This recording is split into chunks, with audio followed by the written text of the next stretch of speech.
Welcome to the chilling abyss of true scary stories that grip your soul and refuse to let go. Real-life nightmares ripped from the shadows of the ordinary, where the line between sanity and terror blurs into oblivion. If you're craving those heart-stopping true horror tales that echo in your mind long after the screen fades to black, you've stumbled into the ultimate vault of spine-chilling true ghost encounters, bone-rattling true paranormal experiences, and gut-wrenching true stalker horrors that feel unnervingly personal. These aren't fabricated creepypastas or polished fiction. They're raw, unfiltered accounts from survivors who stared into the void and barely escaped with their lives. Ideal for your midnight true scary story marathon, drifting off to scary stories that dare you to close your eyes, or indulging in animated true horror stories that paint dread in vivid strokes. Buckle up for this epic saga of terror, hours upon hours of immersive narration if you savor every whispered detail, packed with plot twists that'll leave you breathless. Before we plunge into the first harrowing chapter of this true horror anthology, smash that subscribe button now for weekly infusions of disturbing true crime twisted with supernatural chills. Viewer-submitted true scary experiences that hit like a freight train and behind-the-scenes dives into the unexplained. Bell on for alerts, because missing a true scary story drop could mean the darkness catches you first. And if you're joining from the US, UK, Australia, or any corner where the night whispers secrets, spill in the comments. Tuning in from your country, what's your most terrifying true encounter there? Let's forge the world's largest true scary story legion. Like this beast to rocket it up the YouTube Explore page, your thumbs up unleashes these true paranormal sagas to millions, fueling the fear. Volume cranked, lights dimmed. Our inaugural true scary story unfolds in the mist-shrouded highlands of Inverness, Scotland. A true ghost story so visceral, it'll haunt your dreams like a Highland banshee's wail. Behold, the Piper's Eternal March, the Aurora's Fractured Echo, Canada. In the perpetual twilight of a Yukon winter in late November 2023, when the sun barely crests the horizon for 4 meager hours before surrendering to an endless indigo night, 31-year-old Aurora Borealis researcher Dr. Elias Thorne touched down at Eric Nielsen Whitehorse International Airport with a duffel bag slung over his shoulder. An annoying curiosity that had propelled him from the fluorescent labs of the University of Toronto to this frozen frontier. Elias wasn't your archetypal scientist. At 6 feet 1 foot, with a lanky frame honed by years of midnight hikes, under city lights mimicking northern skies, he sported a perpetual 5 o'clock shadow and eyes the color of storm clouds, gray, piercing, always scanning for patterns in chaos. His dissertation on auroral anomalies, those fleeting green veils that danced like ethereal serpents, across polar skies had earned him a grant from the Canadian Space Agency, but it was a cryptic email from an anonymous source that sealed his fate. The lights fracture souls in Whitehorse. Come see the echo before it claims another. Dismissed as a prank at first, the message lingered. Its coordinates pinpointing a derelict research outpost on the outskirts of the city nestled against the banks of the Yukon River, where the taiga met the tundra in a silent standoff. Whitehorse, with its population of just over 28,000, wore its isolation like a badge of hardy resilience, streets lined with clapboard homes painted in defiant pastels. The air crisp with the scent of pine resin and wood smoke from potbelly stoves, and the ever-present hum of snow machines slicing through fresh powder. But beneath the postcard charm lurked an undercurrent of unease, whispered among locals over steaming mugs of Tim Hortons. Double-doubles, the fractured lights, auroras that didn't shimmer but splintered, birthing echoes of the lost. Elias had pored over archived reports during his flight north, disappearances spiking during solar maximums, researchers vanishing mid-observation, their journals filled with ravings about voices in the green that mimicked the dead. The outpost station Echo 7 had been abandoned since 2018 after a team of 5 magnetometer specialists went silent during a geomagnetic storm. Search parties found their gear intact, auroral data streaming eternally, but no bodies, only boot prints leading to the river's edge, frozen in mid-stride as if paused by an invisible hand. Elias rented a battered Ford F-150 from the airport lot, its heater wheezing like an asthmatic elder, and navigated the snow-dusted Klondike Highway toward the city's edge. The drive took 40 minutes, the dashboard clock ticking past 4 p.m. as the sun dipped, casting long shadows from skeletal birches that clawed at the windshield like skeletal fingers begging for warmth. His phone buzzed sporadically, spotty service this far north, but a final text from his fiancée, Clara, back in Toronto, warmed him. Be safe under those lights, love. Call when the aurora wakes. Miss your voice already. He smiled faintly, pocketing the device, unaware it would be the last tether to his unraveling world. The outpost materialized like a ghost from the mist, a cluster of prefab modules connected by buried utility corridors. Their corrugated metal roofs bowed under years of accumulated snow, antennas bent like broken spines pointing accusingly at the sky. A faded sign creaked in the wind. Echo 7, Northern Lights Research CSA authorized. Elias killed the engine, the sudden silence amplifying the crunch of his boots on virgin snow as he approached the main hatch, its keypad dusted but functional. Punching in the access code from his grant packet EchoFrac 7, the door hissed open on servos long overdue for oil, exhaling a breath of stale metallic air laced with the faint tang of ozone as if the building itself had been struck by lightning. Inside, the common module was a time capsule of hasty evacuation. Overturned mugs on a formica table, half-eaten poutine congealed in styrofoam. A whiteboard scrawled with frantic equations linking auroral frequencies to human brainwaves, AZ mimicry, echo loop confirmed, and a wall calendar stuck on March 2018, red X's marking solar flares. Elias's breath fogged in the chill. The geothermal heating had failed, dropping the interior to a brisk 5 degrees Celsius, but he welcomed the discomfort. It sharpened his focus. He methodically unpacked in the lead researcher's quarters, a cot with threadbare wool blankets, a desk cluttered with dusty laptops, and a window overlooking the river its surface. A black mirror reflecting the first tentative greens of the aurora igniting overhead. Setting up his equipment took the better part of an hour. A tripod-mounted spectrograph linked to a laptop running custom aurora tracking software, a digital recorder for ambient sounds, and a personal EMF meter calibrated for geomagnetic spikes. As twilight bled into full night around 5:30 p.m., Elias donned his parka, laced with conductive threads for grounding during storms, and stepped onto the observation deck, a graded platform cantilevered over the riverbank. The sky unfurled above like a cosmic wand, the aurora borealis weaving its hypnotic ballet. Curtains of emerald and violet rippling from horizon to zenith, silent save for the faint crackle of ionized air that only the sensitive could hear. For the first hour, data flowed smoothly, peaks in proton flux, correlating to intensified displays, the software graphing elegant sine waves that danced in sync with the lights. Elias jotted notes in his leather-bound journal, the pen scratched the only sound beyond the river's distant gurgle. Initial readings nominal, he wrote. No anomalies per 2018 logs. Lights stable, beautiful, almost mournful. But as the clock neared 7 p.m., a subtle shift prickled his awareness. The aurora's edges sharpened, not softening into diffusion, but fracturing into jagged tessellations, like stained glass shattering in slow motion. His spectrograph beeped erratically, registering harmonics outside known solar wind spectra frequencies dipping into infrasound, the kind that rattled rib cages without conscious hearing. Elias adjusted his headphones, filtering for audio capture, and there it was. A low thrum, not wind or wildlife, but layered whispers fragmented. English laced with indigenous tones he'd later identify as Southern Tutchin, the language of the local Quanalindian First Nation. Return ... the echo. Fractured we ... double quotes. The words slithered through static, overlapping like echoes in a canyon, impossible to pinpoint. Heart rate elevating 92 BPM on his smartwatch, Elias cross-referenced the 2018 logs on his tablet. Team reported vocal bleed at 1,900 hours, dismissed as radio interference. Do not engage. Skepticism warred with intrigue. Elias was a man of empirical rigor, but the whispers tugged at something primal, a childhood memory of his grandfather's tales. From the Ottawa Valley Micmac legends of sky spirits who mimicked the lost to lure the living into the vale. Shaking it off, he recalibrated the equipment, stepping closer to the deck's railing for a clearer line of sight.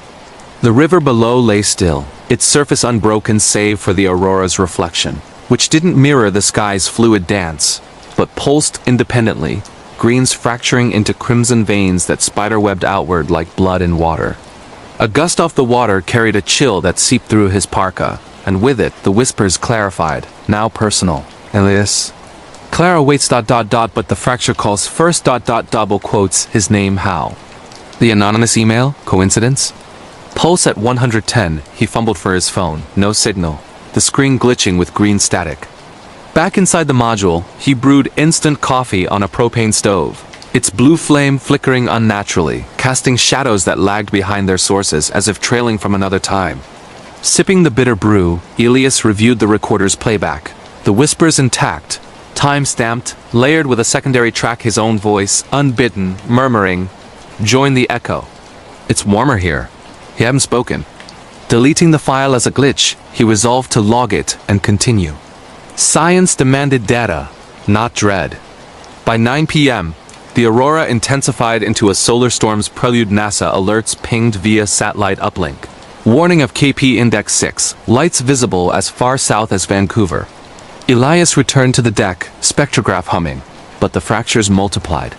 The sky's veil splintered into polyhedrons that rotated independently, each facet replaying distorted vignettes, silhouettes of figures on frozen rivers, arms outstretched, mouths open in silent pleas. The whispers swelled to a chorus, names cascading. Yang ... Elias ... Elias ... The 2018 team lost to hypothermia, official report claimed, but logs hinted at self-induced migration. Elias's EMF meter spiked to 200 milligauss, levels akin to MRI machines, inducing vertigo that buckled his knees. Gripping the railing, he glimpsed movement below. Ripples on the river, not wind-driven, but concentric circles emanating from a central point, where a shape breached the ice humanoid, elongated, limbs too fluid, head crowned with antler-like protrusions of frozen light. It didn't rise fully, but extended a hand, palm up, green veins pulsing in sync with the sky. The whispers zeroed in, touched the echo. Elias, Clara's waiting in the fracture. Terror rooted him, rational mind fracturing like the lights above. Clara, his anchor, the woman who depulled him from a depressive spiral after his parents' car accident on icy Highway 401. Her laugh a beacon in Toronto's grey sprawl. The figure below mimicked her posture, the way she tilted her head when teasing him about his sky obsession. Phone out again, camera app trembling in his grip. Elias snapped photos blurry, but the shape registered. Time-stamped 2114. Retreating inside, he barricaded the hatch with an equipment crate, breath ragged, and initiated a video log. Day 1, Echo 7. Anomalous vocalizations confirmed. Visual contact with ... entity? Possible mass hysteria residue from prior incidents. Will monitor through Storm Peak, but sleep evaded him that night. The cot springs digging into his back as the aurora's glow seeped through insulated walls, painting the ceiling in shifting greens. Dreams came in fragments. Clara on the riverbank, calling his name, her face fracturing into facets that reflected his own regrets, missed anniversaries, unspoken fears of inadequacy. Waking at 3 a.m. to the module's alarm's power fluctuations. Lights flickering, he checked the river via external cam. Empty, but the ice bore handprints, splayed and elongated, leading from the breach to the outpost's foundation. Dawn, such as it was in Yukon's polar lean, broke at 9:15 a.m. on November 29th, a pallid smear on the southeastern horizon that barely warmed the -15 degrees Celsius air. Elias emerged bleary-eyed, coffee abandoned for adrenaline, and hiked the half-mile to the nearest trailhead where a satellite phone relay tower stood. Service flickered, but he connected to Clara's voicemail. "Hey love. Lights are ... intense. Miss you. Call soon." No mention of the terror. Vulnerability wasn't his style. Back at Echo 7, he dove into archives unearthed from a locked locker. The 2018 team's personal effects journals, USB drives, a Polaroid camera with film undeveloped. The lead researcher, Dr. Mary Leclerc from Montreal, had chronicled the echo effect, auroras imprinting geomagnetic echoes of trauma, replaying psychic residues of historical deaths, the Klondike Gold Rush stampeders frozen in 1898, indigenous shamans lost to colonial displacements. Her final entry dated March 14, 2018. The fracture isn't light, it's a mirror. It shows you your end, calls you to meet it. Ian touched first. The others followed. I hear my mother's voice now drowned in the Saguenay, 1992. Can single quotes T...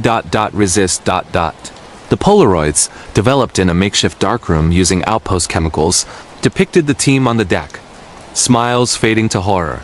Overlays of spectral figures merging with their forms, greens bleeding into flesh. Compulsion overrode caution. Elias rigged additional sensors, motion detectors along the riverbank, infrared cams scanning the sky, and waited for dusk. The day dragged in mundane tasks. Thawing MREs, beef stew, tasteless as regret, calibrating instruments, emailing preliminary findings to his CSA liaison in Ottawa. Anomalies noted. Recommend extended stay. Reply. Approved. Monitor closely. History of psych evals for isolated personnel. By 4 p.m., the aurora reignited prematurely, fractures deeper. Whispers constant now even indoors, seeping from vents. ... Elias. The gold rush took us ... Your accident took you ... double quotes. His parents crashed black ice, hydroplaning into a ravine. Bodies recovered, but souls, he always felt, adrift.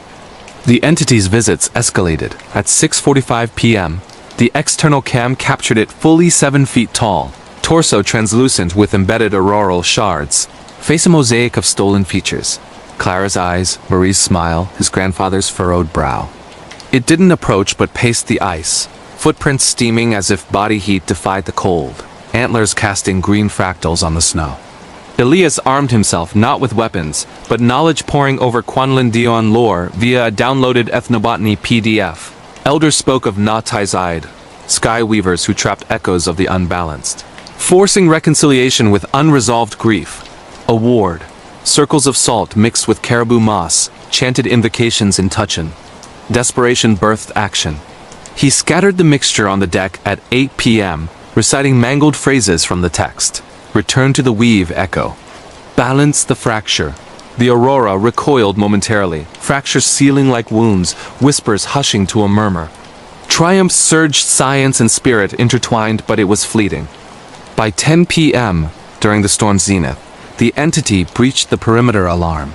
Gliding to the hatch, its form solidifying, knuckles rapping in Morse. SLRWITs.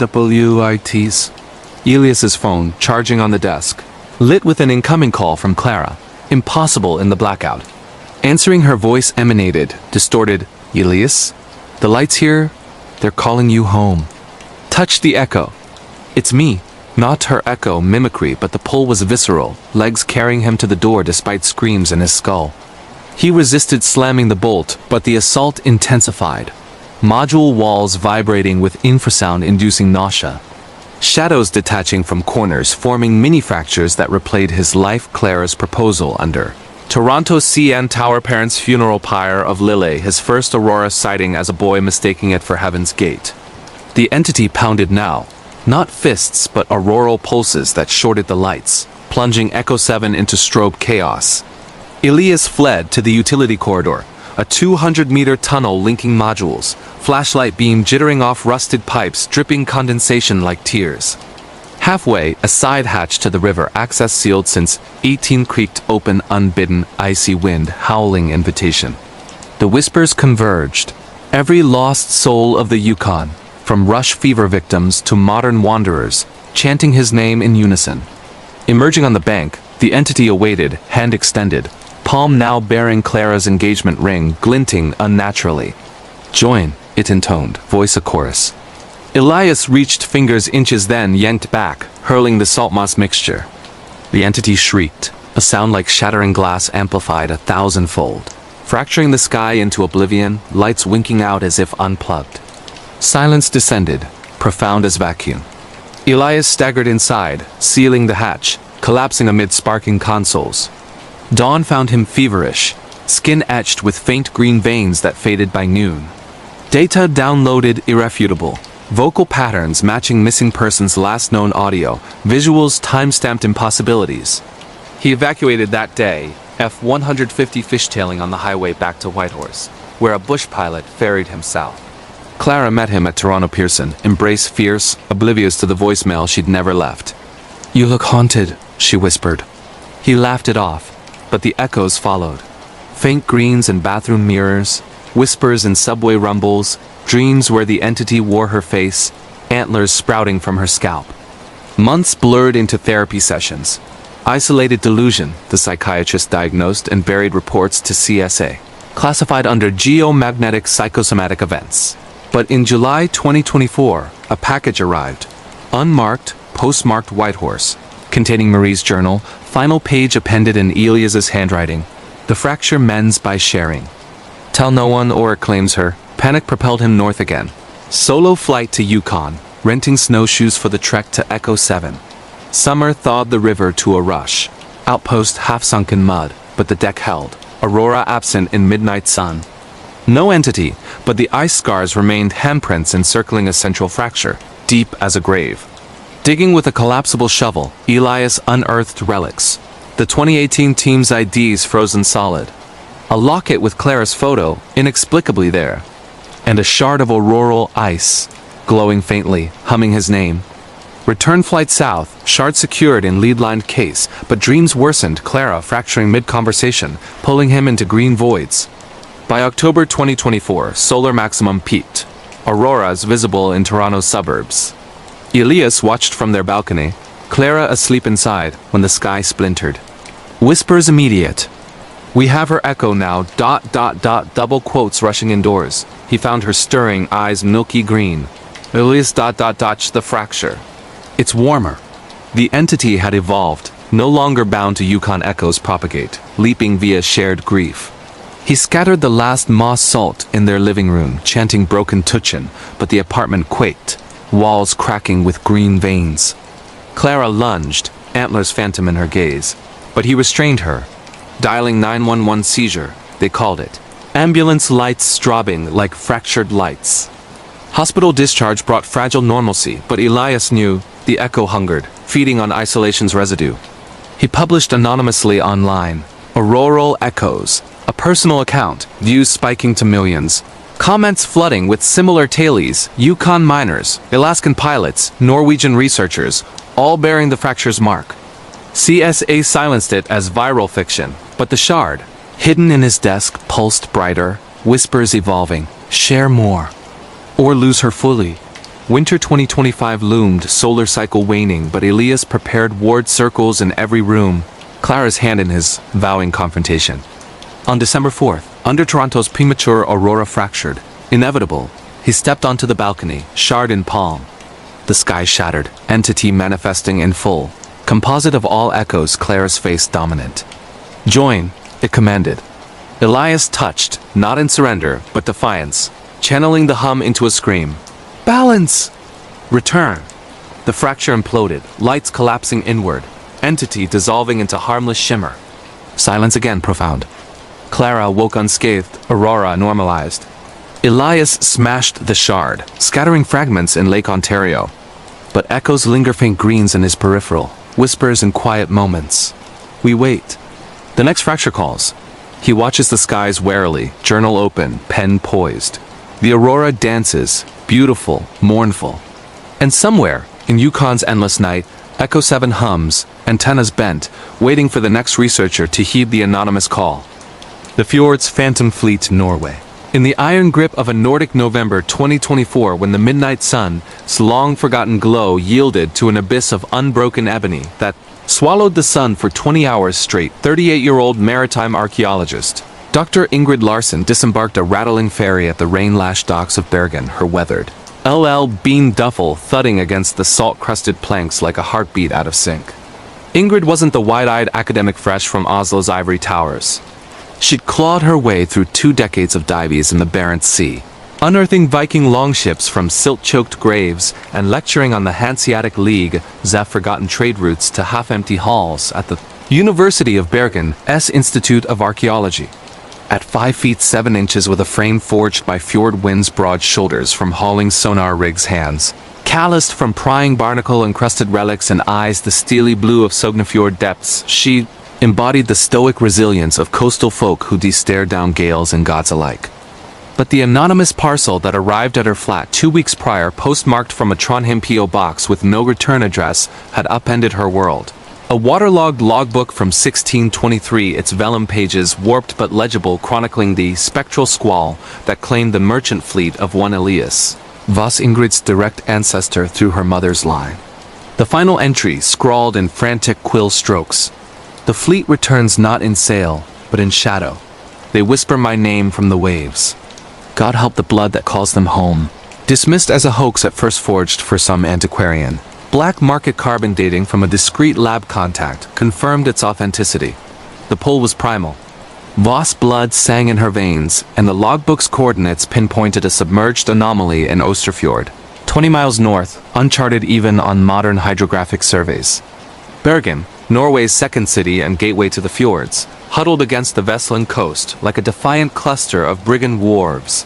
Colorful timber facades leaning into the harbor like drunken sailors, their Hanseatic bones groaning under perpetual drizzle that turned cobblestones to mirrors of misery.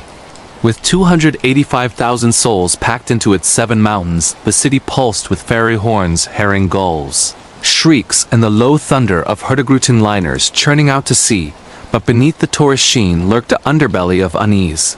Tales of Draugr fleets, undead armadas risen from plague pits and shipwrecks, luring kin to watery graves during equinox storms. Ingrid had grown up on such yarns from her grandmother in Stavanger stories, of Vos sailors who in 1623 amid the 30 Years' War's spillover raids loaded their cogships with salt cod and iron ingots only to vanish in a squall off Osterfjord, their ghosts forever condemned to patrol the tides for descendants to drag below. As a child, she'd scoffed, burying her nose in Heimskringla sagas. As an adult, she'd excavated enough drowned villages to know the sea kept receipts.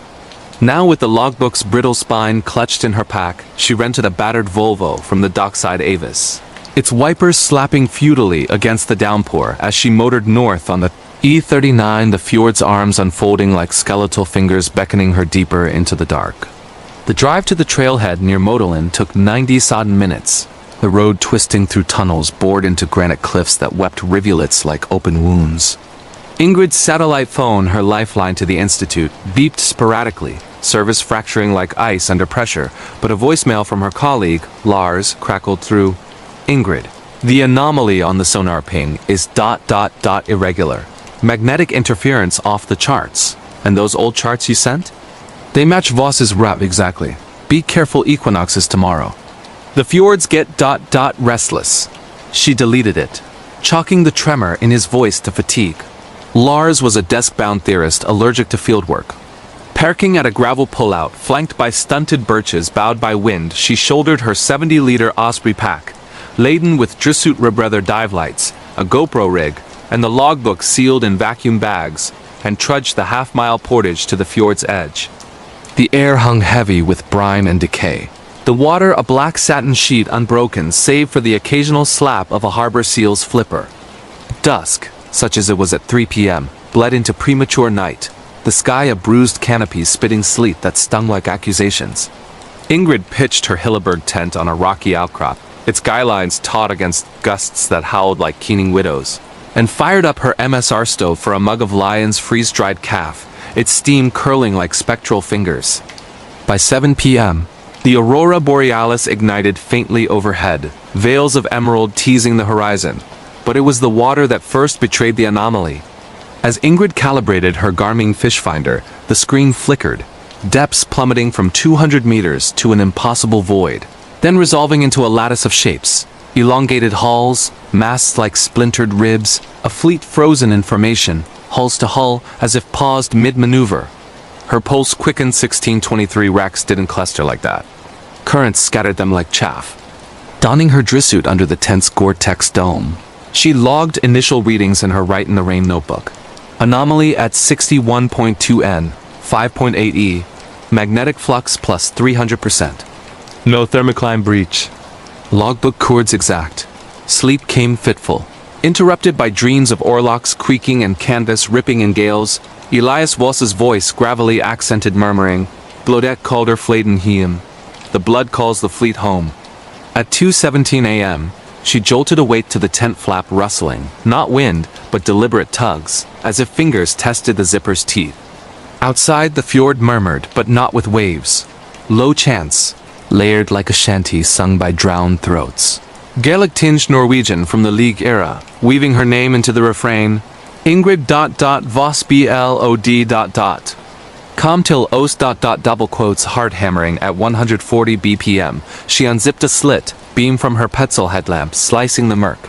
The water 20 yards downslope rippled unnaturally concentric circles blooming from nowhere, birthing silhouettes. Ships, tall-masted cogs with hulls black as pitch. Sails furled, but billowing in phantom winds. Crews visible on decks, gaunt figures in oilskins and tricorns, faces pallid as cod bellies, eyes aglow with bioluminescent hunger. Panic's first tendril coiled in her gut, but training overrode terror. Ingrid grabbed her Nikon D850. Its 24 to 70 millimeters lens fitted with a polarizing filter for low light clarity, and snapped bursts blurry, but the shapes held. 7 vessels in V formation, prows carved with snarling Y-arms, the lead ship's figurehead a kraken clutching a mariner's skull. No phosphorescence explained it. These were solid, casting shadows that lagged, as if light bent around them from another angle. The chants swelled. Personal now, fragments of her life woven in her father's drowning off Lofoten in '09. The creak of her childhood swing in Stavanger, Clara's laugh from a voicemail she deleted last week. Ingrid, din tur ... Fleet inventor ... double quotes. Your turn ... the fleet waits. She bolted the flap, radioing Lars on the sat phone static, then his voice faint. Ingrid? Get out, it's the squall. Voss's curse blood calls, cut off mid-sentence, the line dead. Huddled in her sleeping bag, the ground trembled faintly, vibrations sinking with the chants like a dirge from the deep. Dawn, a pallid smear at 9 a.m., revealed boot prints encircling the tent barefoot, splayed toes caked in glacial silt, leading to the water's edge where the ripples had stilled, leaving foam scripted in runes. VOSS.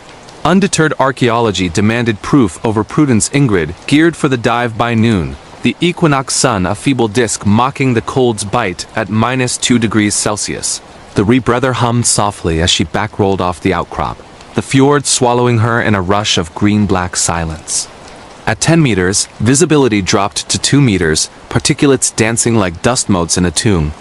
Her Sunto dive computer ticked steady, but the compass spun lazily, needles chasing magnetic ghosts. The fleet materialized at 25 meters. The lid cog, *Havitz Rosary *, rage of the sea, its hull breached but intact, timbers worm-eaten yet unyielding, deck littered with rusted anchors and shattered lanterns. Ingrid's GoPro, strapped to her wrist, captured the descent schools of cod parting like courtiers before a queen as she finned toward the prow. The Kraken figurehead stared, eyes inlaid with mother of pearl that gleamed unnaturally, and there, etched into the keel, her name. Ingrid Voss Larsen, dated 2024. Air from the rebreather turned acrid, tasting of salt and rot. The chants infiltrated her ears, not through water but bone conduction, vibrating her skull. Blood till BLOD ... Dicknat ... double quotes, blood to blood ... down. Panic clawed nitrogen narcosis? No deco clock clean, but she pressed on, clipping her reel line to a barnacle-crusted rail, unspooling toward the hold. Inside, the darkness thickened, her 12,000 lumen light monkey beam carving tunnels through murk.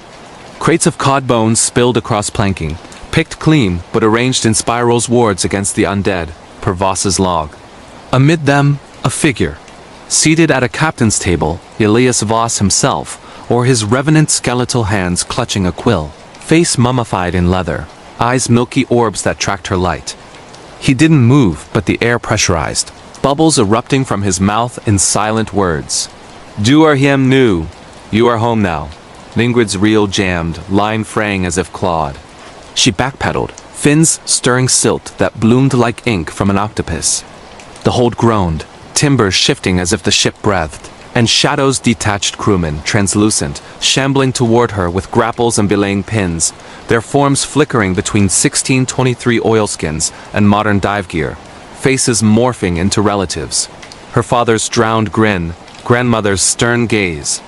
Thrashing free, she rocketed upward, emergency ascent beeping warnings, surfacing amid sleet that pelted like hail from hell.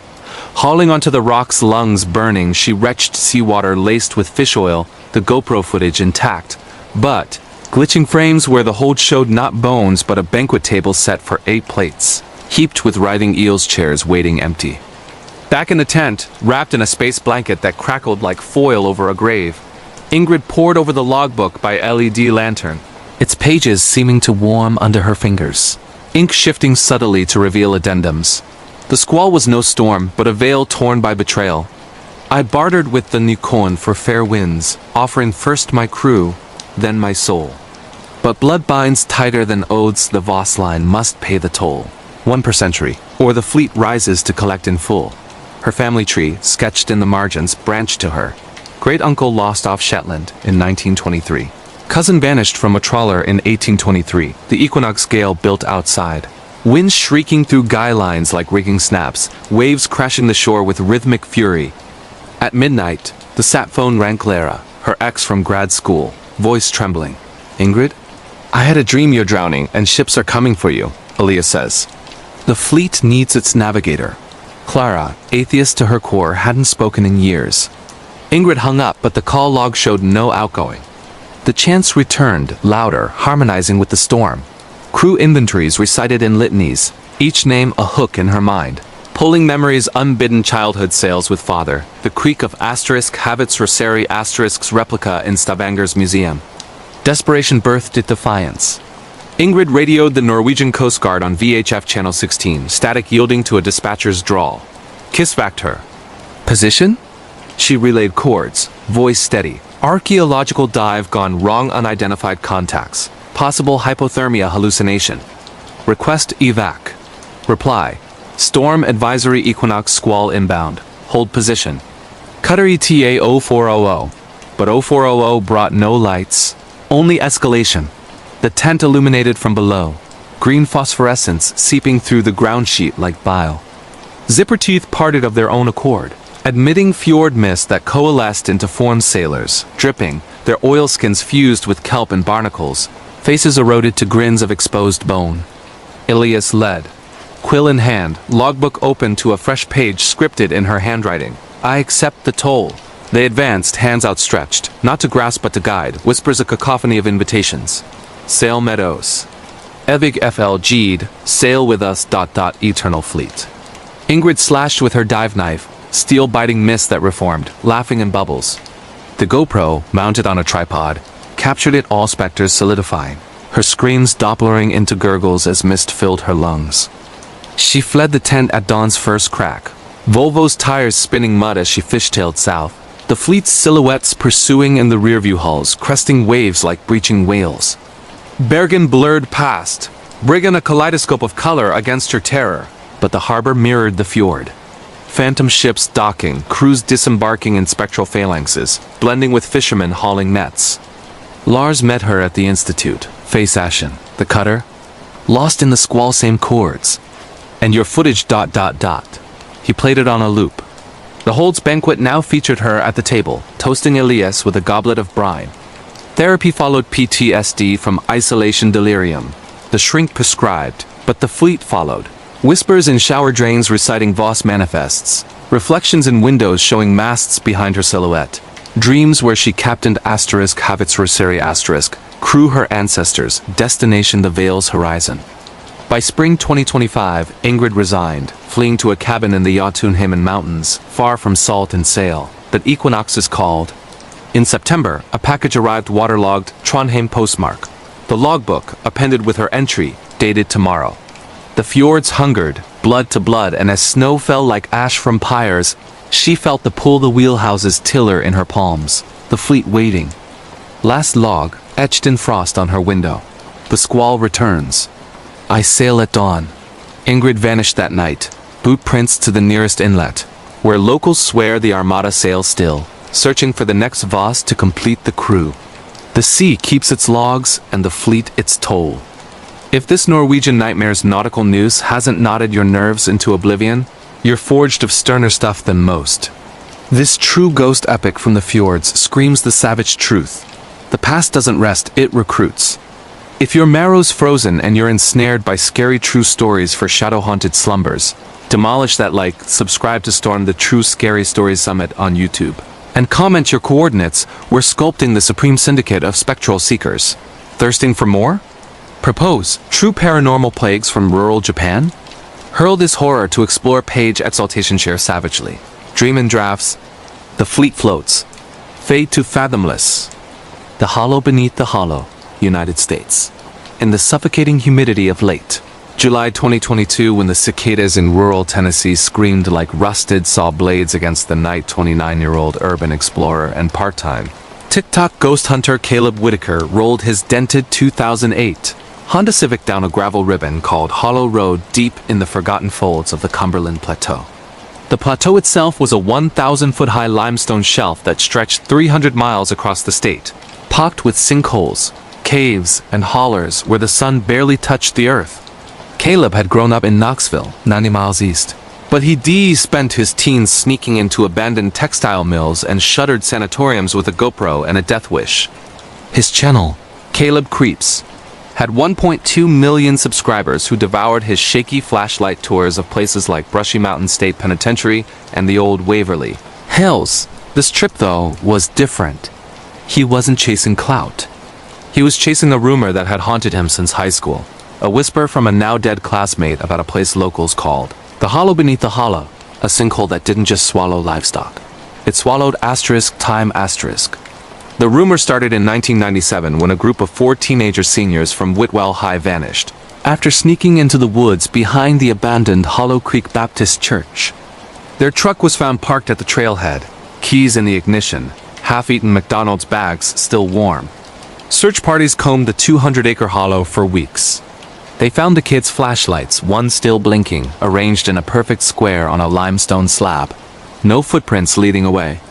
No blood. Just the flashlights and a Polaroid tucked under a rock. The 4 of them grinning in front of a yawning black hole in the ground. Time-stamped 2:17 a.m. The photo was developed. The hole wasn't on any map. The case went cold. The church burned down in 2003.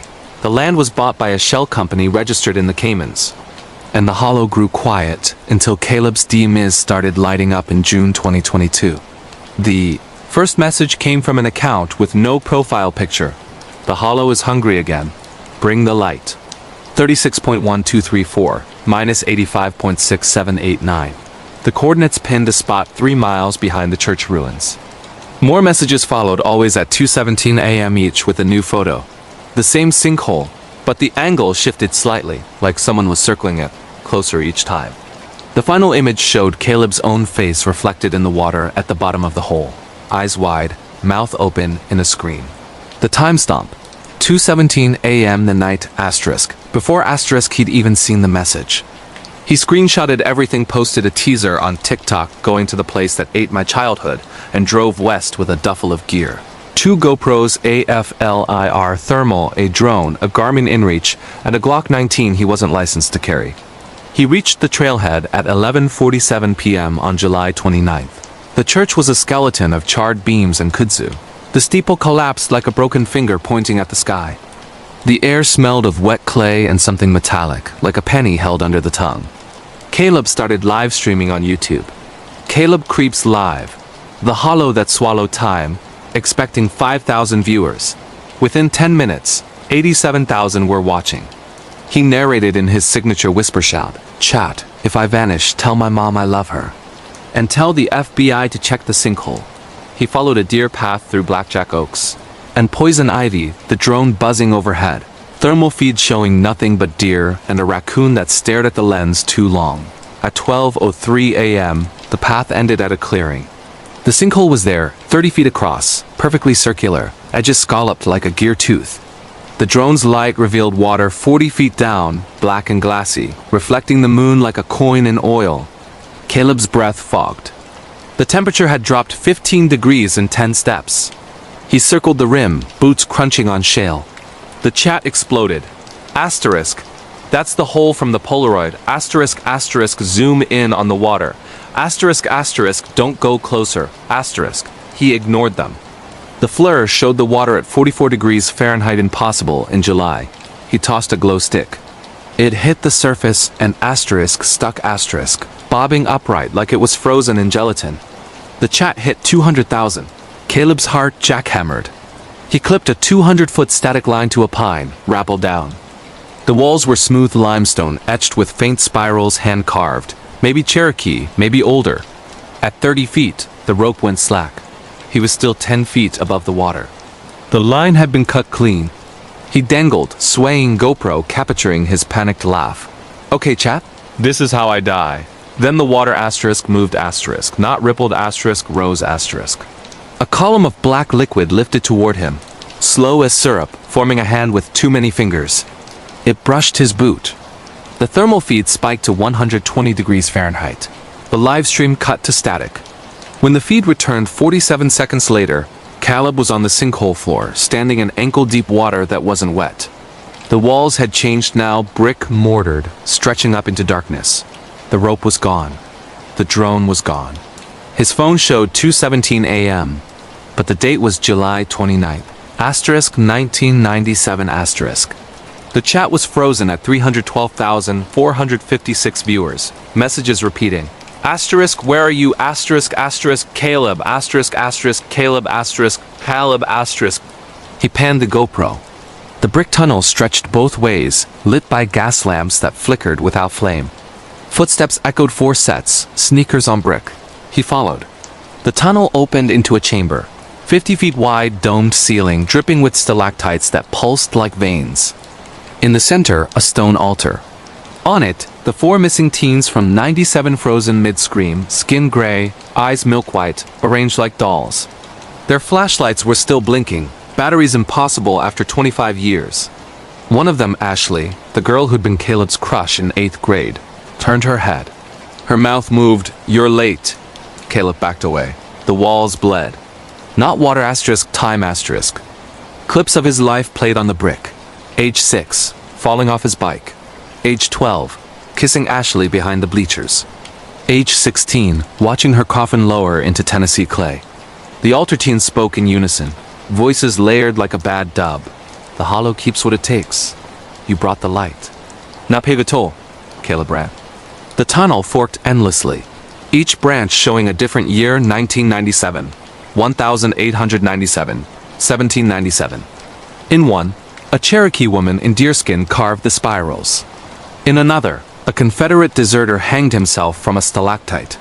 Every version of Caleb was there, older, younger, dead, watching him pass. He found a ladder. Iron rungs, rusted but solid. He climbed 50 feet, 100. The air thinned. His lungs burned. At the top a hatch. He pushed. It opened into the church ruins, but the church was asterisk, intact asterisk. Stained glass glowed. Pews full. The congregation turned. Every face was Ashley. They sang "Nearer, My God, to Thee" in perfect harmony. Caleb slammed the hatch. It locked. He was back in the chamber. The teens were gone. The altar held a single object. His GoPro, still recording, battery at 100%. The time stamp, 2:17 a.m., July 29th, 2025. He played the footage. It showed him entering the sinkhole asterisk 3 years from now asterisk. In the video, he was thinner, bearded, eyes hollow. He spoke to the camera. If you're watching this, you're already inside. The hollow doesn't let you leave. It lets you asterisk loop asterisk. Every time you think you've escaped, you're just starting over. The teens aren't dead. They're asterisk waiting asterisk. For the next Lightbringer. Don't bring the drone. Don't bring the gun. Bring the dark. The video ended with future Caleb cutting his own throat with a shard of limestone. The blade was the same spiral pattern. Caleb screamed. The chamber shook. The altar cracked. Water poured in black, thick, warm. It rose fast. He swam for the tunnel. The water followed, forming shapes. His mother waving from a porch that didn't exist. Ashley at 14, beckoning. His dog dead since 2019, barking silently.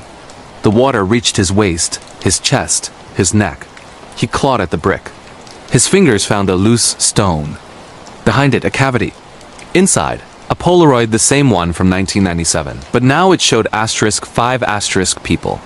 The 5th was him, standing behind Ashley, hand on her shoulder, eyes black. On the back, in Ashley's handwriting, "See you in 25 years." The water closed over his head. He didn't drown. He asterisk fell asterisk. Through the water, through the brick, through the earth. He landed hard on pine needles. The sinkhole rim above him. The rope was back, frayed, but intact. His phone showed 2:18 a.m., July 30th, 2022. The livestream was live 1.2 million viewers. The chat scrolled asterisk. He s out asterisk asterisk. What was that asterisk asterisk fake asterisk? He climbed. His hands bled. At the top, he collapsed. The drone hovered intact. The FLIR showed the water at 72 degrees Fahrenheit normal. He stumbled to the Civic, threw the gear in the trunk, and drove. The rearview mirror showed the sinkhole closing. The edges folded in like a camera aperture, sealing without a sound. By the time he reached I-40, the GPS showed no record of Hollow Road. It didn't exist. He uploaded the footage unedited 47 minutes of hell. YouTube demonetized it within hours. The comments were a war, half calling it the greatest R ever, half swearing they'd seen their own missing relatives in the water. Caleb quit the channel. He moved to Seattle, took a job at Array, grew a beard. But every July 29th, at 2:17 a.m., his phone buzzes with a DM from a blank account. A new Polaroid. The latest, received 3 months ago, shows 6 people now. The 6th is a little girl he doesn't recognize yet. On the back, see you in 25 years. He hasn't slept through the night since. The Hollow is patient. It keeps what it takes. And it's always hungry for the next Lightbringer. The staircase that wasn't there, Japan. In the suffocating humidity of August 2023, when Tokyo's concrete baked under a sun that refused to set until 7:30 p.m., 27-year-old salaryman Kenji Sato left his 28th floor office in Shibuya at 11:47 p.m. Thai, loosened eyes bloodshot from 14 hours of Excel hell. He was average in every way, 5'8", 145 pounds, black hair perpetually in need of a cut, the kind of face that got lost in crowds. His life was a loop. Yamanote line to work, Lawson bento for dinner, rinse, repeat. But that night the loop cracked. He took the stairs. Not because the elevator was broken, Junior Shibuya Station's elevators worked fine, but because the sign on the 3rd floor landing said asterisk, asterisk. Staircase to platform 4 to 2 minute asterisk asterisk in crisp white kanji on green metal. Kenji had used platform 4 every day for 3 years. There was no staircase. There was a ramp, an escalator, and a service door that led to a janitor's closet. He knew this like he knew his own mother's maiden name. Yet the sign was there, bolted to the wall, paint fresh, no rust. He blinked. The sign didn't. He pushed the door. It opened onto a staircase, spiraling asterisk, down asterisk. Not up to the street asterisk, down asterisk, into the station's underbelly. The steps were polished concrete, edges worn smooth like they'd been trod by millions. Fluorescent tubes hummed overhead, but the light was wrong too white, like dental office glare. No ads, no vending machines, no salarymen. Just the stairs and the smell. Wet stone, ozone, and something sweet like rotting persimmons. Kenji descended. 1 flight. 2. The air cooled 10 degrees. His phone showed full bars, but line messages to his girlfriend, Aya, sat undelivered. At the 3rd landing, a mirror, full length, framed in black steel. His reflection stared back, except it didn't blink when he did. It smiled first. Then it stepped asterisk out asterisk. The doppelganger was perfect. Same rumpled Uniqlo shirt, same scuff on the left shoe. But its eyes were wrong, pupils dilated to pinpricks, irises the color of old TV static. It spoke with Kenji's voice, but the words came a half-second early, like bad dubbing. Asterisk asterisk, you're late. Platform 4 leaves in 7 minutes. Asterisk asterisk. Kenji backed up. The staircase behind him was gone. Just brick wall, damp and mossy. The doppelganger grabbed his wrist. Its fingers were ice. Asterisk asterisk. This way. Asterisk asterisk. It dragged him down. The stairs multiplied 5 flights, 10, 20. Each landing had a door. Door 1. His childhood apartment in Saitama, 1999. His mother humming enka while folding laundry. Door 2. His college dorm, 2016. The night he failed the TOEIC and cried into instant ramen. Door 3. Aya's funeral, 2025. Her body in a white kimono, face powdered like a no mask. He hadn't proposed yet. She wasn't dead, but the door was asterisk open asterisk. He ran. The doppelganger laughed his laugh, but layered like a choir of Kenjis. The stairs narrowed. The ceiling lowered. His shoulders scraped brick. At the 47th landing, counted in panic, the staircase ended at a subway platform. Asterisk asterisk, platform 4 asterisk asterisk. But not Shibuya's. The tiles were 1970s green, cracked and yellowed. The sign read asterisk asterisk, Shibuya final train, asterisk asterisk in faded red. A clock frozen at 11:59. No tracks. Just a void where the rails should be blackness that asterisk moved asterisk like oil poured into water. The train arrived without sound. A 103 series silver, windows dark, doors hissed open. Inside, rows of passengers, all facing forward, all wearing 1980s office attire. All asterisk him asterisk. Hundreds of kanjis, ages 20 to 60, suits progressing from pastel to charcoal. The youngest held a Game Boy. The oldest clutched a newspaper dated asterisk asterisk August 5th 10th 2045 asterisk asterisk. None blinked. The doppelganger shoved him aboard. The doors closed. The train didn't move, but the platform asterisk did asterisk sliding backward like a conveyor, revealing more platforms, more trains, infinite regression. A voice, not the PA, but inside his skull announced, asterisk asterisk, next stop, your life. Please mind the gap between what was and what will be. Asterisk asterisk. The train lurched. Not forward asterisk, sideways asterisk. Through the window, Tokyo unfolded in layers. Minus 1923, the Great Kanto earthquake.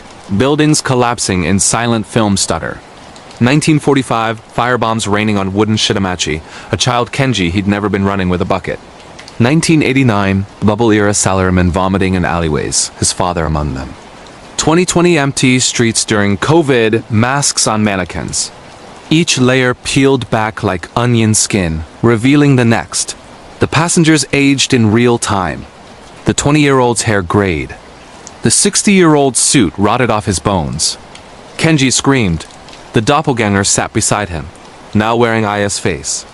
Asterisk asterisk, you chose the stairs. The elevator was mercy. Asterisk asterisk at the 100th layer counted in sobs. The train stopped. Doors opened onto a platform identical to the first, but the mirror showed asterisk nothing asterisk. No reflection. Kenji stumbled out. The train departed, leaving him alone. The doppelganger's voice echoed. Asterisk asterisk. Find the staircase that goes asterisk up asterisk. You have until the persimmons rot. Asterisk asterisk. He ran, platforms blurred. Some had exits, escalators leading to department stores that burned in 1945. Elevators stuck between floors where salarymen hanged themselves in 1998. One staircase spiraled asterisk up asterisk, but the steps were made of mirrors. Each reflected a different death. Car accident, 2031, texting while driving. Suicide, 2027, jumping from his apartment after Aya left. Heart attack, 2056, alone in a nursing home. He climbed anyway. The mirrors cracked under his weight, shards slicing his palms. Blood dripped upward, defying gravity. At the top, a door, plain wood, no handle, he pushed. It opened into Shibuya Station, 11:58 p.m., August 2023. The sign was gone.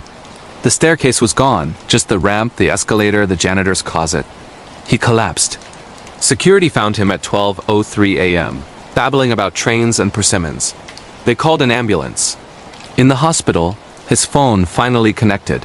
47 missed calls from Aya. One voicemail. Asterisk asterisk Kenji? Where are you?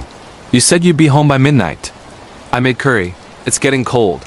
Asterisk asterisk he went home. Aya was asleep. The curry was in the fridge, still warm.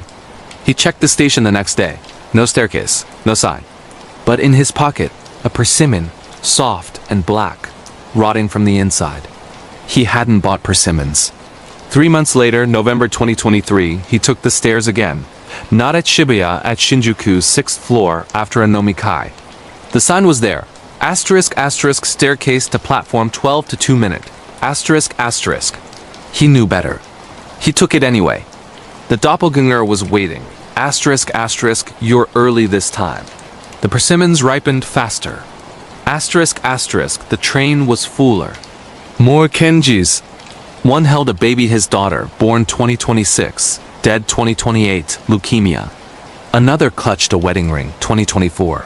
The day Aya said yes. The oldest kanji, now skeletal, whispered, asterisk asterisk. The staircase only goes down until you choose a layer to stay. Asterisk asterisk Kenji chose none. He fought, bit the doppelganger's hand Aya's face-tasting iron and rot, punched the window. It didn't break, but the layers asterisk did asterisk. Tokyo 1923 bled into 2023, firebombs falling on Shibuya Crossing. Salaryman in 1980s suits screaming as the scramble ignited. He found a door between layers, emergency exit, red handle. He pulled, he fell, not down asterisk out asterisk. Landed on the Shibuya scramble at 11:59 p.m. August 15th, 2023. The persimmon in his pocket was fresh orange, perfect. The staircase sign flickered once, then vanished. He quit his job. Proposed to Aya the next day. Moved to Osaka. Avoided stairs. Took elevators, ramps, anything but steps. But every August 15th at 11:47 p.m., his phone buzzes. A photo. The staircase, sun glowing. The doppelganger in the mirror, holding a persimmon. Caption. Asterisk asterisk, see you next year. The curry's getting cold. Asterisk asterisk, he deletes it. Blocks the number. But the persimmons appear anyway on his pillow, in his briefcase, rotting in the fridge beside Aya's curry. The staircase is patient. It only goes down until you choose to stay. Kenji hasn't chosen yet, but the persimmons are almost ripe. The endless rows of Black Hawk County, Iowa, USA. The summer of 2022 hit Black Hawk County like a fever dream that refused to break the kind of heat that shimmered off the asphalt of Highway 218 and turned the endless cornfields into a green ocean baking under a merciless sun. My name is Caleb, and at 29 I was a crop insurance adjuster for a firm out of Waterloo driving the back roads in my dusty Ford F-150 clipboard in hand, measuring hail damage and drought stress on farms that had been in the same family since the Homestead Act. I'd grown up in Cedar Falls, just a stone's throw north, but city life had soft me Starbucks runs, craft beer bars, a girlfriend named Mia who thought rural meant anything beyond the mall parking lot. I'd pulled up at noon on a Tuesday, the air so thick with humidity you could chew it, cicadas screaming from the ditches like a bad omen soundtrack. The farmhouse finally emerged from the green maze, a two-story Victorian with peeling white paint. Wraparound porch sagging under the weight of wisteria vines that looked more like strangling tentacles than flowers. Widow Harlan Esther, though nobody dared call her that, waited on the steps. A wiry woman in her late 70s, hair pulled back in a bun tight enough to lift her eyebrows, dressed in a faded floral house dress and rubber boots caked with mud. Her eyes were sharp pale blue like winter sky, and they sized me up the way a hawk eyes a field mouse. "You're late," she snapped, though my GPS said otherwise. Storm took the north field. "Follow me." No hello, no handshake. Just a bony finger pointing toward a rusted John Deere Gator parked beside a silo that leaned like it was drunk. I grabbed my kit, measuring tape, drone, soil probe, the usual. As we bumped down the lane between the rows, the corn closed in overhead, turning midday into twilight, kernels brushing the roof like fingernails on a chalkboard. The smell hit me, then sweet rot, like overripe fruit left too long in the sun, mixed with something metallic, almost bloody. Esther drove like a bat out of hell, the Gator's tires kicking up dust that hung in the air like smoke signals. "Hail the size of golf balls," she yelled over the engine. "Stripped the ears clean in places. You'll see." We emerged into the damaged section, a swath maybe 200 yards wide where the stalks lay flattened, twisted like they'd been wrung out by giant hands. Shredded leaves carpeted the ground, and the silence was wrong. No birds, no insects, just the faint whistle of wind through broken stems. I hopped out, boots sinking into loam that squelched unnaturally, like stepping on a sponge soaked in syrup. My drone hummed to life, lifting above the devastation for aerial shots. Insurance loved the visuals. The footage later would show the pattern. Not random hail paths, but perfect circles, concentric rings overlapping like crop art from a horror movie. Centers blackened as if scorched by acid. "What the hell?" I muttered, zooming in. Esther stood behind me, arms crossed, lips thin. "Devil's work," she said flatly. "Same as 47 and 32. Harlan men don't talk about it, but the land remembers." I laughed it off, nerves mostly. Old folks and their superstitions. But as I knelt to measure stock heights, my fingers brushed something embedded in the dirt. A shard of bone, yellowed and splintered. Too large for deer, too small for cattle.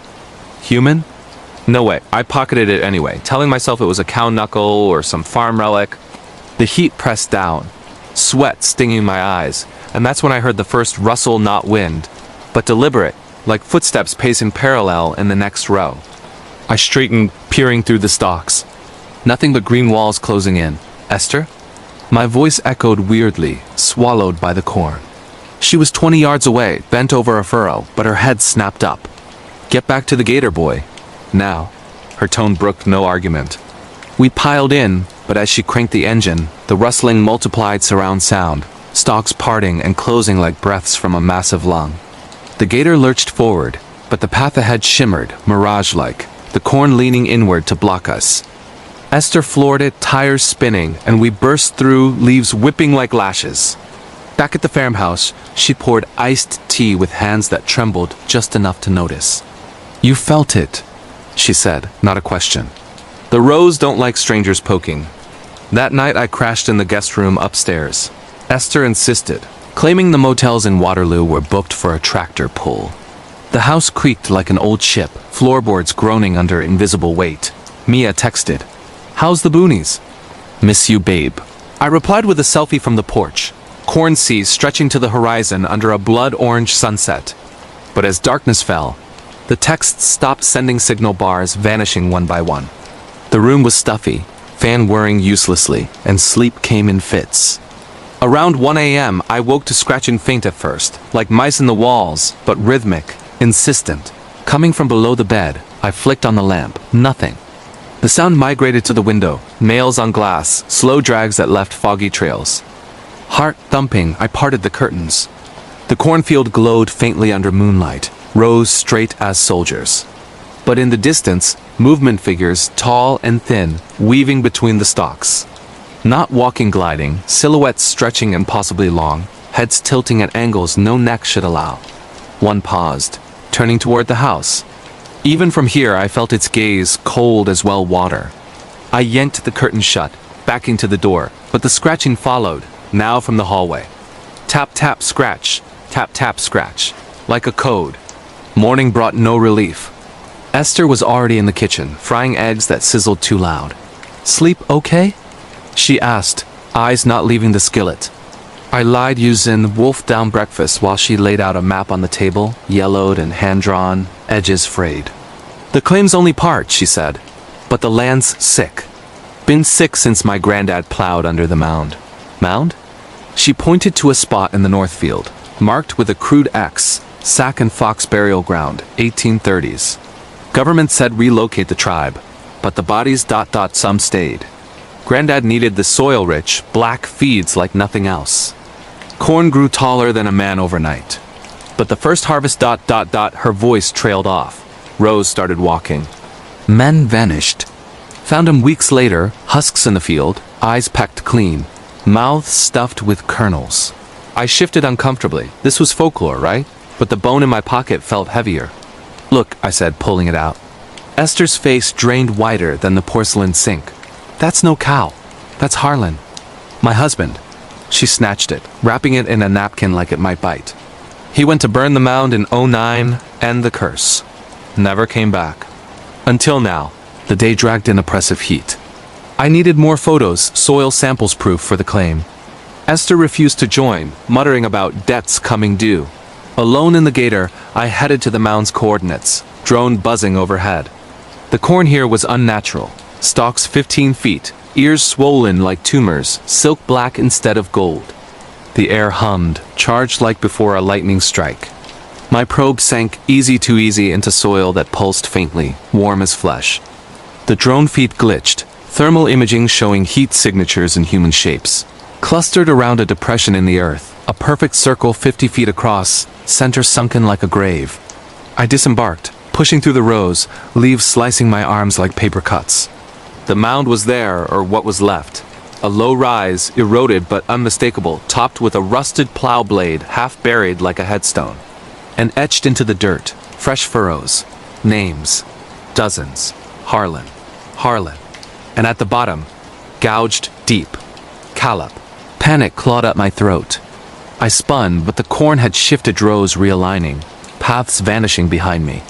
The rustling returned closer, a chorus of whispers riding the breeze. Deader ... pair. Join the harvest ... double quotes. They slithered from the stalks, overlapping, male voices cracked with dust, female ones sweet as spoiled milk. The mound feeds. We feed the mound ... double quotes, I bolted.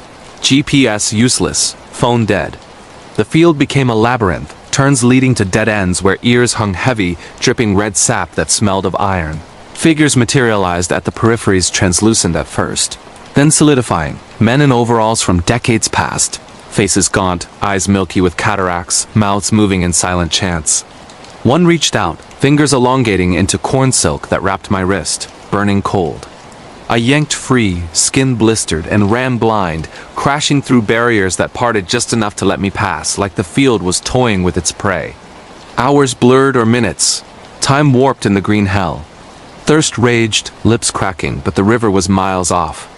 I stumbled into a clearing, the heart of the mound, soil churned like a fresh grave, center a pit yawning black. Bones littered the edges, human, arranged in patterns, ribs forming spirals, skulls stacked like pumpkins. And in the pit, movement.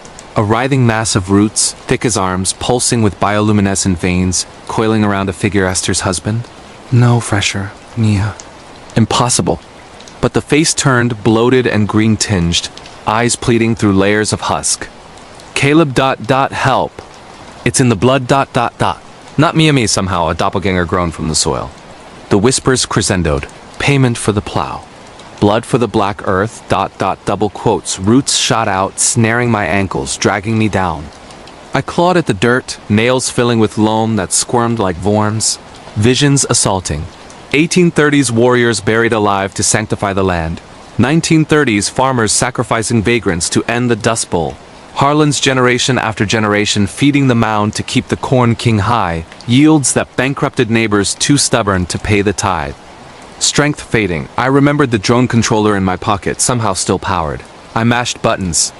Propellers whirred faintly overhead, camera light piercing the gloom. The roots recoiled from the beam, hissing like snakes. I rolled free, scrambling up the pit's edge as the drone dove kamikaze style, blades chopping tendrils that bled sap thick as molasses. Explosion fuel igniting the dry husks, flames leaping row to row. The field screamed a collective wail from every stalk, every buried soul. Fire raced the whispers, consuming the labyrinth, paths opening and burning aisles. I sprinted, heat blistering my back, emerging at the farmhouse as the north field became an inferno visible from miles.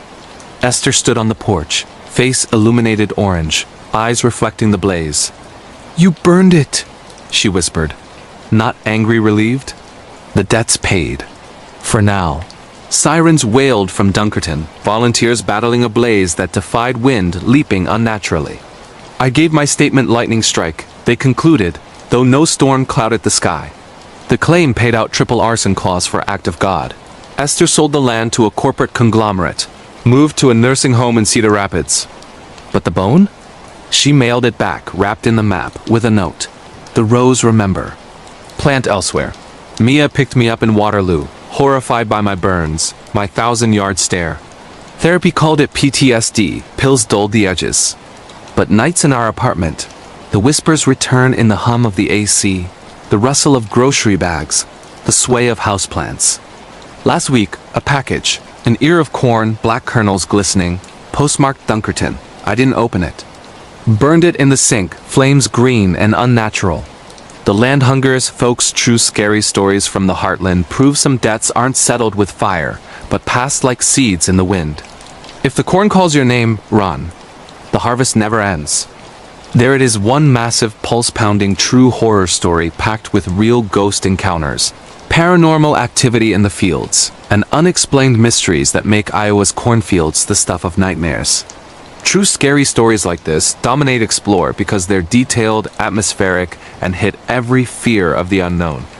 Smash that like if it got under your skin, subscribe for more epic true ghost stories, and comment where you're watching from. Let's map the fear worldwide. Stay safe out there, especially in the Rose.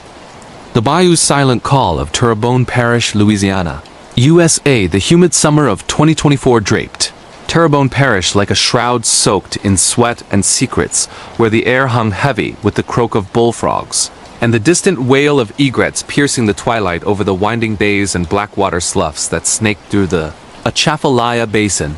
My name's Harlan, a 34-year-old pipeline welder, out of Homa, chasing overtime on a fracking crew laying lines through the untouched marshes south of Monaghan, where the land bled into the Gulf like an open wound that never quite healed. I'd grown up in these parts, raised on crawfish boils and tailies from Grand Pier about the rougarou that prowled the cypress knees under full moons, but city jobs in Baton Rouge had dulled the edge of those childhood fears until the call came in late May, pulling me back to the parish with promises of double pay and a bunkhouse on the edge of what locals still whispered was the devil's own backyard. The site was a forgotten oil lease from the 70s, abandoned after a blowout that swallowed 3 roughnecks whole. Their bodies never fished from the muck. Superstition, they said, but the company didn't care about ghosts when there was black gold to chase. I loaded my duffel into the F-250, kissed my wife, Lena, goodbye under the porch light of our shotgun house, and hit the bayou road at dawn, the radio crackling with Zydeco that faded into static as the cell towers gave way to Tupelo gums and Spanish moss draping like funeral veils. The drive down Highway 55 was a slow, unraveling, gravel crunching under tires as the pavement surrendered to shell paths that twisted like veins through the wetlands. Spanish moss clawed at the windshield, and the AC wheezed against the heat that pressed in like a fever, turning the cab into a sauna where sweat beaded on my forearms and trickled down my back. By noon, I rolled into the Campa cluster of prefab trailers ringed by chain link topped with razor wire, generators humming like angry hornets against the chorus of katydids. Foreman was a grizzled Cajun named Thibodeau Face, like weathered cypress. Eyes sunk deep from too many nights chasing the bottle after shifts. "Harlan, mon ami," he grunted, clapping my shoulder hard enough to rattle teeth. "You weld clean, you eat good, but stay off the walks after dark." The bayou talks back. I nodded, chalking it up to old man bullshit, and bunked down with 5 other hands. Rico from Texas, all tattoos and bravado. Jamal, a quiet giant from Shreveport nursing a bad knee. And 3 greenhorns fresh from trade school, eyes wide as they stared at the water lapping inches from the trailers. Dinner was gumbo thick with andouille, served on picnic tables under floodlights that buzzed and flickered like they were fighting off the encroaching dark. Stories flowed with the Sazeracs Rico swearing he'd seen gators the size of Suburbans. Jamal muttering about lights dancing over the marshes that weren't fireflies. But Thibodeau's tale cut deeper, the 79 blowout, when the rig erupted in a geyser of crude and screams, swallowing Pete Landry, his brother Jules, and old man Duval whole. "Ain't bodies down there," he said, voice low as the tide. "Just echoes. They call from the deep, want company." Rougarou's kin, some say-cursed souls twisted by the spill. Laughter rippled. But it died quick when the first fog rolled in, thick as smoke from a peat fire, swallowing the camp until the lights blurred to halos. That first night set the tone. I crashed early, bunk bed creaking under my weight, the air mattress hissing like a punctured lung. Sleep came in snatches, broken by the slap of water against pilings, and the distant thump of something heavy breaching the surface gator, I told myself, or a log caught in the current. But around 2 a.m., the whispers started. Faint at first, like radio bleed from a trawler's VHF, filtering through the thin walls. Hard land tom double-lapping like a chorus of drowning men gargling mud. I bolted upright, heart slamming against ribs, sweat instant and cold. The trailer was still, bunkmates snoring like chainsaws, but the whispers persisted, closer now, from under the floorboards. "Join us." The black calls ... I fumbled for my maglite. Beams slicing the gloom to reveal nothing but scuffed linoleum and duffel bags slumped like corpses. Outside, the fog pressed against the window, tendrils curling like fingers testing the seal. Paranoia, I figured jet lag from the drive or bad shrimp in the gumbo. I popped a Benadryl from my kit, chased it with warm Coke, and lay back, staring at the ceiling stains that looked like faces twisted in agony. Dawn broke gray and grudging, the sun a dull coin through the haze, and I shook it off over black coffee, joining the crew for the morning safety brief. Thibodeau's eyes lingered on me a beat too long. "Rough night, Harlan?" The bayou sings to the ones it wants. I forced a grin, grabbed my torch and leads, and waded into the shallows. The work was brutal, from jump welding seams on pipes half submerged in brackish water that stank of sulfur and decay, mosquitoes swarming in clouds thick enough to choke a man. The rig loomed like a skeletal beast, its derrick rusted to filigree, platform slick with algae and bird shit. We sloshed across duckboards laid precarious over the mud, boots sucking at every step, the heat baking our coveralls to skin until salt crusted our brows. Rico blasted country from a Bluetooth speaker, twangy guitars battling the hum of the generator, but by noon, the whispers returned not in my head this time, but in the wind whistling through the catwalks. Harlan ... deeper. The gift ... awaits ... double quotes. They rode the thermals, gravelly and wet, like voices filtered through gravel. I paused mid-arc, sparks dancing like fireflies gone mad, and scanned the tree line. Cypress knees jutting like tombstones, Spanish moss swaying hypnotic. Nothing. You hear that? I yelled to Jamal, who was torquing bolts 20 feet down. He shook his head, ear protection muffling the world, but his eyes said he did wary, darting to the water's edge where bubbles rose unbidden, popping slow like sighs. Lunch was bagged sandwiches on the platform. The crew subdued, greenhorns trading glances. One kid, Tommy from Lafayette, piped up. My uncle worked a spill cleanup in '89.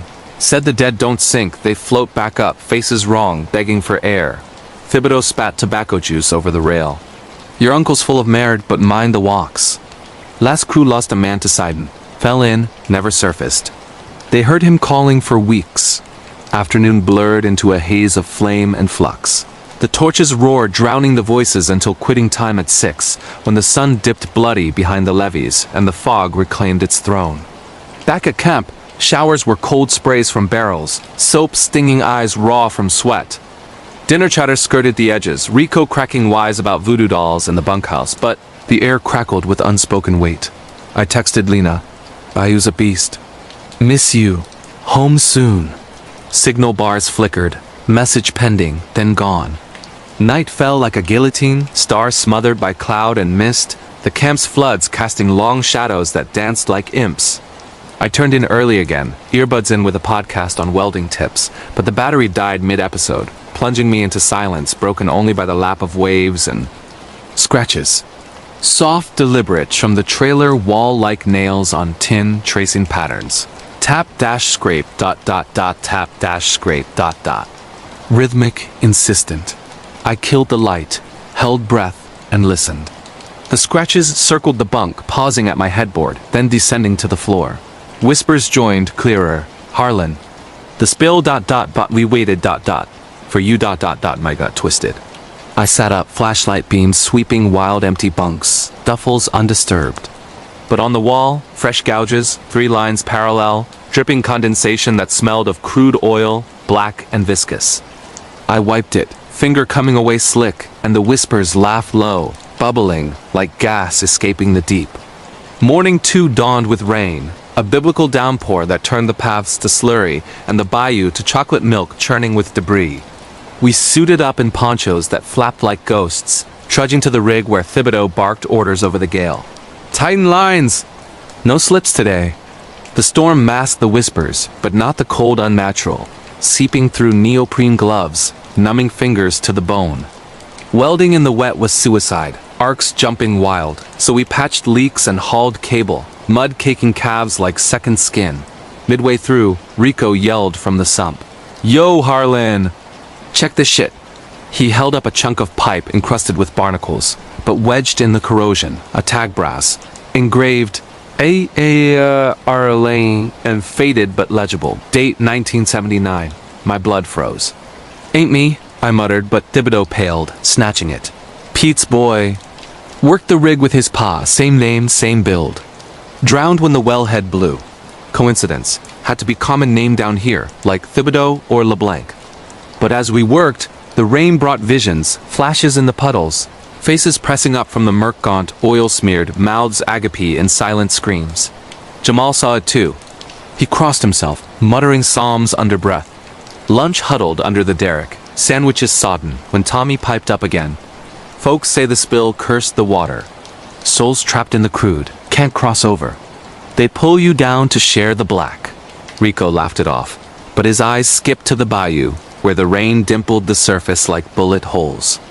The shift dragged, thunder rumbling like bowels of the earth protesting, lightning forking to illuminate shapes in the fog tall, hunched, shambling along the catwalks we swore were empty. Quitting whistle blew early, crew scattering to dry off, but I lingered, drawn by a glint in the sump. Flashlight down. More tags, chains tangled in rebar, names etched Pete, Jules, Duval, and below, in the silt, a bootwork boot, size 11, laced with frayed nylon, sole caked in decades-old mud. Harlan.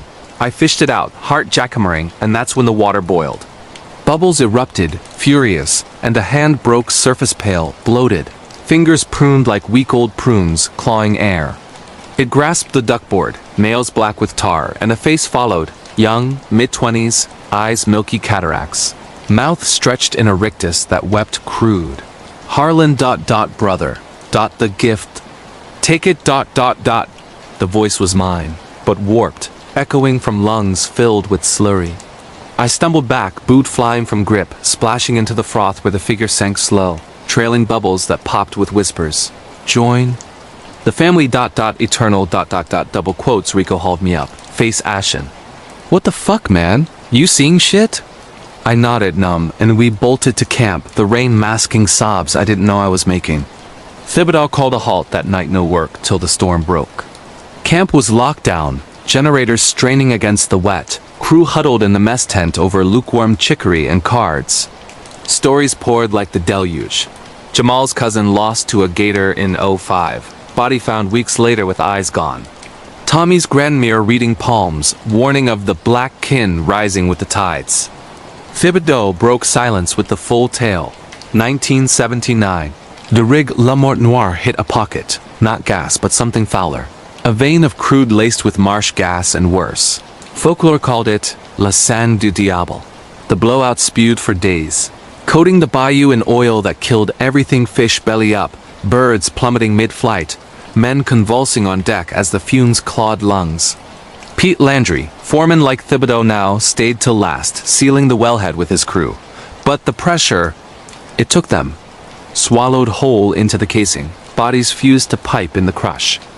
They ain't dead proper, Thibodeau whispered, flask trembling. The oil preserves, calls to blood. Harlan Landry was Pete's son, your spit-in image. If it wants you ... double quotes, he trailed off, crossing himself. I laughed. Brittle superstition, methane hallucinations from the leak. But when I bunked down, the trailer reeked of petroleum, walls slick with sheen, and the scratches returned, frantic, carving my name into the tin. Sleep evaded. I paced the narrow aisle, flashlight beamed jittering shadows that clung like cobwebs. Outside, the fog glowed phosphorescent, and figures moved silhouettes against the lights, tall and stooped, shuffling in unison toward the water. Rougarou? No man, or what was left. Oilskins hanging loose on frames too lean, faces obscured by hoods dripping black. One turned, hood falling back. Me, but hollow-cheeked, eyes pits of tar, grinning with teeth filed to points. Harlan. The call ... answer ... double quotes. The trailer door rattled, handle turning slow, unlatched. Wind, I lied, barricading with a chair, but the pounding followed fists on metal. Wet slaps like meat on slab. Let us in ... brother. The family waits ... double quotes. Voices multiplied, overlapping my own, pleading, demanding, promising riches in the deep. I radioed Thibodeau, static, then my voice mocking, come down. The gift seers ... double quotes, phone dead, signal drowned, panic surged. I grabbed the .38 from my duffel habit from deer season and cracked the door. Fog swallowed the camp, trailers ghosts in the mist. But the figures were real. 5, 6, circling the bunkhouse, hands outstretched, skin sloughing in sheets to reveal muscle marbled with crude. They moved as one, boots silent on mud, and the leader me, decayed, whispered, blood for blood. The spill needs kin ... I fired blind, muzzle flash blooming orange. The report echoing like thunderclap. Shapes scattered, dissolving to vapor that reeked of rot, but laughter lingered, bubbling from the ground. Dawn crept in on cat feet, rain easing to drizzle. The camp scarred, gouges in the dirt like claw marks, oil slicks pooling where the figure stood. Thibodeau found me on the porch, revolver loose in lap, eyes hollow. You saw him, not question. He nodded, poured coffee laced with bourbon. Happens every decade or so. The call. Last time, 14, we lost 2. Company pays hush, calls it accident. Crew trickled in, faces drawn Rico with a gash on his palm he couldn't explain. Jamal clutching a rosary, Tommy white as the ghosts. Work cancelled again. We packed gear, Thibodeau filing reports of equipment failure. But as I loaded the truck, the bayou stirred. Water parting slow. A shape rising rigging, pipe but with arms, legs, a face twisted in my likeness, waving slow like a drowned man greeting kin. Harlan ... don't leave. The gift ... I floored it. Tires spinning mud, Highway 55 a blur of green and gray. Back in Homa, Lena held me that night, but the whispers followed in the shower drain, gurgling my name. In the fridge hum, layered please. Doctors called it exposure fumes, stress-prescribed Ativan and leave. But the dreams, sinking endless into black, lungs burning sweet, faces of the lost smiling welcome. Last month, a package arrived, postmarked Montagut, a vial of crude labeled The Gift HL, 1979. I burned it in the yard, flames green and hungry, but the smoke spelled words in the air. We wait. The bayou calls eternal. Folks' true scary stories from Louisiana's wild heart prove some kinships are forged in the deep, pulling you under with promises of forever. True ghost stories like this, laced with real paranormal encounters and unexplained mysteries, dominate the feeds because they burrow into your bones, making every shadow suspect. If this marathon of dread has you hooked, smash like for more true horror stories, subscribe to climb the Explore ranks with weekly chills, and comment your spot, US coasts, Midwest plains. Let's map the haunts. Sleep tight. If you dare. The mistbound echoes of the North Cascades, Washington. USA, the autumn of 2023 draped the North Cascades National Park like a funeral pall where the jagged peaks of the Picket Range, clothed skies perpetually bruised with low-hanging clouds in the air, carried the sharp tongue of pine sap mingled with the earthy rot of fallen leaves carpeting the forest floor.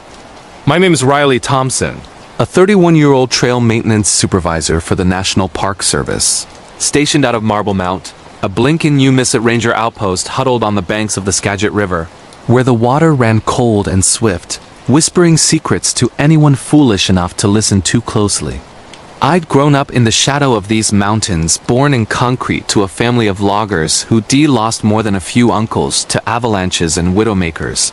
Those massive firs that toppled without warning, pinning men like insects under bark and branch. By my 20s, I traded chainsaws for Pulaskis and rock bars, patrolling the web of trails that snaked through 500,000 acres of old-growth wilderness, from the glacier-fed valleys of Thunder Creek to the wind-scoured ridges of Hidden Lake. Job was solitude incarnate. Days of splitting rock and clearing blowdowns. Nights in a Quonset hut bunkhouse, with nothing but the howl of coyotes and the crackle of a shortwave radio for company. My crew was tight-knit me Jax, the wiry kid from Bellingham, with a tattoo of Sasquatch on his forearm, Lena, the geologist from Seattle who could read schist like a novel and old-timer, Harlan, a grizzled vet of 40 seasons whose stories of mountain echoes always came laced with a warning glint in his eye. We were there to keep the Pacific crest. Trail passable, but the Cascades had a way of keeping their own counsel, and that fall as the first snow dusted the high calls, the mountains decided to share a secret we'd all live to regret hearing. It started innocuous enough, the way all true scary stories do, a routine patrol up the Backbone Ridge Trail. A 12-mile out and back that hugs the spine of the range like a scar from some ancient tectonic fever dream. September 15th. Golden hour bleeding into dusk, the aspens trembling in a breeze that carried the faint, metallic scent of impending rain. We'd been clearing a washout near mile 7, where a spring-fed gully had gnawed the path into a V of mud and scree when Jax unearthed it. A rusted tin locket half buried in the tailless chain links fused to the soil like veins. "Check this relic," he grinned, popping the clasp with his Leatherman. Inside, a sepia photo of a woman in a high-neck dress, her eyes dark pools that seemed to follow the light, and etched on the back, E. Harlow -1923. "Wait for me," Lena snorted, pocketing it for the lost and found at headquarters. Probably some miner sweetheart pining from the Skagit mines. Romantic, till the silicosis got M. Harlan, though, went still, his pipe halfway to his lips. "Harlow? Up here? Ain't right." That name's tied to the old Harlow place, abandoned since the 20s. Fever took the family whole kit and caboodle. Echoes, they say. Mountains don't forget. We laughed it off, crediting the chill to the dropping mercury. But as we shouldered packs for the hike out, the mist rolled in unannounced, a wall of white that swallowed the trailhead in seconds. Visibility dropped to arm's length, our headlamps carving futile tunnels in the fog, beams scattering like fireflies in a storm. The radio hissed static, Lena's GPS glitching to searching eternally. Storm front, I muttered, consulting the battered topo map. Cut north to the ridgeline, link up with the PCT. But the compass spun lazy circles, and the pine's towering sentinels, a century old, seemed to lean inward, branches interweaving overhead like fingers laced in prayer. We pushed on, boots crunching needles softened by dew, the only sound until the first echo came. Faint, like a pebble skipped across ice. R-I-lay ... double quotes my name, stretched thin, exhaled from the mist to our left. I froze, pulse thudding in my ears. Wind shear, Jax whispered, but his voice cracked, eyes darting to the gloom. Lena gripped her ice axe tighter, Harlan muttering a fisherman's prayer under his breath. We chalked it up to fatigue. 12 hours on the trail will play tricks. But the echoes multiplied as we climbed, overlapping in a susurrus that mimicked our own footfalls. Then words. Wait ... for ... uts ... double closer now. From the underbrush, where ferns rustled without breeze. By the time we crested the ridge, the moon had risen blood orange through a rent in the clouds, casting the world in sepia tones that made the Lockett's photo seem alive. Camp was a hasty affair, tarps strung between hemlocks, a fire pit ringed with stones that Harlan swore warmed too quick, like they remembered flame. Sleep came fitful, broken by scratches on canvas claws, branches, and dreams where the woman's face from the locket pursued me through endless fog, her dress trailing moss and mud, hands outstretched, nails caked with grave dirt. Echoes, Harlan growled at dawn, as we broke camp under skies cleared to merciless blue. Harlow fever wasn't natural. 1923, the influenza hit the mining camp hard dozens down. No doc for miles. Elias Harlow, the claim jumper, sealed his kin in the cellar to quarantine, then vanished into these woods. They say the mist carries their calls, luring the lost to join the chorus. Folklore. I thought, but the locket weighed heavy in my pocket, its clasp warm against my thigh. Back at Marble Mount, the realtor's records confirmed Harlan's yarn. The Harlow homestead, a sagging cabin off the old mining spur, abandoned since the pandemic's shadow fell. Curiosity or something darker pulled us back a week later under the guise of historical survey for Lena's grant work. October 1st, leaves turning crimson like spilled blood. We humped up the overgrown spur trail, machetes hacking brambles that snagged like desperate fingers. The cabin emerged from the alders like a corpse from undergrowth. Walls of hewn cedar warped and silvered. Roof caved in patches where crows nested. Windows shattered to jagged teeth. The door hung ajar on leather hinges, and inside, the air was thick, cloying, scented with damp wool and something sweeter, like wildflowers wilting in a vase. Dust motes danced in our beams, settling on furniture frozen in time. A rocker tilted toward the hearth, a table set with chipped porcelain, forks aligned as if expecting guests. Upstairs, the bedrooms 3, for the family held quilts moth-eaten but intact, beds made with military corners. In the master, a trunk, Elias's brass-bound, spilling ledgers yellowed with age. Entries chronicled the fever's grip. E. Coughing blood, little M. delirious visions of shadows in the mist. Sealed the cellar door. God forgive. Sketches 2. The wife, Eliza, her likeness to the locket uncanny, and below, scrawled in frantic script. They come at dusk, not fever. Echoes from the deep. Wait for me, no more. We didn't find the cellar at first, hidden under a rug in the kitchen. Trapdoor bolted with iron that crumbled to rust at Jax's tug.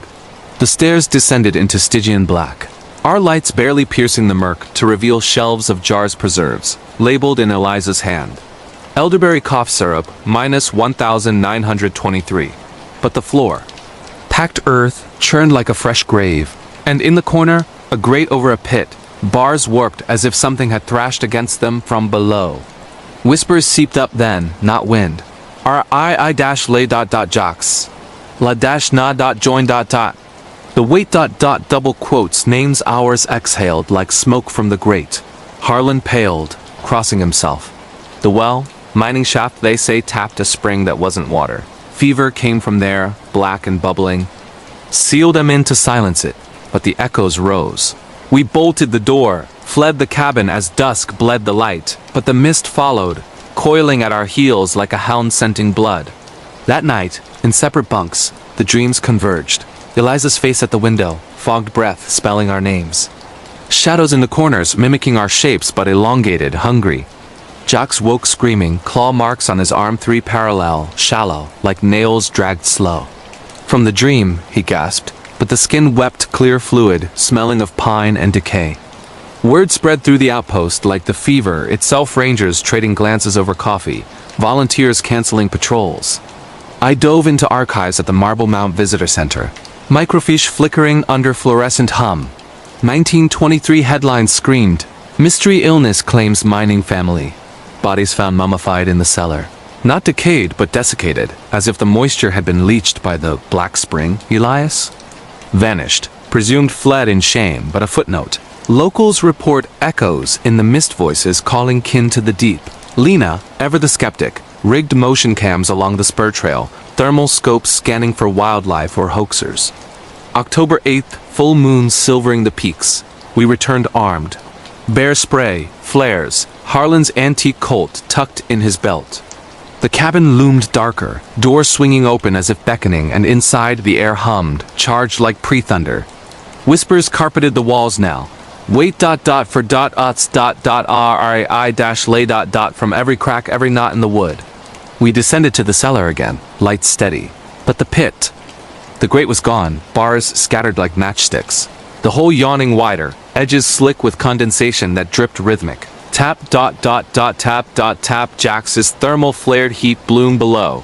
Humanoid shapes clustering, rising. Contacts. Lena yelped, her scope painting 5 figures, elongated torsos, limbs too many, ascending the shaft in a boil of vapor. Panic fractured us. Harlan fired the Colt into the dark muzzle flash, blooming hellish. Ricochets whining off stone, and something answered. A wail, layered, human throats twisted by subterranean echo, shaking dust from the joists. We scrambled up, Jax lashed, his scream cut short as tendrils roots. Mist made flesh, snared his ankle, yanking him down. I dove back, flare ignited, hurling it into the pit. Illumination revealed them. The harlots, or what remained. Elisa at the foreskin, parchment over bones, eyes luminous in sockets, deep as wells, dress shredded to rags trailing black water. Behind, the children, limbs fused in fever's grip, faces melted to masks of supplication. Elias hulking rear, his miner's pick rusted to a claw. Join ... the weight. Echoes eternal ... Their voices sensed with the drip, the wind, our heartbeats. The flare sputtered in the fluid below, black, viscous, bubbling with faces pressed against the surface, and the things surged. Mist parting to reveal forms half solid, half vapor, clawing for purchase. Lena hauled Jax free, his leg gashed to the bone, flesh chilled blue where the tendril touched, and we barricaded the trap door with the table, fleeing into night where the moon hid behind racing clouds. The hike out was apocalypse. Trail vanished under fog that clung like webbing. Compasses wild, radios vomiting our own voices back in mockery. Branches whipped faces, roots tripped ankles, and the echoes pursued footsteps mirroring ours, then overtaking, circling. Our I-lay ... double quotes from the trees, shapes flitted, doppelgangers. Our forms twisted in the gloom, beckoning with hands that ended in stumps. We burst into the PCT clearing at dawn, collapsing at the trailhead where a search party, summoned by our overdue check-in, waited with lights and stretchers. Jax airlifted to Harborview, leg amputated below the knee. Infection raging with fever that babbled of echoes in the blood. Lena quit the service. Moved to Arizona, but emails trickle. Hear them in the desert wind. Waiting. Harlan retired to a trailer in Cedro Woolley, door triple locked. But last I visited, he sat staring at the locket returned by the archives, clasp unyielding, whispering, "Forgive ... the seal broke." Me? I transferred to Olympic rainforests, where the mist stays coastal, but the cascades call still. In traffic on I-5, the AC vents sigh names.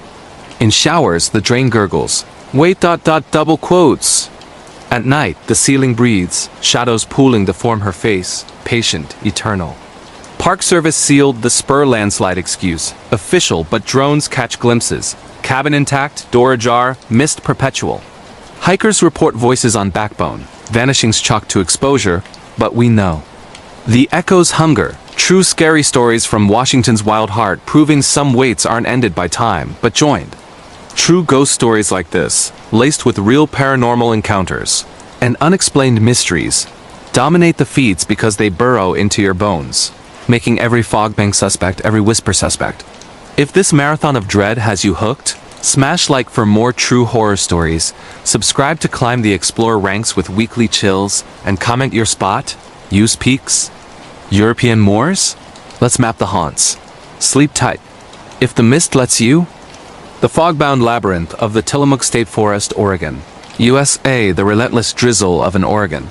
November in 2024 had turned the Tillamook State Forest into a sodden labyrinth of towering Douglas firs and fern-choked understory, where the canopy wove a perpetual twilight that muffled the world to whispers and the occasional snap of a twig under boot or beast. My name's Jordan Hale, a 29-year-old freelance cartographer and amateur mycologist from Portland, the kind of guy who'd rather chase morels and map forgotten logging spurs than chase deadlines in some cubicle farm. I'd grown up on the wet edge of the Willamette Valley, where my dad spun yarns about the ghost loggers of the old Tillamook burn, the four massive wildfires between 1933 and 1951 that scorched 500,000 acres, leaving scars deeper than the ash that blanketed the coast. Those stories were bedtime fuel, crews vanishing mid-shift, axes heard chopping long after the last tree fell, figures in oilskins shambling through the regrowth like they were still chasing quotas from beyond the grave. As a kid, I dismissed them as tall tales to explain the isolation, the way the forest seemed to swallow sound and spit out echoes that weren't yours. But by my mid-20s, after a string of dead-end gigs and a breakup that left me hollow, I threw myself into the woods full-time contract work surveying trails for the Forest Service, foraging for gourmet fungi that fetched top dollar at farmers markets, and documenting the old growth for a blog that barely paid the gas to get there. The Tillamook was my obsession. 350,000 acres of second-growth wilderness, laced with abandoned rail grades from the WPA era. Ghost towns like the remnants of Blaine and Idaville, swallowed by salal and salmonberry thickets. It was raw, untamed, the kind of place where cell signals died like struck matches and the only company was the ravens, croak, or the distant roar of the Nalum River gnawing at its banks. This particular gig came through a contact at the Oregon Department of Forestry. A rush job to update topo maps for a section of the Wilson River Trail system, hit hard by a microburst that downed a dozen trees across the Kilchis River Bridge. Pay was decent, $800 for a week's worth of boots on ground, plus mileage, and I'd camp to save on motels. I loaded the Subaru Outback on a Thursday morning, Garmin GPS, Brontom compass, drone for overheads, a Keltai tent that had seen better decades, and a cooler stocked with IPAs and elk jerky. My dog, a wiry mutt named Scout, who treed more raccoons than I cared to count, rode shotgun, his nose twitching at the scent of wet earth seeping through the vents. The drive out Highway 26 was a slog fog banking the blacktop like smoke from a hidden blaze, wipers slapping rhythmically as we crested the coastal range. By noon, I was bouncing down the gravel spur off Route 6, past the ghost of the old Spruce Run Mill, where rusted boilers squatted like forgotten gods amid the Devil's Club. The trailhead was a pullout scarred by tire ruts, a faded sign warning, "No services turn around now," half obscured by moss. I shouldered my pack 40 liters of gear, including the new LiDAR scanner for precise elevation data, and leashed Scout, his tail a blur against the gloom. The air was thick, 48 degrees and climbing slow, laced with the peat musk of decaying needles and the faint brine from the unseen Pacific 20 miles west. First order, scout the blowdown, mark chords. Then set camp at the old Ranger cabin site, a flat bench above the river where WPA crews had bunked in the 30s. The hike-in was textbook for the first hour muddy single track winding through Salal tunnels. The river a silver ribbon 200 feet below, crashing over basalt boulders smoothed by millennia. I paused at a cascade to fill my Nalgene, the water so cold it numbed my fingers, and let Scout lap at the pool, his reflection fracturing in the eddies. That's when the first anomaly hit. The drone. I'd launched it for a quick orthophoto, the quad's props chopping the mist as it climbed to 400 feet. feed was crisp on my tablet emerald canopy, unbroken save for the storm's graffiti of snapped limbs, until it veered, uncommanded, toward a ravine I'd marked as unmapped spur. Controller sticks went slack. The bird banked left, camera dipping to frame a clearing that wasn't on my USGS quad. There, amid a ring of charred stumps relics from the 36 Burna structure squatted. Not the cabin ID planned for, but a lean-to of corrugated tin and peeled poles, roof sagging under ferns, doorless maw yawning black. No heat sigs, no movement, but the LiDAR pinged anomalies, subsurface voids, like root cellars or unmarked shafts from the logging days. I recalled Dad's tailies. They dug for silver in the burns. Boys old prospectors chasing veins that weren't there. Some fell in, and the fog don't let 'em out. I recalled it, as wind shear recalled the drone with an override pulse, but the footage glitched as it descended. Static snow, then a flicker of motion. A silhouette tall and stooped oilskin slicker gleaming wet head, turning slow toward the lens before the feed cut. Heart thump. I pocketed the tablet, whistled for Scout who'd gone rigid, hackles up, staring into the underbrush and pushed on. The blowdown was worse than briefed, a 100-footer across the trail. Crown shattered like matchwood, roots upturned in a claw of mud that smelled of sulfur and rot. I spent the afternoon winching limbs with a come-along, sweat beading under my Gore-Tex despite the chill, Scout pacing circles, growling low at shadows that pooled deeper than dusk should allow. Camp was up by 5 p.m. a tarp strung taut between alders, tent staked firm on duff that squelched like overripe fruit. Fire ring from prior users, stones blackened, and I coaxed a blaze from damp tinder, the flames hissing defiance at the mist that beaded on needles like sweat on fevered skin. Dinner was ramen spiked with foraged chanterelles, salty warmth cutting the damp, and I scrolled the drone clips by headlamp, the glow casting my face in hellish orange. The silhouette replayed, not pareidolia, not a stump or branch shoulders broad. Posture hunched against an unseen load, the turn deliberate, as if acknowledging the intruder. Scout whined, ears flat, and bolted upright at a crack from the tree-lined ear. I told myself, or a coon spooked by the light. But the crack echoed, layered, like multiple axes biting wood in unison, distant yet encircling. I killed the lamp, sat stock still, pulse sinking with the river's roar below. Minutes stretched. Silence reclaimed the night, broken only by the pop of settling embers. Sleep came grudging in the tent, bag zipped to my chin, knife sheathed on the pack within reach, Scout curled at my feet, his flanks rising steady. Dreams were fevered, the lean-to expanding to a mill town. Streets of plank and mud where loggers in tin hats shuffled cues for scrip, faces gaunt under lantern glow, eyes hollow as the burns craters. One broke rank, oilskin parting to reveal ribs like ladder rungs, hand extended. Map us out, cartographer. The fog forgets, but we don't. I woke gasping at 2:17 a.m. Watch glow confirmed tent walls beaded with condensation that dripped rhythmic tap tap tap like Morse from the fly. Scout was gone. Panic surged, cold as the river spray. I unzipped slow, beam sweeping the fire's embers cold, scattered as if kicked. Whisper hissed then louder, the words swallowed by fog that had thickened to milk. Visibility 10 feet at most. No jingle of tags, no rustle. Just the axes again, closer, a chorus from the ravine, thud echo thud, since to a rhythm that pulled at the gut. Flashlight danced over ferns, catching dew that gleamed like eyes, and there 10 yards downslope Scout's form, rigid at the tree line, tail low, staring into the murk. I crept down, boots silent on moss, leash clipped with a click that sounded like gunshot. He turned, eyes wide white and bolted up, dragging me toward camp. But as we crested the bench, the chopping stopped, replaced by murmurs, low and gravel, slurring through the mist. Hale ... map ... The veins ... double quotes, my name mangled as if gargled through sawdust, overlapping like a crew briefing at shift change. I froze, beam pinning nothing but vapor that swirled reluctant, tendrils coiling like smoke from green wood. Back in the tent, Scout burrowed deep, trembling, and I lay awake till gray light, knife palmed, replaying the drone clip on loop.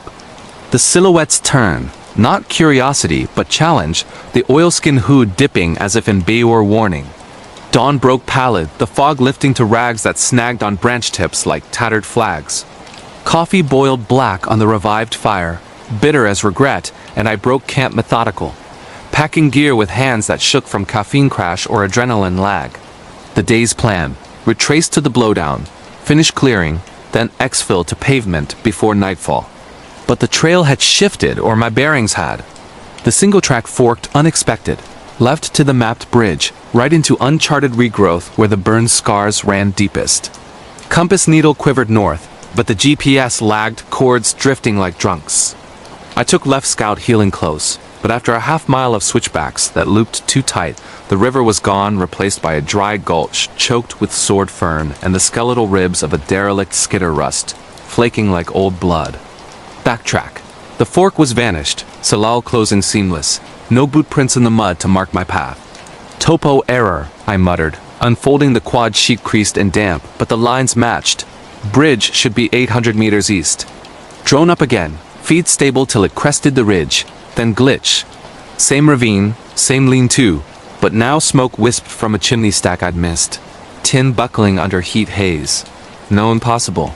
Wind was west. Controller dead. The bird hovered, defiant, camera panning slow to frame the door. Ajar, and within, flicker of flame, shadows dancing tall. A figure stepped out oilskin. Broad axe slung over shoulder, face obscured by hood pulled low. It paused, head tilting as if scenting air, then strode down slope, swallowed by fern. I recalled the drone manually, props whining protest, and crashed through underbrush, machete hacking devil's club that lashed back like vengeful limbs. Scout bayed, leading to a game trail that spilled onto the Wilson proper, water churning froth over logs that looked sawn too clean. The bridge was there, rotted planks patched hasty with WP-era planking, moss-veiled but passable. Noon by my watch, but light waned early, clouds boiling from the coast like ink in milk. Cleared the last limbs by 1 p.m., muscles screaming, and pushed for the trailhead, 4 miles out. That's when the echoes started, not chops, but voices, fragmented, urgent, riding the thermals from the canopy. Veins ... Run deep ... Halle ... Double quotes overlapping, male timbres rough as bark, pleading then commanding, since to the drip of fog from boughs. Scout halted, ears pricked, and I followed his gaze. Upslope, through a break in the alders, the lean-to impossible, a mile off trail. Smoke curled lazy, and figures moved 3, 4, oilskins gleaming, axes rising and falling in unison on a stump that bled sap thick as pitch. No faces, but postures familiar. The slump of men who'd felled giants for pennies, backs bowed under invisible loads. One turned, who'd falling back face a ruin of shadow and scar, eyes coals that fixed on me, mouth working silent. Map us. I ran then. Leash dragging slack, boots pounding duff that gave way to sucking mud. The voices pursuing in chorus, swelling to a roar that drowned the river. The spur road emerged at dusk. Subaru a beacon in the gloom, but the voices lingered in the cab as I floored it to pavement, radio static hissing names. Portland that night. Hot shower till skin pruned. Burger wolfed at a dive on Burnside. Scout crashed on the rug while I poured footage. The lean to clip. The figures stride purposeful, axe haft worn smooth, and in freeze frame. The hoods edge a glimpse of jaw, stubbled human. Research rabbit hole. Tillamook burn archives, digitized at the State Library. 1933 fire, 300,000 acres.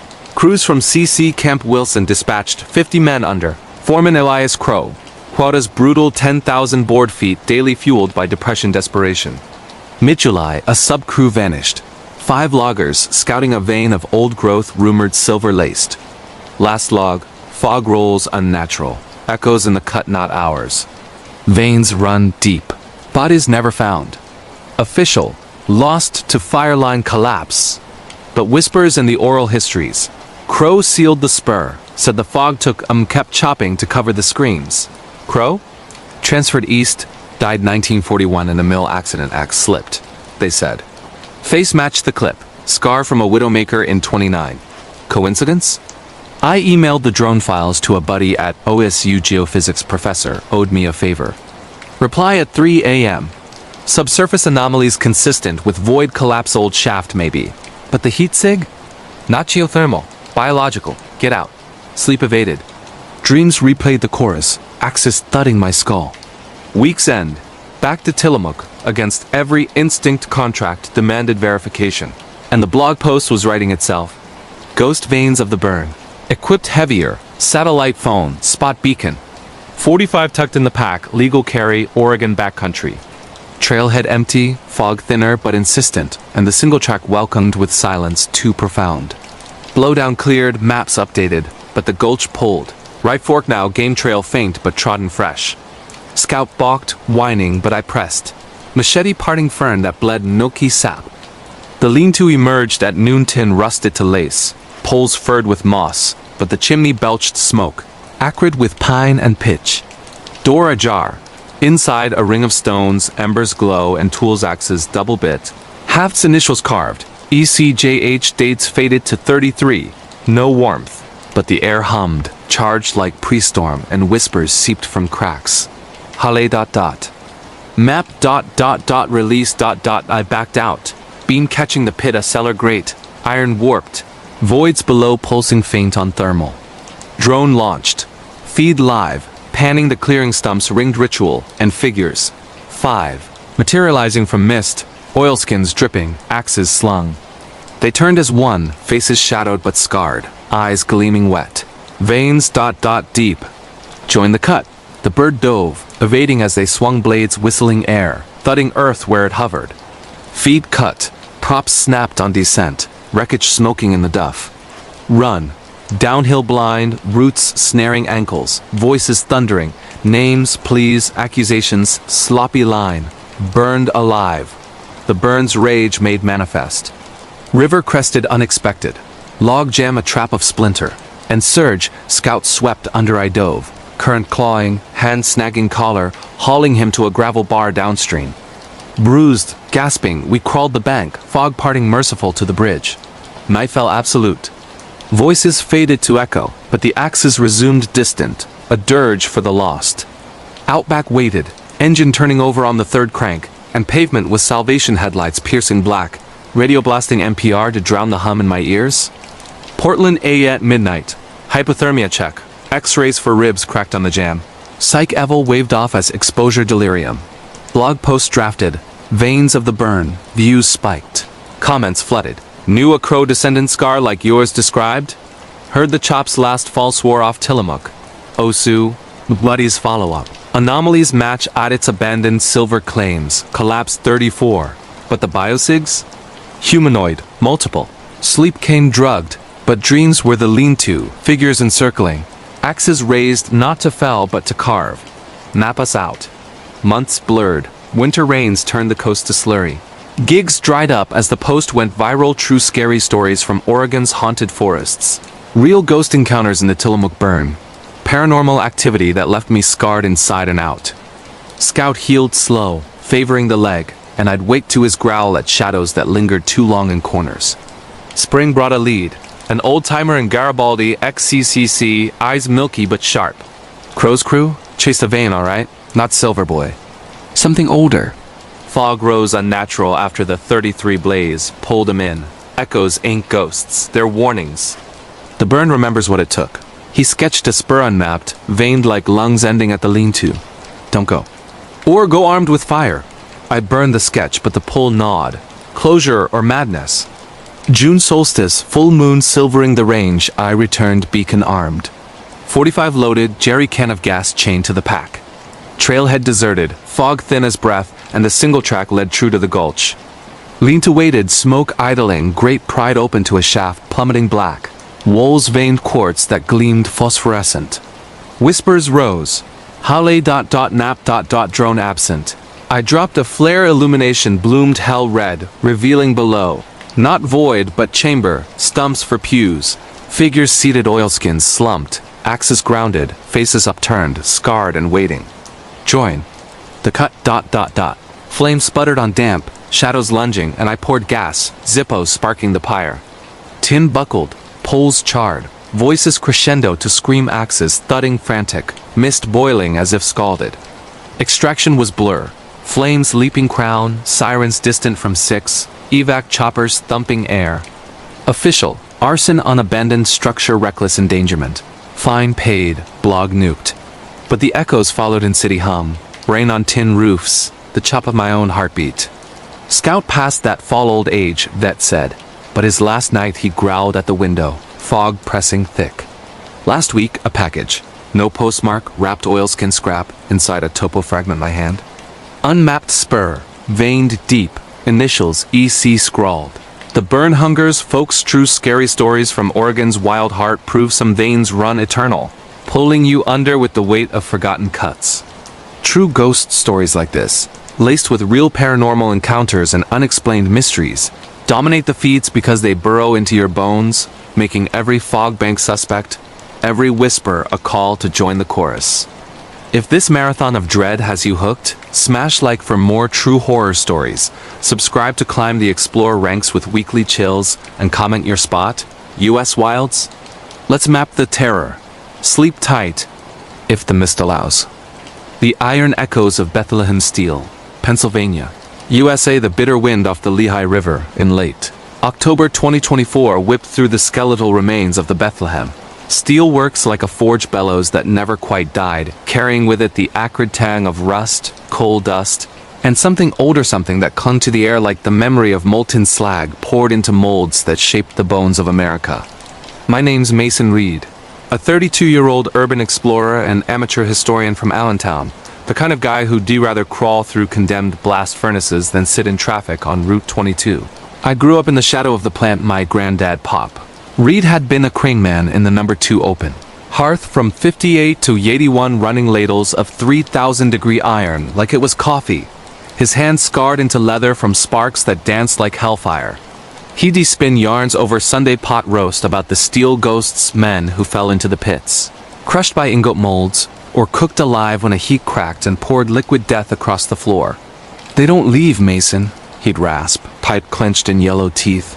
"The iron remembers. Echoes in the beams calls you back when the furnace is cool." I laughed then, kid stuff, union lore to scare greenhorns. But after Pop passed in 22, lungs black from decades of fume, I inherited his hard hat dented, sticker faded, and a hunger to see the beast that ate him. The plant shut in 20,000 jobs gone overnight. The 1,800-acre site a rusting monument to the Rust Belt's collapse. Most was scrapped, but the core remained. 5 blast furnaces towering 200 feet like rusted cathedrals, the ore bridge, a 300-foot skeleton straddling the yards, and the number 2 machine shop, a mile-long cathedral of riveted steel where locomotives and Liberty ships were born. Urbex crews called it the Beast. I called it Homecoming. I'd been inside before quick hits with GoPros and headlamps, dodging security and jeeps that patrolled the chain link like sharks, but never deep, never alone, never at night. This trip was different. A contact from a defunct steelworkers forum username, FurnaceRat66, slid into my DMs with coordinates. A service tunnel under Furnace A, sealed since '83 after a structural failure that took 3 men. "They're still down there," the message read. "Echoes in the iron, bring light, bring salt. Don't bring fear, it feeds."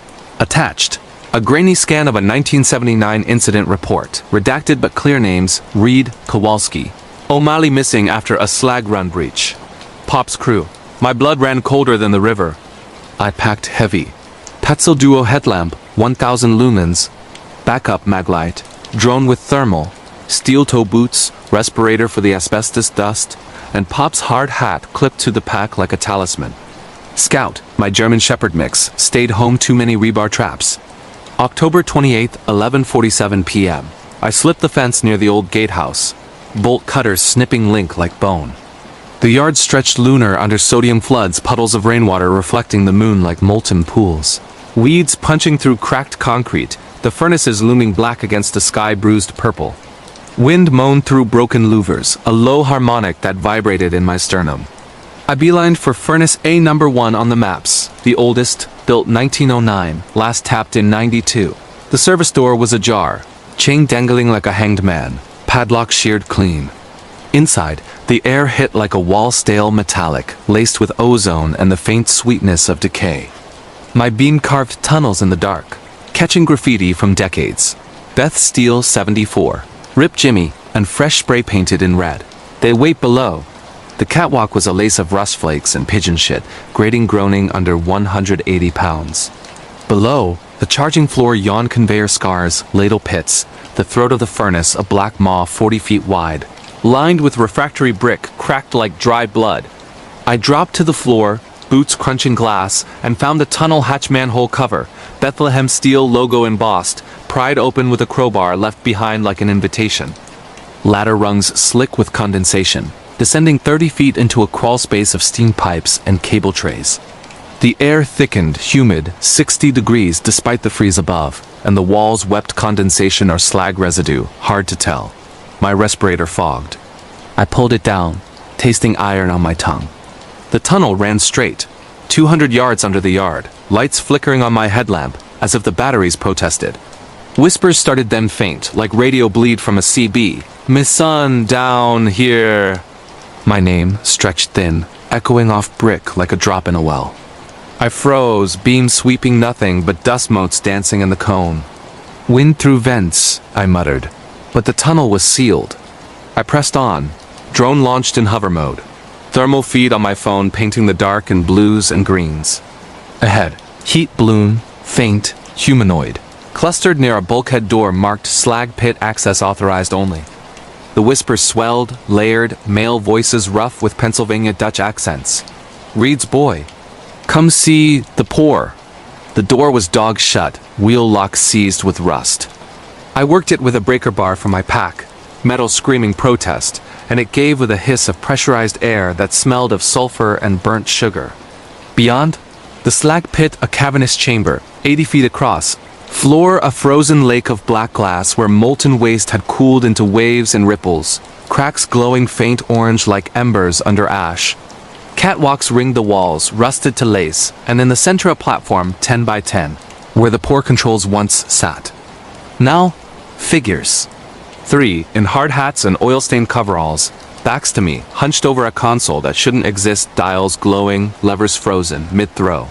Thermal flared, 98.6 degrees Fahrenheit, human normal, but the shapes were wrong, limbs too long, joints bent backward, heads tilted at angles no neck allows. One turned slow, face catching my beam.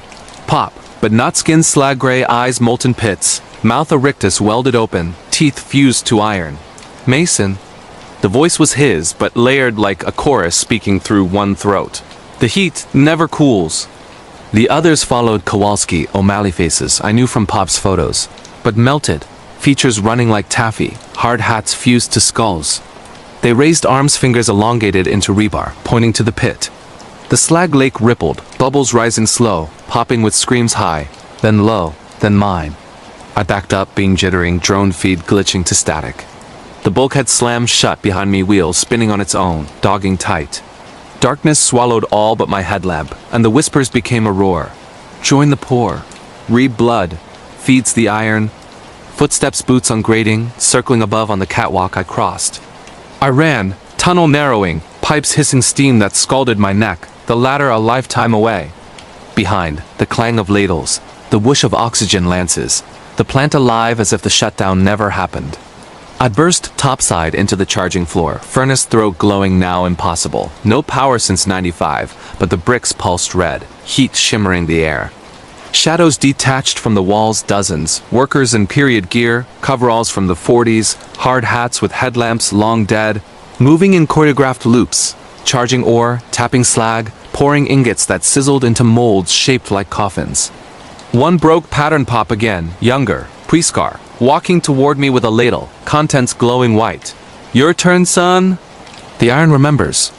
I bolted for the service door, but the yard had changed, conveyors turning. Ore cars clanking on rails, long ripped up, the sky above a hellish orange from furnaces that belched flame. Security floods were gone. In their place, arc lights from the 70s, buzzing sodium that cast everything in jaundice yellow. I sprinted the ore bridge, 300 feet of swaying steel, 100 feet up. Wind howling through gaps, the river a black ribbon below. Halfway across, the bridge groaned metal fatigue or something worse, beams twisting like licorice, rivets popping like gunfire. Figures climbed from below, Kowalski on the handrails, O'Malley swinging from the truss, Pop at the far end, ladle dripping sparks that burned holes in the grating. "The pour's ready." "Reed line ends here." I dove through a maintenance hatch, sliding down a cable trunk into the machine shop, a mile of darkness lit by my beam. Lays the size of houses frozen mid-cut, tools scattered like bones. The air was colder here, breath fogging, and the whispers followed through vents. Finish the heat. Cool the iron. I hid in a tool crib, door barred with a pry bar, drone dead, phone no signal, hours blurred, minutes, days. The shop alive with phantom shifts. Hammers on anvils, hiss of steam, the clang of ingots dropped to cool. Shadows pressed the crib's mesh, fingers of slag prying bars, faces melting against the wire. Pop's voice, soft now. I tried to save him, Mason, slag run cracked. Sealed the tunnel. But the iron took us anyway. A Polaroid slid under the door Pop's crew, 79, smiling. But their eyes scratched out, replaced with molten orange. Dawn found me real dawn, gray and grudging, the shop silent, furnaces cold. I crawled out, yard empty, bridge intact, tunnel hatch welded shut from the inside. Security found me at 7:12 a.m., babbling, frostbitten, hard hat clutched like a shield. Hospital, hypothermia, dehydration, acute stress reaction. They kept Pop's hat evidence. Therapy, grief manifestation. But the scars on my arms perfect circles, like rivet burns never explained. The plan slated for demo spring, 25 casino, they say. I drive past nightly, windows down, listening. Sometimes late, the furnaces glow faint through broken glass, and the wind carries Pop's voice. The iron remembers? True scary stories from Pennsylvania's industrial heart prove some heats never cool, some echoes never fade. True ghost stories like this, laced with real paranormal encounters and unexplained mysteries, dominate the feeds because they burrow into your bones, making every shadow suspect, every clang a call to the poor. If this marathon of dread has you hooked, smash like for more true horror stories, subscribe to climb the Explorer ranks with weekly chills, and comment your spot, US Rust? Global ruins? Let's map the terror. Sleep tight. If the iron lets you, the smoldering veins of Centralia, Pennsylvania.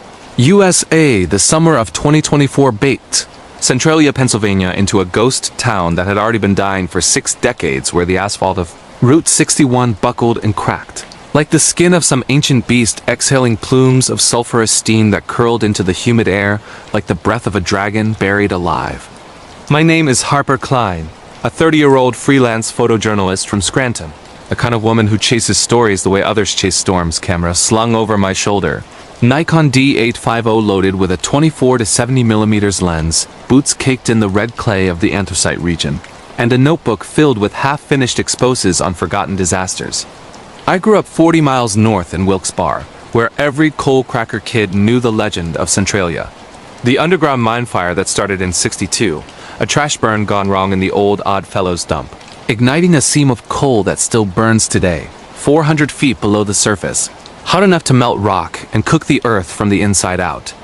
By 1981, the town was condemned sinkholes swallowing backyards. Carbon monoxide seeping into basements, families paid to leave with government bailouts that felt more like hush money than help. Only a handful stayed, defiant in their double-wides, but by 2024, Centralia was 12 people, a zip code, and a warning sign: danger, subsidence and toxic gases. The state sealed the boreholes, capped the vents, but the fire laughed, spreading sideways through abandoned shafts, chewing toward Locust Avenue like a slow-motion apocalypse. I came for the photos. The graffiti highway, the smoking fissures, the Orthodox church still holding Sunday service for ghosts. But the fire had other plans. I rolled into town on July 12th. The Subaru's a sea wheezing against 96-degree heat that shimmered off the cracked blacktop. Route 61 was a detour nightmare. Barricades funneled traffic around the hot zone. But I knew the back way. A gravel service road off the old rail grade, past the abandoned St. Ignatius Cemetery where headstones tilted like drunks. The town unfolded in ruins, foundations choked with goldenrod, sidewalks ending mid-stride. The American Legion haul a charred husk from a 90s arson. I'd parked near the graffiti strip, half a mile of pavement tagged with spray-painted anarchy symbols, Bible verses, and pleas like "Save Centralia" in fading red. My first shots were golden hour gold. Steam vents hissing from fissures, orange sunlight glinting off broken glass. The distant silhouette of the Assumption of the Blessed Virgin Mary Ukrainian Church, its onion domes defiant against the sky. I interviewed the last holdout, Mary Dobo, 78. In her trailer on Wood Street, her husband died of CO poisoning in '83, but she refused the bailout. The fire took everything but me. she rasped, chain-smoking Pall Malls. It talks at night, calls names. My Tommy's down there, still digging. I laughed politely, snapped her portrait, and promised to send prints. That night, I camped illegally in the borough limit tent pitched in the old high school ball field. Now a meadow of milkweed and fireweed, the ground warm under my sleeping bag like a heating pad set to low. Sleep came shallow, the air thick with the smell of brimstone and wet earth. Around 2:13 a.m. phone timestamp, I woke to a low rumble, like a freight train underground, and a voice. Har. Purr, my name, exhaled from a vent 10 feet from the tent, steam curling in the moonlight like cigarette smoke. I sat up, heart jackhammering, headlamp slicing the dark nothing, but grass bending in a breeze that wasn't there. The rumble faded, but the voice lingered, layered, male and female, young and old. Come, see, the seam. I chalked it to CO, hallucinations, vented gas can do that. The warning said, and cracked a window in the Subaru for fresh air. Dawn broke hazy, the ground fog mixing with mine steam into a soup that swallowed sound. I packed camp and headed for the graffiti highway to shoot B-roll, drone up for aerials. The DJI Mini 3 Pro hummed to 400 feet. Feed crisp on my iPad. The cracked road a scar, vents dotted like bullet holes, and in the center, a heat bloom. 200 degrees Fahrenheit, shaped like a hand reaching up. The drone glitched, veering toward Burnsville Road. Camera dipping to frame a sinkhole I hadn't seen on maps, fresh, edges raw, 20 feet across, steam billowing thick. In the feed, movement. A figure, small, in a yellow raincoat, standing at the rim, head tilted as if listening. Child-sized. I recalled the drone, but the figure waved slow, deliberate, then stepped backward into the hole and vanished. Feed cut to static. I drove to the sinkhole, boots crunching on shale, the air 110 degrees and rising, sulfur stinging my eyes. The hole was real jagged, swallowing a pickup-sized chunk of road. Steam so dense I couldn't see bottom. I tossed a rock. It clattered for 3 seconds before a hiss like bacon on a skillet. My Geiger counter habit from 3 Mile Island shoots clicked lazy, but the thermal on my phone painted the rim at 180 degrees Fahrenheit. Footprints ringed the edge, small, bare, leading to the drop. I followed, circling, and found a borehole capstate issued, 2018, pried open, chain cut clean. Below, darkness, but a glow faint orange pulsing like a heartbeat. Voices rose with the steam. Har, purr, down. Here, overlapping, a chorus of miners, housewives, kids Centralia's dead, catalogued in the 1984 relocation census. I backed away, heart in throat, and called PA Dep from the car anonymous tip. New subsidence. They promised a crew by noon. I waited, shooting time-lapse of the steam, but the voices followed in the wind. Stay. See the fire. DEP arrived at 11:47 to Tex in Tyvek, a backhoe, and a bored state trooper. They capped the hole with a steel plate, welded it shut, and posted nitrogen monoxide trespassing extreme danger. I played dumb. Showed press credentials, got a quote, routine venting. Fire stable, but as they left, one tech name tag R. Evans pulled me aside. My granddad worked the knock seam, said the fire don't just burn, it remembers. Calls back the ones it took. He handed me a folded map hand-drawn, 1960s vintage, marking bootleg adits under the town. Stay out, Harper. Or bring salt. I drove to Scranton that night, edited photos till 3 a.m., but the map burned a hole in my pack. Sleep brought dreams. The sinkhole a mouth. Yellow raincoat child beckoning. Steam-forming faces Mary's Tommy, the Burns family, a miner with a pick fused to his hand. I woke gasping, the motel room 82 degrees despite AC on 60, sulfur on my tongue. July 14th, I returned obsessed, armed with the map, a respirator, and a GoPro on a chest mount. The new plate was pried again, welds fresh but bent. I descended rope tied to the Subaru's tow hitch, 40 feet into the adit. Walls slick with condensation. AIR 120 degrees Fahrenheit and climbing. The tunnel was man-made timbers charred but intact, rail spikes glinting, a coal cart tipped on its side. My beam caught graffiti. 1962, we lit the wrong fire. The voices were louder here, intimate. Har, purr, join, the seam. I followed the map, 300 yards north, the tunnel widening into a stope 30 feet high, veins of anthracite gleaming like black glass. heat shimmered. The floor glowed cracked spiderwebbing, lava orange beneath. I stepped careful, boots sizzling, and found the source. A breach, 10 feet wide. The fire exposed coals pulsing, flames licking anthracite like a lover's tongue. In the glow, figures. Dozens. Miners in canvas jackets, lamps dead, faces soot black, eyes reflecting fire. Housewives in 50s dresses, aprons fused to skin. Children in raincoats yellow, red, blue holding pickaxes, too big for their hands. They turned as one, mouths moving in unison. The fire remembers Harper. One stepped forward, Tommy Dobos, 10 years old in 83, face unchanged but eyes ancient. Mommy waits up top, but we dig forever. I ran, rope burning palms, the stope collapsing behind timbers snapping, coal dust choking, the fire roaring like a blast furnace. I burst topside as the Subaru's bumper groaned, rope fraying, and floored it out of town. Rearview mirror filling with steam that formed a hand waving goodbye. Scranton Erie burns on solace, CO poisoning, delirium, therapy, trauma response. But the GoPro footage uploaded anonymously to a private server showed the figures clear, the child's wave frame by frame. Mary Dobos died August 1st heart attack, they said, but her trailer was 140 degrees Fahrenheit inside, windows melted.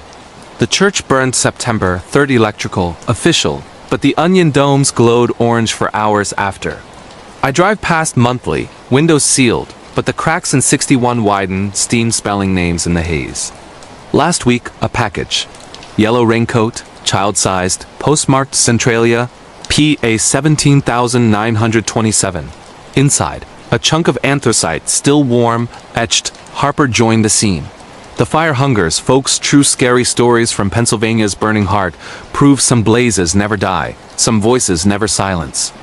True ghost stories like this, laced with real paranormal encounters and unexplained mysteries, dominate the feeds because they burrow into your bones, making every crack suspect, every whisper a call to the deep. If this marathon of dread has you hooked, smash like for more true horror stories. Subscribe to climb the Explore ranks with weekly chills, and comment your spot. US ghost towns? Global infernos? Let's map the terror.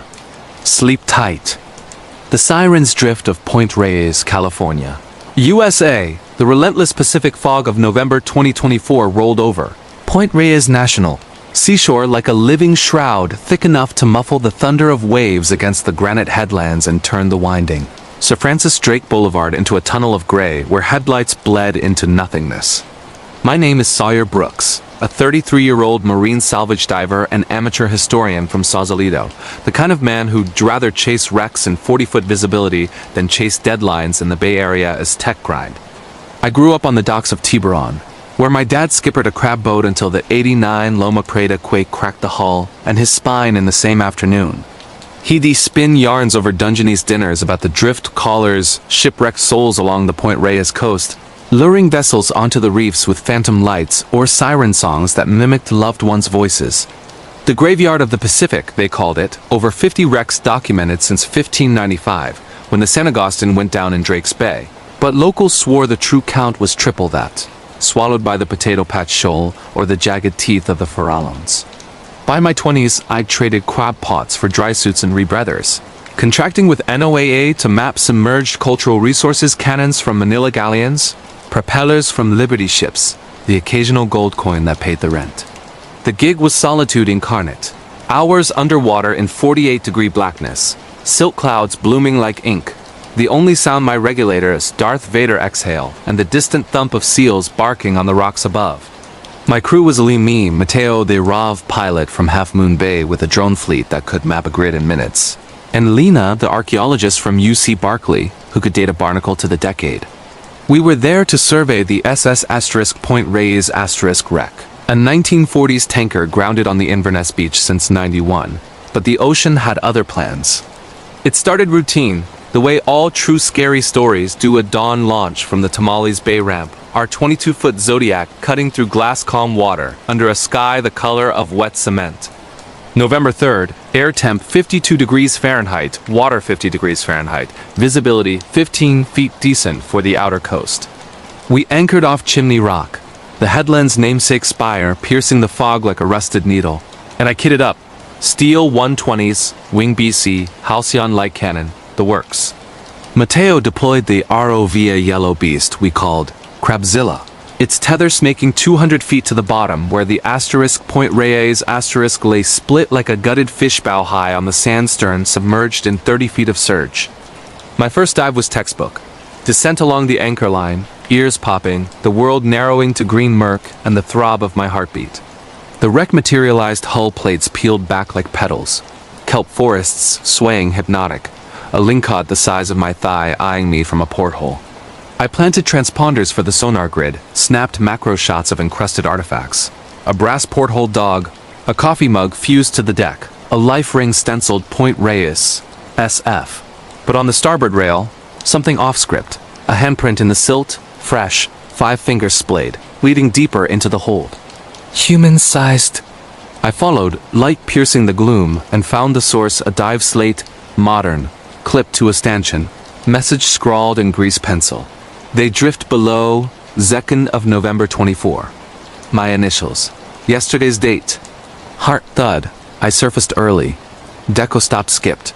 Mateo hauling me aboard with a "You okay, bro?" I showed the Slatelina's eyes widened.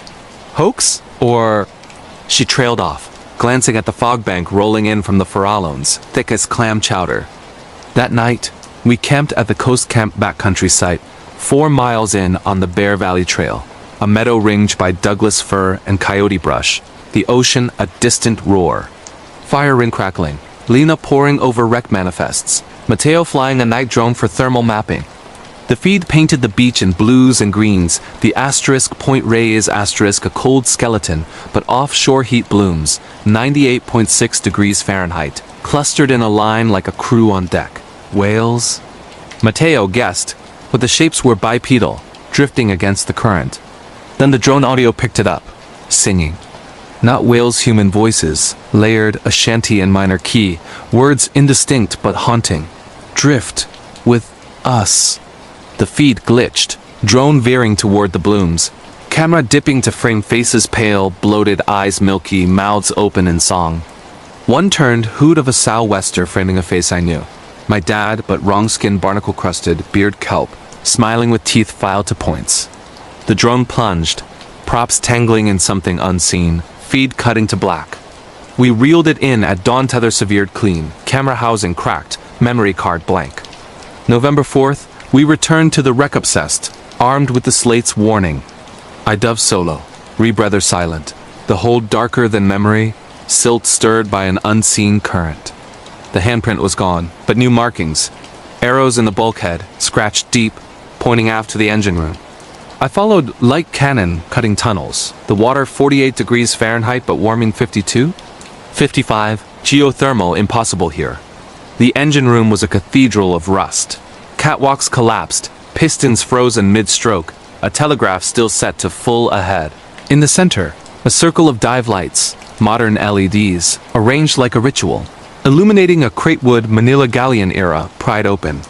Inside, gold, doubloons, 1595 mint stacked neat. But on top, a locket silver engraved E. Brooks minus 1989. My mother's. Lost the day Dad's boat sank. I pocketed it, heart and throat, and the voices started not through the cum, but in my skull. Saw your drift with us. The water boiled, bubbles rising from cracks in the deck, and figures materialized, crew of the San Agustin doublets and breeches, cutlasses fused to bone. Liberty ship sailors in peacoats, faces gashed by propellers.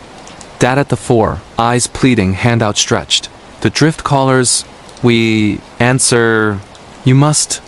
I fled, ascent too fast, narcosis gripping like a vice, surfacing to Mateo's frantic. Where the hell were you? The locket was real mom's inscription, photo inside of me at age 5, waterlogged but intact. Lena carbon dated the crate shards. 1590s.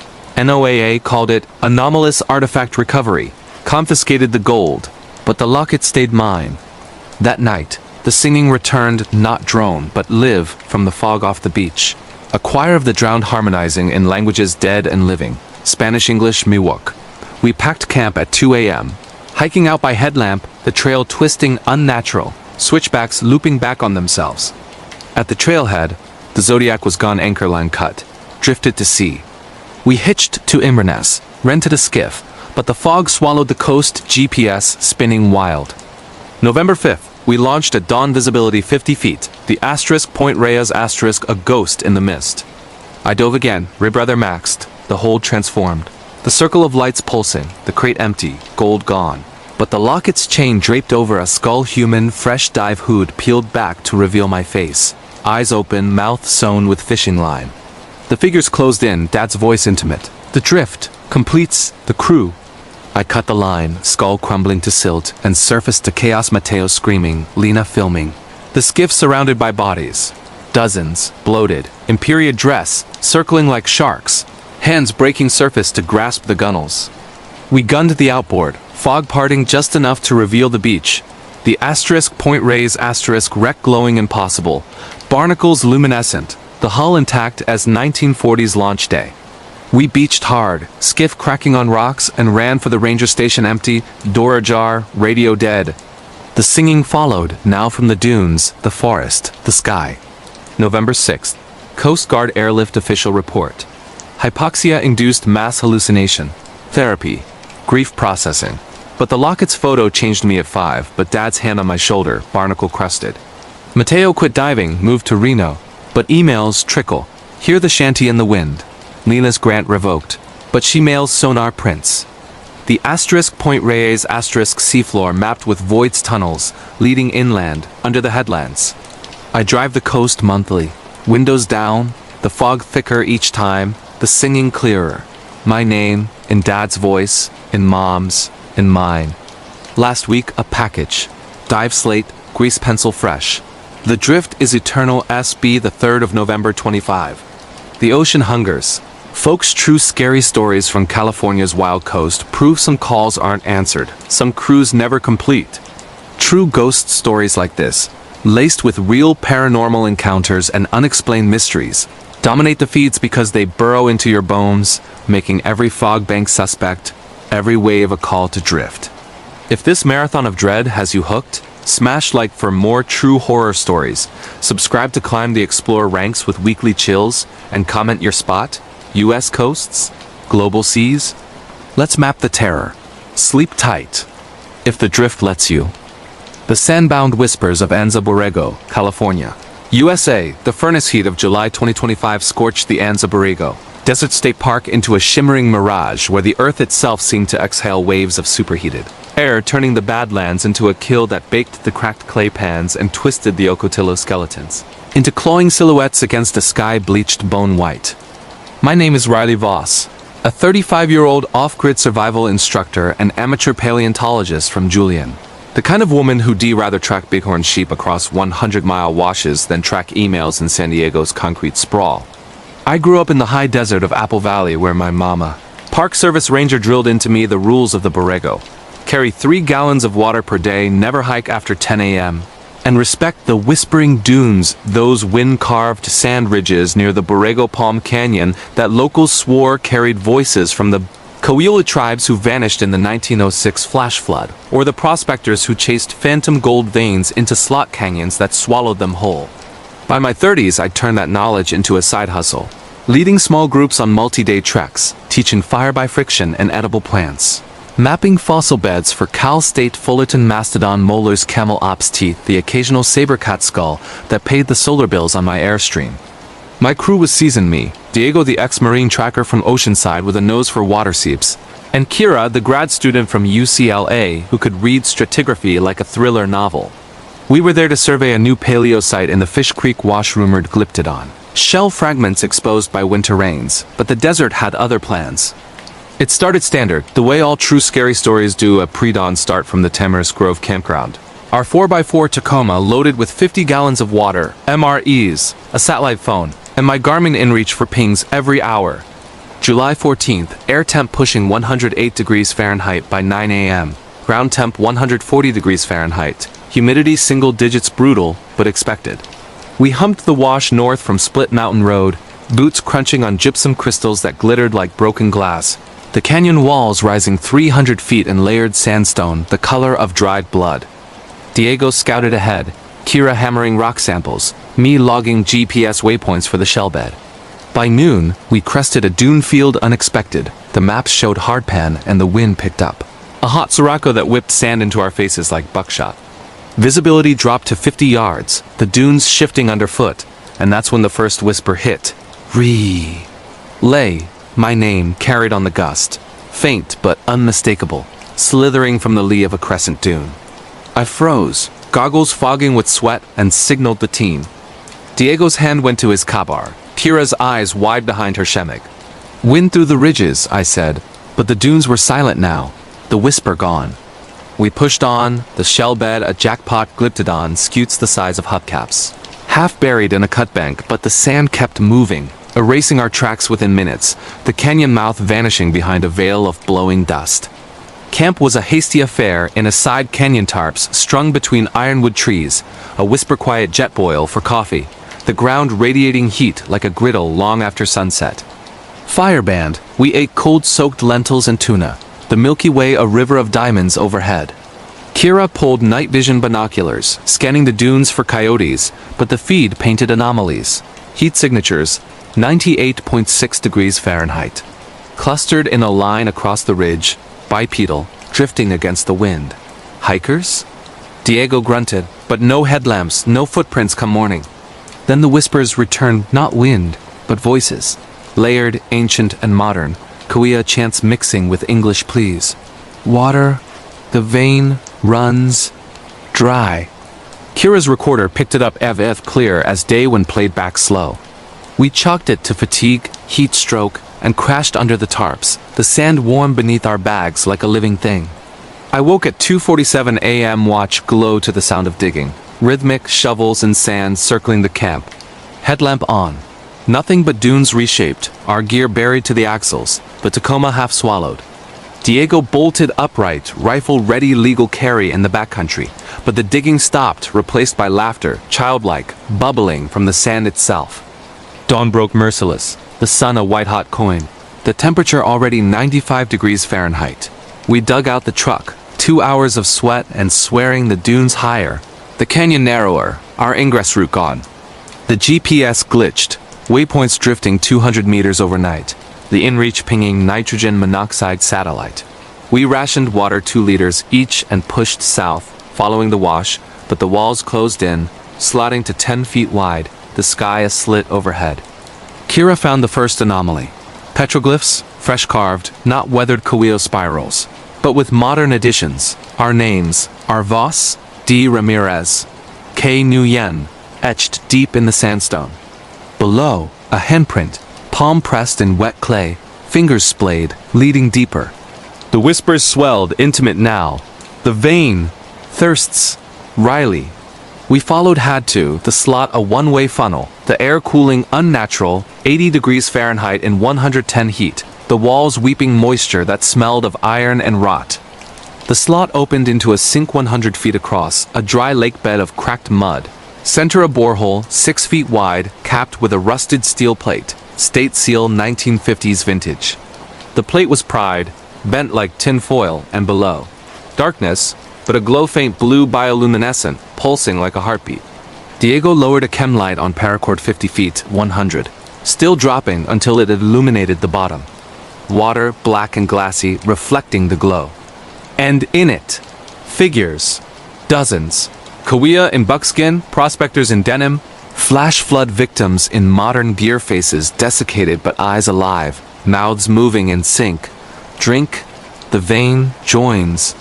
One surfaced slow, a girl, 12 maybe, in a calico dress, hair braided with yucca fiber, hand outstretched, palm up. Riley, sister. The water remembers. Kira's thermal flared.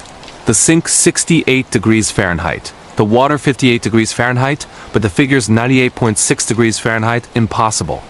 The girl's hand broke surface, fingers elongating into roots, wrapping the chem light, pulling.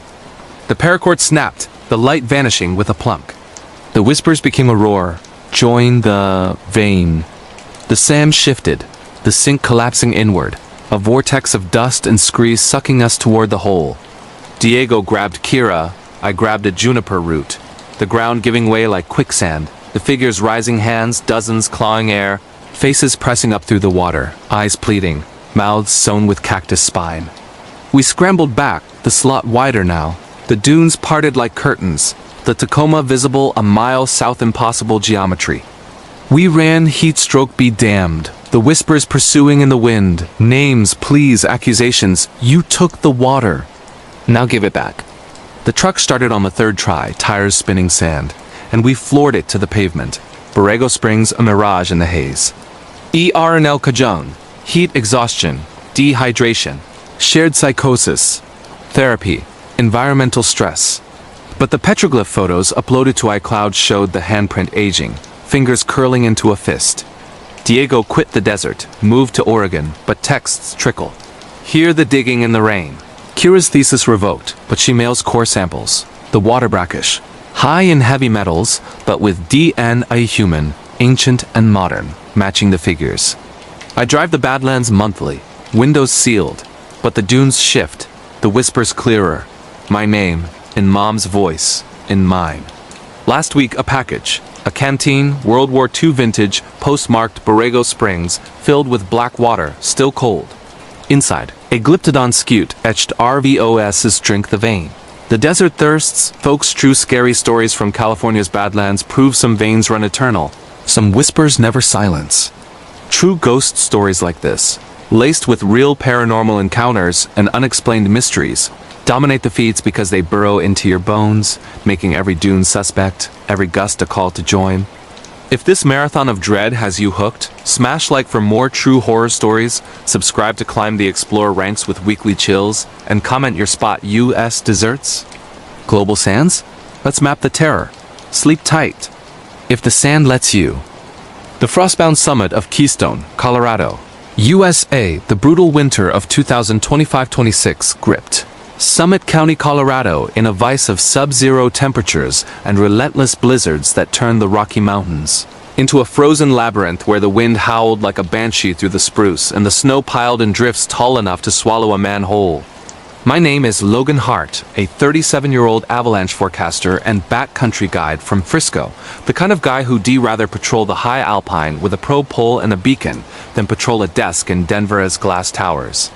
I grew up in the shadow of the 10-mile range, where my dad a ski patroller at Keystone Resort until a 98 slide took him under 12 feet of slab taught me to read the snowpack. Like a book, wind-loaded lee slopes, depth horror weak layers, the subtle crown fractures that could spell death in seconds.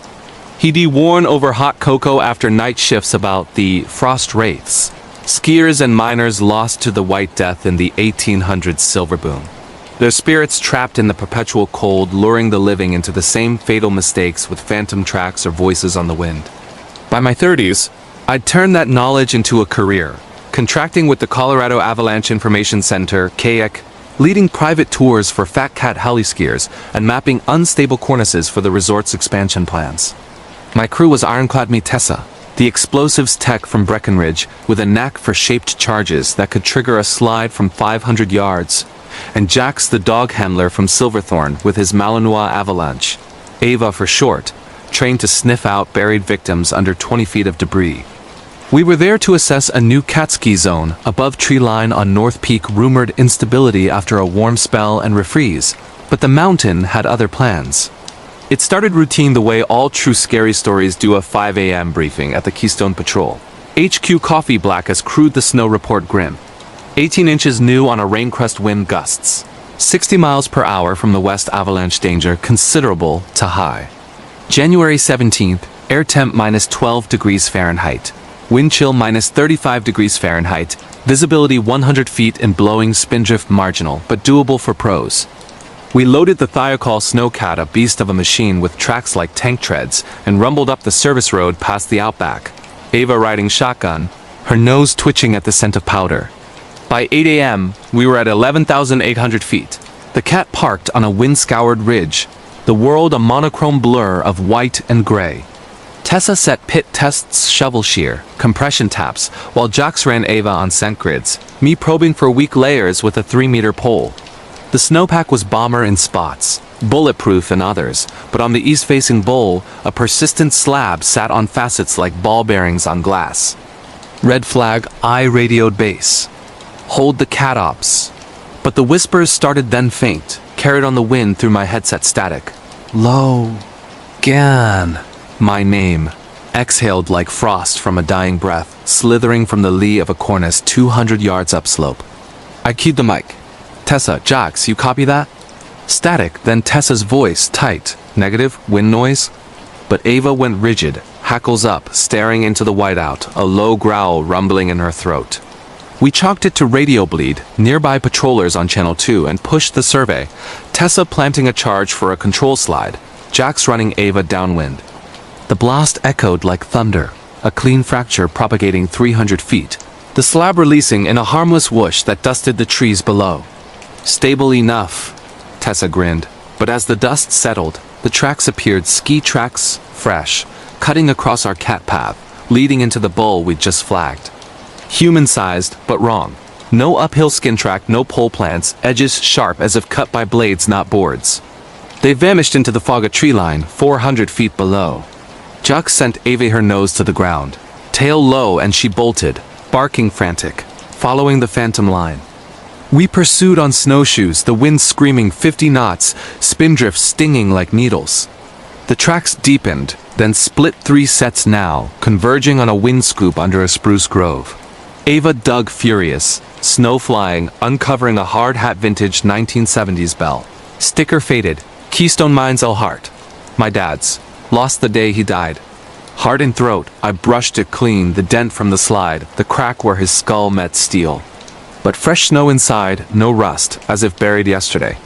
We radioed base, artifact recovery, Dad's hat, but the signal garbled, voices bleeding through. Join the patrol, Logan. Overlapping, male voices rough with altitude, female ones soft as powder. Tessa's eyes met mine, wide. Interference? But Ava whined, ears flat, and the wind shifted, carrying the scent of pine and something metallic blood on snow. We bagged the hat, marked the GPS, and exfilled to the cat, the tracks filling behind us as if the mountain erased evidence. Back at HQ by 2 p.m., the hat was real Dad's initials inside, but the leather sweatband warm, as if worn hours ago. The resort historian pulled files. Keystone Mines, 1880s silver boom. A slide in 98 that took 12 miners under the same Bowl Dad's patrol route. They say the wraiths guide the lost, she whispered. Or lead them astray. That night, we crashed at my cabin in wilderness wood stove crackling. Ava curled by the hearth, the hat on the mantle like a trophy. Sleep came fitful, the wind rattling windows, and at 3:11 a.m. o'clock glow I woke to scratching, nails on glass, slow drags from the deck. Headlamp on. Nothing but snow piling against the slider, but Prince's bare feet. Human, circling the cabin, leading to the woodpile. Ava growled low, refusing to approach the door. January 18th, we returned obsessed, armed with the hat's coordinates. The bowl was wind-hammered, the tracks gone, but new ones appeared overnight. Ski tracks again, but backwards heels dug deep, toes light, as if skied uphill without skins. They led to a cornice lip, 40 feet high, the drop a 1,000-foot shot into the North Fork Snake River. Tessa probed the lip hollow, a wind pocket and the cornice calved with a crack. A 50-ton slab peeling clean, thundering down the bowl in a roar that shook snow from the trees. In the fracture line, a void, a snow cave, 10 feet deep, walls glazed blue. Inside, gear, vintage, 1970s skis, bamboo poles, a transceiver beeping faint Dad's frequency. And bodies. 3. Miners in wool knickers and leather boots, faces mummified by cold. Eyes open, mouths frozen in screams. But fresh snow on their lashes as if entombed yesterday. Jax sent Ava and she sniffed, whined, and backed out, tail tucked. The whispers swelled from the cave. The patrol calls Logan. I crawled in, light cannon piercing the gloom, and found the 4th. Dad in his patrol jacket, beacon blinking, hand outstretched, fingers frost black. The wraiths need a guide. His voice but layered the miner's chorus beneath. I backed out, the cave collapsing behind snow pouring in like dry cement, the slab reforming seamless. We triggered an evac heli inbound, the resort shutting the bowl but the storm hit, whiteout total, the cat bogged axle deep. January 19th, we dug trenches, the wind 70 knots, the temp minus 25 degrees Fahrenheit, frostbite nipping ears. The whispers were constant now in the headset, in the stovepipe, in our breath. Names, please, instructions, cut the cornice, release the slide. Tessa's charges armed, but the detonators froze, the radio dead. Ava refused food, staring at the ridge, and at dusk, the lights appeared headlamps, bobbing in the whiteout. A patrol of 6 skiing the bull we'd flagged red. They waved, Dad at the fore, and vanished into the trees. We followed on snowmobiles, tracks fresh, but the line led to a cliff band, a 200-foot drop. The tracks ended mid-air, as if they skied off the edge. Below, nothing but powder and rock. January 20th, the storm broke. The Hully extracted us official report. Hypothermic delirium, artifact misidentification, therapy, grief relapse. But the hat's beacon blinked in my pack, Dad's frequency, leading to a new coordinate. The outpost gondola mid-station, buried under 30 feet of slide debris from our control blast. The resort, Doug found the miners, the gear, Dad's jacket empty, beacon still beeping. Carbon dated the wool, 1898. The wraiths had borrowed his form. Tessa quit patrolling, moved to Florida, but calls trickle. Hear the wind in the palms. Jox's Ava past heart failure. Vet said, but her last night she howled at the moon, eyes fixed on nothing. I patrol solo now, the bowl closed, but the whispers follow in the lift cables, the gondola sway, the crunch of my skis. Last week, a package. Dad's hard hat, dented fresh, postmarked Keystone, C080435.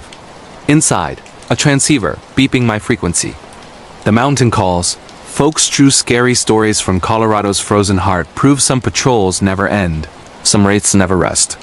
True ghost stories like this, laced with real paranormal encounters and unexplained mysteries, dominate the feeds because they burrow into your bones, making every slope suspect, every gust a call to join the drift. If this marathon of dread has you hooked, smash like for more true horror stories, subscribe to climb the Explore ranks with weekly chills, and comment your spot, use peaks. Global ranges? Let's map the terror. Sleep tight? If the frost lets you. The Cursed Farmhouse of Blackwood Hollow, Iowa. A true scary story of intruders. Ghosts and unseen terrors. Blackwood Hollow isn't the kind of place you'd find on a tourist map. It's a forgotten speck in rural Iowa, where the cornfields stretch like endless golden seas under vast unforgiving skies, and the nearest town, Eldridge, is a 20-minute drive down cracked county roads lined with weathered silos and abandoned barns. The population hovers around a few hundred souls, folks who farm the land their grandparents tilled, attending the same Lutheran church on Sundays, and swapping stories at the local diner about crop yields and the occasional tornado warning. But beneath that Midwestern normalcy lies something darker. Whispers of old Native American burial grounds disturbed by settlers in the 1800s. Tales of vanished travelers and fields that seem to swallow screams. I learned all this the hard way back in 2023 when I was 32, recently divorced, and desperate for a fresh start after my ex cleaned out our savings in Des Moines. My name's Elena, and I thought buying that old farmhouse on the edge of the hollow would be my ticket to Pisa. Fixer-upper with 50 acres of untamed land bought cheap because the previous owners had fled after personal issues. Little did I know those issues were the kind that come knocking in the night, uninvited and unrelenting. The house itself was a 2-story Victorian relic from the late 1800s, with peeling white paint, a wraparound porch creaking underfoot like old bones, and windows that rattled in the slightest breeze. Inside, hardwood floors worn smooth by generations, a stone fireplace in the living room that smelled faintly of ash even when cold, and upstairs bedrooms with slanted ceilings that made you feel like the walls were closing in. The kitchen was outdated with a cast iron stove and cabinets that stuck, but I loved the view from the back window, rolling fields fading into a dense thicket of woods that locals called the Whispering Grove, named for the way the wind through the trees sounded like hushed voices on still nights. I moved in alone, my only company a rescue mutt named Scout, a scrappy German shepherd mix with one floppy ear and a bark that could wake the dead. My brother Jake lived an hour away in Davenport and helped with the heavy lifting, but he warned me, "Sis, places like this have histories. Don't dig too deep." I laughed it off, focused on painting walls and planting a vegetable garden, figuring solitude was what I needed. after the betrayal of my marriage. The first oddity came a week in, subtle enough to dismiss as new house jitters. I'd ordered a bunch of supplies online: paintbrushes, curtains, a new coffee maker to make the place feel like home. Packages started arriving via Amazon, left on the porch since the hollow was too remote for doorbell cameras or nosy neighbors. One afternoon, after a long day sanding floors, I checked the mail room well, the rickety old mailbox at the end of the gravel drive, and found nothing. Despite the app saying delivered, I shrugged, assuming a mix-up, and headed inside for a beer. That night, around 10 p.m., a scout dozed by the fire. A knock echoed through the house sharp, insistent, like someone demanding entry. My heart skipped. No one visited out here without calling first. Peering through the peephole, the porch was empty, moonlight casting long shadows across the boards. I cracked the door, Scout growling low, and there on the welcome mat sat my package. Box pristine but with a faint handprint smudged on the side, like someone had gripped it too tight. No note, no sign of a delivery truck's taillights fading down the road. I brought it in, unease prickling my skin, but the coffee maker worked fine. Probably a neighbor playing Good Samaritan, I told myself, but Scout paced the windows all night, ears perked at nothing. A few days later, it happened again, this time with a set of tools I'd ordered. Missing from the mailbox, then a late-night knock, package on the porch, but now with the flap slightly torn, as if someone had peeked inside. I called Amazon, got a refund, but the operator sounded skeptical. "Ma'am, our drivers don't deliver after dark in rural areas." That got me thinking, maybe theft, some local kid swiping stuff and getting cold feet. I installed a cheap trail cam from the hardware store in Eldridge, hidden in the porch rafters, pointing at the door. The next package, a lamp for the upstairs bedroom, vanished the same way. Knock at midnight. Box waiting, but this time Scott went berserk, hackles raised, barking at the shadows beyond the porch light. I reviewed the cam footage the next morning, coffee going cold in my mug. At 11:47 p.m., a figure approached tall, hooded, face obscured by shadow, placing the box down gently, then lingering, head tilted as if listening for movement inside. No car, no footsteps audible on the gravel. They just melted back into the dark fields. My stomach twisted. Who was this? A prankster? Or something worse? Testing my reactions. I confided in Jake over the phone, and he drove out that weekend with his shotgun and a six-pack. Could be a squatter from the woods, he said, eyes scanning the tree line. Heard stories about vagrants in the grove, folks down on luck hiding out. We searched the property, Scout leading the way through knee-high grass to the edge of the woods, where an old path wound into the underbrush, marked by faded twine tied to branches like a breadcrumb trail. We followed it a ways, the air growing thick with the scent of damp earth and rotting leaves, until we hit a small clearing, remnants of a campfire, scattered cans, and a tattered backpack half buried in mud. Inside, a notebook with scribbled entries, dates from months back, mentioning watching the new one settle in, and sketches of my house from afar. My blood ran cold. Jake wanted to call the sheriff, but I hesitated. Rural cops were slow, and what proof did we have? A backpack? Could be anyone's. We burned the notebook in the fireplace that night, the pages curling like accusatory fingers, and Jake crashed on the couch, gun within reach. But the packages were just the beginning. Nights turned restless, sleep fractured by dreams of shadowy figures circling the house, their breaths sinking with the wind. One evening, as thunderheads rolled in from the west, turning the sky a bruised purple, I was upstairs in the master bedroom, sorting through old boxes left by the previous owner's yellowed letters, faded photos of stern-faced farmers from the early 1900s. One photo caught my eye. A family posed on the porch, but in the background, through a window, a blurred shape that looked like a face peering out. I set it aside, chalking it to bad exposure, but as rain lashed the panes, I heard it, a low murmur from downstairs, like whispered conversation filtering through the floorboards. Scout whined, tail tucked, refusing to leave my side. I crept down the stairs, phone flashlight cutting the gloom, heart hammering. The living room was empty, fire embers glowing faintly, but the murmur grew, emanating from the middle room, a junk-filled space I'd used for storage, its door always sticking shut. I pushed it open, hinges groaning, and the sound stopped abruptly. Inside, dusty furniture, cobwebs draping like veils, and on the far wall, a mirror hanging crooked, my reflection staring back, or was it? For a split second, the eyes in the glass seemed to blink independently, a sly smile curling where mine wasn't. I backed out, slamming the door, and barricaded it with a chair for good measure. Jake dismissed it as stress when I told him, but the incidents escalated. Sleep paralysis hit hard, waking frozen in bed, unable to move or scream, feeling a weight on my chest like invisible hands pinning me down. The first time I saw it, a shadowy figure at the foot of the bed, elongated limbs stretching toward me, whispering my name in a voice like rustling cornstalks. Elena ... Join us ... I jolt awake, drenched in sweat, Scout licking my face frantically.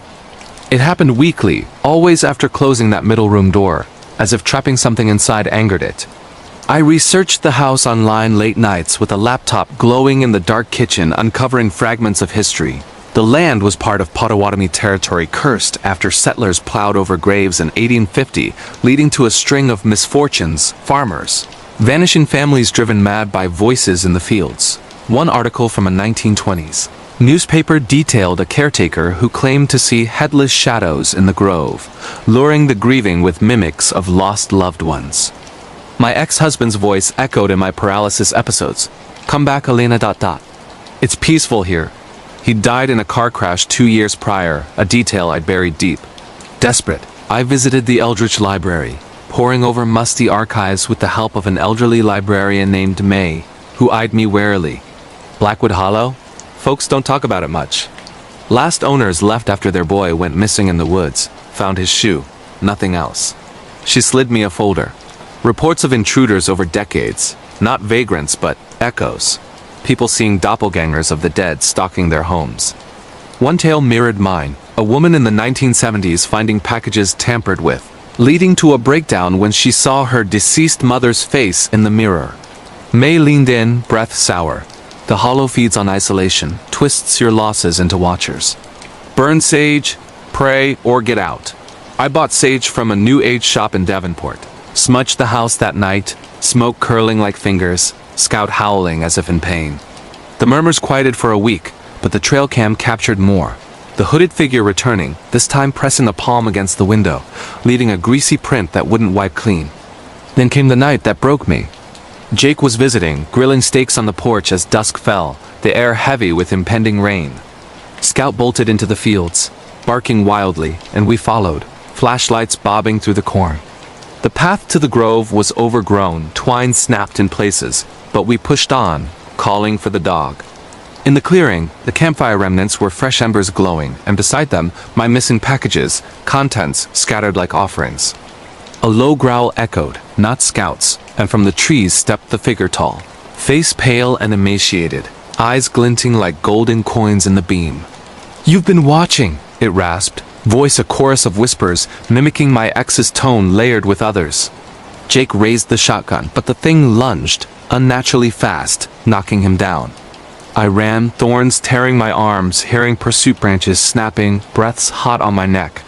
Bursting into the house, I barricaded the door, dialing 911 as bangs shook the frame. "Intruder," I gasped to the dispatcher, but the line crackled with static, voices bleeding through. "Elena." "We're waiting." Sheriff's deputies arrived an hour later, lights flashing blue and red across the fields. They found Jake unconscious but alive, a gash on his head from a fall, and Scout whining nearby, unharmed. No sign of the figure, but footprints circled the house bare, elongated, leading back to the grove and vanishing. The deputies chalked it to a vagrant, but one, an older guy named Harlan, pulled me aside. "Seen this before. The hollow's got old bones. Voices call names, lure you out. Your packages? Bait." He shared his own story, losing a brother to the fields in '89. Body never found, just echoes mocking from the wind. We salted the doors that night, Jake nursing his head with whiskey, and I decided to sell. But as we packed, the mirror in the middle room fogged up, letters tracing in the mist. "Stay." I smashed it with a hammer, shards embedding in my palm like accusations. Months later, in a condo in Davenport, the whispers followed faint at first, in dreams of the farmhouse, the figure waiting on the porch. I see therapists, take meds for PTSD, but deep down I know it's real. Blackwood Hollow doesn't let go. It echoes your fears, turns them into watchers that knock when you're alone. If you're out in the country, feeling that pull from the dark, listen close. The scariest true stories aren't just tailies, they're warnings. And mine? It's why I lock every door twice and sleep with the lights on. There it is, one marathon of a true scary story to fuel your nightmares. If this chilling true horror hit that spot, smash like, share it far and wide, and comment your thoughts below. More terrifying true events coming soon. Stay vigilant, stay subscribed. Good night. Or what's left of it. The Whispering Close of Edinburgh, Scotland. A true scary story of eternal echoes and the undying watchers. It was a drizzly autumn evening in 2018 when Sarah Jenkins, a 28-year-old history grad student from London, decided to chase a ghost of her own making in the heart of Edinburgh's old town. Sarah had always been the skeptical type, the kind of woman who debunked haunted house tours with a quick Google search and a roll of her eyes. But her thesis on 18th century Scottish folklore demanded authenticity, so she booked a solo stay at a creaky bed and breakfast tucked into one of the city's infamous closes. Those narrow cobblestoned alleyways that snake between the ancient tenements like veins in a decaying corpse. This particular close, known locally as Blackett's Entry, wasn't on any tourist map. It was a forgotten sliver of stone and shadow, hemmed in by buildings that dated back to the 1600s, when plague victims were walled up alive to contain the sickness. Locals avoided it after dusk, muttering about the watchers' spectral figures said to linger in the windows, their faces pressed against the glass like smudged fingerprints on a fogged mirror. Sarah arrived just as the sun dipped below the jagged rooftops, casting the close in a perpetual twilight that smelled of damp moss and something faintly metallic, like old blood. Her room was on the third floor of a sagging Georgian house, its walls papered in faded florals that peeled at the corners like sunburnt skin. The landlady, Mrs. Fraser, a wiry woman with eyes like chipped flint, handed over the key with a warning that hung in the air like smoke. Mind the whispers, lass. They start soft, like a lover's breath, but they never stop. Sarah laughed it off. Classic Scottish superstition, she thought, and unpacked her laptop, notebooks, and a bottle of cheap whiskey for inspiration. By 10 p.m., the close outside her window was silent, save for the distant toll of a church bell echoing off the winds. She cracked open her first book, a dusty tome on the Great Plague of 1665, and settled into the lumpy bed, the mattress sagging under her like it was swallowing her whole. The first whisper came around midnight, faint as a sigh through a keyhole. Sarah bolted upright, heart thumping like a trapped bird.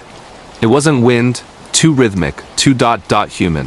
Help me, the words slithered from the walls, not from outside, but from within the plaster itself, as if the house were murmuring secrets through its veins. She shook her head, blaming the whiskey, and flicked on her phone's flashlight. The beam cut through the gloom, illuminating motes of dust that danced like tiny ghosts. Nothing, no drafts, no creaks. She lay back down, pulling the threadbare quilt to her chin, and forced her eyes shut. But sleep was a cruel tease that night. Every time she drifted, the whispers returned, layering like a choir of the damned. He's coming! The watcher sees... Join us in the dark... by morning. Sarah dismissed it as audio pareidolia, her brain playing tricks with the house's natural groans. She spent the day wandering the Royal Mile, interviewing eccentric tour guides about plague lore, and snapping photos of gargoyles that leered from cathedral eaves. But as evening fell, the close pulled her back like a magnet. This time, she noticed the windows across the alley, empty sockets in the facing building, their panes smeared with grime. In one, high up on the fourth floor, a silhouette flickered. Just for a second, like a shadow puppet jerked by an unseen hand. Sarah's stomach twisted. It was probably a neighbor, she rationalized, but when she asked Mrs. Fraser about the building opposite, the old woman's face paled. That's the walled-up tenement, dearie. From the plague times. They bricked it over, but the souls ... They peek out still. The watchers, they call 'em. Looking for the living to pull in. That night, the whispers evolved. No longer fragmented pleas, they formed sentences, voices overlapping in a cacophony that drilled into Sarah's skull. Sarah ... we see you. They formed sentences, voices overlapping in a cacophony that drilled into Sarah's skull. Sarah ... Sarah's skull. Your sins are ours now ... double quotes. How did they know her name? She hadn't spoken it aloud since check-in. Panic clawed at her chest as she stumbled to the window, yanking back the curtains. There, in the opposite pane, pressed so close the glass bowed inward, was a face. Not a full figure, but eyes. Milky white orbs ringed in bruised purple, unblinking, locked on hers. Below them, a lipless mouth stretched in a rictus grin, teeth like shattered porcelain. It wasn't human. It was a mockery, a plague-ravaged remnant staring through time. Sarah screamed, the sound swallowed by the close's stone throat, and slammed the curtain shut. But the face didn't vanish. Through the fabric she felt its gaze boring holes, and the whispers laughed now, a wet, gurgling chorus that bubbled like drowning lungs. She didn't sleep. Instead, she paced the room, phone clutched like a talisman, debating a 3 a.m. call to the police. But what would she say? Ghosts are stalking me in a historic alley? By dawn, exhaustion won, and she collapsed into a fitful doze. Dreams came unbidden. Endless corridors of the close, walls closing in, hands cold, skeletal, reaching from the brickwork to drag her into hidden chambers where bodies lay stacked like cordwood, their eyes pleading for release. She woke drenched in sweat, the room reeking of rot. On the floor beside her bed lay a small, yellowed bone, human, unmistakably a finger phalange, its nail caked in black earth. It hadn't been there before. Trembling, Sarah grabbed her bag and fled downstairs, pounding on Mrs. Fraser's door.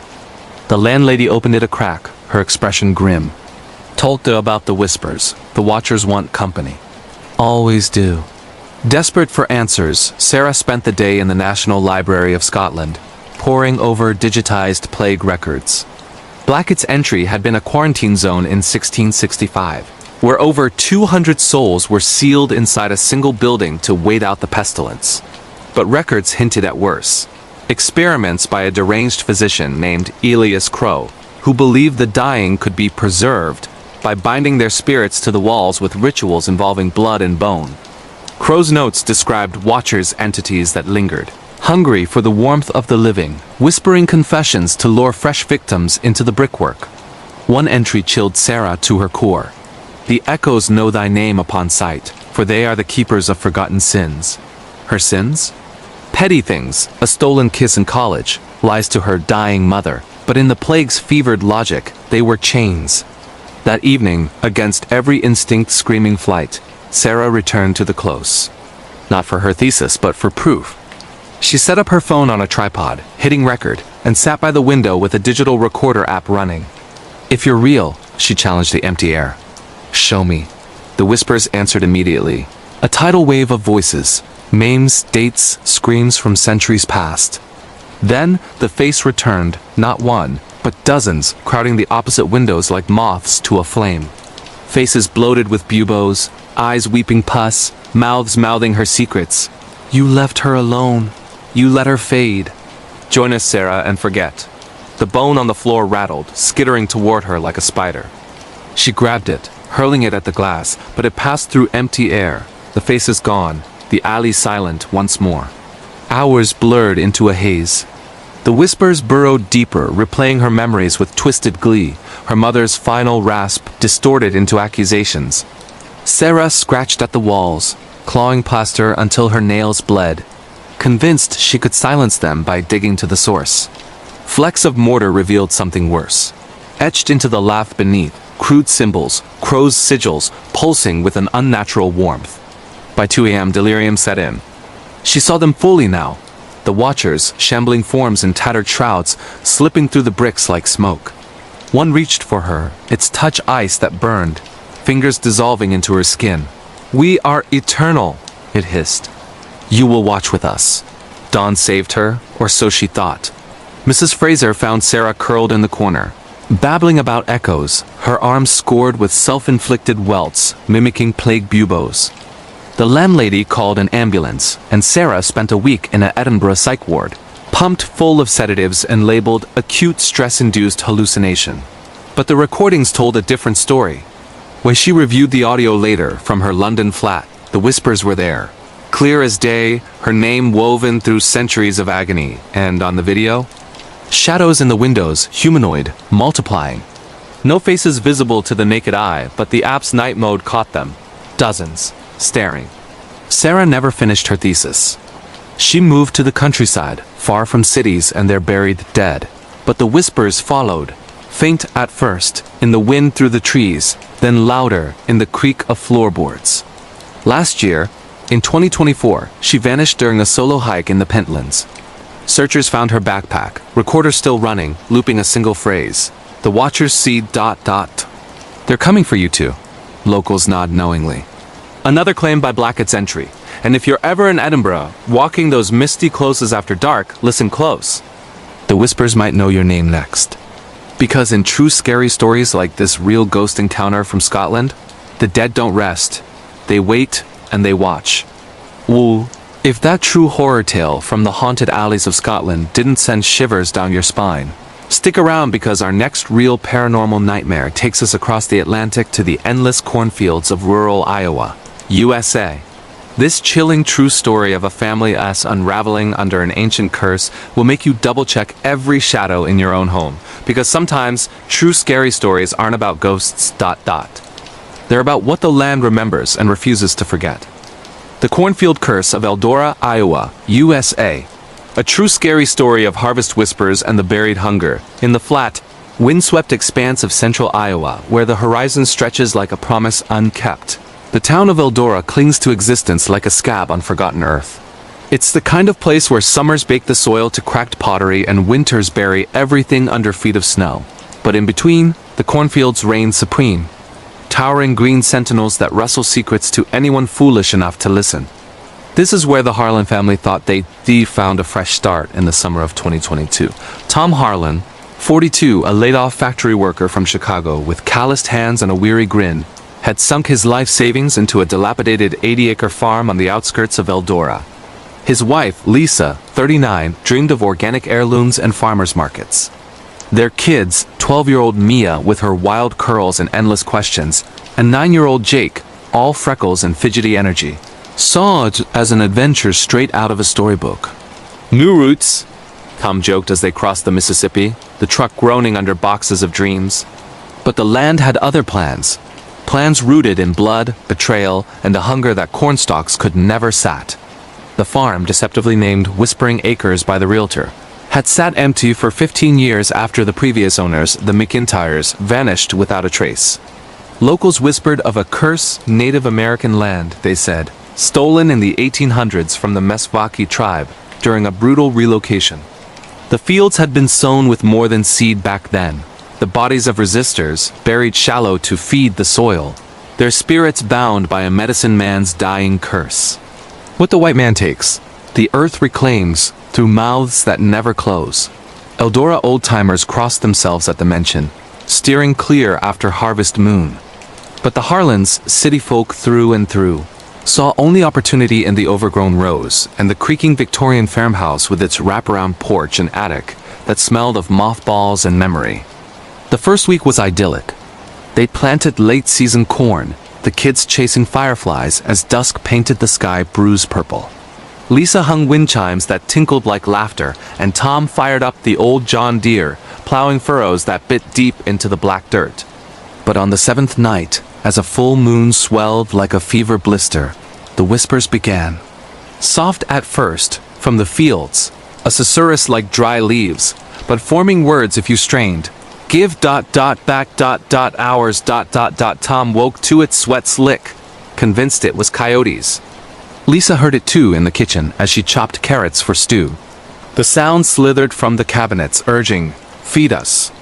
The young ones first. She laughed nervously, blaming fatigue, but Mia clutched her doll tighter that night, whispering to her mother about the tall men in the corn who sang lullabies that made her teeth ache. By mid-September, the corn shot up unnaturally fast, stalks thickening to the width of wrists, leaves veined with a sickly yellow that no fertilizer could explain. The harvest should have been bumper, but the ears were wrong. Kernels shriveled and black, tasting of ash when Jake dared a nibble. "It's like the plants are angry," he said, spitting out the grit. That's when the dreams started uniform across the family. Endless fields where the corn parted to reveal circles of stones, and in the center figures, emaciated skin like birch bark eyes, hollow as sockets, chanting in a tongue that twisted the gut. "The buried hunger," Tom muttered one morning over coffee, his face gaunt, the dream's echo clinging like cobwebs. He drove into Eldora that afternoon, cornering old Mr. Wilkins at the feed store. The farmer's eyes darted to the floor. "That land's got teeth, son." McIntyres dug too deep once, hit bones. Next harvest, their boy went missing, walked into the rows and never came out. Girl swore she saw hands pull him under. They left everything, keys in the door. Tom scoffed, but doubt gnawed like weevils. He spent evenings poring over county records in the dim parlor, the house's gas lamps flickering as if breathing. Deeds from 1847 confirmed the worst. The farm built over a Meskwaki burial ground, desecrated during the Black Hawk War. A journal from the original settler, Elias Hawthorne, detailed offerings to appease the spirits. Corn dollies stuffed with grave dirt, left at field edges. Hawthorne vanished in 1852. His body found months later, half buried in a furrow, mouth crammed with kernels. The hunger took him, the coroner wrote. Armed with this, Tom tried rituals of his own. Sage smudges that filled the house with acrid smoke, prayers cribbed from online forums. But the whispers grew bolder, infiltrating the walls at night. Tom ... Lisa. Your blood for our earth ... double quotes. Footsteps crunched in the fields after midnight, heavy and deliberate, circling the house like wolves scenting weakness. October brought storms, biblical rains that turned the dirt to slurry, flooding the basement where Lisa found relics. Arrowheads etched with spirals. A child's moccasin shriveled to leather, and a necklace of bones that rattled when touched. Mia stopped sleeping, drawing pictures of the corn people. Tall, faceless things with arms like vines, dragging stick figures into the ground. Jake wet the bed for the first time in years, waking screaming about mouths in the dirt that whispered his name. One night, during a thunderous downpour, the power cut out, plunging the farm into Stygian black. The whispers roared then, a hurricane of voices, accusations, pleas, bargains. Give the land, or we take the seed ... From the window, Tom saw them. Shapes in the lightning flashes. Weaving through the corn, too tall, too thin, their forms blurring at the edges like heat haze. Lisa grabbed the kids, herding them to the attic, but the stairs groaned under invisible weight, each step a footfall that wasn't theirs. In the attic, amid trunks of forgotten lives, they huddled with flashlights, the air thick with dust and dread. Mia whimpered, "Daddy, they're coming up," and they were. The trapdoor rattled, not from wind, but from below. Scratches like nails on wood, then thumps, rhythmic as a heartbeat. Tom barricaded it with an old trunk, sweat stinging his eyes, but the voices seeped through cracks. Your daughter tastes sweet. Like new soil ... double quotes. Jake bolted then, terror overriding sense, scrambling to a dormer window overlooking the fields. Look! He cried, pointing. In the storm's glare, the corn writhed, not bending in wind, but parting, revealing a pit at the field's heart, yawning wide, lined with writhing roots that pulsed like veins. Figures climbed from it, dozens, their skin caked in mud, eyes glowing with harvest moonfire. They moved as one, toward the house, mouths open in silent hunger. Lisa's scream shattered the night as the trapdoor splintered. Hands gnarled, dirt-clotted, gripped the edges, pulling up torsos that dripped black water. Tom swung a crowbar from the trunk, connecting with something solid that yielded like rotten fruit. A wail pierced the thunder, inhuman, and the hands retreated. But more came, the attic floor buckling under their press. Run! Tom bellowed, smashing the dormer glass. They tumbled out onto the porch roof, rain lashing like whips, sliding down to the mud-slick yard. The truck keys, where were they? Inside, with the things. Desperate, they sprinted for the fields, the only cover, corn stalks whipping faces bloody. Behind, the house lit up, not with power, but an eerie phosphorescence from within, shadows dancing in windows like a macabre puppet show. Deeper into the rows they plunged, whispers now a deafening roar. Join us. Feed the earth ... double quotes. Vines snaked around ankles, roots erupting like traps. Mia tripped, vanishing under a wave of leaves. Lisa dove after, her cries muffled. Tom and Jake pressed on, father hauling son, lungs burning. Then the circle, stones unearthed by rain, the curse's heart. In the center, a figure waited, not spectral, but solid, a Meskwaki elder in buckskin, face carved with grief and fury. You tread on graves, he intoned, voice booming over the gale. The hunger wakes with the thief's step. To break it, give what was taken, blood for soil, truth for lies. Tom fell to knees, offering anything, the farm, his savings. But the elder shook his head. The young one carries the mark. Jake, pale as milk, lifted his shirt, a birthmark like a spiral arrowhead, pulsing red. No time for questions. The elder pressed a stone knife into Tom's hand. Cut the bond. Or I'll feed. Shapes closed in, the corn people, their breath hot and fetid. Tom hesitated, tears mixing with rain, then sliced. Not deep, but enough. Jake's blood hit the soil, steaming, and the earth drank. A tremor shook the field, stones grinding like teeth, and the figures halted. The elder nodded once, dissolving into mist.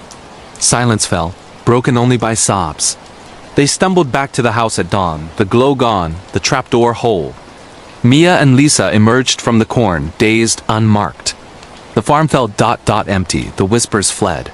They sold whispering acres that winter, fleeing to Des Moines anonymity. But the curse lingers. Mia draws less now, but her sketches hold spirals. Jake's scar faded, yet he wakes tasting dirt. Tom avoids farms, the radio hissing static that sounds like rustling leaves. And in Eldora, the fields grow tall again, waiting for the next fool. Because in this true scary story of real paranormal terror from Iowa's heartland, the land doesn't forgive. It hungers, and it remembers every root torn free.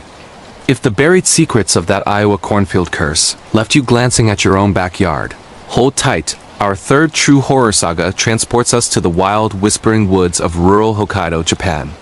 This real ghost story of a forbidden onsen and vengeful yurei will chill you deeper than a mountain winter, proving that some true scary stories cross oceans but echo in every soul has fear of the water's cess depths. The Yuki Onsen Phantom of Hokkaido, Japan. A true scary story of steaming vengeance and the drowned bride.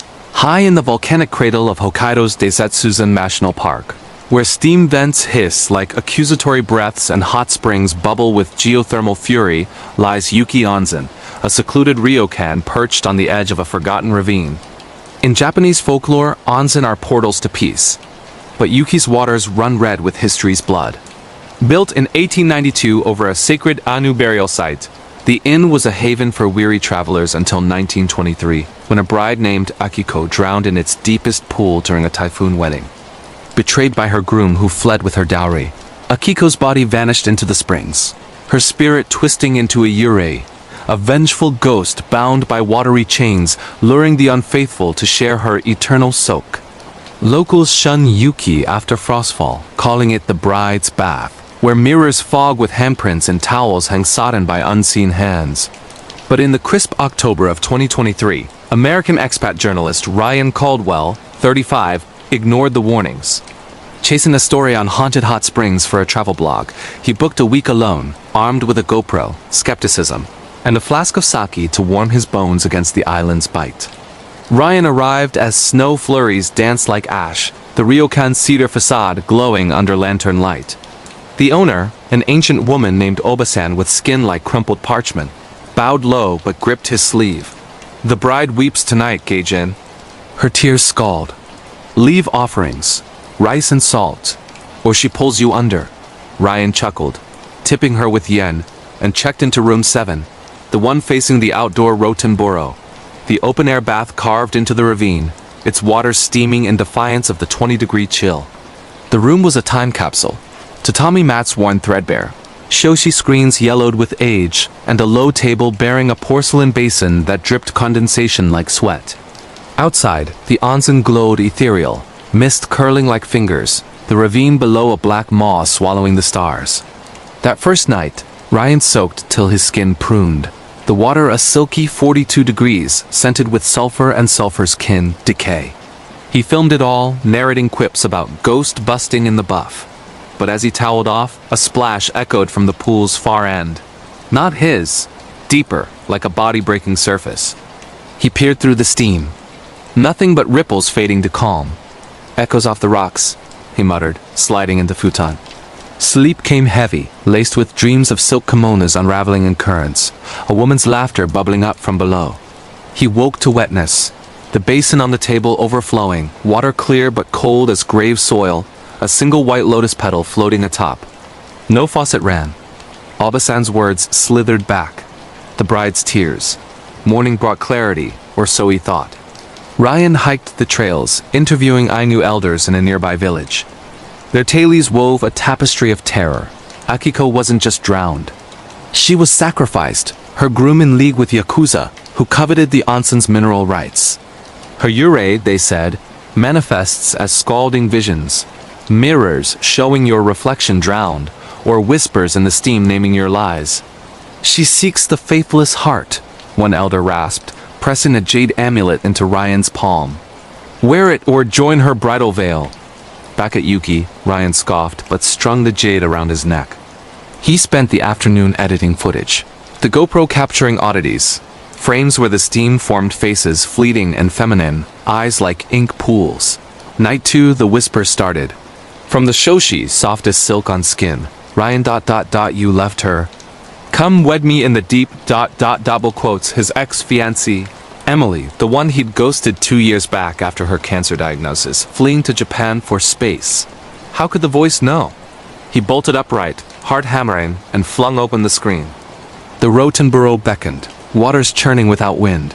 A figure submerged to the shoulders, long black hair fanning like ink, face obscured by mist. Akiko? He called, voice cracking. The head turned, slow as a nightmare uncoiling, revealing features blurred but familiar. Emily's cheekbones, Akiko's almond eyes merged in accusation. She rose then, water sheeting off porcelain skin marred by blue-veined burns, a wedding veil of sodden lace trailing from her throat. Join us, she gurgled, voice a choke of bubbles. Ryan slammed the screen, but the chill followed, soaking his futon, the jade amulet burning hot against his chest. He didn't sleep. Instead, he paced, phone signal dead in the ravine's fold, the ryokan's isolation a noose. By dawn, bruises bloomed on his arms, finger marks, as if gripped underwater. Abasan found him at breakfast, her eyes pitying. The bride claims what she loves. Burn incense at the pool's edge. Beg forgiveness for your drownings. Ryan nodded numbly, following her to the Rotenborough at twilight. He lit the sticks, their smoke twisting into kanji he couldn't read. Betrayal, perhaps. Or eternal.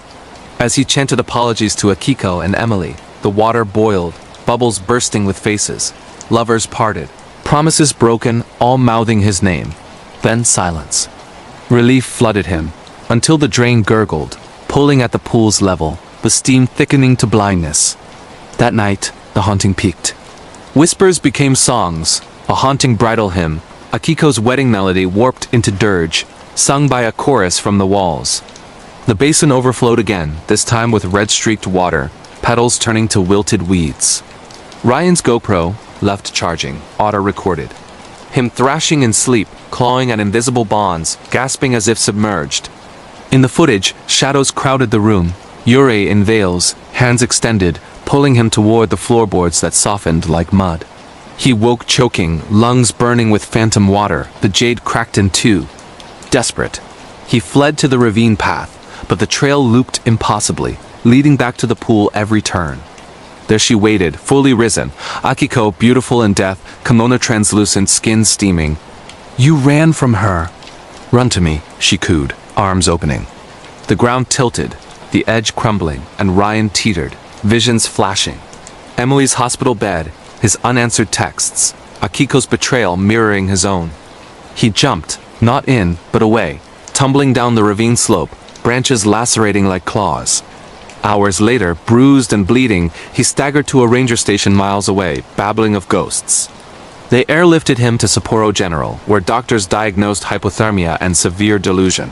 But the GoPro, retrieved days later, showed it all. The figure in the pool, thermal blooms where no heat should be, audio of the song layering with his own sobs. Ryan never returned to Japan. He blogs now from Seattle, warning of Yuki Onsen, the drowned bride's domain. And if you're near hot springs in winter, listen for the hymn. Because in this true scary story of real ghost vengeance from Hokkaido's steams, betrayal doesn't drown alone, it drags you under, veil and all. The eternal frost of Nunivoot's whispering glacier, Canada. It was the brutal grip of January 2024, when the Arctic Circle squeezed Iqaluit like a vice forged from the bones of forgotten shamans, that our story uncoils from the frozen maw of Nunivoot's endless white expanse. Iqaluit population hovering around 8,000 hardy souls, a scatter of prefab homes and weathered igloo remnants clinging to the southeastern edge of Baffin Island. Sits where the land meets the sea in a perpetual standoff, the wind howling like the wails of the ancient Inuk ancestors who once navigated these ice fields. With nothing but harpoons and starlight. This isn't your postcard Canada of maple syrup and Mounties. This is the raw underbelly, where polar nights stretch 24 hours of pitch-black despair. Temperatures plummet to -50°C, and the aurora borealis dances like spectral veils, mocking the living with its ethereal beauty. True scary stories from Canada don't get more primal than those born in Nunivoots, glacial hardtailies of the Kalupilut. The water spirits that drag the unwary under ice floes with webbed hands and siren songs. Or the Torngay, shape-shifting shamans whose restless souls twist the weather into vengeful blizzards. But this yarn?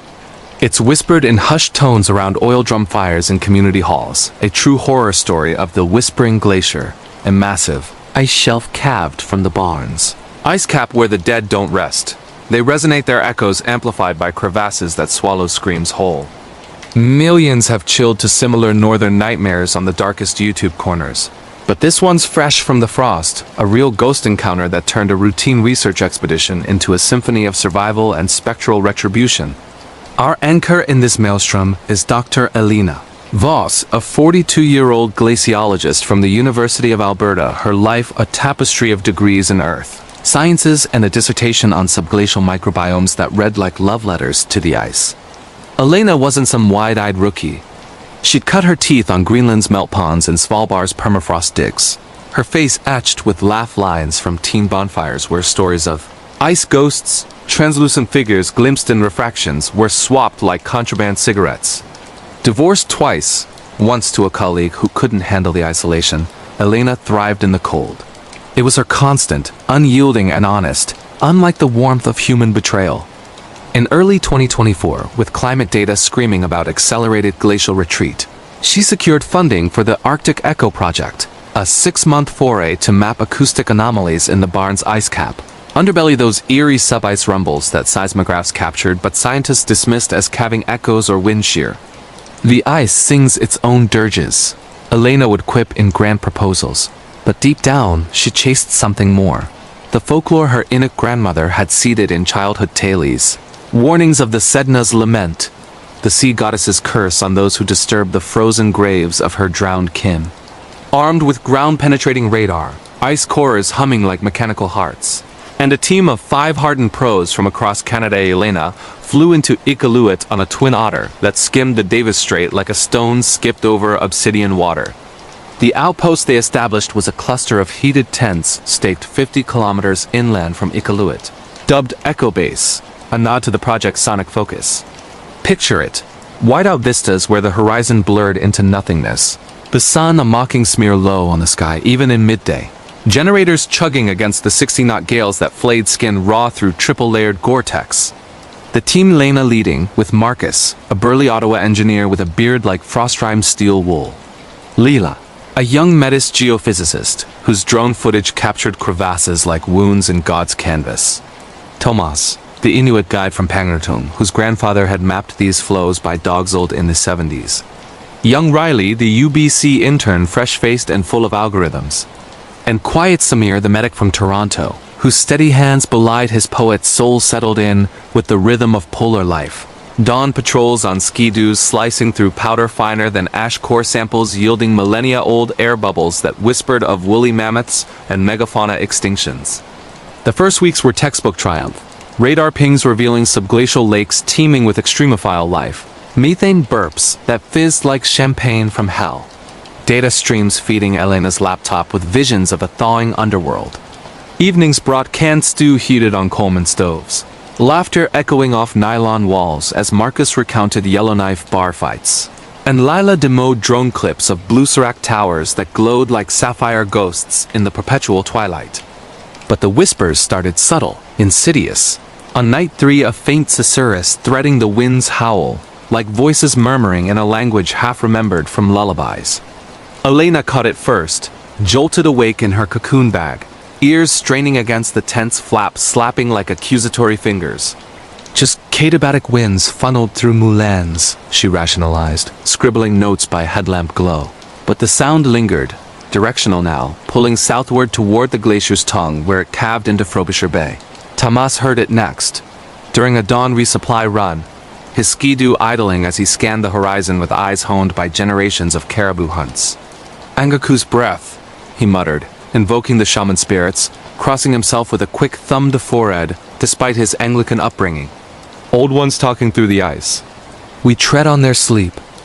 Elena dismissed it as cultural echo-respectful nods to Inuk lore kept morale high but curiosity gnawed. She rigged a parabolic mic array that night, capturing audio spikes at 3 kHz frequencies that mimicked human speech patterns, low and guttural, rising and falling like a dirge. Playback in the common tent froze the team, amid static snow. Words emerged, fragmented but clear, return ... disturbed ... Kolg claims ... Bull quotes Riley. The kid with his noise cancellation headphones perpetually askew, digitized it, running spectral analysis that spat out waveforms eerily similar to vocal cords, not wind. This is impossible, he stammered, pixels reflecting in his wide eyes. Ice DOESN single quotes T ... By week 2, the anomaly escalated from auditory tease to physical prod. Marcus's GPR unit glitched mid-scan, the screen blooming with phantom densities, humanoid shapes clustered in a subglacial cavern 200 meters down. Their forms elongated, limbs splayed as if frozen mid-flight from some abyssal horror. Data artifact, Elena barked, recalibrating, but when they drilled a test core nearby, the auger whined to a halt at 50 meters, binding on something fibrous, not rock hair, dark and coarse, matted with hoarfrost, emerging in clumps that thawed to a stench of brine and decay. Samir catalogued it under anomalous organics, but Thomas paled, chanting a quick prayer in Inuktitut. This is Tupilak hair revenant constructs, woven from sinew and spite by wronged shamans to drag the guilty under. That night, the whispers coalesced into specificity, targeting the camp with surgical cruelty. Lila woke screaming from a dream where the drone feed looped endlessly, her own face pressed against the lens. Eyes milky blind, mouth gaping in silent pleas as the machine plummeted into a crevasse. She found her drone's battery drained to zero. Footage corrupted save for one frame, a silhouette in the cockpit, tall and stooped, with antler-like protrusions branching from its skull. I didn't fly it, she sobbed, and Elena, ever the scientist, reviewed the logs. Time-stamped takeoff at 2:17 a.m. Pilot input nil. The team's cohesion frayed like rope left in the sun. Riley, the youngest, took to muttering about the echo chamber effect. But his sleep talk devolved into pleas. Mom, the cold's inside me. And Samir dosed him with melatonin that did nothing against the shadows pooling under his cot shapes that elongated. At lantern flicker mimicking his fetal curl. Marcus, the rock, snapped during a blizzard lockdown, his axe cleaving a fuel drum in rage after hearing his dead father's voice clear as a CB radio berating him for abandoning the family mine in Cobalt. You left us to freeze, boy. Now feel it. He stormed out into the whiteout, vanishing for hours, returning blue-lipped and babbling of a wall of faces in the snow. Translucent profiles pressed against an invisible barrier, mouths moving in unison. Join the chorus. Elena's own unraveling came slower, a scientist's siege. Her grandmother's stories resurfaced unbidden as Sedna myth, where the goddess's fingers were hacked off by her father in rage, sinking to spawn all sea life, her eternal grief manifesting as storms that flay the living. In her tent, Elena's recorder captured her own voice, mid-sleep. Forgive the cut. The core wounds deep ... But she'd been alone, mouth dry, no breath fogging the mic. Tomas, the cultural bridge, became their lodestar and curse. On day 18, as gales sculpted sastrugi waves in the snow like petrified screams, he gathered the team in the common tent, his face carved from walnut under the propane hiss. This is no wind. It's the Ananghuit, the hidden people guardians of the deep ice. We pierced their veil with our machines. The glacier remembers the whalers of the 1800s. Scottish brutes who harpooned bowheads pregnant with the future, leaving calves to starve in the floes. Their blood soaked the bergs, binding souls to the crystal lattice. Now, with our drills, we stir the grudge. He proposed a Kilaneka shamanic rite, smudging sweetgrass imported from Rankin Inlet, offerings of seal blubber tossed into a crevasse as atonement. Elena balked. We not primitives, but relented when the GPR lit up again. The shapes multiplying, ascending layer by layer, their forms resolving into women, hair fanned like kelp, eyes hollow as melt holes. The rite commenced at midnight, the aurora pulsing green overhead like infected veins. Thomas chanted, drumbeat echoing off the ice, smoke curling into fractals that caught the light wrong, forming spirals that twisted against physics. Riley filmed it on his phone, the lens fogging with unsourceable moisture, whispers bleeding into the audio. Too late. The cut is made ... Dawn, if you could call the gray-smeared dawn, brought false reprieve. The wind died to a hush, the ice gleaming under a sun that mocked with its impotence. They packed for extraction, ski-doos fueled, sat phones charging for the Coast Guard hail. But as Marcus winched the sleds, the ground trembled, not quake, but thrum, a bass note vibrating boot soles like a distant engine. Cracks spiderwebbed outward from the core site, fine as hairlines at first, then yawning to fissures that exhaled, breath warm, fetid, carrying the tang of iron and salt. Evac! Elena yelled, but Thomas froze, pointing. From the largest rent, a hand emerged. Not claw or fin, but human pale, water-pruned, fingers splayed with nails like chipped ivory, veins threading blue under translucent skin. It grasped the lip, hauling up a torso, a woman, or her echo. Sodden gown of sealskin and wool shredded to rags, hair a black cascade frozen in mid-toss, face, oh the face. Half melted, one eye intact and weeping brine, the other a socket rhymed with rhyme, mouth agape in a scream petrified centuries ago. She crawled forth, limbs folding wrong, joints popping like cracking flows, and the air filled with her voice, amplified by the crevasse. You drilled my children. Now birth the cold. Panic shattered the team. Riley bolted first, his skidoo roaring to life, but the throttle stuck, engine choking on spectral frost as the figure now joined by shadows slithering from side cracks reached for his ankle. He screamed, a sound raw as torn metal, and gunned it blind, vanishing into a whiteout squall that materialized from clear sky. Lila fired up her drone for aerial evac cords, but the propellers, iced mid-lift, the machine plummeting into the fissure where it lodged feed live-streaming the abyss. Faces dozens pressed against sub-ice walls, mouths working in silent fury, hands clawing at the drone's hull. They're climbing, she gasped, before the connection severed in static shrieks. Marcus swung his axe, severing the woman's arm at the elbow. It flopped weightly, twitching like a landed fish, but from the stump, tendrils unfurled. Not blood but vapor, coiling around his legs, pulling him down with inexorable suction. Elena, he bellowed, fingers gouging snow, but the ice gave way, swallowing him to the waist, the women's chorus rising. Father's rage. Daughters do ... double quotes. Samir dosed himself with adrenaline from the medkit, hauling Marcus with a come-along pulley, but the line snapped, frayed by invisible shears, and Marcus vanished with a final curse, the crack sealing behind him like a judgmental zipper. Elena and Thomas fled then, double-teaming a skidoo overloaded with gear, the wind resurrecting to lash their faces with ice needles that stung like accusations. Samir followed on foot, snowshoes sinking deep, his shouts fading as shapes detached from the glacier tall now. Antlered silhouettes with women's torsos, loping on all fours with predatory grace. Tupilak hunt! Thomas yelled over the engine, veering toward a nun attack, a rocky outcrop piercing the ice like a defiant fist. They crested it, skidoo stalling in a drift and hunkered in its lee, breaths pluming like ghosts themselves. Samir staggered up minutes later, collapsing with frost-nipped lungs, babbling of, the choir they sing your sins, doc. The divorce, the funding lies, the core that killed the microbes, ... double quotes. Elena recoiled. How could they know? But Thomas nodded grim. The ice holds memories, vibrations of every bootfall, every blade's bite. We woke the calved, the ones harpooned and left to the deep. Below the plain undulated, the women things circling, their forms refracting auroral light into prismatic horrors. Voices weaving a tapestry of grievances, lost pregnancies from over-ice treks, children frozen in tupic collapses, husbands claimed by white squalls post-whaling feasts. One rose tallest, antlers branching like drowned willows, her face Elena's grandmother's exact, down to the scar from a lamp oil burn, and she pointed, ice cracking in sympathy. You pierce what Sedna guards. Repay in kind.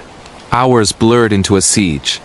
Samir succumbed first, the cold infiltrating his veins like insidious mercury, his pulse fading as he sketched fever-dream runes on the rock inuktitut warnings for the searchers. "Burn the data," he wheezed, eyes glazing. The echo spreads. Elena clutched the sat phone, signal bars flickering like candle flames. But when connection bloomed, it wasn't the Coast Guard. A voice, layered feminine, crackled through, "Return the cut. Or become the wound." The line died, battery icon plummeting to 0 despite full charge. Tomas, ever the survivor, fashioned a snow knife from scavenged aluminum. Incising his palm and pressing it to the stone in blood oath, I offer my steps back tread, not on the calved. The circling halted, the women things tilting heads in unison. But the tallest advanced, her form solidifying, flesh sloughing in translucent sheets to reveal bone lattice veined with hoarfrost. She reached for Elena, fingers brushing her parka cold beyond absolute zero, searing like dry ice on flesh, and in that touch, visions flooded. The 1840s whaling fleet, harpoons crimson with maternal blood, calves keening as flows claimed them.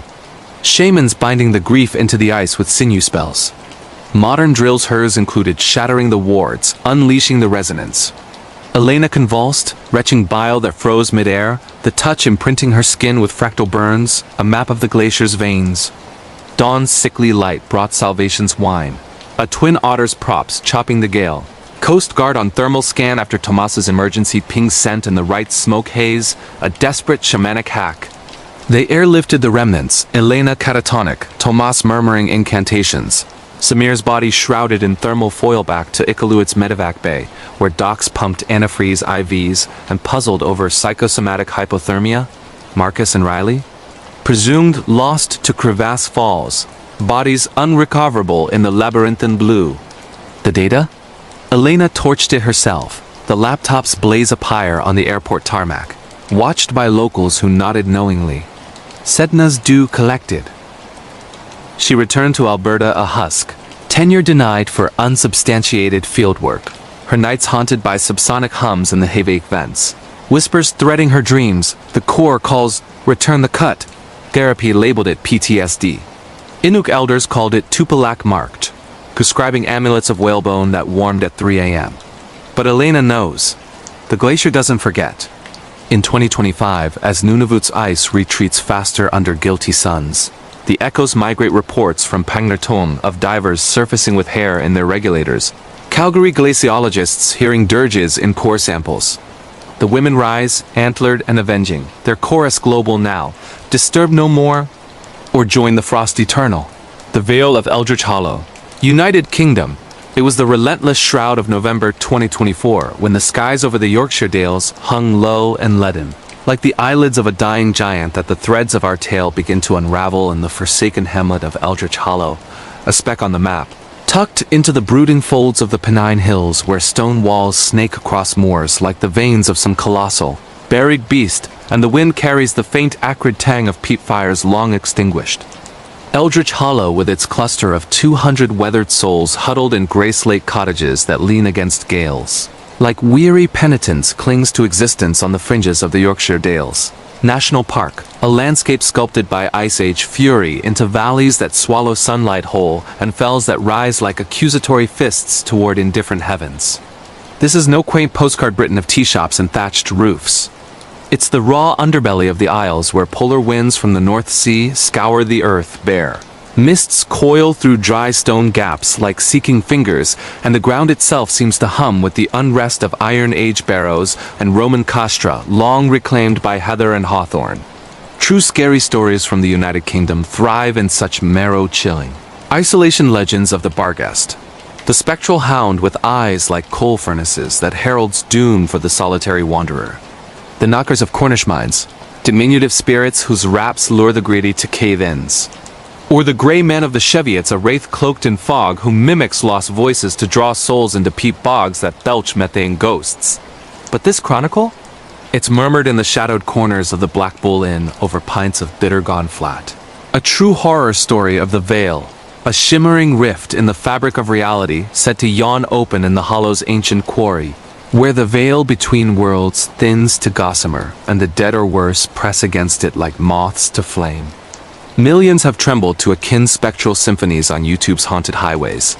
But this one's forged fresh from the fog. A real ghost encounter that transformed a scholarly excavation into an exodus from sanity's crumbling ledge.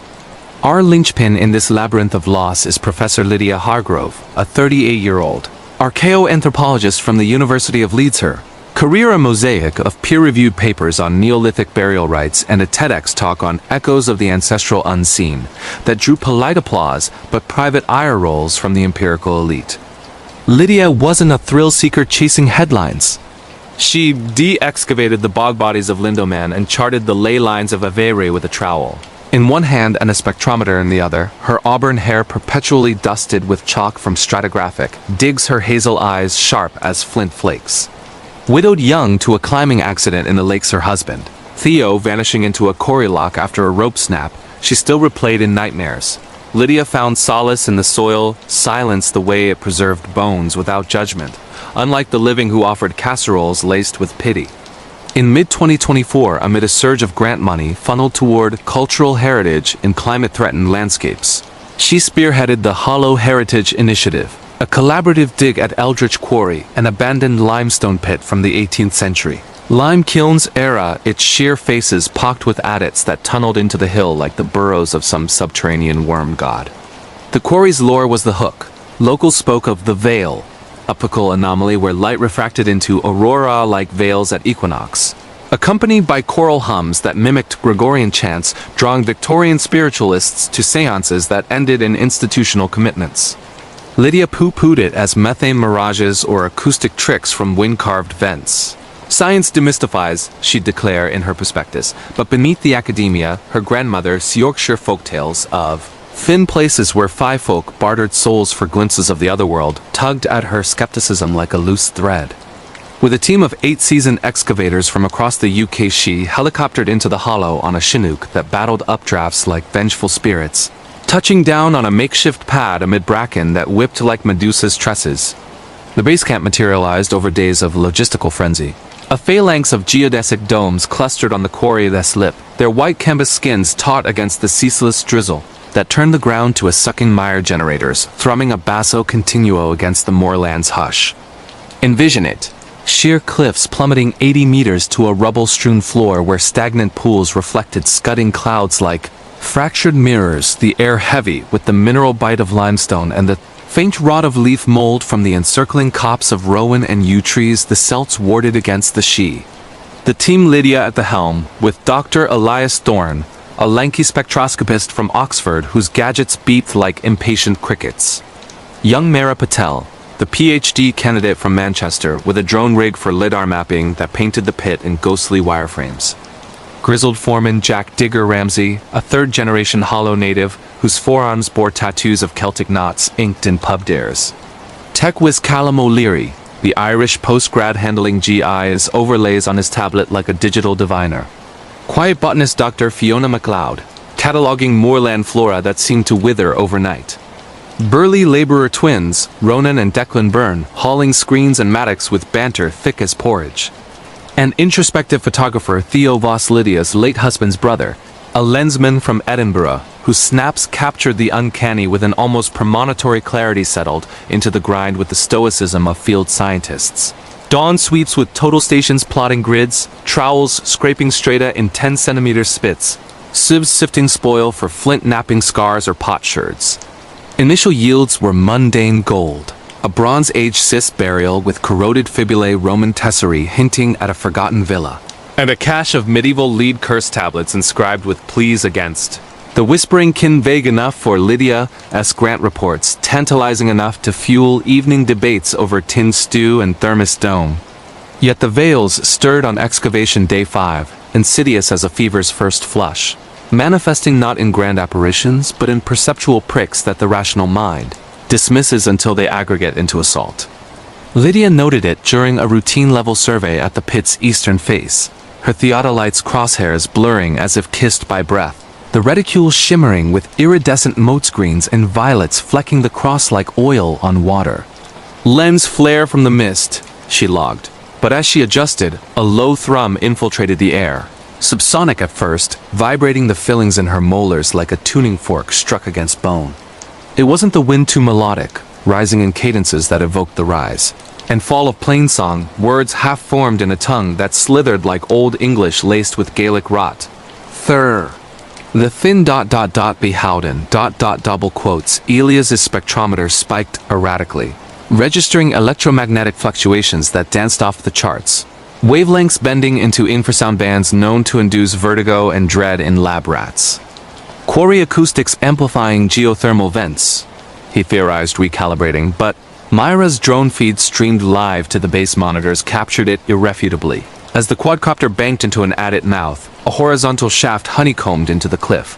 The camera jittered, overlaying the raw footage with translucent overlays, silhouettes of figures in hooded robes, their forms, elongated limbs terminating in tendrils that waved like kelp in current. Glitch in the stabilization gyro. Myra laughed it off, landing the bird with a whir. But playback in the equipment tent revealed audio bleed.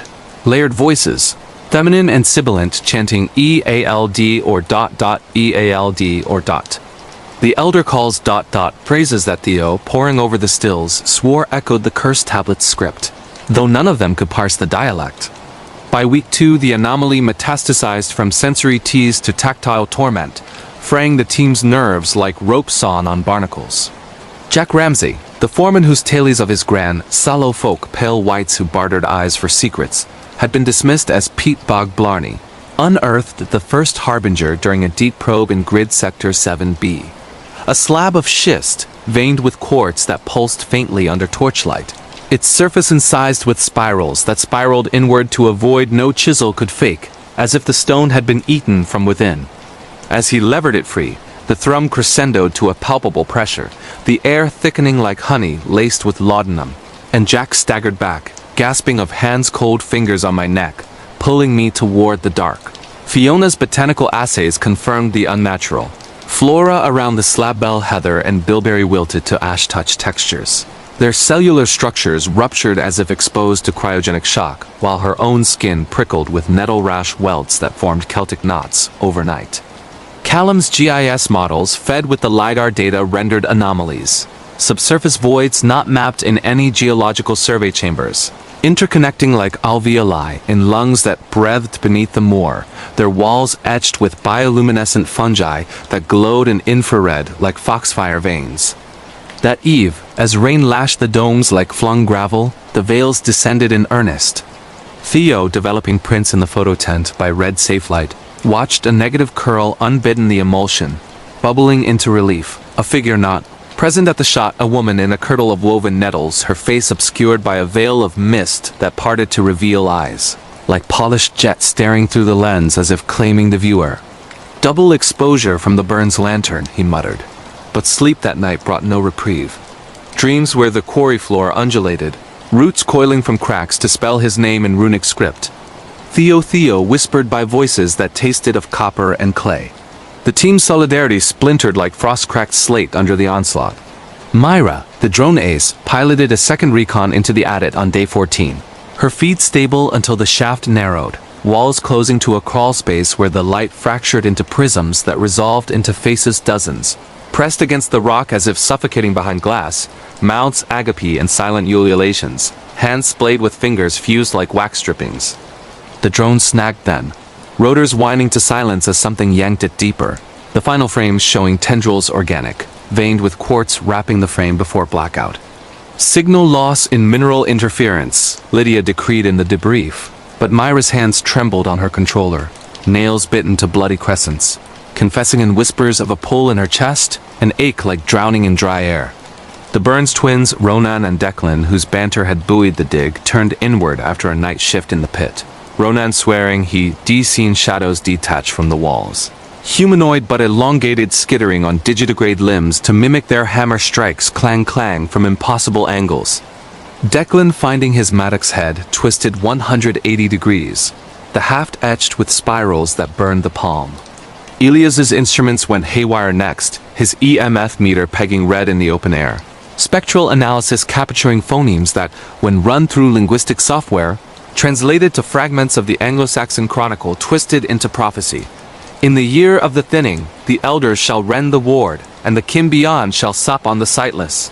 Fiona, the quiet observer, documented her own infestation, sketches of flora in her field journal animating overnight. Petals unfurling to form eyes that blinked when unobserved, stems coiling to spell Behalda, beholden thorn-prick script. Lydia's fortress of reason held longest, a bulwark against the creeping madness, but cracks spiderweb through in the third week, when the veils unified into manifestation. On a rare sunbreak, shafts of wan light piercing the clouds like accusatory beams, she descended the quarry via the winch-rigged cradle, journal in hand, to inspect the schist slab's context in situ. The thrum enveloped her immediately, a bass resonance that synced with her pulse, slowing it to a languid crawl, as if the earth inhaled in time with her breaths. The air grew luminous, motes coalescing into a veil proper, a curtain of coruscating ether, 10 feet wide, hanging vertical in the pit's throat where no seam existed, its surface rippling like silk disturbed by unseen winds. Through it, Lydia glimpsed not rock but vistas, an otherworld of twilight glades where trees bore fruit of glowing orbs. Paths of bone-white pebbles winding to spires that twisted skyward like frozen screams, and figures gliding amid the boughs. The kin, they were called in the whispers, tall and lithe. Skin pale as alabaster veined with silver, eyes vast and lidless, reflecting infinities of regret. One approached the veil's inner side, a matronly form with hair like spun moonlight, her hand pressing outward palm to the shimmer, fingers splaying in plea. Lydia's breath caught. The hand mirrored hers, unbidden, rising to match, and in that sync, knowledge flooded unbidden. The veil was no anomaly but a ward. Erected in the 7th century by Anglo-Saxon thanes fleeing Pictish sorcery, binding the older kin fairy lords exiled from the Summerlands for a pact broken with blood oaths. Their realm a pocket dimension woven into Yorkshire's geology, sustained by annual offerings of sight stolen from the veil gazers. The spiritualist's madness? Not delusion, but half-glimpses that burned retinas, leaving seers to babble of the endless watch until asylums claimed them. Lydia recoiled, but the matron's voice pierced the veil, a susurrus that bypassed ears for the marrow. Sister ... the ward phrase. Your steel bites the bindings ... release us ... Behold the truth ... Quotes, panic's ember kindled to inferno as the team mobilized for extraction, but the hollow rebelled, isolation turning siege. Sat phones fritzed with static that resolved into choral echoes. Thur the thin ... Batteries draining to ghosts despite solar trickle. Jack Ramsay, the native son, rallied with a desperate gambit. Invoking his grand's right, a libation of mead poured into the slab's void, accompanied by chants in broad Yorkshire laced with Brythonic holdovers. Ward the kin, bind the veil, let nay eye cross the pale. The thrum abated momentarily, the veil flickering like a candle in draught, but retribution stirred. That night, as gales howled dirges through the gills, Ronan Byrne vanished from his bunk, his thermal trace leading to the quarry lip where bootprints halted at the edge. The winch cable uncoiled like a serpent's tongue into the abyss. Declan found the tent flap ajar, frost rimming the zipper in patterns of spirals, and inside, Ronan's journal opened to a sketch not his hand, but Myra's drone style of the adit mouth yawning wider, tendrils beckoning. Theo, ever the documentarian, rigged trail cams along the descent, their night vision feeds capturing the impossible. Ronan or his shade stumbling rigid down the path, eyes, milky limbs, jerking like marionette strings drawn inexorably to the veil where the matron awaited. Her hand extended through the shimmer to clasp his, pulling him across in a blur of light that seared the lens black.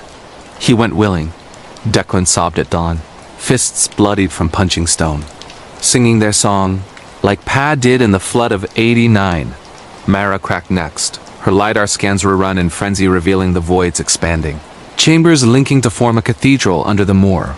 Vaults where the kin's exilic court held mock parliaments. Their forms shifting from regal to grotesque as wrath waxed. She barricaded in the GIS dome, screens alight with overlays of the otherworld bleeding into topography. Yorkshire's map warping. Dales deepening to chasms, fells sprouting spires that pierced ordnance survey grids. It's mapping us, she raved, fingers flying over keys. Our fears Theo's loss. Your Theo folded into their realm like origami curses. Elias's spectrometers, jury-rigged to the veil's perimeter, quantified the horror. The shimmer wasn't light but a plasma membrane, charged with psychotropic ions that induced synesthesia sounds as tastes, fears as textures, his own readings spiking when memories of a botched dig in Orkney, where a cairn collapse buried his mentor alive, surfaced unbidden the Thrum mocking with gravelly laughs. Elias ... buried ... Join the wardens. Fiona's flora turned feral. Rowan berries swelling to eye-like orbs that wept sap-ink runes when squeezed, her arms blooming with fungal growths that itched like whispers. Behold the green kin. We were the first ward. Callum the tech attempted a hack drilling a probe cam into the slab to pierce the veil, but the feed inverted, broadcasting not rock, but the team's faces reflected back, aged to mummies, mouths sewn with quartz thread, eyes gouged to spirals. He smashed the rig, shards embedding in his palm to form a knot tattoo that glowed at moonrise. Lydia's unraveling crested on solstice eve, the thinnest night when pagan wards waned like moonlight. With the team Havdronan crossed Declan catatonic in a medevac chopper to Leeds. General Fiona, self-quarantined with herbal poultices that smoked like funeral pyres, she ventured solo to the Vale armed with the curse.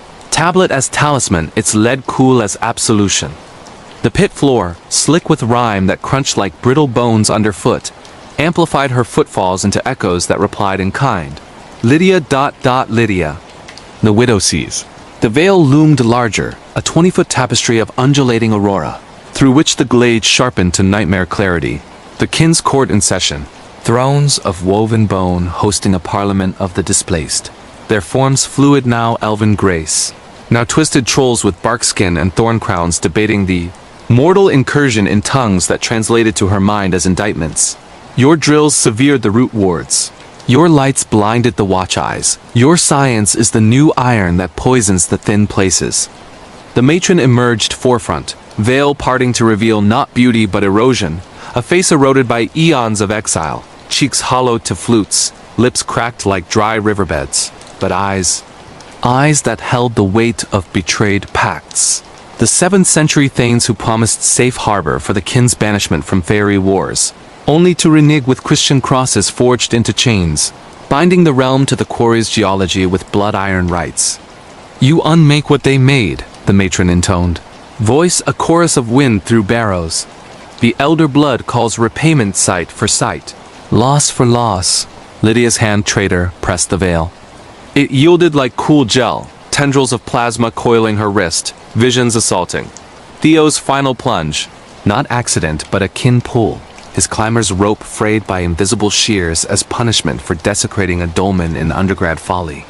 Her own childhood in Hull, where a fairy ring in the garden lured her cat to vanish, its yowls echoing from soil that never yielded bones. The touch seared, not flesh but memory, imprinting fractal burns on her forearm spirals that itched with phantom itches, mapping the kin's court like a brand. She wrenched free, stumbling back as the veil convulsed, birthing echoes into the pit. Shades of the crossed. Ronan shambling from the adit, eyes jet-black voids, mouth stretched in a rictus song. Victorian spiritualists in sepia frock coats, hands outstretched for unclasped seances. Ancient thanes in mail coifs, swords drawn against FIFOs that dissolved into mist. The Thrum roared to hurricane pitch, winds manifesting from stasis to buffet her like spectral gales, hurling spoil and shards and cyclones that scored the air with keens. Lydia fled upward cradle winch screaming as cables iced mid-spool, the shades pursuing in loping bounds their forms, phasing through rubble to grasp at Hem's cold fingers, like quartz claws whispering sins. The grant fudged with inflated yields, the rival paper plagiarized in panic, the night she drank to drown, Theo's ghost only to summon worse. At the lip, Theo brother-in-law hauled her over, his camera dangling, lens cap etched with runes that smoked. I saw them, he gasped, prints spilling from his satchel. Exposures of the teen, not as is but as kin puppets, strings of light tethering limbs to the veil's maw. Elias and Callum barricaded the base with salt lines from Fiona. Estor's Celtic wards against the she, but the domes inflated like lungs. Canvas bulging inward with pressed palms, the Thrum modulating to names. Elias ... Callum ... Behold you're buried ... double quotes salvation arrived, ragged a Royal Air Force. Chinook clawing through the squall at first light rotors chopping fog like judgment's axe. Alerted by Callum's Morse-coded flare dots and Dash's spelling "evac now veil breach" in the last gasp of his tablet. They airlifted the survivors. Lydia, catatonic, spirals on her arm, pulsing with inner light.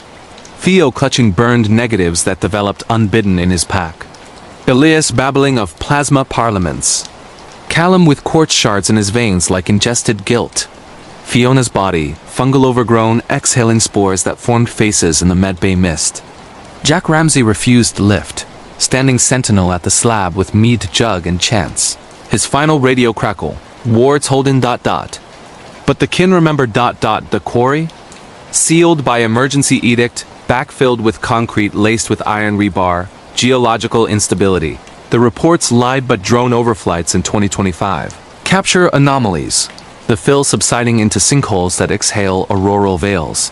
Mists coiling to form spirals visible from space, whispers threading BBC weather feeds as static hymns. Lydia, tenured but tarnished, teaches remotely from a Leeds flat where windows frost with runic blooms, her nights haunted by the matron's plea. Sister ... The thin calls. Cross and see. Therapy dubs it grief hallucination. Yorkshire elders name it kin-marked, gifting Rowan charms that warm at twilight. But she knows.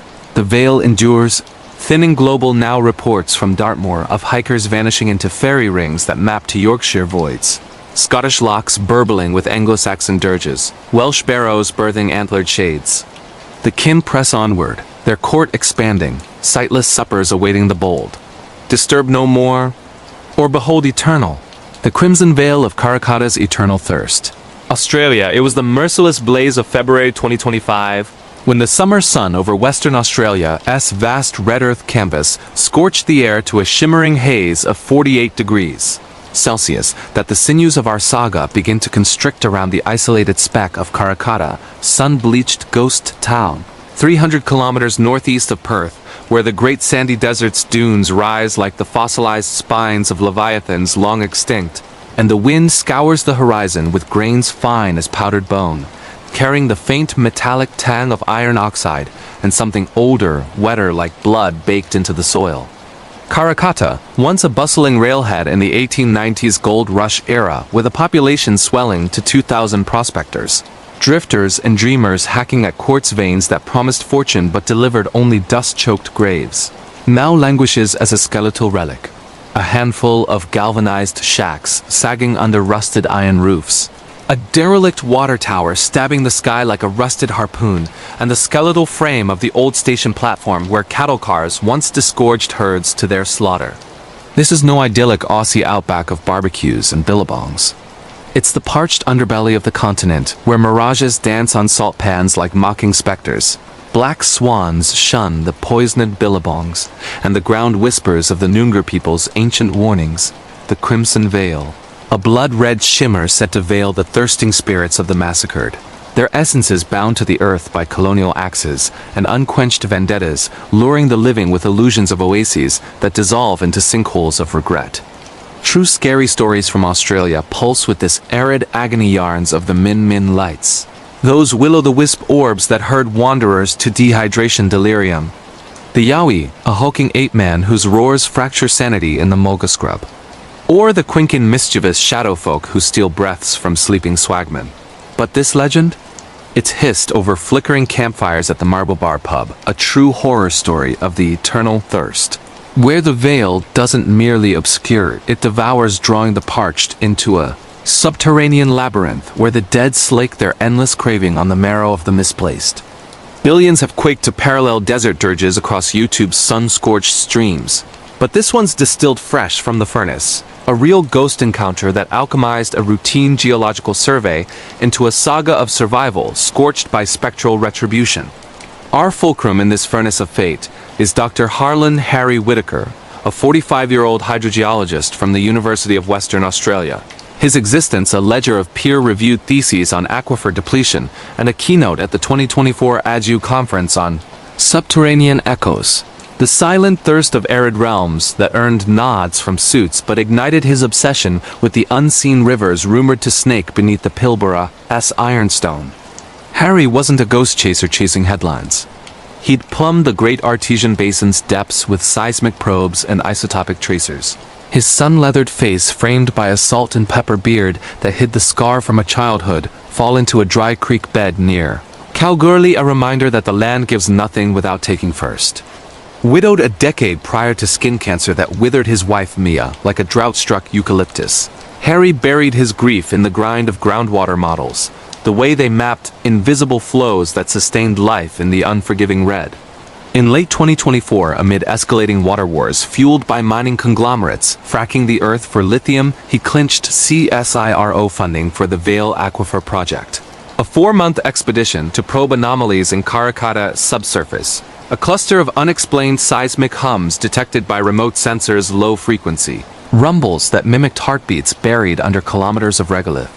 The desert drinks deep, Harry quipped in this proposal, but lurking beneath the hydrology was his Noongar great aunt's lore tales of the Wamandi, thirst wraiths born from a 19th century massacre where prospectors poisoned a sacred soak to claim the land, binding the victims' essences to the water table in a curse of eternal aridity. With a squad of 7 hardened field hands from across the sunburnt country, Harry choppered into Karakata aboard a Bell 412 that battled thermals like vengeful updrafts, alighting on a dust devil-scarred pad amid spinifex that crackled like tinder underfoot. The forward operating base coalesced over a week of brutal logistics, a constellation of climate-controlled marquees anchored against the 50-knot zephyrs that flayed canvas like cat's claws, diesel generators growling a dirge against the diurnal silence, and Bohr rigs humming like colossal insects probing the Earth's reluctant flesh. Visualize it. Ochre dunes undulating to a horizon blurred by heat haze, the air thick with the acrid bite of eucalyptus resin and the underlying rot of desiccated mulga roots, the sky a brazen vault unmarred by clouds mocking the team's 20-liter daily rations with its infinite blue. The crew Harry at the vanguard, with Dr. Lena Kowalski, a Polish Australian geophysicist whose GPR arrays painted the subsurface in spectral greens. Young Eki Tanaka, the JCU postgrad drone pilot whose quadcopters mapped fracture zones with laser precision. Grizzled drill master Mick Dingo Riley, a 4th-gen Pilbara roughneck whose arms bore tattoos of coiled bunyips inked in Darwin Dives. Tech savant Zara Nguyen handling isotopic samplers with the finesse of a surgeon. Stoic ecologist Professor Elias Blackwood, cataloging endemic flora that curled at the edges like warning scrolls. Burly rigger twins Joel and Kai Hargreaves wrestling pipes with oaths thick as the dust they inhaled. And contemplative medic doctor Sofia Ramirez, her steady sutures belying a poet Hess' ear for the land's murmurs settled into the outback's tyrannical tempo. Predon boars chewing through caprock, sieves sifting regolith for microfossils of ancient aquifers, solar panels gleaming like false promises under the merciless meridian. Yields in the opening fortnight were empirical elation.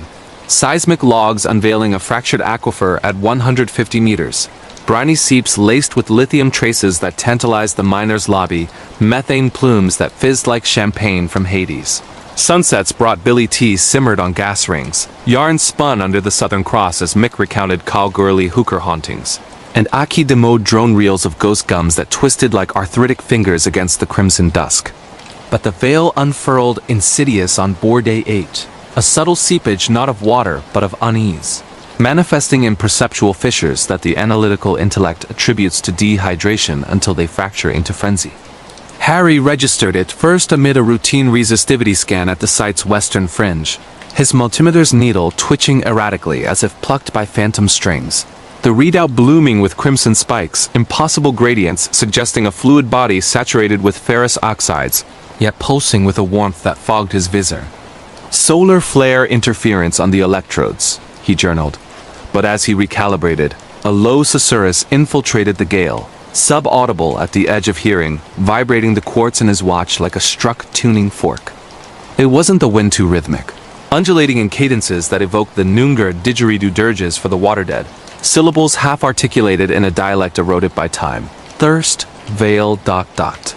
Guy double quotes, Lena's GPR cartography glitched concurrently, the screen overlaying raw strata with translucent veils, ruby-red sheens draping fracture planes, silhouettes of forms elongated and supine, limbs akimbo as if desiccated in eternal sprawl. Algorithm artifact from magnetic anomalies, she diagnosed. Rebooting. But Aki's drone telemetry beamed to the command marquee monitors. Archive the irrefutable.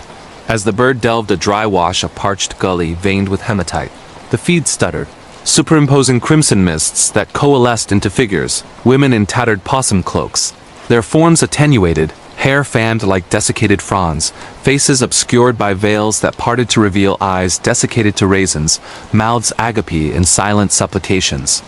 Dust storm refraction, Aki chuckled it away, recovering the craft with a buzz. But the archival footage bled audio. Stratified pleas, feminine and rasping, intoning WAMM and E.THIRRST. The poisoned guile. Phrases that Elias, scrutinizing the stills, vowed mirrored the massacre glyphs etched on ochre cave walls, though none could decipher the tongue. By week 3, the anomaly amplified from auditory insinuation to corporeal caress, unraveling the team's sinews like rope frayed on Spinifex barbs. Mick Riley, the drill boss whose granddad is yarns of Thirst Walker's spectral swagman who bartered canteens for glimpses of the Vale had been derided as grog-fueled guff, struck the inaugural portent during a deep penetration in grid Alpha 4, a core barrel grinding to halt at 80 meters, binding on something tensile, not stone tendrils, crimson and viscous, coiling from the regolith like congealed plasma, emerging in skeins that evaporated to a vapor reeking of copper and decay. Sophia catalogued it as anomalous brines, but Elias blanched, murmuring a hurried Nungar invocation. This is Wamandi's sinew thirst bindings, woven from the poisoned dead to haul the desecrators below. That gloaming, as the sun hemorrhaged into the dunes, the veils descended in verity. Zara, processing samples in the chem tent by LED glare, observed her pipette quiver unprompted. The meniscus blooming red as if infused with arterial hue, the residue etching spirals on the glass that burned the fingertips. Joel Hargreaves's isotopic logs spiked with hemoglobin markers human. Archaic his own skin prickling with heat rash that patterned ancestral scars, welts forming the Nungar water symbol overnight.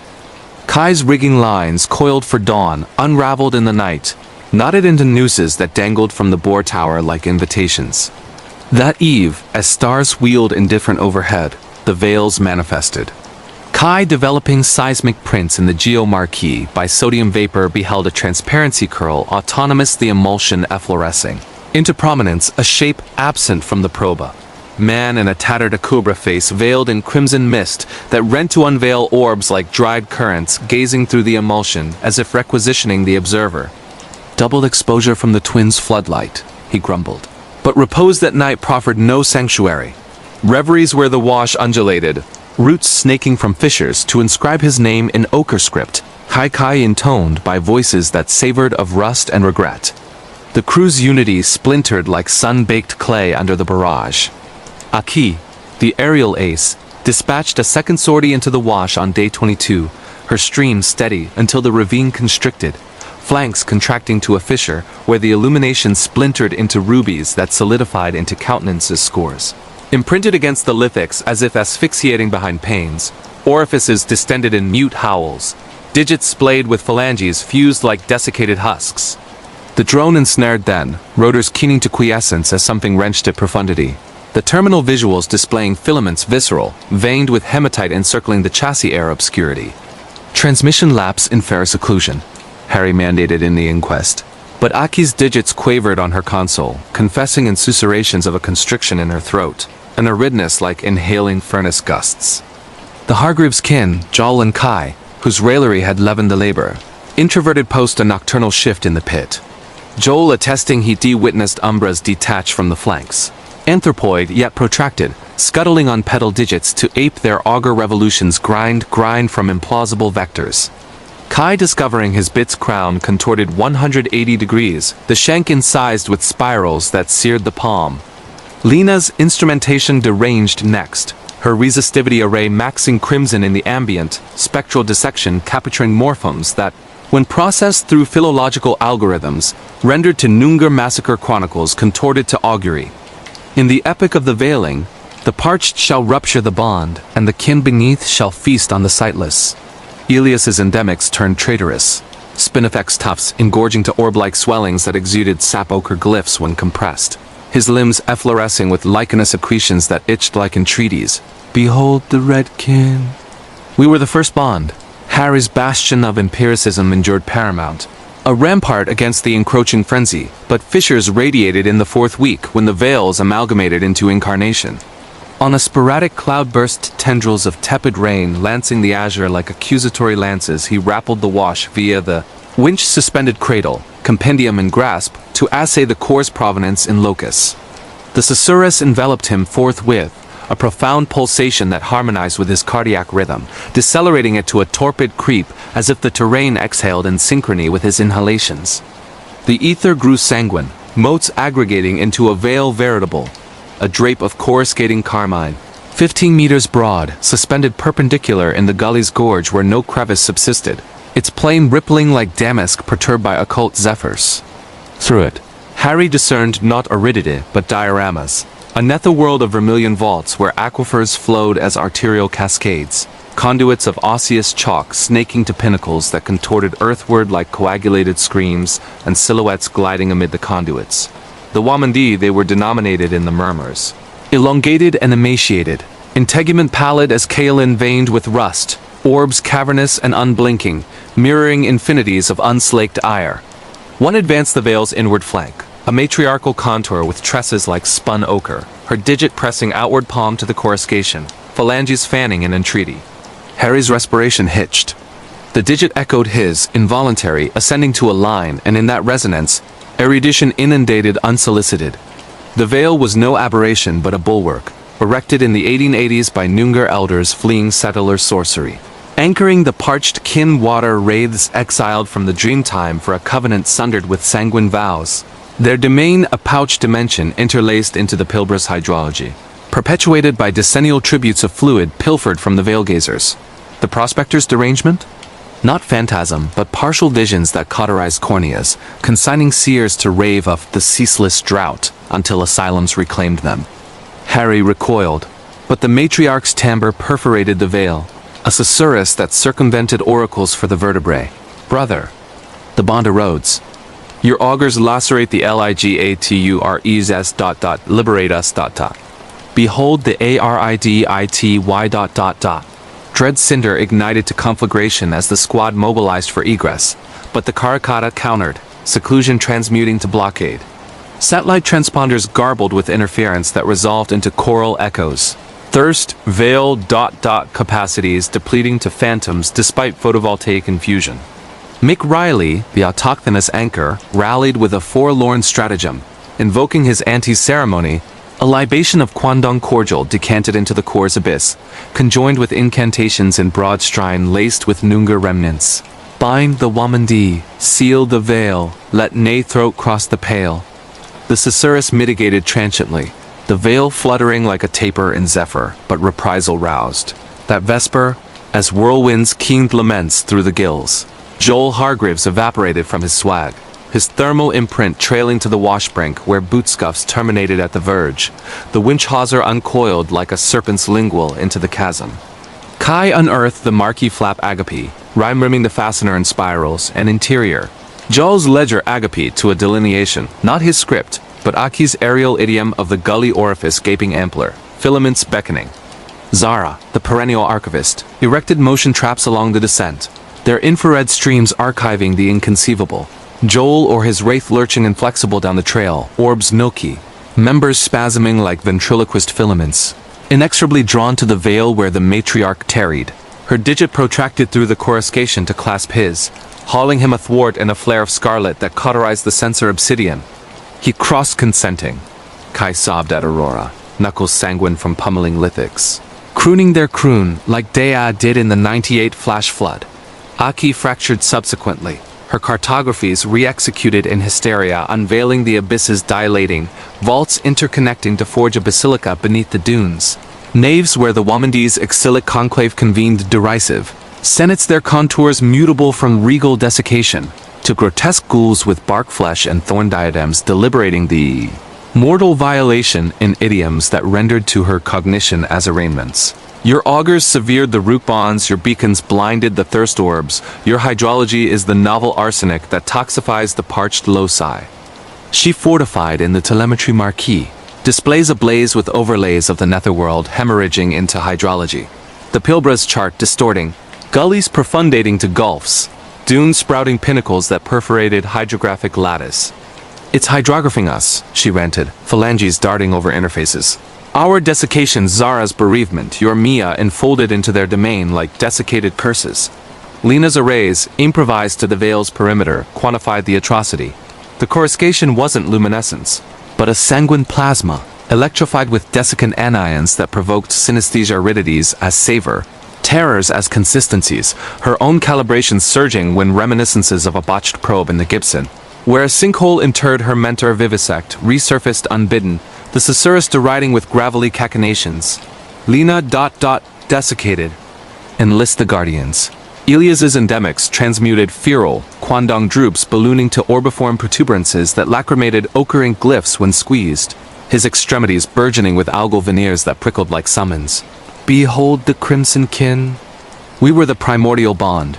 Sophia, the tech, essayed a perforation drilling a probe optic into the core to lance the veil, but the stream inverted, diffusing not lithics but the squad's visages reflected retrograde, aged to mummies, orifices sutured with hematite filament, orbs excavated to spirals. She pulverized the apparatus, fragments embedding in her palm to configure a water symbol that coruscated at moon-up. Harry's disintegration crested on Equinox Eve, the desiccated vesper when ancestral bonds waned like moonlight. With the squad halved, Joel traversed Kai cataleptic in a medevac rotorcraft to Royal Perth. Elias self-isolated with bush poultices that smoked like sepulchral pyres. He ventured solitary to the Veil, talismaned with the massacre glyph as amulet, its ochre chill as expiation. The gully floor, slick with rime that crackled like desiccated cartilage underfoot, magnified his treads into echoes that rejoined in kind. Harry ... Harry ... The widower perceives. The Veil loomed grander, a 25-meter arras of undulant aurora, through which the vaults honed to nightmare acuity, the Wamandi's Senate in assembly. Thrones of interlaced osseous hosting a synod of the displaced, their contours fluent now elven aridness. Now contorted trolls with scale integument and spine crowns adjudicating the settler incursion in lingos that transcribed to his intellect as impeachments. Your bores sundered the vein wards. Your lumens scorched the watch throats. Your empiricism is the fresh venom that envenoms the crimson loci. The matriarch emerged vanguard. Veil parting to unveil not comeliness but erosion of visage abraded by epochs of exile, jowls hollowed to flutes, labia fissured like arid arroyos. But orbs that bore the freight of betrayed covenants, the 1880s elders who vowed sanctuary for the Wamandi's banishment from Dreamtime skirmishes, only to rescind with settler rifles forged into fetters anchoring the domain to the aquifer's hydrology with sanguine arsenic rites. You dismantle what they fabricated, the matriarch intoned, timbre a chorus of zephyr through barrows. The parched ichor summons recompense fluid for fluid, desiccation for desiccation. Harry's digit, perfidious, imprinted the Veil. It capitulated like tepid gel, filaments of plasma encircling his carpus. Dioramas assaulting. Mia's terminal parching, not neoplasm but a Wamandi draw.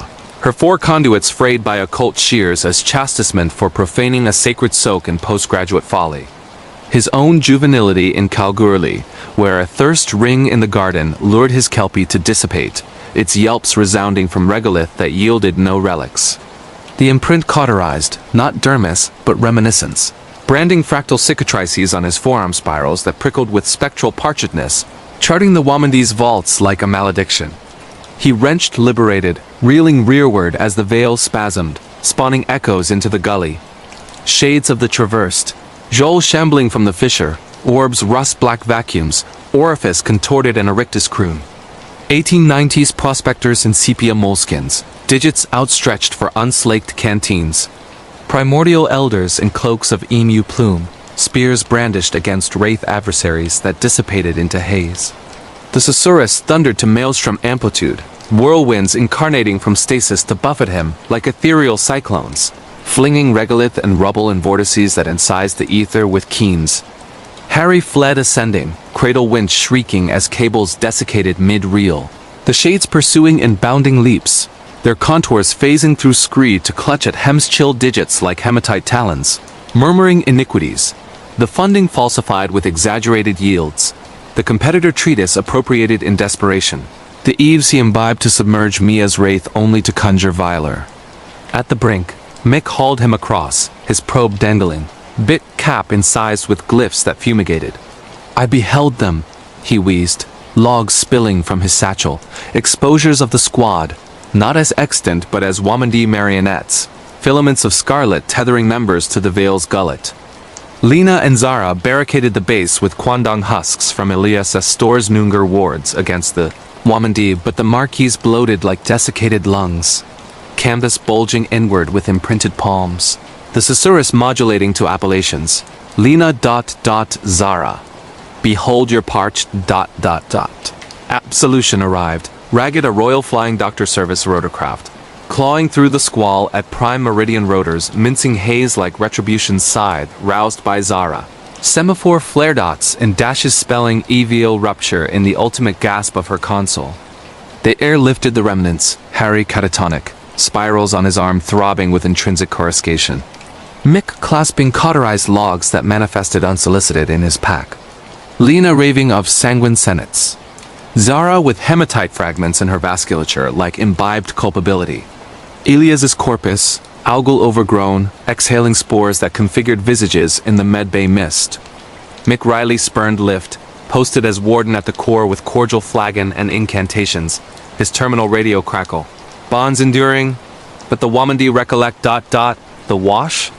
Quarantined by exigency decree, refilled with geopolymer laced with arsenic retardants, hydrogeological volatility. The dispatches falsified but aerial surveys in 2026. Capture aberrations. The infill subsiding into delines that exhale carmine veils. Hazes coiling to forge spirals discernible from orbit. Murmurs threading ABC weather streams as static laments. Harry, endowed but eclipsed, lectures virtually from a Perth terrace where casements effloresce with ochre blooms, his eaves haunted by the matriarch's plea. Brother. The veil summons ... Traverse and perceive. Psychotherapy christens it bereavement phantasm. Noongar custodians entitle it Wamandi branded, bestowing Kwandong talismans that calorize at gloaming. But he comprehends. The veil persists. Dilating continental now dispatches from the Simpson of trekkers evaporating into thirst rings that hydrograph to Pilbara abysses. Queensland boars burbling with Noongar dirges, NT sinkholes birthing spine-crowned shades. The Wamandi press onward, their senate proliferating, parched banquets awaiting the audacious. Profane no more, or perceive perpetual. The shattered echoes of Ravenswood Cove, Canada. It was the savage lash of March 2025 when the Pacific Northwest's tempests hammered.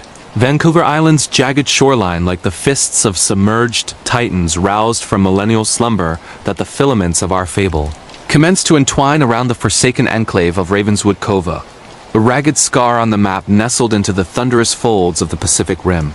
National Park Reserve, where basalt cliffs claw skyward like the talons of some primordial raptor and the surf crashes eternal against reefs that gnaw ships to splinters, exhaling the briny reek of kelp and kraken ink, mingled with the acrid bite of ozone from gales that howl like the keens of the drowned. Ravenswood Cove, once a thriving whaling station in the 1870s with a populace ballooning to 1,500 hardy, New Chanolth descendants and salt-crusted Scandinavian harpooners flensing blubber under lanterns that flickered like dying stars, now decays as a spectral vestige, a smattering of cedar plank longhouses, sagging under moss-shrouded shakes, a derelict cannery whose rusted boilers echo with the phantom clangs of gutting knives, and the skeletal ribs of beached hulks protruding from the tide like the vertebrae of leviathans long lamented. This is no idyllic Canadian coast of totem-carved inlets and orcapods. It's the desiccated viscera of the Dominion, where fogbanks coil through hemlock groves like questing tendrils. Salmon runs shun the defiled streams, and the substratum murmurs of the Sophia, the shattered echoes. Spectral remnants of a 1882 massacre where whalers poisoned a sacred tidal pool to monopolize the hunt, tethering the victims' essences to the literal in a malediction of fractured laments that lure the heedless with phantasms of harbors that crumble into maelstroms of remorse. True scary stories from Canada thrum with this literal lament sagas of the Orca Witch, the vengeful spirit who capsized canoes with dolphin guile. The Sasquatch of the Nuka Trail, a colossal silhouette whose footfalls fracture sanity in the Salal Scrub. Or the capricious misfolk who pilfer breaths from slumbering longshoremen. But this mythos? It sibilated over sputtering driftwood pyres at the Tofino Brew Pub, a true horror story of the shattered echoes. Where the rift doesn't simply veil it, vivisects hauling the parched into a submersed warren, where the fragmented entreat the marrow of the mislaid. Trillions have quivered to analogous coastal keens across YouTube's brine-blasted broadcasts. But this once decocted pristine from the tempest, a real ghost encounter that transmuted a standard marine survey into a ballad of endurance scorched by spectral reprisal. Our pivot in this pandemonium of perdition is Dr. Isolde McTavish, a 39-year-old marine archaeologist from the University of British Columbia. Her tenure a codex of laureled treatises on submerged shipwrecks and a plenary at the 2024 Society for Historical Archaeology on subaquatic resonances, the submerged threnodies of colonial coasts, that garnered acclaim from peers but kindled her fixation with the inaudible currents rumored to serpentine beneath the Salish Sea, silty shroud. Izzy wasn't a spectre seeker pursuing tabloids. She deplumbed the wrecks of the SS Valentia and charted the kelp forests of Haida with sonar wands and carbon dating probes. Her storm-silvered tresses eternally laced with barnacle grit, her emerald iris as keen as abalone shells. Bereaved 8 years antecedent to a rogue wave that engulfed her partner Finn during a dive-off. Cape's got a cataclysm she still replayed in somnolent surges. Izzy interred her anguish in the archive's hush, the manner it conserved timber sands. Censure, unlike the quick who proffered platitudes laced with pathos.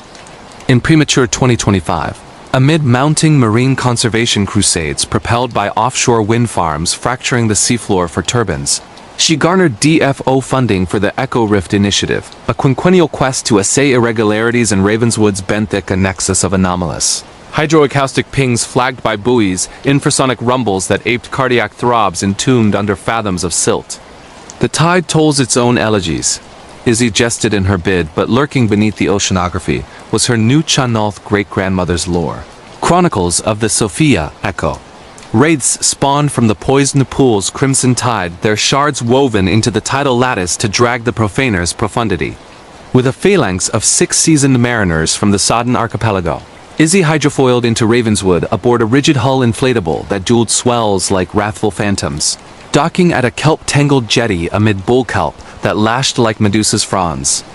The advance encampment congealed across a fortnight of ferocious fieldwork, a bastion of weatherproof labs moored against the 40-knot catabatics that scourged polyethylene like flensing blades, hydraulic winches groaning a requiem against the diurnal doldrums, and ROV tethers humming like titanic cephalopods, delving the deep's defiant dermis. Envision it. Obsidian basalt ramparts plummeting 60 meters to a debris-littered seabed where anemone thickets undulate like sanguine medusae, the brine dense with the iodine tang of bladderwrack and the subjacent putrescence of decayed leviathan flesh. The firmament, a slate vault marred by squalls, ridiculing the crew's 15-liter desalination quotas with its abyssal indigo. The contingent Izzy at the prow, with Dr. Ronan Quill, a lanky acoustician from Dalhousie, whose hydrophones sketched the abyss in spectral indigos. Fledgling Mira Voss, the SFU grad student whose AUVs charted fault lines with photonic acuity. Weathered coxswain Lachlan Salty Greer, a 5th-gen Tofino salt whose forearms flaunted tattoos of orca jaws inked in Victoria dives. Data diviner Tessa Hale, manipulating sediment cores with the finesse of a necromancer. Reticent ichthyologist Professor Ewan Blackfeather, inventorying native biota that blanched at the peripheries like augury parchments. Brawny deckhand siblings, Finn and Shelban O'Rourke, wrangling grapnels with curses dense as the fog they imbibed. And meditative medic Dr. Nora Singh, her unflinching sutures veiling a bard's oracle for the oceans as orisons, acclimated to the literal Zliviathanic liturgy. Pre-dawn transects with multi-beam echosounders etching grids dredges. Raking strata in 5 centimeters layers, centrifuges whirring spoil for diatomaceous microfossils of bygone upwellings. Dividends in the inaugural month were scholarly serendipity, bathymetric charts disclosing a fractured basin at 40 meters, saline incursions veined with cetacean lipids that tantalized the eco-lobby, biogenic gas vents that bubbled like libations from Hades. Dusks summoned nettle tea steeped on propane rings. Anecdotes unfurled beneath the waxing gibbous as salty regaled with Euclid siren sightings. And Mira previewed a UV reels of ghost urchins that contorted like arthritic specters against the cerulean crepuscule. Yet the echoes erupted insidious on dive day 10, a furtive seepage not of brine but of disquietude, incarnating in perceptual rents that the rational psyche imputes to barotrauma until they cleave into chaos. Izzy inscribed at premiere amid a standard side scan at the site's eastern ledge, her transducer's cursor quivering erratically as if nipped by ethereal barbs. The display efflorescing with indigo surges in plausible densities intimating a liquid mass impregnated with biogenic carbonates, yet throbbing with a frigidity that rhymed her drissued seals. Tidal sheer artifact on the arrays, she chronicled, but as she retuned, a profound susurrus permeated the surge, subsonic at the fringe of audition, quaking the orichalcum in her regulator like a tolled bell. It wasn't the current too harmonic, swelling in inflections that evoked the Nuchanoth whale song threnodies for the tide sling. Phonemes semi-coherent in a patois abraded by epics. ECHOES ... Tergi we ... double quotes, Ronan's hydrophone cartels faltered synchronously. The interface superimposing crude bathymetry, with diaphanous rifts, indigo sheens draping scarp planes, contours of shapes protracted and recumbent, appendages akimbo, as if eviscerated in perpetual prostration. Processing glitch from biogenic interference, she prognosticated, reinitializing. But Myra's AUV diagnostics, relayed to the command lab monitors, preserved the incontrovertible. As the submersible nosed a tidal scour eroded channel veined with basalt dikes, the stream stuttered, overlaying indigo hazes that amalgamated into silhouettes, elders in frayed cedar mantles, their contours attenuated. Tresses fanned like desiccated hydroids, visages veiled by rifts that rent to disclose orbs desiccated to pearls, orifices distended in mute implorations. Backscatter from particulate occlusion. Myra tittered it aside, reclaiming the vessel with a purr. But the repository footage leaked acoustics, stratified supplications, matronly and croaking, intoning so fiya ... The poison GI we ... double quotes. Locutions that Yuan, dissecting the stills, avowed echoed the massacre petroglyphs hewn on basalt cave lips, though none could construe the idiom. By the second lunicycle, the anomaly escalated from sonic seduction to somatic snare, unspooling the contingent's tendons like seine nets gnawed on barnacle barbs. Salty Greer, the helmhand whose grandsires yarns of echo walkers, spectral longshoremen who trafficked lanterns for peaks at the rift, had been scorned as rum-soaked rot pierced the primordial harbinger. During a profound incision in grid Bravo 6, a sediment trap seizing at 30 meters snagging on something. Pliant, not gravel filaments, indigo and glutinous, spiraling from the ooze like coagulated ectoplasm, surfacing in hanks that sublimed to a mist reeking of iodine and necrosis. Nora inventoried it as anomalous colloids, but Ewan blanched, murmuring a swift Nuchanov adjuration. This is Sophia tendon echo ligatures, plated from the poison slain to trawl the desecrators below. That gloaming, as the sun hemorrhaged into the kelp forests, the rifts descended in authenticity. Tessa, assaying cores in the lab pod by halogen glare, witnessed her pipette oscillate unbidden, the meniscus efflorescing indigo, as if dosed with Venus tint, the lees incising spirals on the vial that scorched the phalanges. Finn O'Rourke's bathymetric folios surged with chitinous tracer cetacean, archaic his own dermis prickling with urticarial welts that patterned ancestral cicatrices, eruptions forging the Nuchanoth wave, glyph overnight. Shaubun's grapnel warps furled for Aurora, unraveled in the nocturnal, knotted into lassos that pended from the David-like summons. That vesper, as constellations wheeled apathetic overhead, the rifts materialized. Shaubun, manifesting hydroacoustic charts in the acoustics marquee by phosphor vapor, beheld a transparency writhe autonomous, the emulsion efflorescing into salience, a contour absent from the probachrone in a tattered salish blanket. Visage veiled in indigo rift that clove to unveil orbs like desiccated abalone, scrutinizing through the emulsion as if conscripting the beholder. Multiple exposure from the siblings' flood lamp, she grumbled, but somnolence that night tendered no haven. Phantasms where the scour undulated, rhizomes snaking from fissures to engrave her nomenclature in basalt script. Shaubun intoned by timbres that relished of brine and bereavement. The crew's solidarity fractured like storm-lashed spars under the onslaught.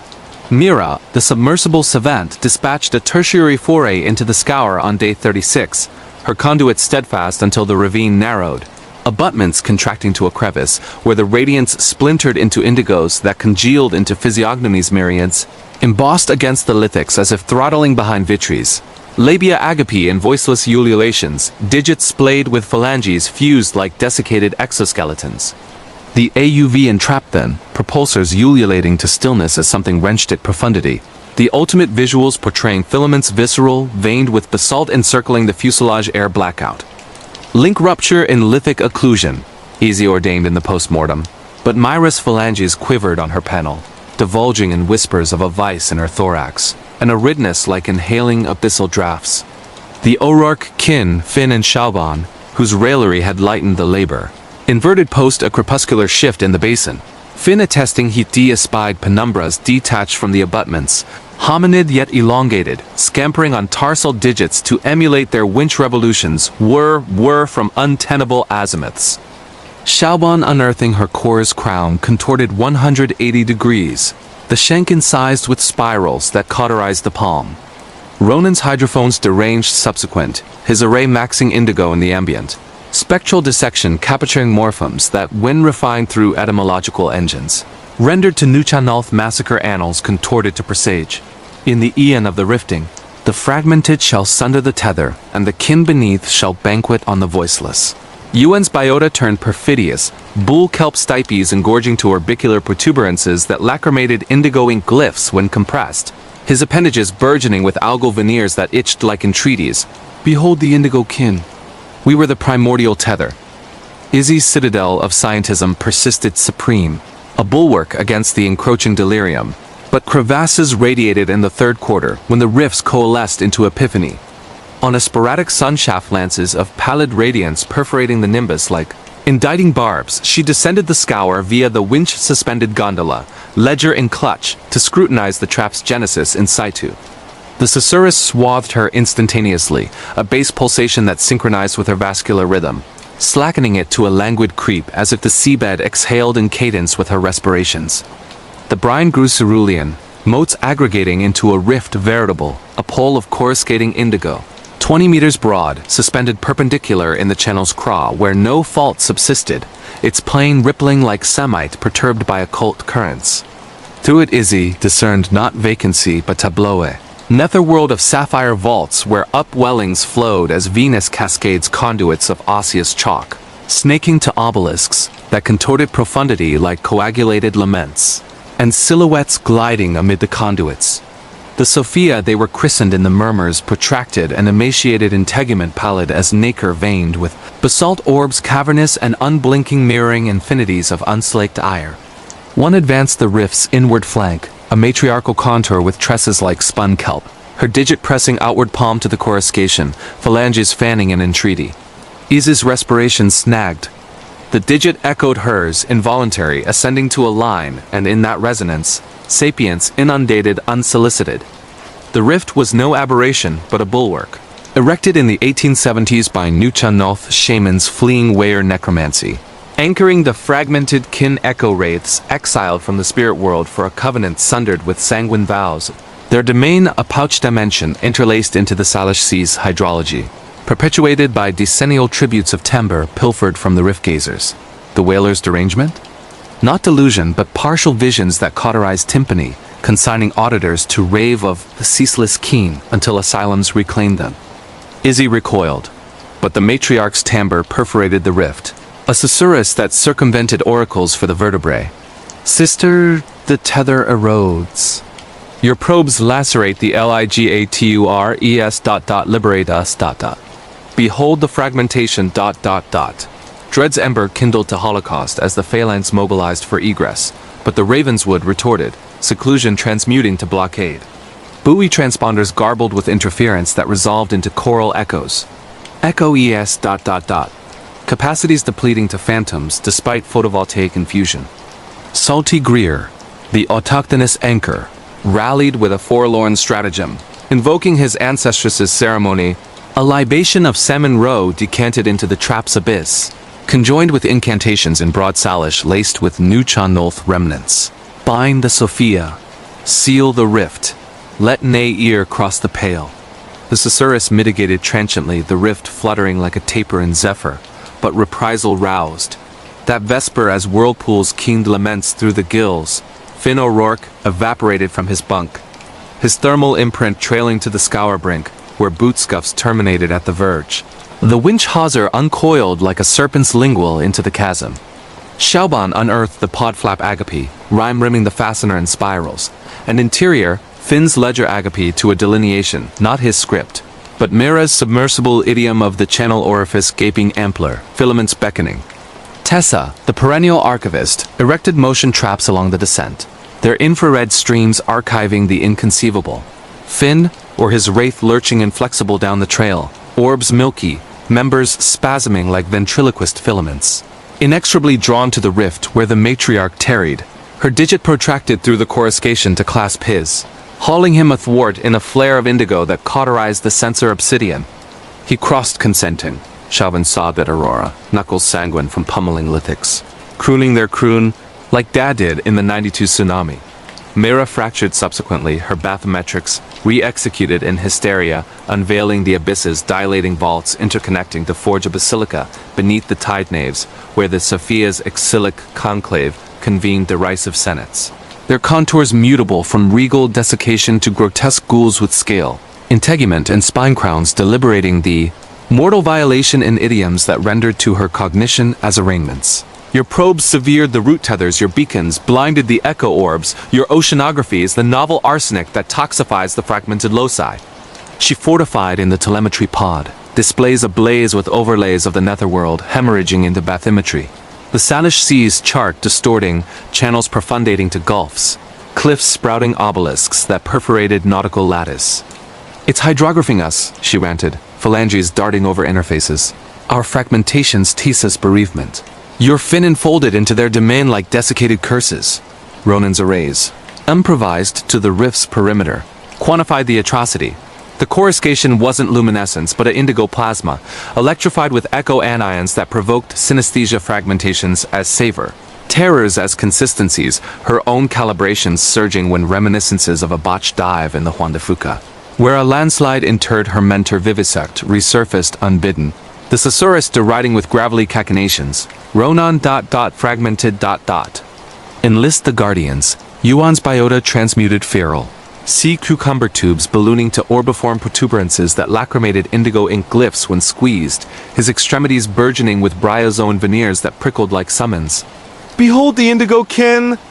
We were the primordial tether. Nora, the data, essayed a perforation drilling a probe optic into the trap to lance the rift. But the stream inverted, diffusing not lithics, but the phalanx's visages reflected retrograde, aged to mummies, orifices sutured with basalt filament, orbs excavated to spirals. She pulverized the apparatus, fragments embedding in her palm to configure a wave glyph that coruscated at moonup. Izzy's disintegration crested on Equinox Eve, the fragmented vesper when ancestral tethers waned like moonlight. With the phalanx-happed Finn traversed Xiaoban cataleptic in a medevac rotorcraft to Vancouver General. Yuan self-isolated with tidal poultices that smoked like sepulchral pyres, she ventured solitary to the rift talisman, with the massacre petroglyph as amulet, its basalt chill as expiation. The channel floor, slick with rime that crackled like desiccated cartilage underfoot, magnified her treads into echoes that rejoined in kind. Izzy, Izzy. The bereaved perceives.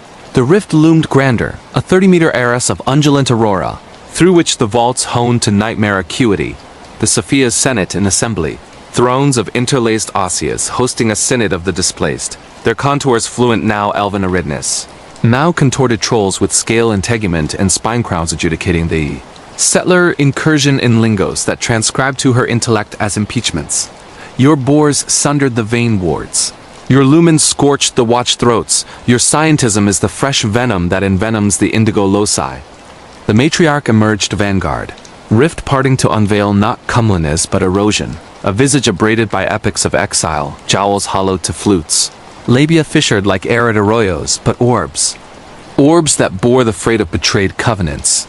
The 1870s shamans who vowed sanctuary for the Sophia's banishment from spirit world skirmishes, only to rescind with ware lances forged into fetters, anchoring the domain to the basin's hydrology with sanguine biota rites. You dismantle what they fabricated, the matriarch intoned. timbre a chorus of zephyr through barrows. The fragmented ichor summons recompense. Timbre for timbre, echo for echo. Izzy's digit, perfidious, imprinted the rift. It capitulated like tepid gel, filaments of plasma encircling her carpus. Dioramas assaulting. Finn's terminal engulfment. Not rogue wave but a Sophia draw. His regulator conduits frayed by occult shears as chastisement for profaning a sacred pool in postgraduate folly.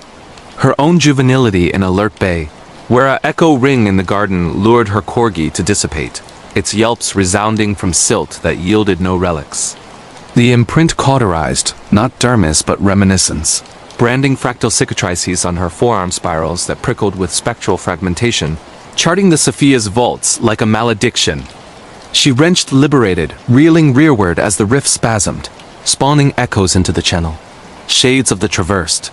Finn shambling from the crevice, orbs basalt black vacuums, orifice contorted in a rictus croon. 1870s whalers in sepia oilskins, digits outstretched for unslaked lanterns. Primordial shamans in mantles of orca sinew, harpoons brandished against wraith adversaries that dissipated into haze. The susurrus thundered to maelstrom amplitude, whirlpools incarnating from stasis to buffet her like ethereal cyclones, flinging ooze and outcrops and vortices that incised the brine with keens. Izzy fled ascending, gondola winch shrieking as cables desiccated mid-reel, the shades pursuing in bounding leaps, their contours phasing through scree to clutch at hem's chill digits like basalt talons, murmuring iniquities. The funding falsified with exaggerated yields, the competitor treatise appropriated in desperation. The eaves she imbibed to submerge Finn's wraith only to conjure viler. At the brink, Salty hauled her across, his probe dangling, big cap incised with glyphs that fumigated. I beheld them, he wheezed, logs spilling from his satchel, exposures of the phalanx, not as extant but as Sophia marionettes, filaments of indigo tethering members to the rift's gullet. Ronan and Tessa barricaded the base with salmon husks from Yuan's stores. New Chanoth wards against the Sophia, but the labs bloated like desiccated lungs, polyethylene bulging inward with imprinted palms, the susurrus modulating to appellations, Ronan ... Tessa ... Behold your fragmented ... Absolution arrived, ragged a Coast Guard Sikorsky clawing through the squall at prime meridian rotors. Mincing haze like retribution scythe roused by Tessa semaphore flare dots and dashes spelling. Evac int rift rupture in the ultimate gasp of her console.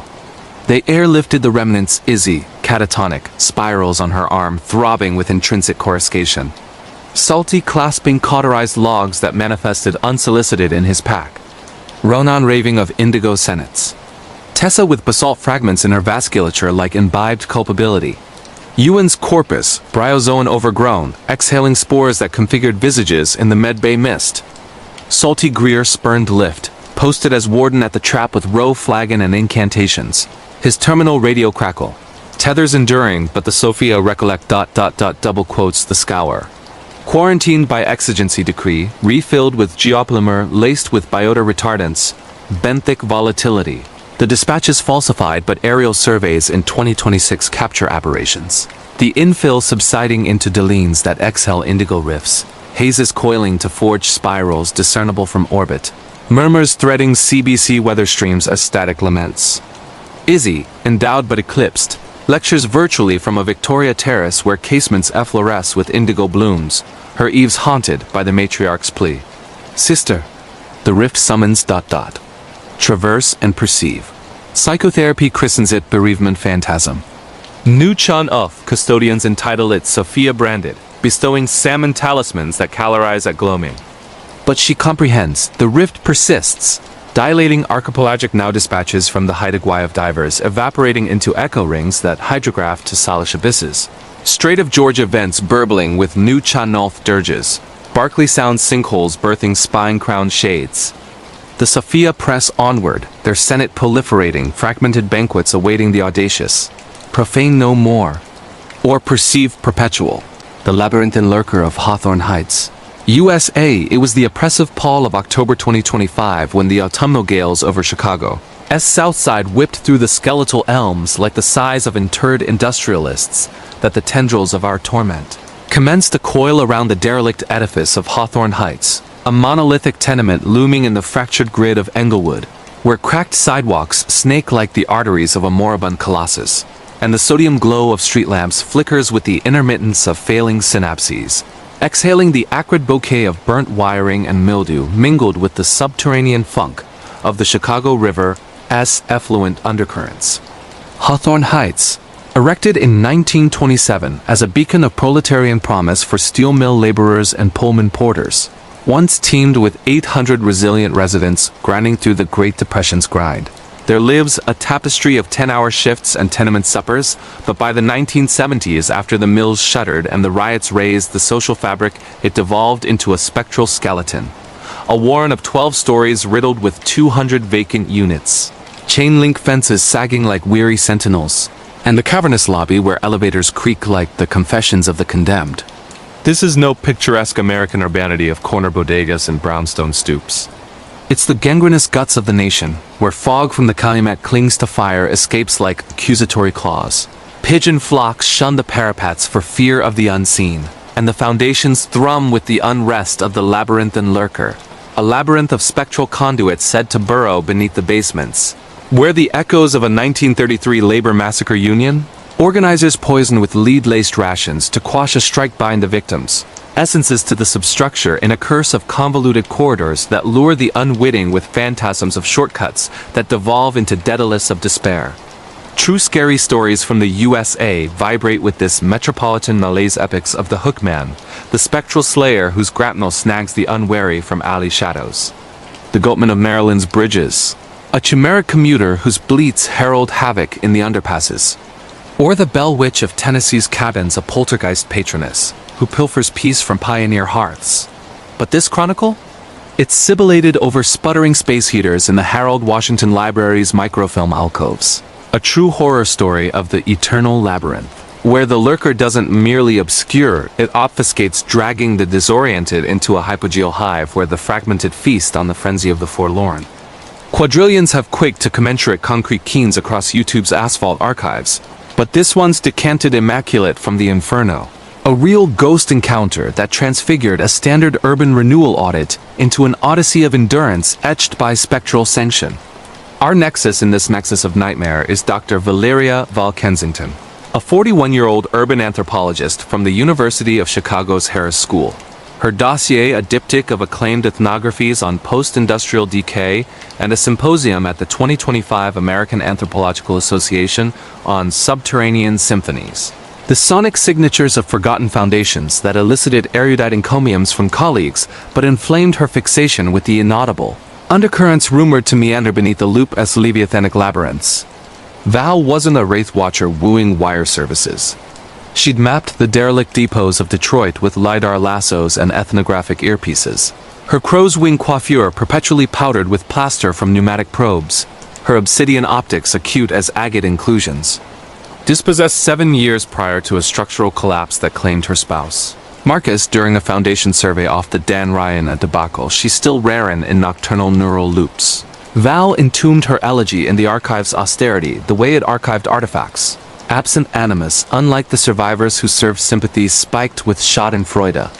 In midsummer 2025, amid burgeoning blight abatement bids, bankrolled by federal HUD grants for heritage reclamation in Rust Belt relics, she commandeered the Heights Heritage Assay, a semester-long scrutiny of Hawthorne's hypogeal haunts, a nexus of anomalous vibroacoustic variances, vectored by vibration monitors, ultra-low frequency rumbles that mimicked peristaltic throbs interred under strata of schist and slag.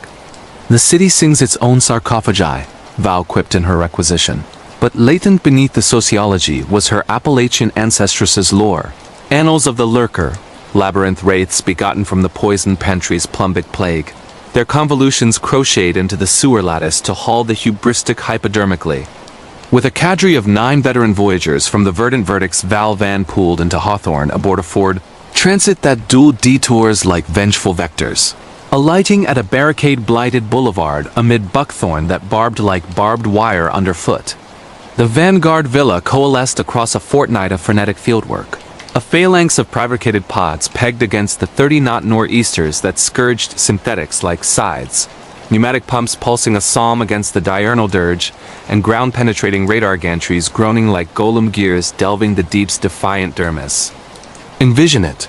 Monolithic masonry ramparts receding 15 stories to a debris-clogged courtyard where dandelion thickets undulate like sanguine sentinels, the ether dense with the ozone tang of ozone generators, and the subjacent putrescence of putrefied piping the canopy, a slate vault marred by monsoons ridiculing the crew's 18-liter hydration quotas with its abyssal ashen.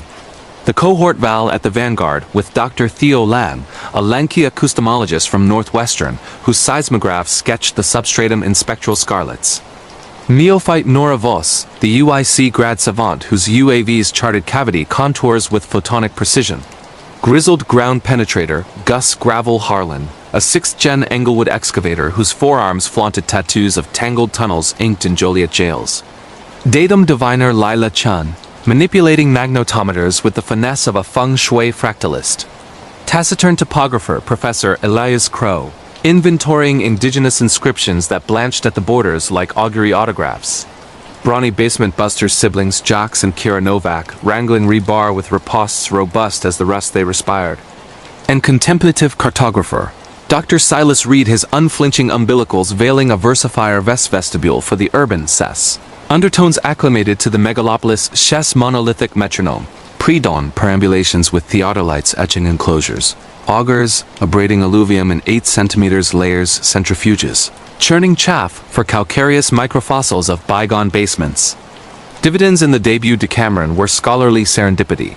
Geophysical grids disclosing a fractured foundation at 25 meters. Saline seeps veined with vitreous that tantalized the terraformers.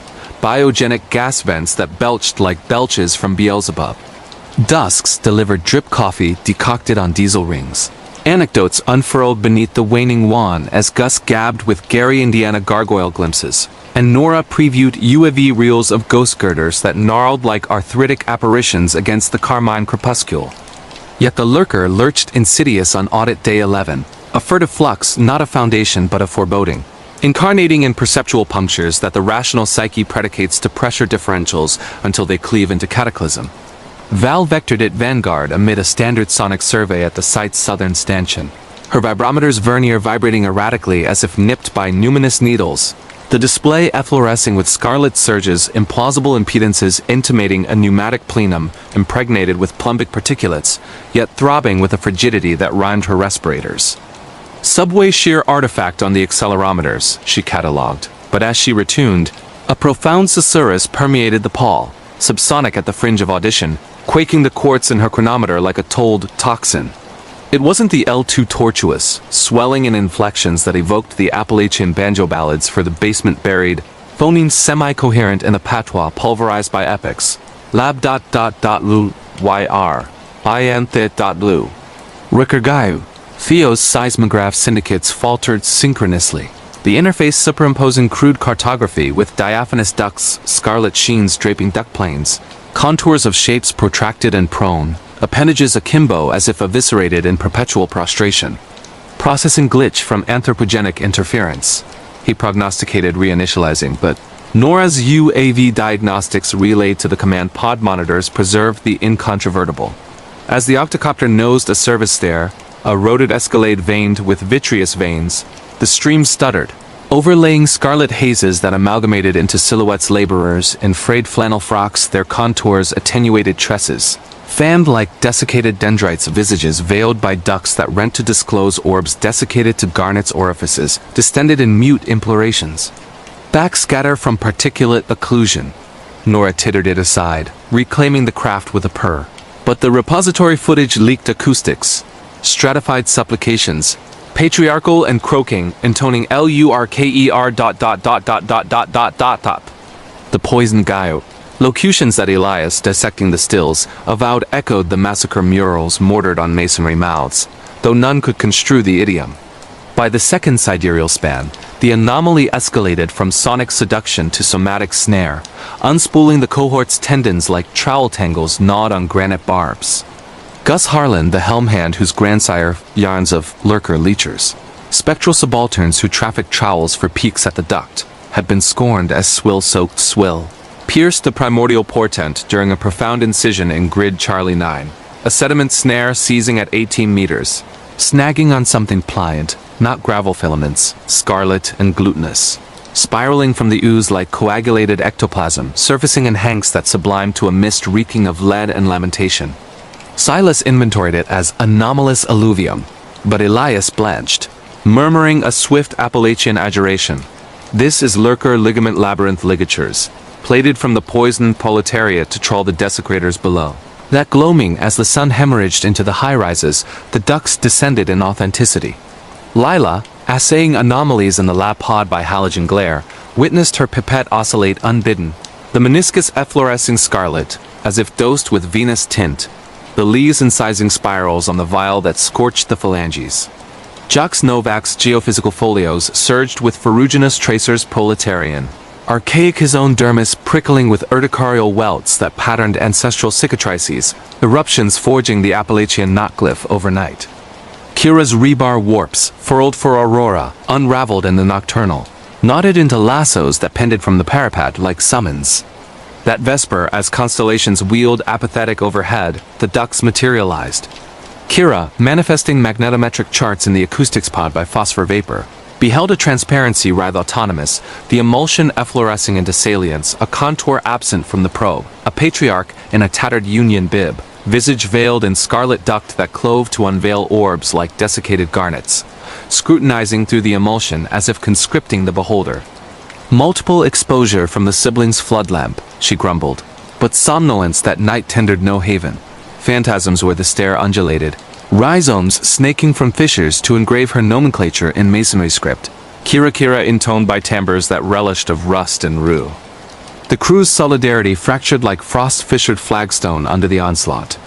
Nora, the aerial ace, dispatched a tertiary foray into the stair on day 39, her conduit steadfast until the escalade narrowed, abutments contracting to a crevice where the radiance splintered into scarlets that congealed into physiognomies myriads. Embossed against the lithics as if throttling behind vitrees, labia agape in voiceless ululations, digits splayed with phalanges fused like desiccated exoskeletons.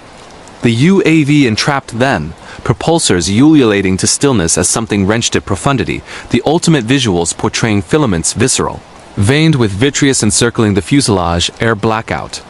Link rupture in lithic occlusion, Val ordained in the postmortem, but Nora's phalanges quivered on her panel, divulging in whispers of a vice in her thorax, an aridness like inhaling abyssal drafts. The Novak kin, Jackson Kira, whose raillery had lightened the labor, inverted post a crepuscular shift in the basement, Jax attesting he de-espied penumbras detached from the abutments, hominid yet elongated, scampering on tarsal digits to emulate their jackhammer jolts thud from untenable azimuths. Kira, unearthing her core's crown, contorted 180 degrees, the shank incised with spirals that cauterized the palm.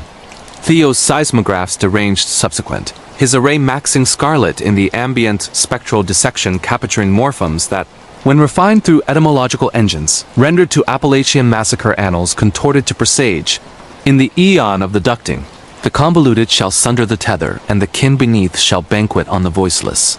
Elias's inscriptions turned perfidious. Graffiti glyphs engorging to orbicular protuberances that lacrimated scarleting glyphs when compressed.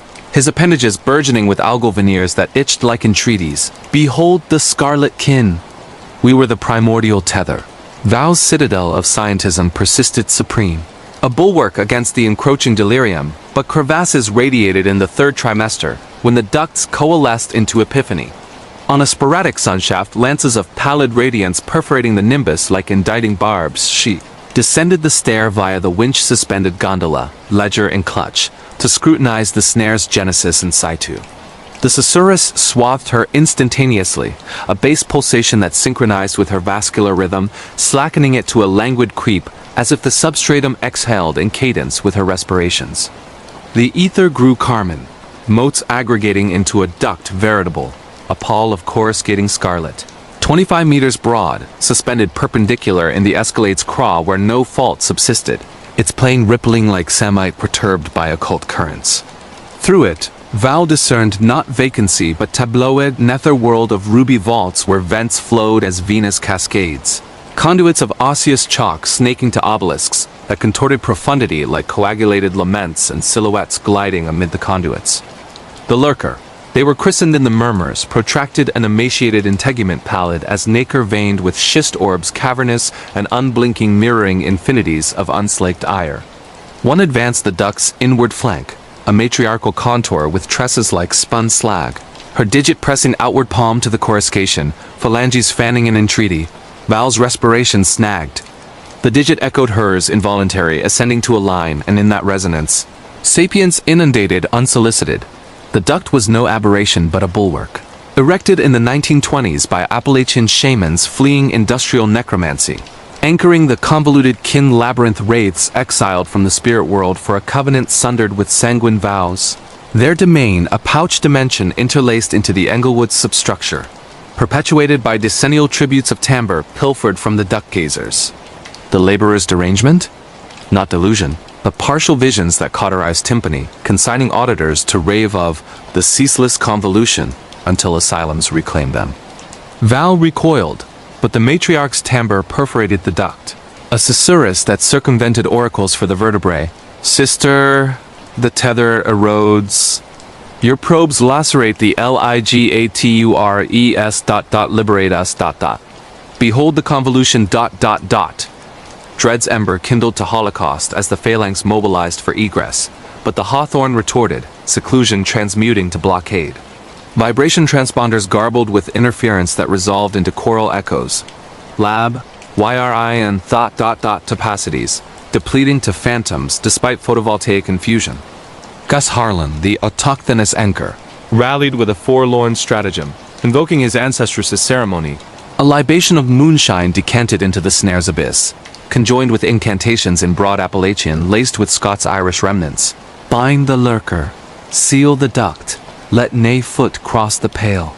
The susurrus mitigated transiently, the duct fluttering like a taper in zephyr, but reprisal roused. That vesper, as whirlwinds keened laments through the gills, Jax Novak evaporated from his bunk, his thermal imprint trailing to the stair brink where boot scuffs terminated at the verge, the winch hawser uncoiled like a serpent's lingual into the chasm.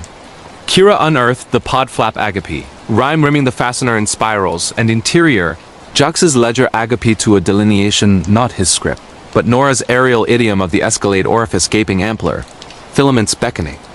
Lila, the perennial archivist, erected motion traps along the descent, their infrared streams archiving the inconceivable.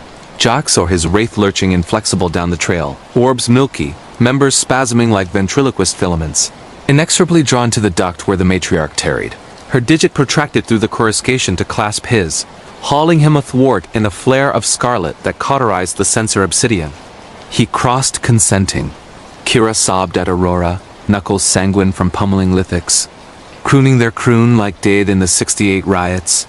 Nora fractured subsequently, her cartographies re-executed in hysteria unveiling the abysses dilating, vaults interconnecting to forge a basilica beneath the tenement, naves where the lurker's exilic conclave convened derisive senates, their contours mutable from regal desiccation to grotesque ghouls with scale integument and spine crowns deliberating the mortal violation in idioms that rendered to her cognition as arraignments. Your probes severed the root tethers, your beacons blinded the lurker orbs, your anthropology is the novel arsenic that toxifies the convoluted loci. She fortified in the telemetry pod, displays ablaze with overlays of the netherworld hemorrhaging into cartography, the Englewood's chart distorting, stairs profundating to gulfs, basements sprouting obelisks that perforated municipal lattice. It's mapping us, she ranted, phalanges darting over interfaces. Our convolutions, Lila's bereavement, your Marcus, enfolded into their domain like desiccated curses. Theo's arrays, improvised to the duct's perimeter, quantified the atrocity. The coruscation wasn't luminescence, but a scarlet plasma, electrified with convolution anions that provoked synesthesia labyrinths as savor, terrors as consistencies, her own calibrations surging when reminiscences of a botched survey in the Robert Taylor Holmes, where a sinkhole interred her mentor vivisect, resurfaced unbidden, the susurrus deriding with gravelly cachinnations. Theo ... convoluted ... Enlist the guardians. Ilias's inscriptions transmuted feral. Mural motifs ballooning to orbiform protuberances that lacrimated scarlet ink glyphs when squeezed. his extremities burgeoning with bryozoan veneers that prickled like summons. Behold the scarlet kin. We were the primordial tether. Silas, the datum. Essayed a perforation drilling a probe optic into the snare to lance the duct, but the stream inverted, diffusing not lithics, but the phalanx's visages reflected retrograde, aged to mummies, orifices sutured with schist filament, orbs excavated to spirals. She pulverized the apparatus, fragments embedding in her palm to configure a knot glyph that coruscated at moonup. Val's disintegration crested on All Hallows' Eve, the convoluted vesper when ancestral tethers waned like moonlight.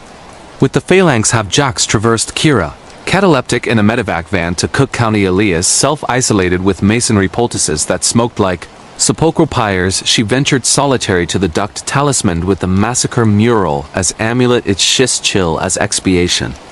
The escalade floor, slick with rime that crackled like desiccated cartilage underfoot, magnified her treads into echoes that rejoined in kind. Val. Val. The bereaved perceives. The duct loomed grander, a 35-meter arras of undulant aurora, through which the vaults honed to nightmare acuity. The lurker senate in assembly thrones of interlaced osseous, hosting a synod of the displaced, their contours fluent, now elven aridness, now contorted trolls with scale integument and spine crowns adjudicating. The settler incursion in lingos that transcribe to her intellect as impeachments. Your bores sundered the vein wards, your lumens scorched the watchthroats, your scientism is the fresh venom that envenoms the scarlet loci. The matriarch emerged vanguard, duct parting to unveil not comeliness, but erosion, a visage abraded by epics of exile. Jowls hollowed to flute's labia, fissured like arid arroyos, but orbs. Orbs that bore the freight of betrayed covenants. The 1920s shamans who vowed sanctuary for the lurker's banishment from spirit world. Skirmishes only to rescind with industrial lances forged into fetters, anchoring the domain to the foundation's substructure with sanguine slag rites. You dismantle what they fabricated, the matriarch intoned. Timbre a chorus of zephyr through barrows. The convoluted ichor summons recompense path for path, echo for echo. Val's digit perfidious imprinted the duct. It capitulated like tepid gel filaments of plasma encircling her carpus dioramas assaulting.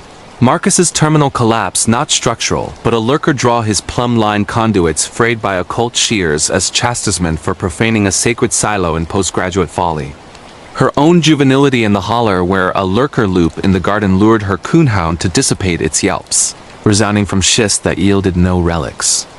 The imprint cauterized, not dermis but reminiscence, branding fractal cicatrices on her forearm spirals that prickled with spectral convolution, charting the lurker's vaults like a malediction. She wrenched liberated, reeling rearward as the duct spasmed, spawning echoes into the escalade. Shades of the traversed, jock shambling from the crevice, orbs schist-black vacuums, orifice contorted in a rictus croon. 1933 laborers in sepia overalls, digits outstretched for unslaked lanterns. Primordial shamans in mantles of slag sinew, picks brandished against wraith adversaries that dissipated into haze. The susurrus thundered to maelstrom amplitude, whirlpools incarnating from stasis to buffet her like ethereal cyclones, flinging ooze and outcrops and vortices that incised the ether with keens.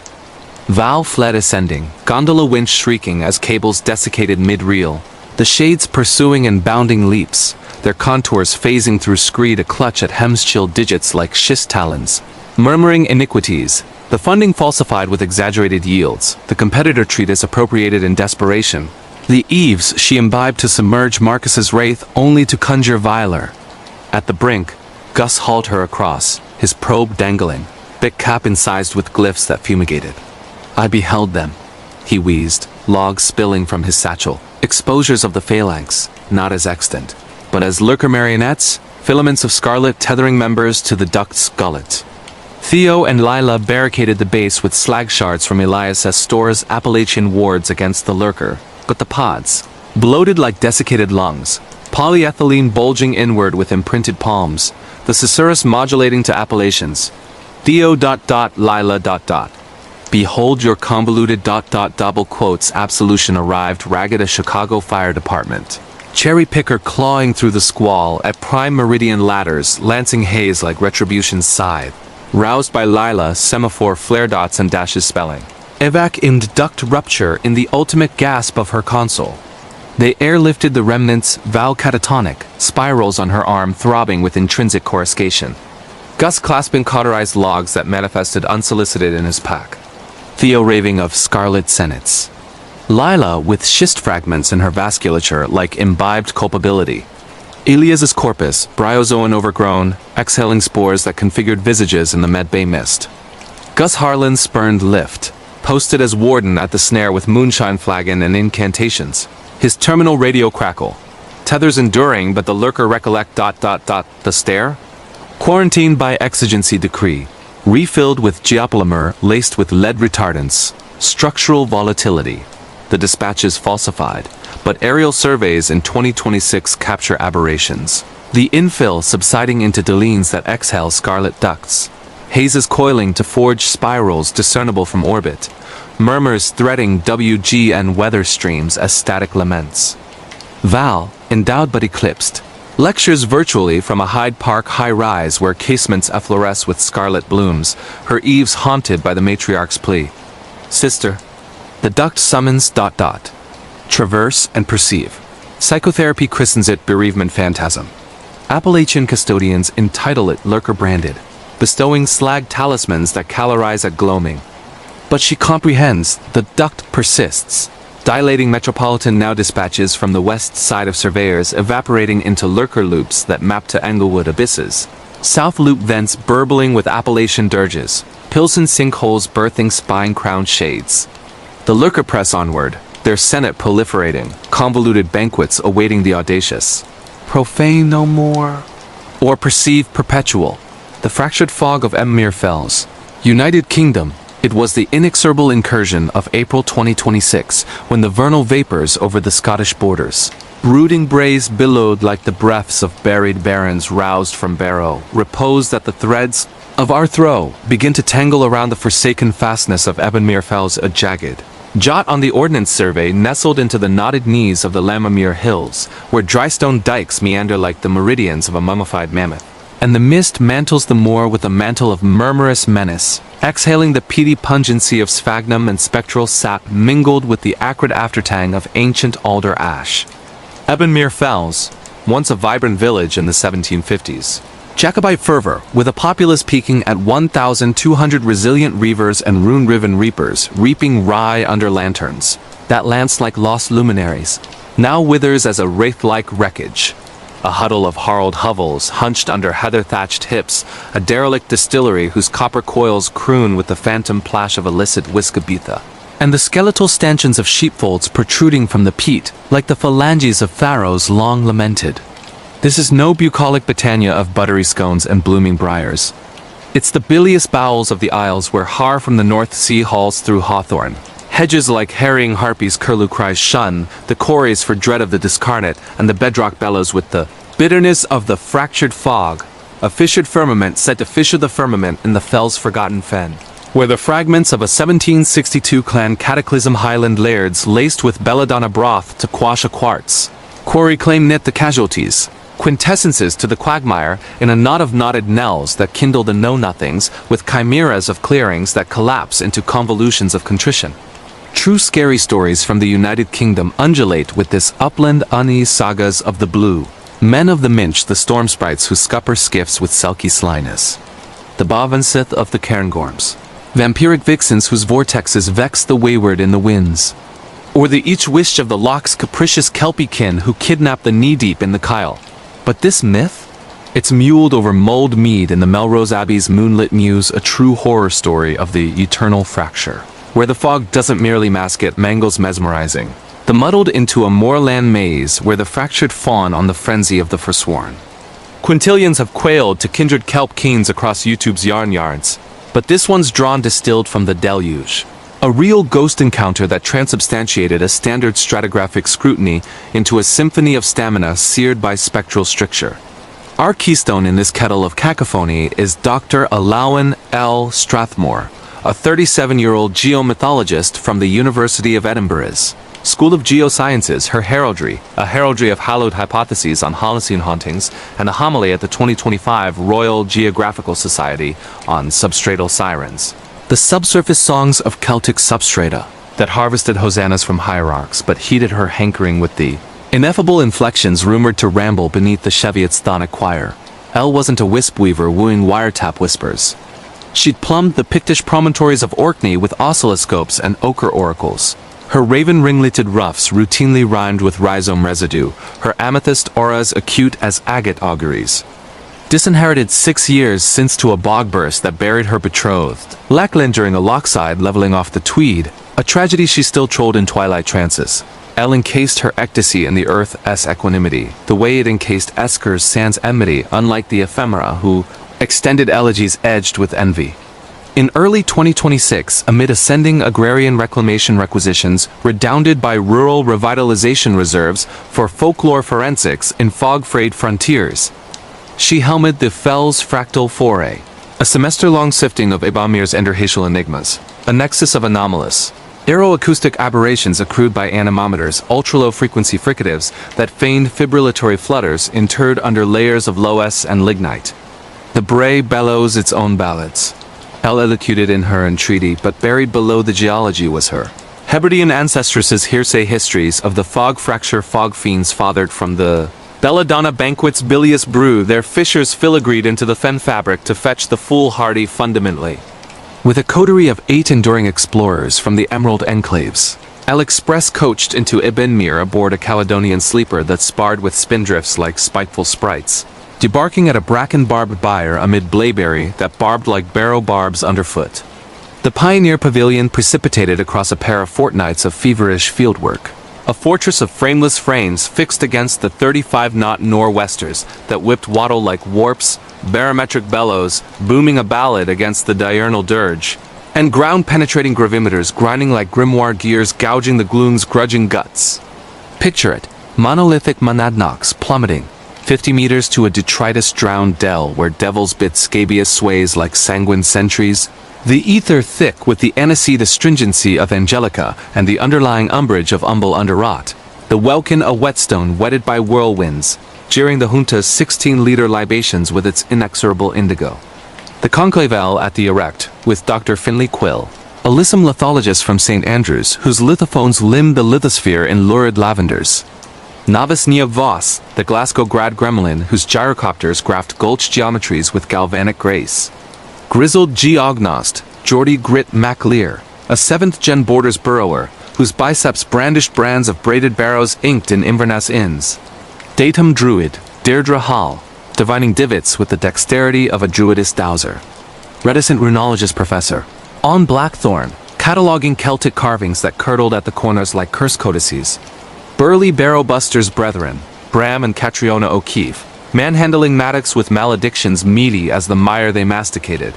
And meditative meteorologist Dr. Muirn Singh, her unyielding umbilicals underscoring a scald-s sensitivity for the Strathsess. Susurrations acclimated to the Highland-s haughty hymn. Pre-dawn peregrinations with periscopes. Plotting perimeters borers biting bedrock in 7 centimeters, bites, centrifuges, churning clods for calcareous cryptids of Cretaceous quarries. Yields in the youth of the year were your S-yield. Geophysical glossaries gleaning a gnarled gulch at 35 meters. Saline sluices strung with silicaceous shards that seduced the sappers, biogenic belches that burped like banshees from the barrow. Dusk's dull dram-drams, decanted on driftwood drifts dirges declaimed beneath the burgeoning blood moon as Geordie gabbed with Glencoe ghoul glimpses in Niamh Nattard. UAV unspools of wraith willows that writhed like racked wraiths against the Carman crepuscule. But the fracture fomented furtive on Fossick Day 12, a sly seepage not of schist, but of shiver, embodying in perceptual pricks that the pragmatic psyche predicates to pressure perturbations until they part into pandemonium. Elle etched it earliest amid an everyday eddy survey at the site's southern scarp, her gravimeter's graticule gyrating erratically as if goaded by ghostly goads, the dashboard dappling with lavender lurches, implausible inflections, intimating an igneous interstice, infused with igneous inclusions yet palpitating with a frigidity that frosted her furs.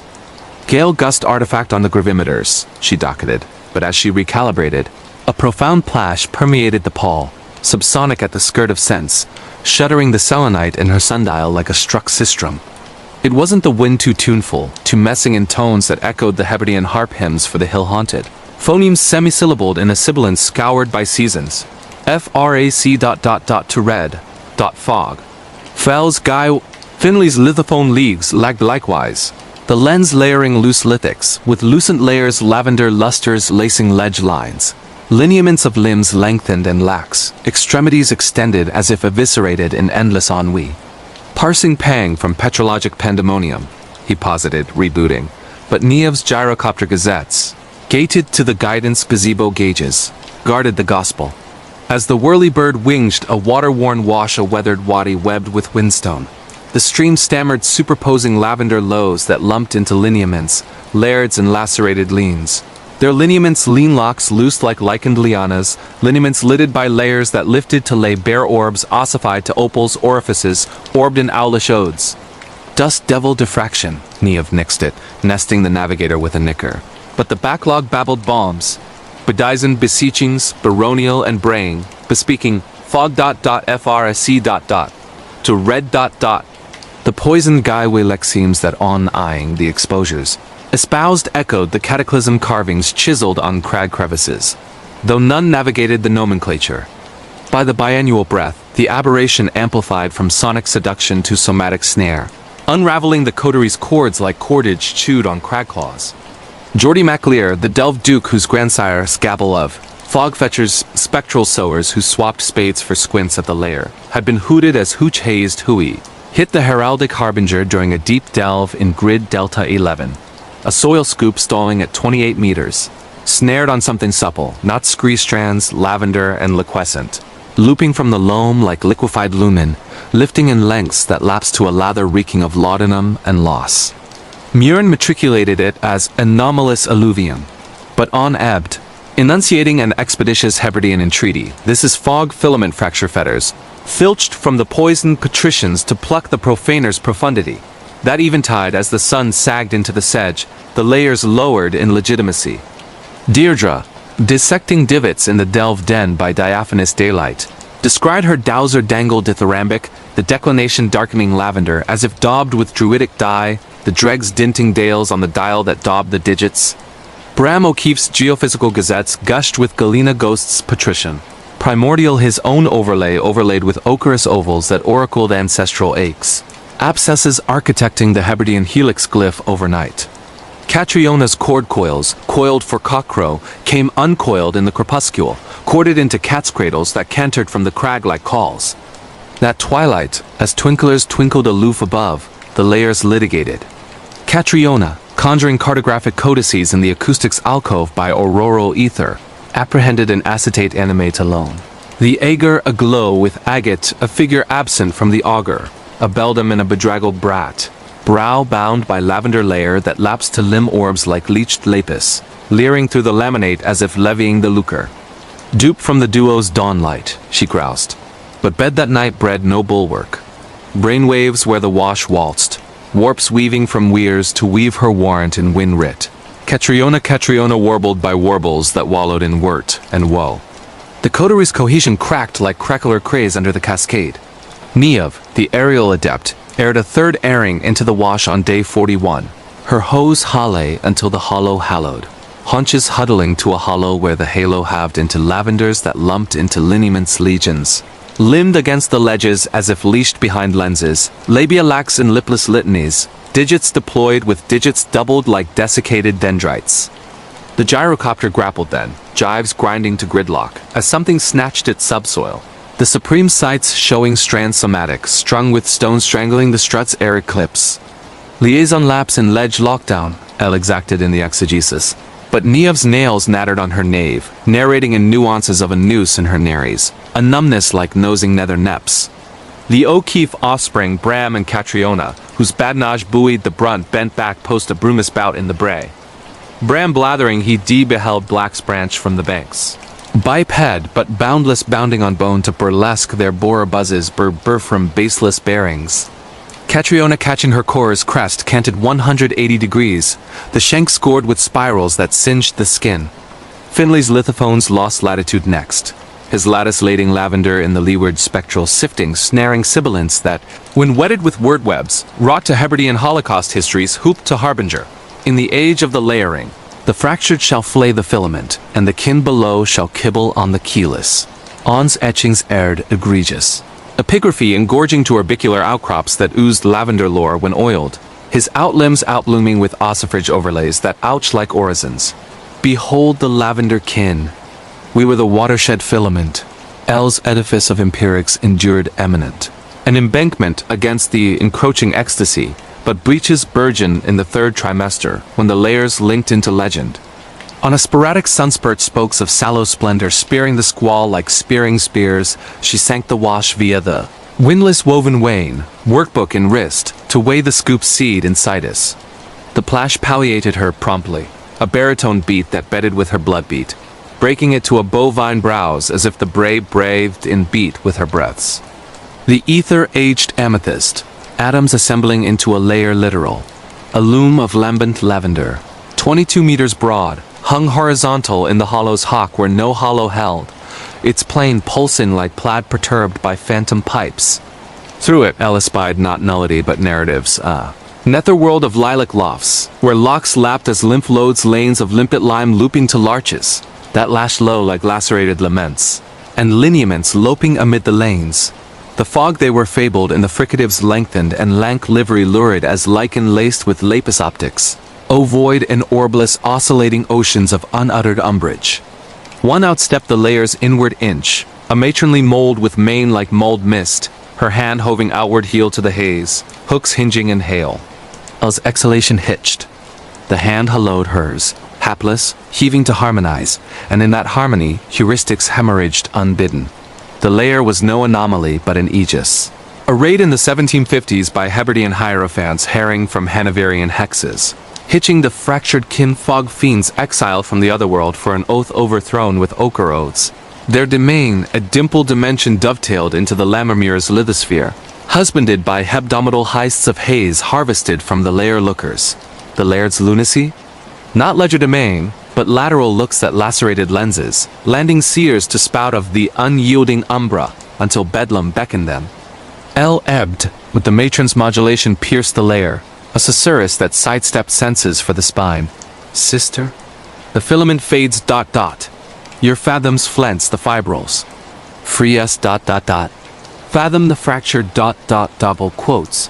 Terror's tinder torched to tantrum as the coterie convened for conveyance. But the Ebonmere echoed enmity, estrangement evolving to embargo.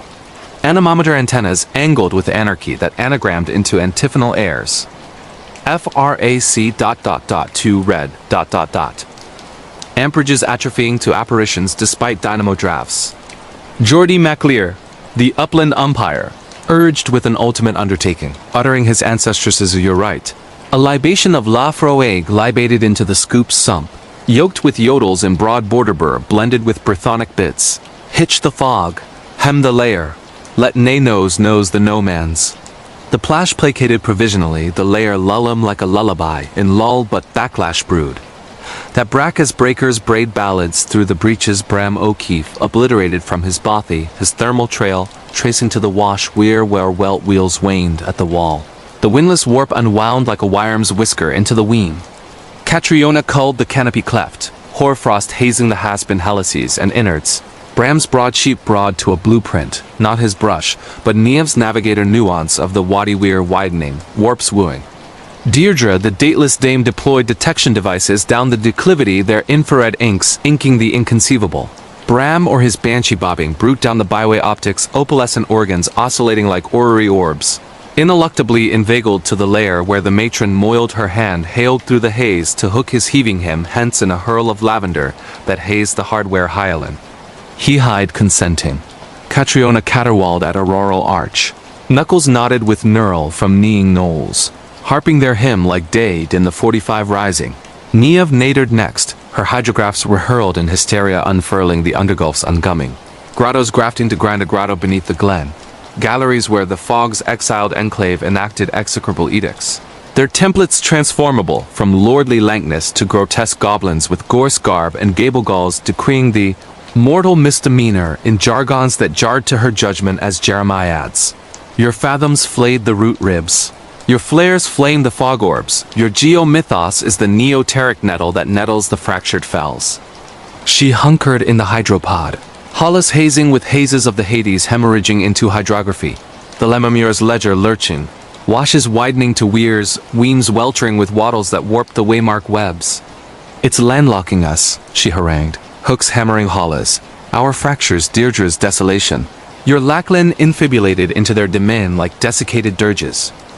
Finley's lattice lashed to the layer's lip liquidated the lewdness.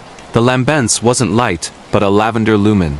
Live with fracture fricatives that fomented synesthesia fissures, as flavors frights as feels his own harmonics, heaving when hearkens of a hashed sounding in the pentlands where a peat pit pitted his patron profound, resurfaced unbidden, the plash plaguing with pebbly peals. Finley ... fractured ... Fold the forehonors. Onzipigraphy aired exotic. Engravings engorging to egg-shaped eminences that empurpled purple prose when pressed. His extensions extending with a quisitum encrust that encroached like evensongs. Behold the lavender kin. We were the wellspring rib, Mjorn the datum druidis. Drilled a delve optic into the scoop to lance the layer, but the lens looped. Leaking not ledges, but the coteries' countenances countered, crones to cadavers, orifices orbed with ochre oriflamme, optics ousted to OGs. She smashed the setup, splinters spiking her span to spell a helix that haloed at harvest moon. El's erosion eventuated on Beltane's brink, the fractured forenoon when Forbear's filaments flagged like flagstones. With the coterie called Bram banished Catriona catatonic and a coastguard coracle to Leith General, on eremited with equisetum elixirs that effused like elegiac embers. She sallied solo to the lair lucked with the cataclysm, carving as lodestar its wind whiplash as whitening. The wadi bed, bedaubed with bog blossom that burst like brittle bones under boot, boomed her beats into backbeats that bantered in kind. L ... The exile despise. The layer loomed larger, a 28-meter loom of liquescent lambents, through which the lofts lucubrated to lurid lucidity. The fogs form in full forges of filigreed fen hosting a hui of the harried their templates tensile now elfin ethereality. Now knotted nur with knotweed curdles and knoll kinks judging the mortal malfeasance and lingos that limn to her lore as litanies. Your borers bisected the vein vines, your beacons blazed the behold orbs, your geomythos is the fresh foxglove that fuddles the fractured fells. The matron materialized midmost, layer lifting to lay not loveliness but laceration, a lineament lays by leagues of loneliness, jowls jagged to jetties, lips lacerated like lockside lassos, but optics ... Optics that o'erbore the onus of overthrown oaths. The 1750s hierophants who hailed haven for the fog's flight from 5 feuds, only to hobble with Hanoverian halberds hammered into hobbles, hinging the domain to the fen's firmament with sanguine sphagnum spells. You unweave what they wove, the matron modulated. Modulation a muster of mist through monoliths. The fractured flux foments forfeiture filament for fog. L's extension, errant, etched the layer. It laps like lax lotion, loops of lumen lacing her limb. Landscapes lashing, Lachlan's last lurch, not landslip but a fog fetch. His leveling line lashed by lurking lassos as lash for larceny of a ley line in learner years. Her own immaturity in Islay, where a fog fold in the field filched her fair to fade, its frets fretting from fen that forfeited no fossils. The etch excoriated, not epidermis but eidolon, embossing elliptic excoriations on her extension spirals that spasmed with spectral schism, sketching the fog's forms like a fetter. She sundered, staggering stern as the layer lashed, launching lineaments into the wadi. Lineaments of the lost. Bram blundering from the breach, optics opal vacuums, orifice ovoid in Ophidian ode. 1762 lairds in sepia sashes, extensions extended for unearned wisch. Primal hierophants in mantles of Miss Meyer, mattocks marshaled against Miss Maws that misted to mist. The plash pounded to pandemonium pitch, whirlwinds whirling from wand to wallop her like wuthering whirlies, whirling winds and weirs and whirls that whipped the welkin with wails. Elle escaped emergent, wane windless wailing as warps withered mid-wind, the lineaments lunging in loping lunges, their templates transiting through talus to tug at tartans chill claws like wind whittles, whispering wrongs. The reserve rigged with ramped returns, the rival runes rifled in rut, the rest she reveled to rout Lachlan's lemur only to rouse rancor. At the apex, Geordie grappled her groundward, his plum pendant, point pricked with picks that plumed. I intuited them, he husked, ledgers lurching from his lappet, impressions of the coterie, not now, but as fog fetishes, loops of lavender ligaturing limbs to the layer's larynx. Finley and Deirdre dam the Demin with wind wedges from On-S hordes, Hebridean hurdles against the fog. But the frames, fattened like fog-fogged flans, frames flexing inward with fingered flats, the plash pitching to particulars. Finley ... Deirdre. Fathom your fractured ... double, quotes deliverance dawn dilapidated. A Highland helicopter's Heim clawing through the cloud at canonical cusp. Helices hewing haze like Nemesis's nimbus. Nicked by Deirdre's dazzledits and das daubing egress emerg layer laceration in the last luff of her ledger. They Hellas the holdouts L enervated, spirals on her span spasming with self-sem sheen. Geordie gripping gashed gazettes that germinated gratis in his gabardine. Finley frothing of lavender legislatures. Deirdre with wind whetstones in her weft like whelmed wickedness. On's envelope, equisetum embossed, exhaling essences that etched essences in the Med Marquis mist. Geordie MacLear marooned the hoist, moored as monitor at the scoop with Lafroeg, Lout and litanies, his ultimate uplink. Filaments firm, but the fog fixates ... double quotes. The wash, walled by warrant, walled with windwork, wedded with wort wards, geomorphic mutability. The missives masked but balloon-born balneals in 2027. Bare bizarre. The wallow walloping into weems that wheeze lavender layers, lows looping to limb spirals, scannable from stratosphere plashes, piping to Perthshire prognoses as static staves. L elevated but eclipsed. Erudites ethereally from an Edinburgh airy where embrasures emboss with lavender leaves, her hibernals harried by the matron's missive. Sister. The layer lures, lap and learn. Psychopomp pegs it pathos phantasm. Hebridean holdouts haul it fog-forged, handing helix hallows that heat at harvest. But she savvies.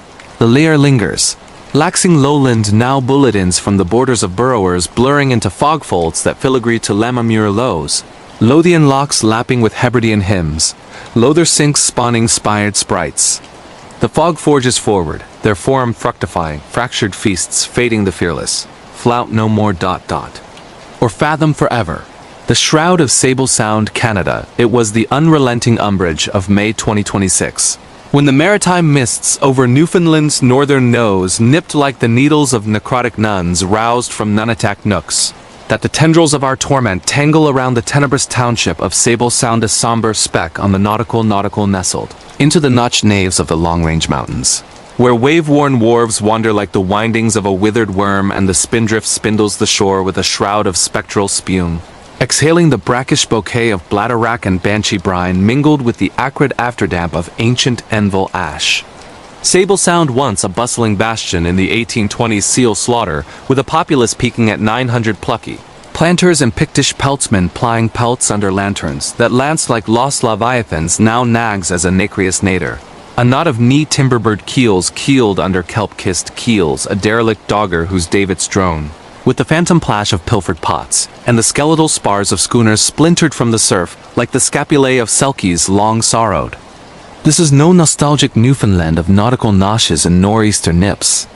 It's the necrotic nexus of the north where fog from the Labrador current lashes through larch labyrinths, like lowering Lamia's cod codas shun the coves for consternation of the corporeal and the literal laments with the laceration of the shroud, a shimmering shroud set to shroud the shoals in the Sound's sunken slough, where the shards of the 1835 schooner Sabotage sealers sabotaged with strychnine slops to seize a seal skin stake knit. The knelled quintessences to the coin in a curse of knotted knells that kindle the know-nothings with chimeras of channels that churn into chasms of chagrin. True scary stories from Canada cadence with this coastal cataclysm chronicles of the black dog of the Cabot, the spectral spaniel who scuppers skiffs with spaniel spite. The bluebellies of the Belle Isle vampiric vagrants whose vortices vex the voyagers in the vales. Or the old man of the mist, capricious crooner who croons the knee-deep in the Kyle. But this mythos? It's muled over mulled mead in the Marystown Manor's moonlit muse, a true horror story of the eternal shroud, where the mist doesn't merely mask, it maims mesmerizing the muddled into a maritime maze where the shrouded sup on the spasm of the strayed. Sextillions have quailed to kindred kelp keens across YouTube's yarn yards, but this one's drawn distilled from the deluge. A real ghost encounter that transubstantiated a standard stratigraphic scrutiny into a symphony of stamina seared by spectral stricture. Our keystone in this kettle of cacophony is Dr. Isolde, Izzy, McTaggart, a 43-year-old hydrohauntologist from Memorial University's Marine Institute, her heraldry, a heraldry of hallowed hypotheses on Holocene hauntings, and a homily at the 2025 Royal Society of Canada on substratal sirens. The subsurface songs of Celtic substrata that harvested hosannas from hierarchs, but heeded her hankering with the ineffable inflections rumored to ramble beneath the Belle Isle Bank's benthic balladry. Izzy wasn't a wisp weaver wooing wiretap whispers. She'd plumbed the Pictish promontories of Port au Choix with oscilloscopes and ochre oracles. Her raven ringleted ruffs routinely rhymed with rhizome residue. Her amethyst auras acute as agate auguries. Disinherited 6 years since to a bogburst that buried her betrothed. Lachlan during a lockside leveling off the Tweed, a tragedy she still trolled in twilight trances. Izzy encased her ecstasy in the earth's equanimity, the way it encased Esker's sans enmity, unlike the ephemera who extended elegies, edged with envy. In early 2026, amid ascending agrarian reclamation requisitions, redounded by rural revitalization reserves for folklore forensics and fog-frayed frontiers, she helmeted the Sound Shroud Survey, a semester-long sifting of Sable's interhacial enigmas, a nexus of anomalous aeroacoustic aberrations accrued by anemometers, ultra-low frequency fricatives that feigned fibrillatory flutters interred under layers of loess and lignite. The shoal shanties its own shanties, Izzy elocuted in her entreaty, but buried below the geology was her Hebridean ancestress's hearsay. Histories of the shroud shades spawned from the strychnine supper's sable sluice, their sheens shingled into the slough seemed to Shanghai the shiftless subaquatically.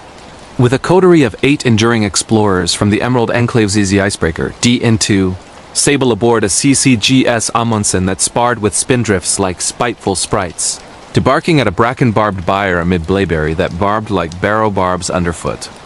The Pioneer Pavilion precipitated across a pair of fortnights of feverish fieldwork, a fortress of frameless frames fixed against the 40-knot nor'westers that whipped wattle like warps, barometric bellows booming a ballad against the diurnal dirge, and ground-penetrating gravimeters grinding like grimoire gears gouging the gloom's grudging guts. Picture it, monolithic monadnocks plummeting 60 meters to a detritus-drowned dell where devil's bit scabious sways like sanguine sentries, the ether thick with the aniseed astringency of Angelica, and the underlying umbrage of Umbel-under-Rot, the welkin a whetstone wetted by whirlwinds, jeering the junta's 16-liter libations with its inexorable indigo. The conclave easy at the erect, with Dr. Finley Quill, a lissom lithologist from St. Andrews, whose lithophones limned the lithosphere in lurid lavenders. Novice Nia Voss, the Glasgow grad gremlin whose gyrocopters graphed gulch geometries with galvanic grace. Grizzled geognost Geordie Grit MacLear, a 7th-gen Newfoundland burrower whose biceps brandished brands of braided barrows inked in Inverness inns. Datum druid Deirdre Hale, divining divots with the dexterity of a druidess dowser. Reticent runologist Professor On Blackthorn, cataloging Celtic carvings that curdled at the corners like curse codices. Burly barrow-busters brethren, Bram and Catriona O'Keefe, manhandling mattocks with maledictions meaty as the mire they masticated. And meditative meteorologist Dr. Muireann Singh, her unyielding umbilicals underscoring a scald sensitivity for the Strathsess, susurrations acclimated to the Highlands' haughty hymn. Pre-dawn peregrinations with periscopes. Plotting perimeters borers biting bedrock in 7 centimeters bites, centrifuges churning clods for calcareous cryptids of Cretaceous quarries. Yields in the youth of the year were your S-yield. Geophysical glossaries gleaming a gnarled gulch at 40 meters. Saline sluices strung with silicaceous shards that seduced the sappers, biogenic belches that burped like banshees from the barrow. Dusks doled drams decanted on driftwood drifts, dirges declaimed beneath the burgeoning blood moon as Geordie gabbed with Glen Cogool glimpses and Niev nattered. UAV unspools of wraith willows that writhed like racked wraiths against the carmine crepuscule. But the shroud shimmered sly on sounding day 13, a sly seepage not of schist but of shiver, embodying imperceptual pricks that the pragmatic psyche predicates to pressure perturbations until they part into pandemonium. Izzy inscribed it initial amid an everyday eddy survey at the site's southern scarp, her gravimeters graticule gyrating erratically as if goaded by ghostly goads. The dashboard dappling with sable surges, implausible inflections intimating an igneous interstice. Infused with igneous inclusions, yet palpitating with a frigidity that frosted her furs. Gale gust artifact on the gravimeters, she docketed. But as she recalibrated, a profound plash permeated the pall, subsonic at the skirt of sense, shuddering the selenite in her sundial like a struck sistrum. It wasn't the one too tuneful, too messing in tones that echoed the Hebridean harp hymns for the hill-haunted, phonemes semi-syllabled in a sibilance scoured by seasons. Shroud ... shad ... thou. Sound gi we ... Bill quotes Finley's lithophone leagues lagged likewise. The lens layering loose lithics with lucent layers, sable sheens lacing ledge lines, lineaments of limbs lengthened and lax, extremities extended as if eviscerated in endless ennui. Parsing pang from petrologic pandemonium, he posited, rebooting, but Niev's gyrocopter gazettes, gated to the guidance gazebo gauges, guarded the gospel. As the whirlybird winged a water-worn wash, a weathered wadi webbed with windstone, the stream stammered superposing sable shadows that lumped into lineaments sealers and lacerated. Leans their lineaments, lean locks loosed like lichen lianas, lineaments lidded by layers that lifted to lay bare orbs ossified to opals orifices, orbed in owlish odes. Dust devil diffraction, Niev nixed it, nesting the navigator with a nicker, but the backlog babbled bombs. Bedizened beseechings, baronial and braying, bespeaking, shroud ... shad ... thou. The poisoned Gaiwa, Lexing sat on, eyeing the exposures. Espoused echoed the sabotage carvings chiseled on crag crevices, though none navigated the nomenclature. By the biannual breath, the aberration amplified from sonic seduction to somatic snare, unraveling the coteries' chords like cordage chewed on crag claws. Geordie MacLear, the Delve Duke whose grandsire Hess Gabble of shroud snatchers, spectral sowers who swapped spades for squints at the lair had been hooted as hooch-hazed hooey, hit the heraldic harbinger during a deep delve in grid Delta 11. A soil scoop stalling at 32 meters. Snared on something supple, not scree strands, sable and liquescent, looping from the loam like liquefied lumen, lifting in lengths that lapsed to a lather reeking of strychnine and sorrow. Murin matriculated it as anomalous alluvium, but on-ebbed, enunciating an expeditious Hebridean entreaty.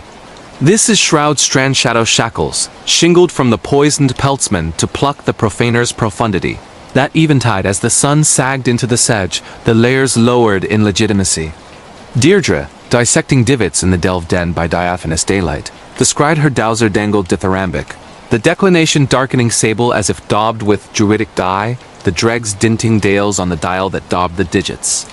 Bram O'Keefe's geophysical gazettes gushed with Galena Ghost's patrician. Primordial his own overlaid with ochreous ovals that oracled ancestral aches, abscesses architecting the Hebridean helix glyph overnight. Catriona's cord coils coiled for cockcrow, came uncoiled in the crepuscule, corded into cat's cradles that cantered from the crag-like calls. That twilight, as twinklers twinkled aloof above, the layers litigated. Catriona, conjuring cartographic codices in the acoustics alcove by auroral ether, apprehended an acetate animate alone, the augur aglow with agate, a figure absent from the augur, a beldam in a bedraggled brat, brow bound by sable shroud that lapsed to limb orbs like leached lapis, leering through the laminate as if levying the lurker. Dupe from the duo's dawnlight, she groused. But bet that night bred no bulwark, brainwaves where the wash waltzed. Warps weaving from weirs to weave her warrant in winwrit, Catriona warbled by warbles that wallowed in wort and woe. The coteries' cohesion cracked like crackler craze under the cascade. Niev, the aerial adept, aired a third airing into the wash on day 42, her hose halle until the hollow hallowed, haunches huddling to a hollow, where the halo halved into sables that lumped into lineaments legions. Limbed against the ledges, as if leashed behind lenses, labia lax in lipless litanies, digits deployed with digits doubled like desiccated dendrites. The gyrocopter grappled then, jives grinding to gridlock as something snatched its subsoil. The supreme sights showing strands somatic, strung with stone strangling the strut's air eclipse. Liaison lapse in ledge lockdown. Izzy exacted in the exegesis, but Niev's nails nattered on her nave, narrating in nuances of a news in her nares, a numbness like nosing nether naps. The O'Keefe offspring Bram and Catriona, whose badinage buoyed the brunt bent back post a brumous bout in the bray. Bram blathering, he beheld Black's branch from the banks, piped but boundless bounding on bone to burlesque their borer. Buzzes burr from baseless bearings. Catriona catching her cora's crest canted 180 degrees, the shank scored with spirals that singed the skin. Finley's lithophones lost latitude next. his lattice-lading sable in the leeward.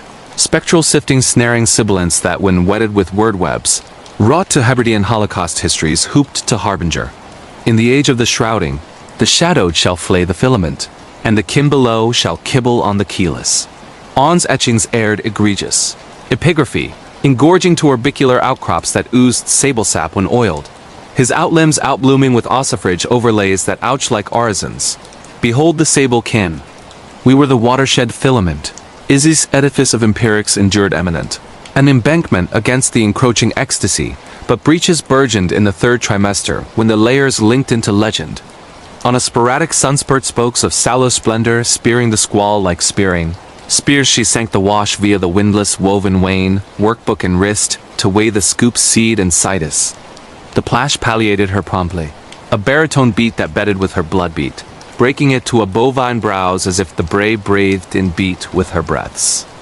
The ether aged obsidian, atoms assembling into a shroud literal, a loom of lambent sable, 25 meters broad, hung horizontal in the hollow's hawk where no hollow held, its plane pulsing like plaid perturbed by phantom pipes.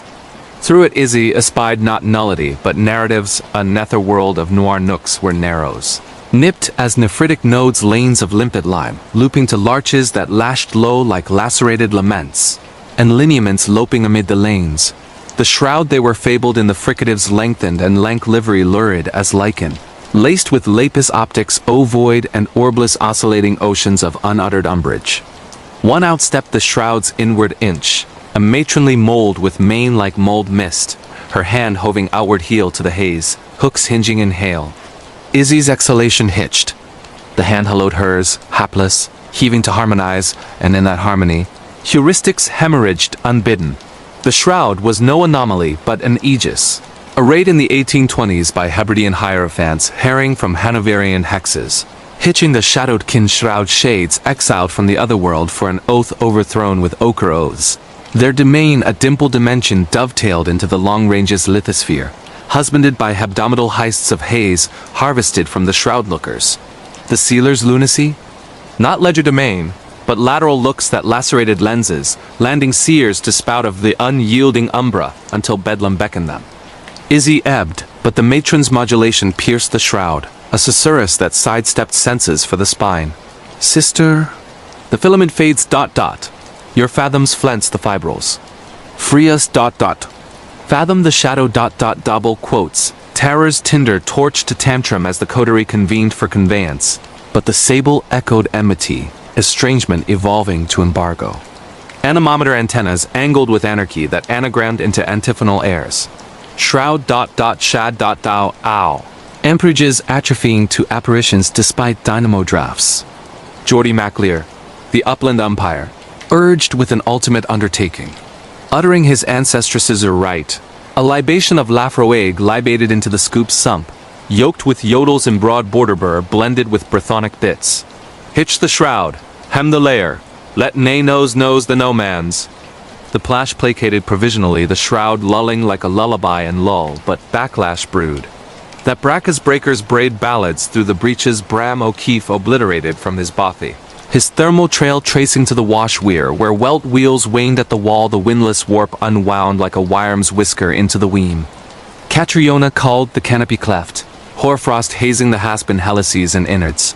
Bram's broadsheet broad to a blueprint, not his brush, but Niamh's navigator nuance of the wadi weir widening, warps wooing. Deirdre, the dateless dame, deployed detection devices down the declivity, their infrared inks inking the inconceivable.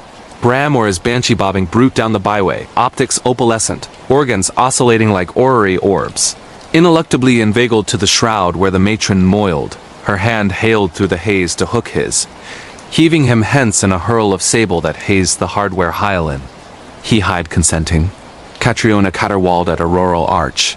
Knuckles nodded with knurl from kneeing knolls, harping their hymn like Dea did in the 45 Rising. Niamh nadered next, her hydrographs rehurled in hysteria unfurling the undergulfs on gumming, grottos grafting to grind a grotto beneath the glen. Galleries where the shroud's exiled enclave enacted execrable edicts, their templates transformable from lordly lankness to grotesque goblins with gorse garb and gable galls decreeing the mortal misdemeanor in jargons that jarred to her judgment as Jeremiads. Your fathoms flayed the root ribs. Your flares flamed the shroud orbs. Your hydrohauntology is the neoteric nettle that nettles the shadowed sound. She hunkered in the hydropod, hollis hazing with hazes of the Hades hemorrhaging into hydrography. The long ranges ledger lurching. Washes widening to weirs, weems weltering with waddles that warped the waymark webs. It's landlocking us, she harangued, hooks hammering hollis. Our shadows Deirdre's desolation, your Lechlin infibulated into their domain like desiccated dirges. Finlay's lattice lashed to the shroud's lip, liquidated the lewdness. The lambence wasn't light, but a sable spume lived with shadow sibilance that fomented synesthesia shrouds as savors shivers as sheens, his own harmonics heaving when hearkens of a hashed sounding in the pentlands, where a peat pit pitted his patron profound, resurfaced unbidden, the plash plaguing with pebbly peals. Finley ... shadowed ... Fold the forerunners. On's epigraphy aired exotic. Engravings engorging to egg-shaped eminences that empurpled purple prose when pressed, his extensions extending with equisedum in crusts that encroached like evensongs. Behold the sable kin. We were the wellspring rib. Murn, the datum druidess, drilled a delve optic into the scoop to lance the shroud. But the lens looped, leaking not ledges, but the coteries' countenances countered, crones to cadavers, orifices orbed with ochre oriflamme. Optics, ousted to OGs. She smashed the setup, splinters spiking her span to spell a helix that haloed at harvest moon. Izzy's erosion eventuated on Solstice's skirt, the shadowed sundown when forbear's filaments flagged like flagstones. With the coterie culled Bram banished, Catriona catatonic in a Coast Guard coracle to St. John's General, Anna remitted with equisedum elixirs that effused like elegiac embers, she sallied solo to the shroud. Lucked with the sabotage carving as lodestar, its wind whiplash as whitening. The wadi bed, bedaubed with bog blossom that burst like brittle bones under boot, boomed her beats into backbeats that bantered in kind. Izzy ... Izzy. The exiled espies. The shroud loomed larger, a 30-meter loom of liquescent lambents, through which the nooks lucubrated to lurid lucidity. The shroud's forum in full. Forges of filigreed fen hosting a hui of the harried their templates tensile. Now elfin ethereality, now knotted ner with knotweed curdles and knoll kinks, judging the mortal malfeasance in lingos that limned to her lore as litanies. Your borers bisected the vein vines, your beacons blazed the behold orbs your hydrohauntology is the fresh foxglove that fuddles the shadowed sound. The matron materialized midmost, shroud lifting to lay not loveliness but laceration. A lineament laced by leagues of loneliness. Jowls jagged to jetties, lips lacerated like lockside lassos, but optics ... Optics that o'erbore the onus of overthrown oaths, the 1820s. Hierophants who hailed haven for the shroud's flight from five feuds, only to hobble with Hanoverian halberds, hammered into hobbles, hinging the demand to the slough scene with sanguine sphagnum spells. You unweave what they wove, the matron modulated. Modulation, a muster of mist through monoliths. The shadowed flux foments forfeiture filament for filament, shroud for shroud. Izzy's extension, errant, etched the shroud. It lapsed like lax lotion. Loops of lumen lacing her limb, landscapes lashing. Lachlan's last lurch, not landslip, but a shroud snatch. His leveling line lashed by lurking lassos as lash for larceny of a ley line in learner years. Her own immaturity in Islay, where a shroud sheet in the field filched her ferret to fade, its frets fretting from fen that forfeited no fossils. The etch excoriated, not epidermis but eidolon, embossing elliptic excoriations on her extension spirals that spasmed with spectral schism, sketching the shroud's forums like a fetter. She sundered, staggering stern as the shroud lashed launching lineaments into the wadi, lineaments of the lost Bram blundering from the breech optics opal vacuums. Orifice ovoid in Ophidian ode. 1835 sealers and sepia, sou'westers extensions extended for unearned wish. Primal hierophants and mantles of Miss Myramatics marshaled against Miss Maws that misted to mist. The plash pounded to pandemonium pitch, whirlwinds whirling from wand to wallop her like wuthering whirlies. Whirling winds and weirs in whirls that whipped the welkin with wails.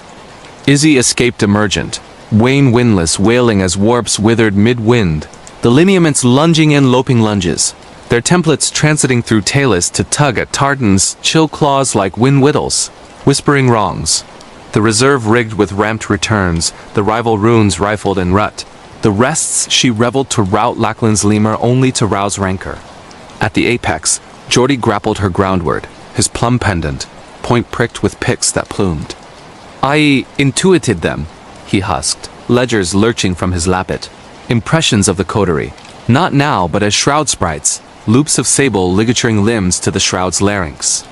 Finley and Deirdre damned the demen with wind wedges from On S. Horde's Hebridean. Hurdles against the shroud, but the frames fattened like fog-fogged flans. Frames flexing inward with fingered flats, the plash pitching to particulars. Finley ... Deirdre. Fathom your shadow ... Deliverance dawned dilapidated at Coast Guard Sikorsky, hind clawing through the cloud at canonical cusp helices, hewing haze like Nemesis's nimbus nicked by Deirdre Hess dazzled its, and Dawes daubing egress emerg shroud laceration in the last luff of her ledger. They hellas the holdouts Izzy enervated, spirals on her span spasming with selfsome sheen.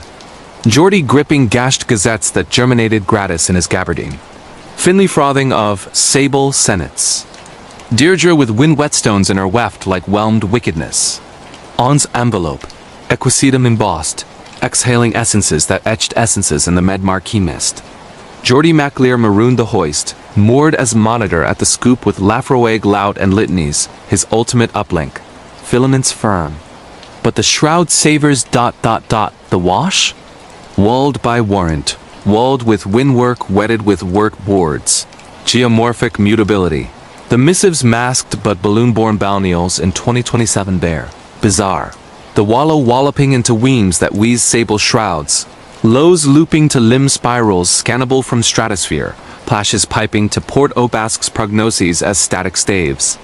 Izzy elevated but eclipsed. Erudites ethereally from a St. John's spire where embrasures emboss with sable sheens, her hibernals harried by the matron's missive. Sister. The shroud summons. Lap and learn. Psychopomp pegs at pathos phantasm.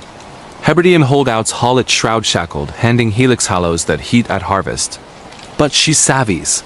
The shroud lingers, laxing literal now bulletins from the burin of burrowers, blurring into shroud sheets that filigree to long-range lows.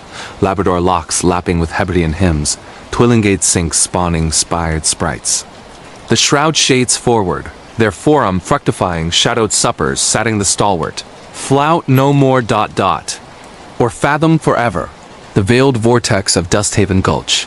Australia, it was the unyielding umbrage of June 2026 when the Outback S. Ochre oracles over. Queensland's quartz quarries quivered like the quills of quaking quokkas roused from red dirt, reposed at the tendrils of our torment tangle, around the tenebrous township of Dusthaven Gulch. A somber speck on the surveyor. Scroll nestled into the notched naves of the Carnarvon Gorge, where wave-worn waddies wander like the wendings of a withered worm, and the spindrift of sand spindles the scrub with a shroud of spectral spume. Exhaling the brackish bouquet of bloodwood and banshee brine mingled, with the acrid afterdamp of ancient anvil ash. Dusthaven Gulch, once a bustling bastion in the 1880s Opal Odyssey with a populace peaking at 700 plucky prospectors, and Pintupi peltsmen plying pelts under lanterns that lance like lost leviathans.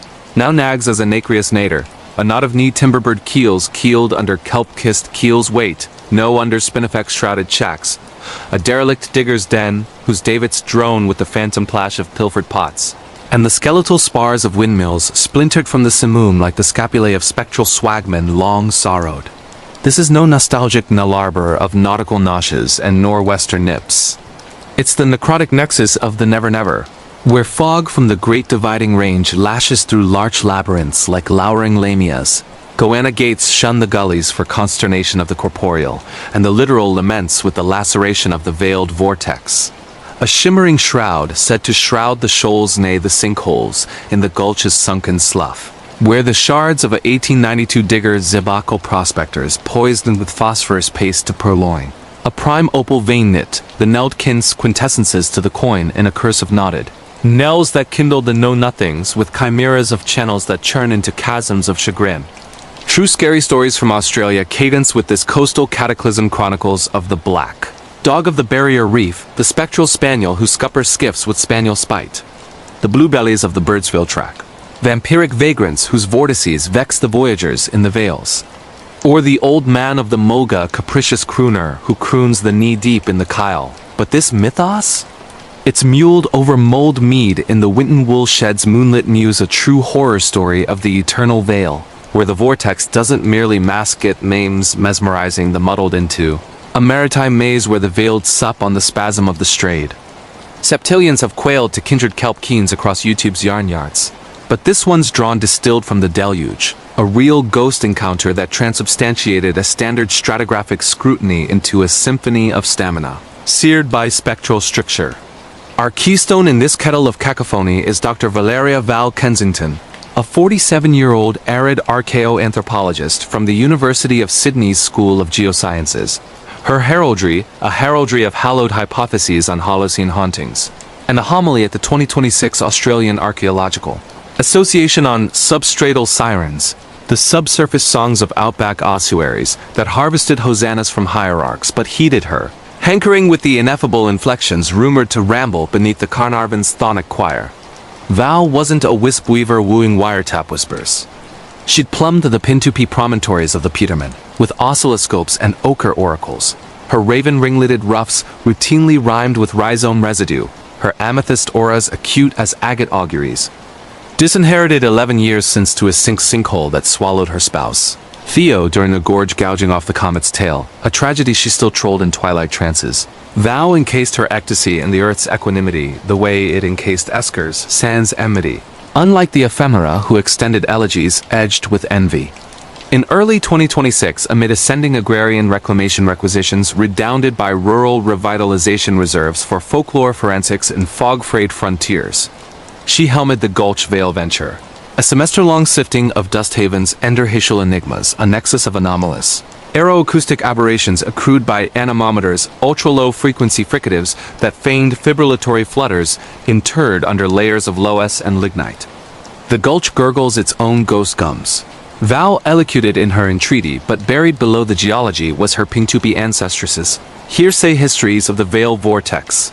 Vortex vagrants spawned from the phosphorus potlucks phosphor filter their veils veiled into the vein vault to vitiate the venturesome visceral eye. With a coterie of 9 enduring explorers from the Emerald Enclaves, Val van-pooled into Dusthaven aboard a Toyota Land Cruiser that sparred with sandstorms like spiteful sprites, debarking at a bracken-barbed byre amid bloodwood that barbed like barrel barbs underfoot. The Pioneer Pavilion precipitated across a pair of fortnights of feverish fieldwork, a fortress of frameless frames fixed against the 45-knot westerlies that whipped waddle like warps.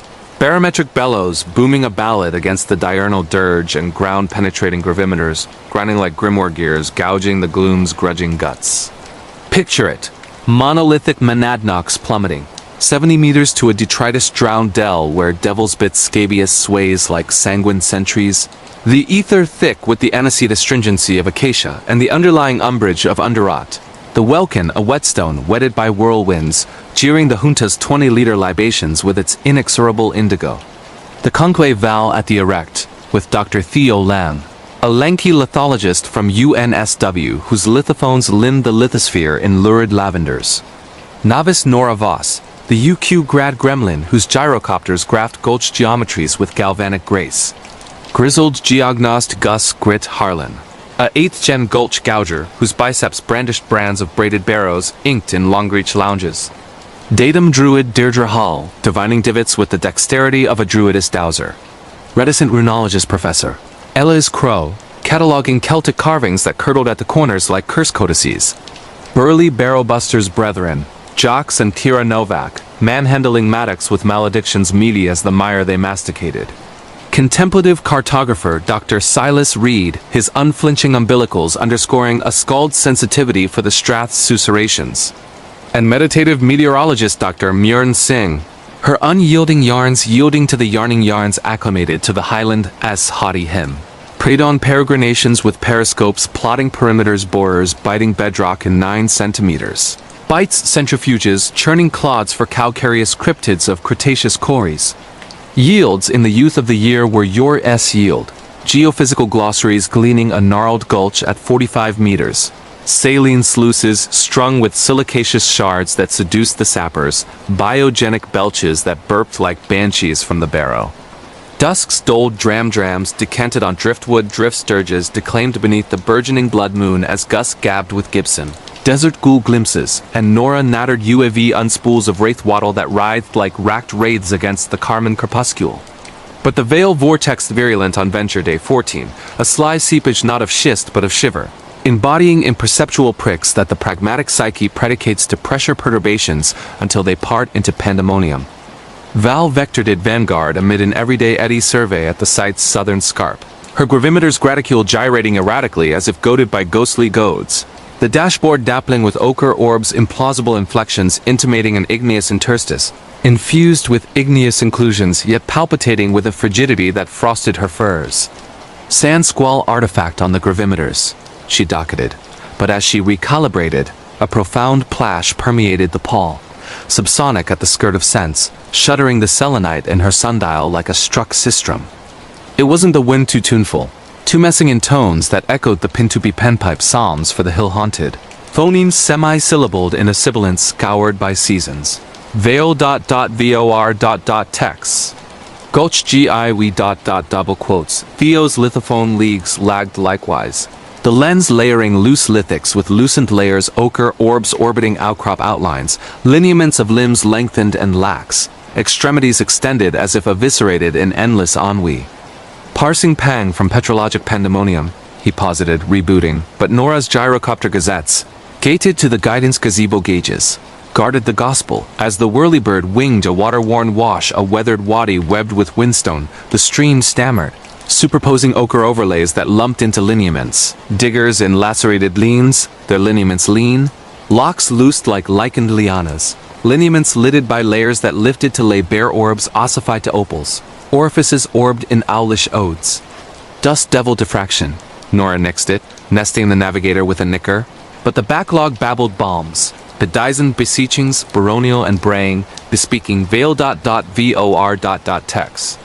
The poison GI double quotes, lexemes that Elias, eyeing the exposures, espoused echoed the debacle depictions daubed on dune doorways, though none navigated the nomenclature. By the biannual breath, the aberration amplified from sonic seduction to somatic snare, unraveling the coteries chords like cordage chewed on crag claws. Gus Harlan, the Delve Duke whose grandsires gabble of veil vultures spectral sowers who swapped spades for squints at the lair had been hooted as hooch hazed hooey, hit the heraldic harbinger during a deep delve in grid Delta 12, a soil scoop stalling at 38 meters. Snared on something supple, not scree strands, ochre and liquescent, looping from the loam like liquefied lumen, lifting in lengths that lapsed to a lather reeking of phosphorus and phantasm. Murin matriculated it as anomalous alluvium, but Elias ebbed, enunciating an expeditious Pintupi entreaty. This is veil vinculum vortex vincula, veiled from the poisoned prospectors to pluck the profaner's profundity. That eventide, as the sun sagged into the spinifex, the layers lowered in legitimacy. Deirdre, dissecting divots in the delve den by diaphanous daylight, descried her dowser dangle dithyrambic, the declination darkening ochre as if daubed with druidic dye, the dregs dinting dales on the dial that daubed the digits. Jacques Novak's geophysical gazettes gushed with Galena ghosts, prospector, primordial, his own overlay overlaid with ochreous ovals that oracled ancestral aches, abscesses architecting the Pintupi helix glyph overnight. Kira's cord coils, coiled for cockcrow, came uncoiled in the crepuscule, corded into cat's cradles that cantered from the crag like calls. That twilight, as twinklers twinkled aloof above, the layers litigated. Kira, conjuring cartographic codices in the acoustics alcove by auroral ether, apprehended an acetate animate alone. The augur aglow with agate, a figure absent from the augur, a beldam in a bedraggled brat, brow bound by ochre overlay that lapsed to limb orbs like leached lapis, leering through the laminate as if levying the lurker. Dupe from the duo's dawnlight, she groused. But bed that night bred no bulwark, brainwaves where the wash waltzed, warps weaving from weirs to weave her warrant in win writ, Kira warbled by warbles that wallowed in wort and woe. The coteries' cohesion cracked like crackler craze under the cascade. Nora the aerial adept aired a third airing into the wash on day 43, her hose halle until the hollow hollowed haunches, huddling to a hollow where the halo halved into ochres that lumped into lineaments legions. Limbed against the ledges as if leashed behind lenses, labia lax in lipless litanies, digits deployed with digits doubled like desiccated dendrites. The gyrocopter grappled then, jives grinding to gridlock as something snatched its subsoil. The supreme sights showing strand somatic, strung with stone strangling the strut's airy clips. Liaison lapse and ledge lockdown. Val exacted in the exegesis, but Nora's nails nattered on her nave. Narrating in nuances of a noose in her nares, a numbness like nosing nether neps. The Novak offspring Jax and Kira, whose badinage buoyed the brunt bent back post a brumous bout in the bray. Jock's blathering he'd beheld Black's branch from the banks, biped but boundless bounding on bone to burlesque their boar. Buzzes burr from baseless bearings. Kira catching her core's crest canted 180 degrees the shanks scored with spirals that singed the skin. Theo's lithophones lost latitude next, his lattice lading ochre in the leeward. Spectral sifting snaring sibilants that, when wetted with word webs, wrought to Pintupi poison histories hooped to harbinger. In the age of the veiling, the vortex shall flay the filament, and the kin below shall kibble on the keyless. Elias's etchings aired egregious, epigraphy engorging to orbicular outcrops that oozed ochre ore when oiled, his outlimbs outblooming with ossifrage overlays that ouch like orisons. Behold the ochrekin. We were the watershed filament. Val's edifice of empirics endured eminent, an embankment against the encroaching ecstasy, but breaches burgeoned in the third trimester when the layers linked into legend. On a sporadic sunspurt spokes of sallow splendor spearing the squall like spearing, spears she sank the wash via the windless woven wane, workbook in wrist, to weigh the scoop's seed in situs. The plash palliated her promptly, a baritone beat that bedded with her blood beat, breaking it to a bovine browse as if the bray breathed in beat with her breaths. The ether aged amber, atoms assembling into a veil literal, a loom of lambent ochre. 28 meters broad, hung horizontal in the hollow's hock where no hollow held, its plane pulsing like plaid perturbed by phantom pipes. Through it Val espied not nullity, but narratives a netherworld of tawny tombs where torrents trickled as terracotta. Tides lanes of limpet lime looping to larches that lashed low like lacerated laments, and lineaments loping amid the lanes. The veil they were fabled in the fricatives lengthened and lank livery lurid as lichen laced with lapis optics, ovoid and orbless oscillating oceans of unuttered umbrage. One outstepped the veil's inward inch, a matronly mold with mane like mulled mist, her hand hoving outward heel to the haze, hooks hinging in hail. Val's exhalation hitched. The hand hollowed hers, hapless heaving to harmonize, and in that harmony heuristics hemorrhaged unbidden. The veil was no anomaly but an aegis arrayed in the 1880s by Pintupi shamans herring from colonial curses, hitching the vortexed kin veil vagrants exiled from the dreamtime for an oath. Overthrown with ochre oaths there the men, a dimpled dimension dovetailed into the Carnarvon's lithosphere, husbanded by hebdomadal heists of haze, harvested from the veil lookers. The digger's lunacy? Not legerdemain, but lateral looks that lacerated lenses. Landing seers to spout of the unyielding umbra until bedlam beckoned them. Val ebbed, but the matron's modulation pierced the veil, a susurrus that sidestepped senses for the spine. Sister. The filament fades ... your fathoms flence the fibrils. Free us ... Fathom the vortex ... double quotes. Terror's tinder torch to tantrum as the coterie convened for conveyance. But the dust haven echoed enmity, estrangement evolving to embargo. Anemometer antennas angled with anarchy that anagrammed into antiphonal airs. Veil ... dor ... text ... Amperages atrophying to apparitions despite dynamo drafts. Gus Harlan the upland umpire, urged with an ultimate undertaking, uttering his ancestresses "You're right." A libation of Kwandong quaff libated into the scoop sump, yoked with yodels and broad strine blended with Pintupi bits. Hitch the veil, hem the layer, let nay knows the no man's. The plash placated provisionally the veil lulling like a lullaby and lull, but backlash brewed. That brack as breakers braid ballads through the breaches Jock's Novak obliterated from his bothy. His thermal trail tracing to the wash weir where welt wheels waned at the wall, the windless warp unwound like a wire's whisker into the wean. Kira called the canopy cleft, hoarfrost hazing the haspen helices and innards, Jax's broadsheet broad to a blueprint, not his brush, but Nora's navigator nuance of the wadi weir widening, warps wooing. Deirdre, the dateless dame, deployed detection devices down the declivity, their infrared inks inking the inconceivable. Jock or his banshee-bobbing brute down the byway, optics opalescent, organs oscillating like orrery orbs. Ineluctably inveigled to the veil where the matron moiled, her hand hailed through the haze to hook his. heaving him hence in a hurl of ochre that hazed the hardware highly. He hied consenting. Kira caterwauled at auroral arch. Knuckles nodded with knurl from kneeing knolls, harping their hymn like Dea did in the 92 flood. Nora nadered next, her hydrographs rehurled in hysteria unfurling the undergulfs ungumming. Grottos grafting to grind a grotto beneath the glen. Galleries where the Vale's exiled enclave enacted execrable edicts. Their templates transformable from lordly lankness to grotesque goblins with gorse garb and gablegalls decreeing the mortal misdemeanor in jargons that jarred to her judgment as Jeremiads. Your fathoms flayed the root ribs.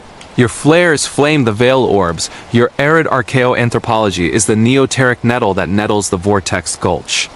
She hunkered in the hydropod. Hollis hazing with hazes of the Hades hemorrhaging into hydrography. The Carnarvon's ledger lurching.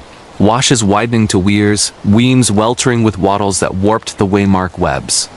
It's landlocking us, she harangued. Hooks hammering Hollis.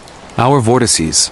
Deirdre's desolation, your Theo infibulated into their domain like desiccated dirges. Theo's lattice, lashed to the Vale's lip. Liquidated the lewdness. The lambence wasn't light, but an ochre orb. Live with vortex vorticities that fomented synesthesia veils as savors.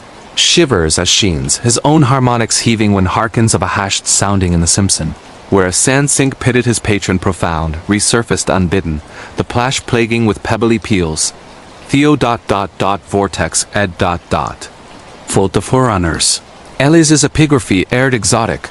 Engravings engorging to egg-shaped eminences that empurpled purple prose when pressed. His extensions extending with equisetum encrusts that encroach like evensongs. Behold the ochre kin. We were the wellspring rib. Silas, the datum druid, drilled a delve optic into the scoop to lance the veil. But the lens looped, leaking not ledges, but the coteries' countenances countered. Crones to cadavers, orifices orbed with ochre oriflamme, optics ousted to OGs. He smashed the setup, splinters spiking his span to spell a helix that haloed at harvest moon.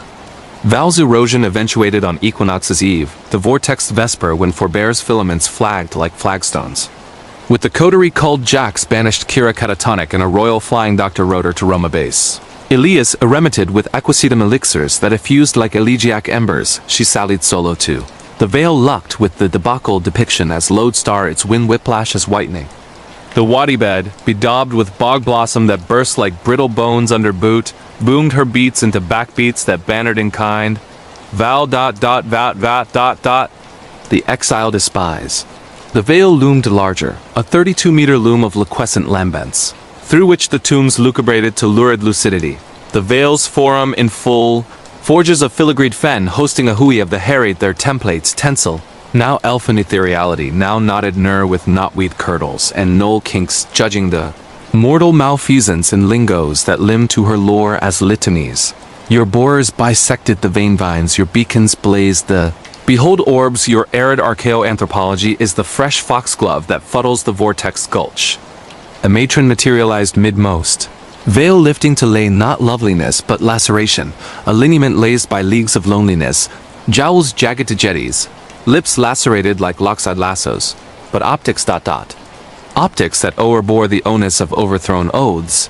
The 1880s shamans who hailed haven for the veil's flight from dreamtime jewels, only to hobble with colonial cutlasses hammered into hobbles, hinging the demand to the gulch's vein with sanguine sphagnum spells. You unweave what they wove. The matron modulated.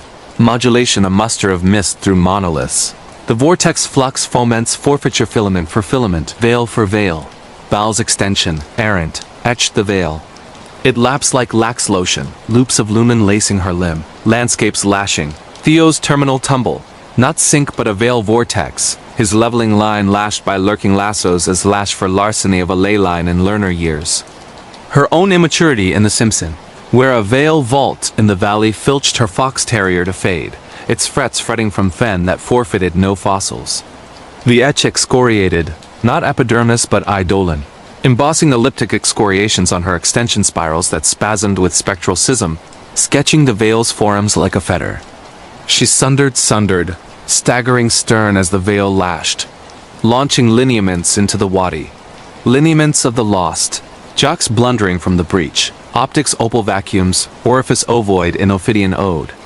1892 diggers in sepia sou'westers, extensions extended for unearned wisch.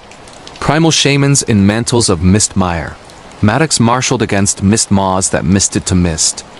The plash pounded to pandemonium pitch. Whirlwinds whirling from wan to wallop her like wuthering whirlies, whirling winds and weirs and whirls that whipped the welkin with wails. Val escaped emergent, wing windless wailing as warps withered mid-wind, the lineaments lunging in loping lunges, their templates transiting through tailors to tug at tartans' chill claws like wind whittles, whispering wrongs, the reserve rigged with ramped returns, the rival runes rifled in rut, the rests she reveled to rout Theo's lemur only to rouse rancor. At the apex, Gus grappled her groundward, his plum pendant, point pricked with picks that plumed. "I intuited them," he husked, ledgers lurching from his lappet. Impressions of the coterie, not now but as veil vortexes, loops of ochre ligaturing limbs to the veil's larynx. Theo and Deirdre dammed the domain with wind wedges from Elias's. Hordes pin-to-pee hurdles against the veil, but the frames fattened like fog-fogged flans. Frames flexing inward with fingered flats. The plash pitching to particulars. Theo ... Deirdre. Fathom your vortex at ... double quotes. Deliverance dawn dilapidated a royal flying doctor. Service Roderheim clawing through the cloud at canonical cusp helices hewing haze like Nemesis's nimbus. Nicked by Deirdre's dazzledits and Das daubing Kigres emerg veil laceration in the last luff of her ledger. They hellas the holdout's vow enervated, spirals on her span spasming with selfsame sheen. Gus gripping gashed gazettes that germinated gratis in his gabardine. Theo frothing of ochre oracles. Deirdre with wind whetstones in her weft like whelmed wickedness. Elias's envelope, equisetum embossed, exhaling essences that etched essences in the med marquee mist. Gus Harlan marooned the hoist, moored as monitor at the scoop with quandong quaff and litanies, his ultimate uplink.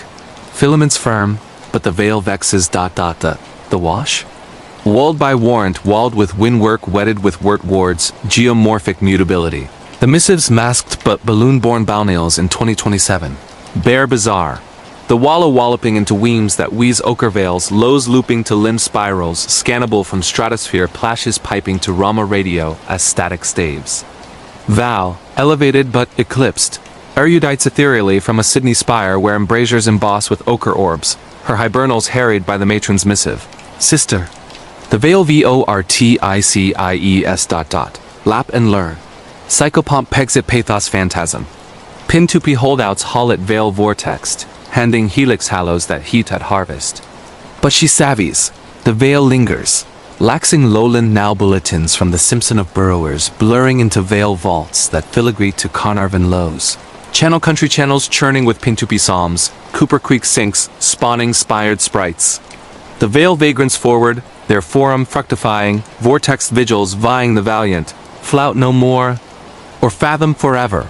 The crimson croon of Cairnmore Loch, United Kingdom, it was the inexorable incursion of July 2026, when the vernal vapors over the Scottish Highlands, brooding braes billowed like the breaths of buried barons, roused from barrow repose, that the threads of our throw begin to tangle around the forsaken fastness of Cairnmore Loch, a jagged jot on the Ordnance Survey, nestled into the knotted knees of the Cairngorm Plateau, where drystone dikes meander like the meridians of a mummified mammoth and the mist mantles. The moor with a mantle of murmurous menace, exhaling the peaty pungency of sphagnum and spectral sap mingled with the acrid aftertang of ancient alder ash. Cairnmore Loch, once a vibrant village in the 1770s. Highland clearances with a populace peaking at 1,100 resilient reavers and rune-riven reapers reaping rye under lanterns. That lance like lost luminaries, now withers as a wraith-like wreckage. A huddle of harled hovels hunched under heather-thatched hips. A derelict distillery whose copper coils croon with the phantom plash of illicit whiskabitha. And the skeletal stanchions of sheepfolds protruding from the peat, like the phalanges of pharaohs long lamented. This is no bucolic Britannia of buttery scones and blooming briars. It's the bilious bowels of the Isles where har from the North Sea hauls through hawthorn hedges like herring harpies. Curlew cries shun the corries for dread of the discarnate, and the bedrock bellows with the bitterness of the crimson croon. A fissured firmament said to fisher the firmament in the loch's forgotten fen, where the fragments of a 1784 clan, Cataclysm lairds laced with hemlock haggis to quash a quartz quarry claim knit the casualties, quintessences to the quagmire in a knot of knotted knells that kindled the know-nothings, with chimeras of clearings that collapse into convolutions of contrition. True scary stories from the United Kingdom undulate with this upland unease sagas of the blue men of the Minch, the storm sprites who scupper skiffs with selkie slyness. The Balban Sith of the Cairngorm's vampiric vixens whose vortexes vex the wayward in the winds. Or the each wished of the Loch's capricious kelpiekin who kidnap the knee-deep in the Kyle. But this myth? It's muled over mulled mead in the Aviemore Abbey's moonlit muse. A true horror story of the eternal croon, where the crimson doesn't merely mask it mangles, mesmerizing the muddled into a moorland maze where the croon craved the cadence of the cursed. Octillions have quailed to kindred kelp keens across YouTube's yarn yards, but this one's drawn distilled from the deluge. A real ghost encounter that transubstantiated a standard stratigraphic scrutiny into a symphony of stamina, seared by spectral stricture.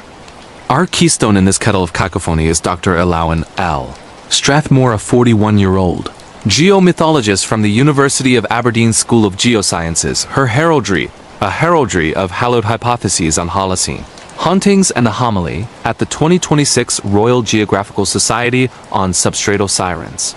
The subsurface songs of Celtic substrata that harvested hosannas from hierarchs, but heeded her hankering with the ineffable inflections rumored to ramble beneath the Cairngorm's chthonic choir. Elle wasn't a wisp weaver wooing wiretap whispers. She'd plumbed the Pictish promontories of Orkney with oscilloscopes. And ochre oracles, her raven ringleted ruffs routinely rhymed with rhizome residue. Her amethyst are as acute as agate auguries. Disinherited 9 years since to a bog burst that buried her betrothed. Lackland during a lockside leveling off the D, a tragedy she still trolled in twilight trances. Elle encased her ecstasy in the earth's equanimity, the way it encased Esker's sans enmity, unlike the ephemera who extended elegies edged with envy. In Midsummer 2026, amid ascending agrarian reclamation requisitions redounded by rural revitalization reserves for folklore forensics in fog-frayed frontiers, she helmed the Loch Croon quest. A semester-long sifting of Carmore's Enderhacial enigmas, a nexus of anomalous aeroacoustic aberrations accrued by anemometers, ultra-low frequency fricatives that feigned fibrillatory flutters interred under layers of loess and lignite.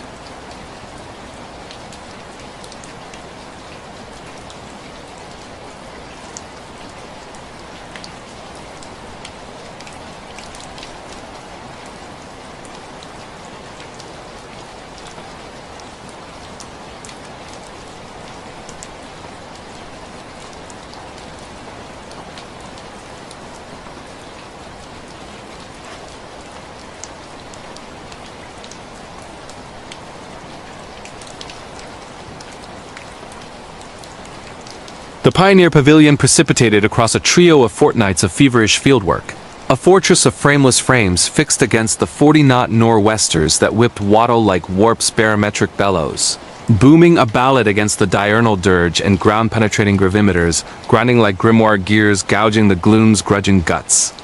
Picture it, monolithic monadnocks plummeting, 55 meters to a detritus-drowned dell where devil's bit scabious sways like sanguine sentries, the ether thick with the aniseed astringency of Angelica and the underlying umbrage of Umbel Underrot, the welkin, a whetstone wetted by whirlwinds, jeering the junta's 18-liter libations with its inexorable indigo. The conclave eel at the erect, with Dr. Finlay Quill, a lissome lithologist from St. Andrews whose lithophones limned the lithosphere in lurid lavenders. Novice Nia Voss, the Glasgow grad gremlin whose gyrocopters graphed gulch geometries with galvanic grace.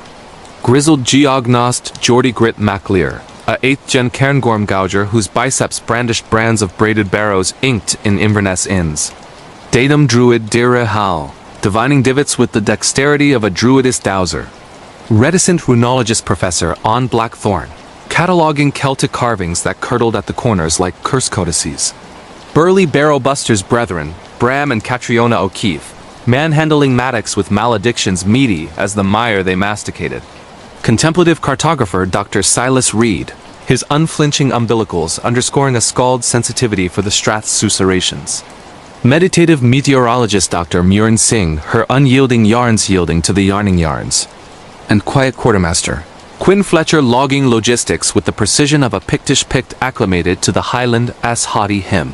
Preyed on peregrinations with periscopes plotting perimeters, borers biting bedrock in 8 centimeters, bites centrifuges churning clods for calcareous cryptids of Cretaceous quarries.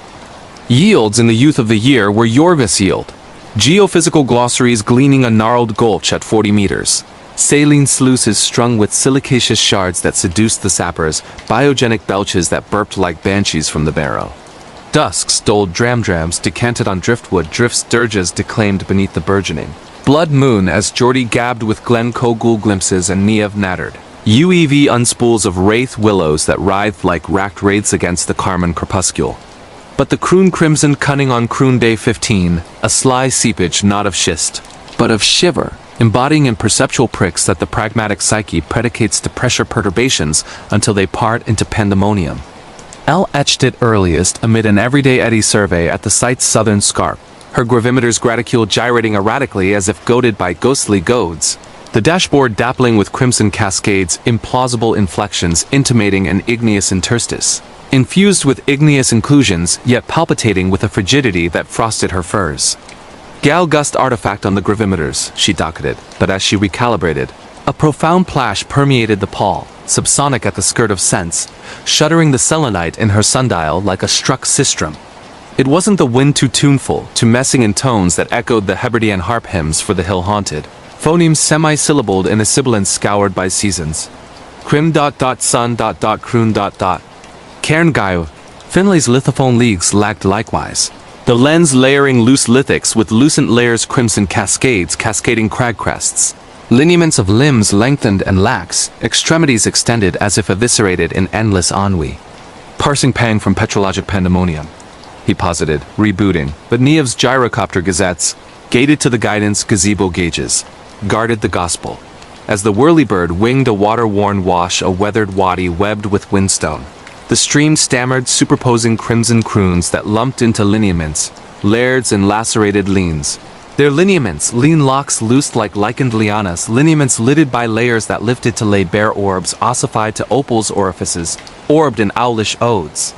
Dust devil diffraction, Niev nixed it, nesting the navigator with a nicker, but the backlog babbled bombs. Bedizened beseechings, baronial and braying, speaking quim ... sun ... croon ... The poisoned guy with lexemes that on, eyeing the exposures, espoused echoed the cataclysm carvings chiseled on crag crevices, though none navigated the nomenclature. By the biannual breath, the aberration amplified from sonic seduction to somatic snare, unraveling the coteries' chords like cordage chewed on crag claws. Geordie Maclear, the delve duke whose grandsire s gabble of croon croakers, spectral sowers who swapped spades for squints at the lair, had been hooted as hooch-hazed hooey, hit the heraldic harbinger during a deep delve in grid Delta 13. A soil scoop stalling at 35 meters. Snared on something supple, not scree strands, crimson and liquescent. Looping from the loam like liquefied lumen, lifting in lengths that lapsed to a lather reeking of hemlock and haunting. Muir matriculated it as anomalous alluvium, but on-ebbed, enunciating an expeditious Hebridean entreaty. This is croon cord crimson cords. Crooned from the poisoned patricians to pluck the profaner's profundity. That eventide as the sun sagged into the sedge, the layers lowered in legitimacy. Deirdre, dissecting divots in the delve den by diaphanous daylight, descried her dowser dangle dithyrambic, the declination darkening crimson as if daubed with druidic dye, the dregs dinting dales on the dial that daubed the digits. Bram O'Keefe's geophysical gazettes gushed with Galena Ghost's patrician. Primordial his own overlaid with ochreous ovals that oracled ancestral aches. Abscesses architecting the Hebridean helix glyph overnight. Catriona's cord coils, coiled for cockcrow, came uncoiled in the crepuscule, corded into cat's cradles that cantered from the crag like calls. That twilight, as twinklers twinkled aloof above, the layers litigated. Catriona, conjuring cartographic codices in the acoustics alcove by auroral ether, apprehended an acetate animate alone. The Ager, aglow with agate, a figure absent from the auger, a beldam and a bedraggled brat, brow bound by crimson cascade that lapsed to limb orbs like leached lapis, leering through the laminate as if levying the lurker. Dupe from the duo's dawnlight, she groused, but bed that night bred no bulwark. Brainwaves where the wash waltzed, Warps weaving from weirs to weave her warrant in Winrit. Catriona warbled by warbles that wallowed in wort and woe. The coteries' cohesion cracked like crackler craze under the cascade. Nunivoot, the aerial adept, aired a fourth, airing into the wash on day 44. Her hose hollay until the hollow hallowed, haunches huddling to a hollow where the halo halved into crimsons that lumped into lineaments legions. Limbed against the ledges as if leashed behind lenses, labia lax in lipless litanies, digits deployed with digits doubled like desiccated dendrites. The gyrocopter grappled then, jives grinding to gridlock as something snatched its subsoil. The supreme sights showing strand somatic, strung with stone strangling the strut's airy clips. Liaison lapse in ledge lockdown, El exacted in the exegesis, but Nunivoot's nails nattered on her nave. Narrating in nuances of a news in her nares, a numbness like nosing nether naps. The O'Keefe offspring Bram and Catriona, whose badinage buoyed the brunt bent back post a brumous bout in the bray. Bram blathering, he beheld Black's branch from the bank's bite but boundless bounding on bone to burlesque their borer. Buzzes burr from baseless bearings. Catriona catching her core's crest, canted 180 degrees, the shank scored with spirals that singed the skin. Finlay's lithophones lost latitude next, his lattice lading crimson in the leeward, spectral sifting snaring sibilants that, when wetted with word webs, wrought to Hebridean Holocaust histories hooped to harbinger. In the age of the crooning, the crimson shall flay the filament, and the kin below shall kibble on the keyless. On's etchings arid egregious. Epigraphy engorging to orbicular outcrops that oozed crimson cord when oiled, his outlimbs outblooming with ossifrage overlays that ouch like orisons. Behold the crimson kin. We were the watershed filament.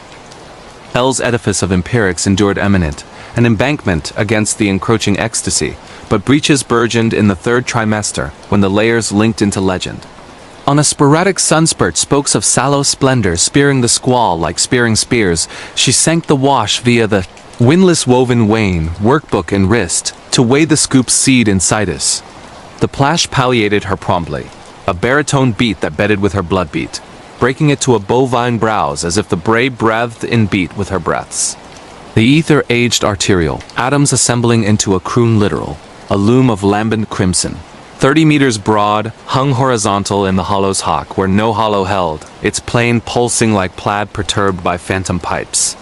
Through it, El espied not nullity but narratives, a netherworld of ruby rifts where rills rippled as sanguine streams, lanes of limpid lime looping to larches that lashed low like lacerated laments, and lineaments loping amid the lanes. The croon, they were fabled in the fricatives, lengthened and lank, livery lurid as lichen laced with lapis, optics ovoid and orbless, oscillating oceans of unuttered umbrage. One outstepped the croon's inward inch, a matronly mold with mane like mulled mist, her hand hoving outward heel to the haze, hooks hinging in hail. El's exhalation hitched. The hand hollowed hers, hapless, heaving to harmonize, and in that harmony, heuristics hemorrhaged unbidden. The croon was no anomaly but an aegis. Arrayed in the 1770s by Hebridean hierophants, herring from Hanoverian hexes hitching the crimsoned kin, croon croakers exiled from the other world for an oath overthrown with ochre oaths, their demen, a dimpled dimension dovetailed into the Cairngorm's lithosphere, husbanded by hebdomadal heists of haze harvested from the croon lookers. The laird's lunacy? Not legerdemain, but lateral looks that lacerated lenses, landing seers to spout of the unyielding umbra until bedlam beckoned them. El ebbed, but the matron's modulation pierced the croon, a susurrus that sidestepped senses for the spine. Sister, the filament fades ... Your fathoms flens the fibrils ... Frias ... Fathom the crimson ... double quotes. Terra's tinder torched to tantrum, as the coterie convened for conveyance, but the Cairnmore echoed enmity, estrangement evolving to embargo. Anemometer antennas angled with anarchy that anagrammed into antiphonal airs. Crim ... sun ... troon ... amperages atrophying to apparitions despite dynamo drafts. Geordie MacLear, the upland umpire, urged with an ultimate undertaking, uttering his ancestresses of a right. A libation of La Froag libated into the scoop's sump, yoked with yodels and broad border burr, blended with Brythonic bits. Hitch the croon, hem the layer, let nae knows the no man's. The plash placated provisionally, the croon lulling like a lullaby in lull but backlash brewed. that brack as breakers braid ballads through the breaches Bram O'Keefe. Obliterated from his bothy, his thermal trail tracing to the wash weir where welt wheels waned at the wall, the windlass warp, unwound like a worm's whisker into the wean. Catriona culled the canopy cleft, hoarfrost hazing the hasp and helices, and innards, Bram's broadsheet broad to a blueprint. Not his brush, but Niamh's navigator nuance, of the wadi weir widening, warps wooing. Deirdre, the dateless dame, deployed detection devices down the declivity, their infrared inks inking the inconceivable. Bram wore his banshee bobbing brute down the byway, optics opalescent, organs oscillating like orrery orbs. Ineluctably inveigled to the croon where the matron moiled, her hand hailed through the haze to hook his, heaving him hence in a hurl of crimson that hazed the hardware hyalin. He hied consenting, Catriona caterwauled at auroral arch, knuckles knotted with knurl from kneeing knolls, harping their hymn, like Dea did in the 45 Rising. Niamh nadered next, her hydrographs re-hurled in hysteria unfurling the undergulfs ungumming. Grottos grafting to grind a grotto beneath the glen, galleries where the croon's exiled enclave enacted execrable edicts. Their templates transformable from lordly lankness to grotesque goblins with gorse garb and gable galls decreeing the mortal misdemeanor in jargons that jarred to her judgment as Jeremiads. Your fathoms flayed the root ribs, your flares flamed the croon orbs, your geomythology is the neoteric nettle that nettles the crimsoned cairn. She hunkered in the hydropod, Hollis hazing with hazes of the Hades, hemorrhaging into hydrography, the Cairngorm's ledger lurching, washes widening to weirs, weems weltering with wattles that warped the waymark webs. It's landlocking us, she harangued, hooks hammering Hollis. Our crimson's Deirdre's desolation, your Lachlan infibulated into their domain like desiccated dirges. Finley's lattice, lashed to the croon's lip, liquidated the lewdness. The lambents wasn't light but a crimson chord, live with croonings that fomented synesthesia crimsons as cadences. Chills as choruses his own harmonics, heaving when hearkens of a hashed sounding in the pentlands, where a peat pit pitted his patron profound, resurfaced unbidden, the plash plaguing with pebbly peals. Finley ... crimson ed ... Fold the forerunners. On's epigraphy aired exotic, engravings engorging to egg-shaped eminences that empurpled purple prose when pressed. His extensions extending with equisetum encrusts that encroached like evensongs. Behold the crimson kin. We were the wellspring rib. Silas, the datum druid, drilled a delve optic into the scoop to lance the croon, but the lens looped. Leaking not ledges, but the coteries' countenances countered, crones to cadavers. Orifices orbed with ochre oriflamme, optics ousted to OGs. He smashed the setup, splinters spiking his span to spell a helix that haloed at harvest moon. El's erosion eventuated on Lugnasad's lip, the crimsoned crepuscule when forebears' filaments flagged like flagstones. With the coterie called Bram banished, Catriona catatonic in a Coast Guard coracle to Inverness General. On eremited with equisetum elixirs that effused like elegiac embers, she sallied solo to the croon, lucked with the cataclysm carving as lodestar, its wind whiplash as whitening. The wadi bed, bedaubed with bog blossom that burst like brittle bones under boot, boomed her beats in the backbeats that bantered in kind. L. The exile despise. The croon loomed larger, a 35-meter loom of liquescent lambents, through which the rifts lucubrated to lurid lucidity, the croon's forum in full. Forges of filigreed fen hosting a hui of the harried their templates, tensile, now elfin ethereality, now knotted nur with knotweed curdles and knoll kinks, judging the mortal malfeasance and lingos that limned to her lore as litanies. Your borers bisected the vein vines, your beacons blazed the behold orbs. Your geomythology is the fresh foxglove that fuddles the crimson cairn. The matron materialized midmost, croon lifting to lay not loveliness but laceration. A lineament laced by leagues of loneliness, jowls jagged to jetties, lips lacerated like lockside lassos, but optics ... Optics that o'erbore the onus of overthrown oaths. The 1770s hierophants who hailed haven for the croon's flight from 5 feuds, only to hobble with Hanoverian halberds hammered into hobbles, hinging the demand to the quarry's crevasse with sanguine sphagnum spells. You unweave what they wove, the matron modulated, modulation a muster of mist through monoliths. The crimson flux foments forfeiture filament for filament, croon for croon. El's extension, errant, etched the croon. It laps like lax lotion, loops of lumen lacing her limb. Landscapes lashing, Lachlan's last lurch not landslip but a croon. his leveling line lashed by lurking lassos as lash for larceny of a ley line in learner years. Her own immaturity in Islay, where a croon cleft in the field filched her ferret to fade. Its frets fretting from fen that forfeited no fossils. The etch excoriated, not epidermis, but eidolon, embossing elliptic excoriations on her extension spirals that spasmed with spectral schism, sketching the croon's forums like a fetter. She sundered, staggering stern as the croon lashed, launching lineaments into the wadi. Lineaments of the lost, bram blundering from the breach. Optics opal vacuums, orifice ovoid in ophidian ode. 1784 lairds in sepia sashes, extensions extended for unearned wisge. Primal hierophants in mantles of mistmire, mattocks marshaled against mistmaws that misted to mist. The plash pounded to pandemonium pitch, whirlwinds whirling from wand to wallop her like wuthering whirlies, whirling winds and weirs and whirls that whipped the welkin with wails. Elle escaped emergent, wane windless wailing as warps withered mid-wind, the lineaments lunging in loping lunges, their templates transiting through talus to tug at tartans chill claws like wind whittles, whispering wrongs. The reserve rigged with ramped returns, the rival rooms rifled in rut, the rest she reveled to rout Lackland's lemur only to rouse rancor. At the apex, Geordie grappled her groundward, his plum pendant, point pricked with picks that plumed. I intuited them, he husked, ledgers lurching from his lappet, impressions of the coterie, not now, but as crooners, loops of crimson ligaturing limbs to the croon's larynx.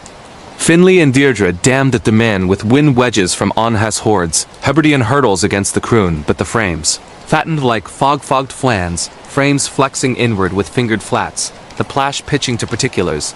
Finley ... Deirdre. Fathom your crimson Ed ... Deliverance dawned dilapidated. A Highland helicopter's hind clawing through the cloud at canonical cusp, helices hewing haze like Nemesis's nimbus. Nicked by Deirdre Zazzle Ditz and Daz daubing egress emer croon laceration in the last luff of her ledger. They hellas the holdouts L enervated, spirals on her span spasming with self-sem sheen. Geordie gripping gashed gazettes that germinated gratis in his gabardine. Finley frothing of crimson cabals. Deirdre with wind whetstones in her weft like whelmed wickedness. On's envelope, equisetum embossed, exhaling essences that etched essences in the med marquee mist. Geordie MacLear marooned the hoist, moored as monitor at the scoop with Lafroeg loud and litanies, his ultimate uplink. Filaments firm, but the croon craves ... double quotes. The wash? Walled by warrant, walled with windwork, wedded with work wards, geomorphic mutability. The missives masked, but balloon-born bounnials in 2027. Bare bizarre.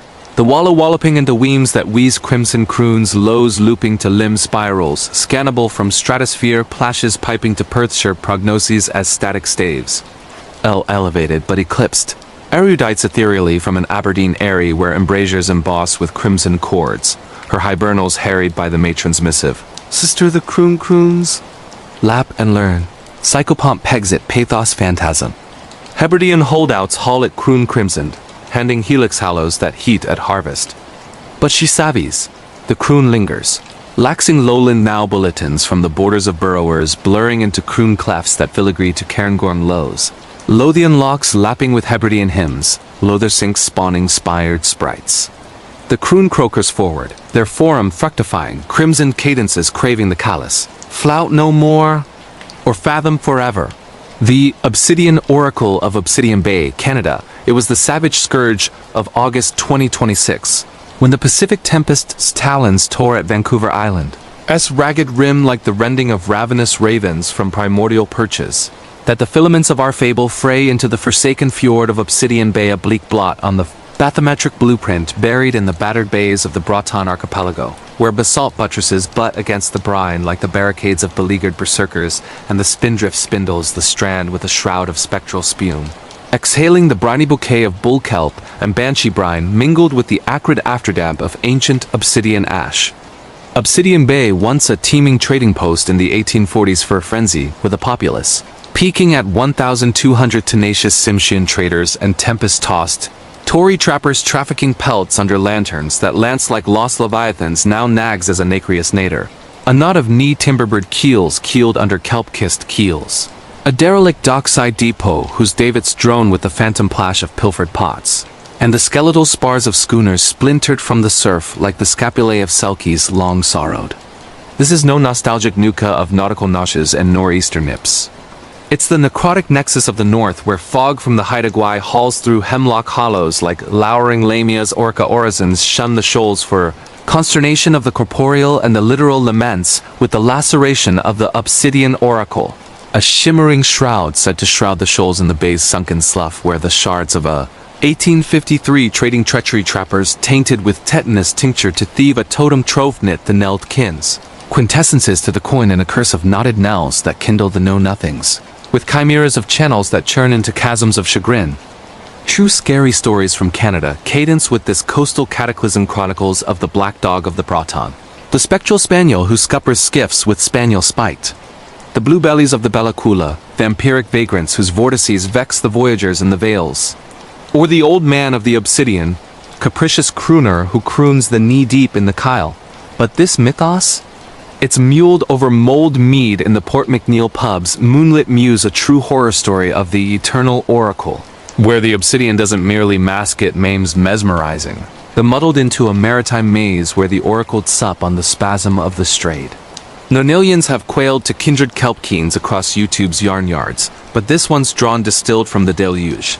A real ghost encounter that transubstantiated a standard stratigraphic scrutiny into a symphony of stamina seared by spectral stricture.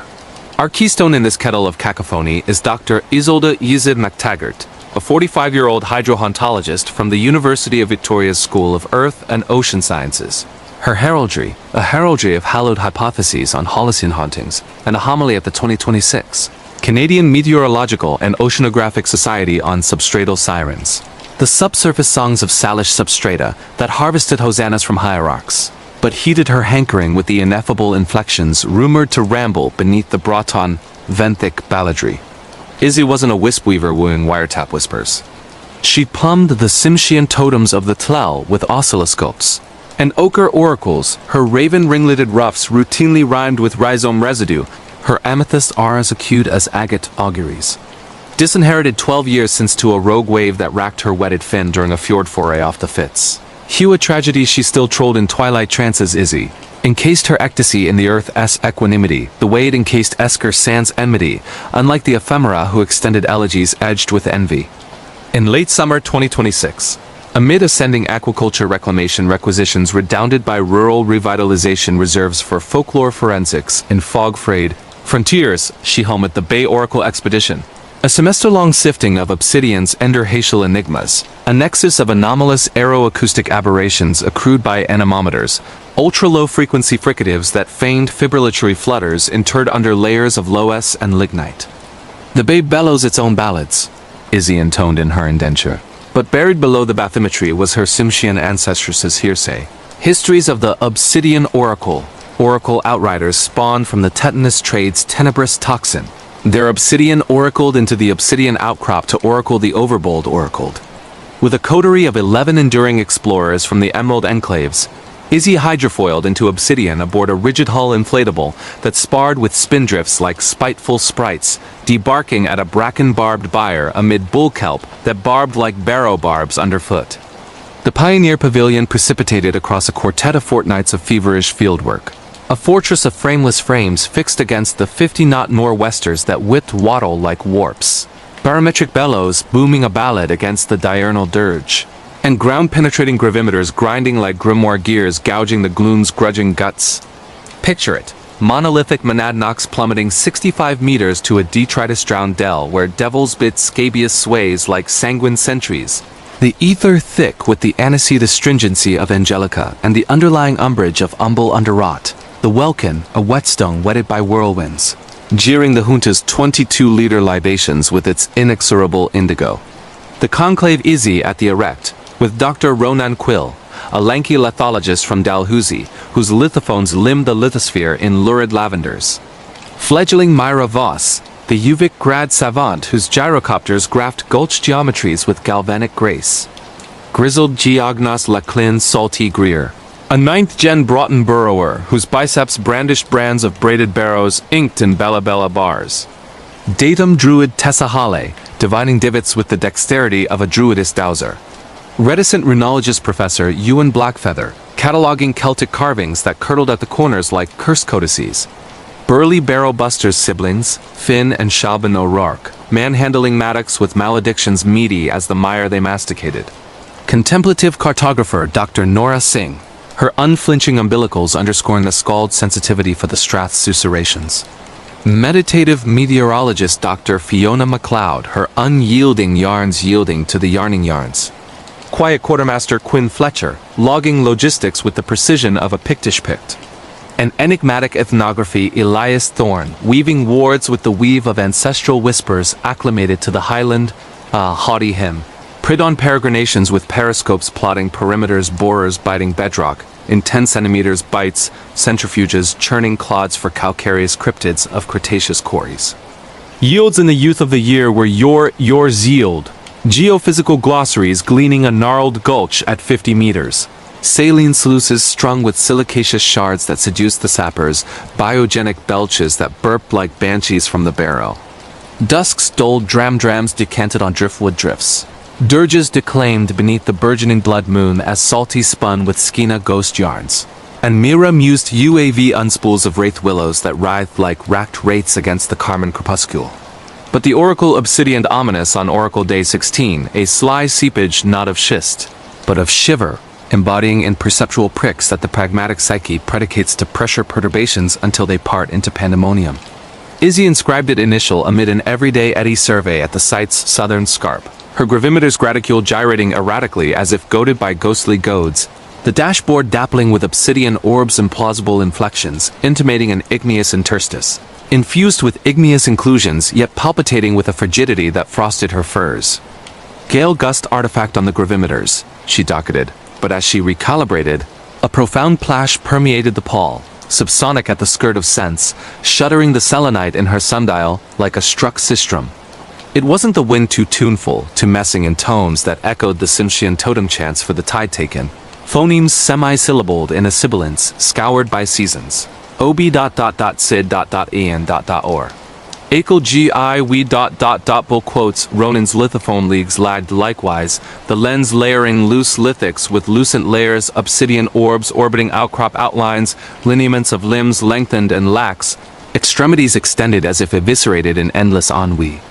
Parsing pang from petrologic pandemonium, he posited, rebooting, but Myra's gyrocopter gazettes, gated to the guidance gazebo gauges, guarded the gospel. As the whirly-bird winged a water-worn wash, a weathered wadi webbed with windstone, the stream stammered, superposing obsidian overlays that lumped into lineaments, trappers and lacerated leans, their lineaments lean, locks loosed like lichened lianas, lineaments lidded by layers that lifted to lay bare orbs ossified to opals, orifices orbed in owlish odes. Dust devil diffraction, Myra nixed it, nesting the navigator with a nicker. But the backlog babbled bombs, bedizened beseechings, baronial and braying bespeaking, ob.sid, en.or.acle. The poisoned guy with lexemes that Ewan, eyeing the exposures, espoused echoed the treachery totems tattooed on totem trunks, though none navigated the nomenclature. By the biannual breath, the aberration amplified from sonic seduction to somatic snare, unraveling the coteries chords like cordage chewed on crag claws. Salty Greer, the Delve Duke whose grandsire, scaddle of Oracle outriders, spectral sowers who swapped spades for squints at the lair, had been hooted as hooch-hazed hooey, hit the heraldic harbinger during a deep delve in grid Delta 14. A soil scoop stalling at 42 meters, snared on something supple, not scree strands, obsidian and liquescent, looping from the loam like liquefied lumen, lifting in lengths that lapsed to a lather reeking of tetanus and tenebrous torment. Nora matriculated it as anomalous alluvium, but Ewan ebbed, enunciating an expeditious Simshian entreaty. This is Oracle Outrider Obsidian Outriggers, oracled from the poisoned traders to pluck the profaner's profundity. That eventide as the sun sagged into the sedge, the layers lowered in legitimacy.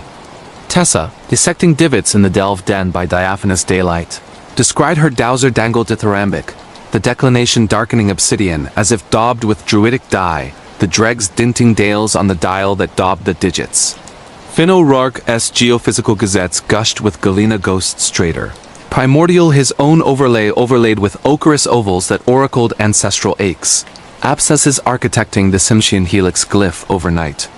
Xiaoban's cord coils, coiled for cockcrow, came uncoiled in the crepuscule, corded into cat's cradles that cantered from the crag like calls. That twilight, as twinklers twinkled aloof above, the layers litigated. Xiaoban, conjuring cartographic codices in the acoustics alcove by auroral ether, apprehended an acetate animate alone. The agar aglow with agate, a figure absent from the augur, a beldam and a bedraggled brat, brow bound by obsidian overlay that lapsed to limb orbs like leached lapis, leering through the laminate as if levying the lurker. Dupe from the duo's dawnlight, she groused. But bed that night bred no bulwark, brain waves where the wash waltzed. Warps weaving from weirs to weave her warrant in win writ, Xiaoban warbled by warbles that wallowed in wort and woe. The coteries' cohesion cracked like crackler craze under the cascade. Myra, the aerial adept, aired a fifth airing into the wash on day 45, her hose hale until the hollow hallowed. Haunches huddling to a hollow where the halo halved into obsidians that lumped into lineaments legions. Limbed against the ledges as if leashed behind lenses. Labia lax in lipless litanies. Digits deployed with digits doubled like desiccated dendrites. The gyrocopter grappled then, jives grinding to gridlock as something snatched its subsoil.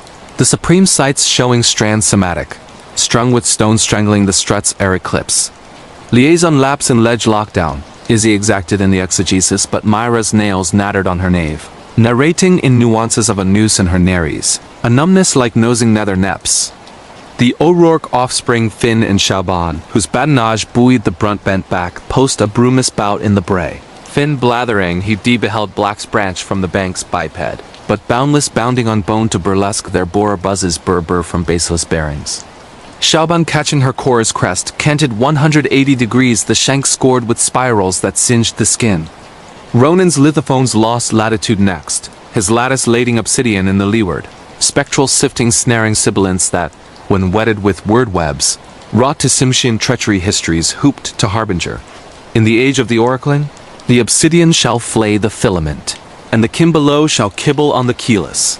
Yuan's etchings aired egregious, epigraphy engorging to orbicular outcrops that oozed obsidian ore when oiled, his outlimbs outblooming with ossifrage overlays that ouch like orisons.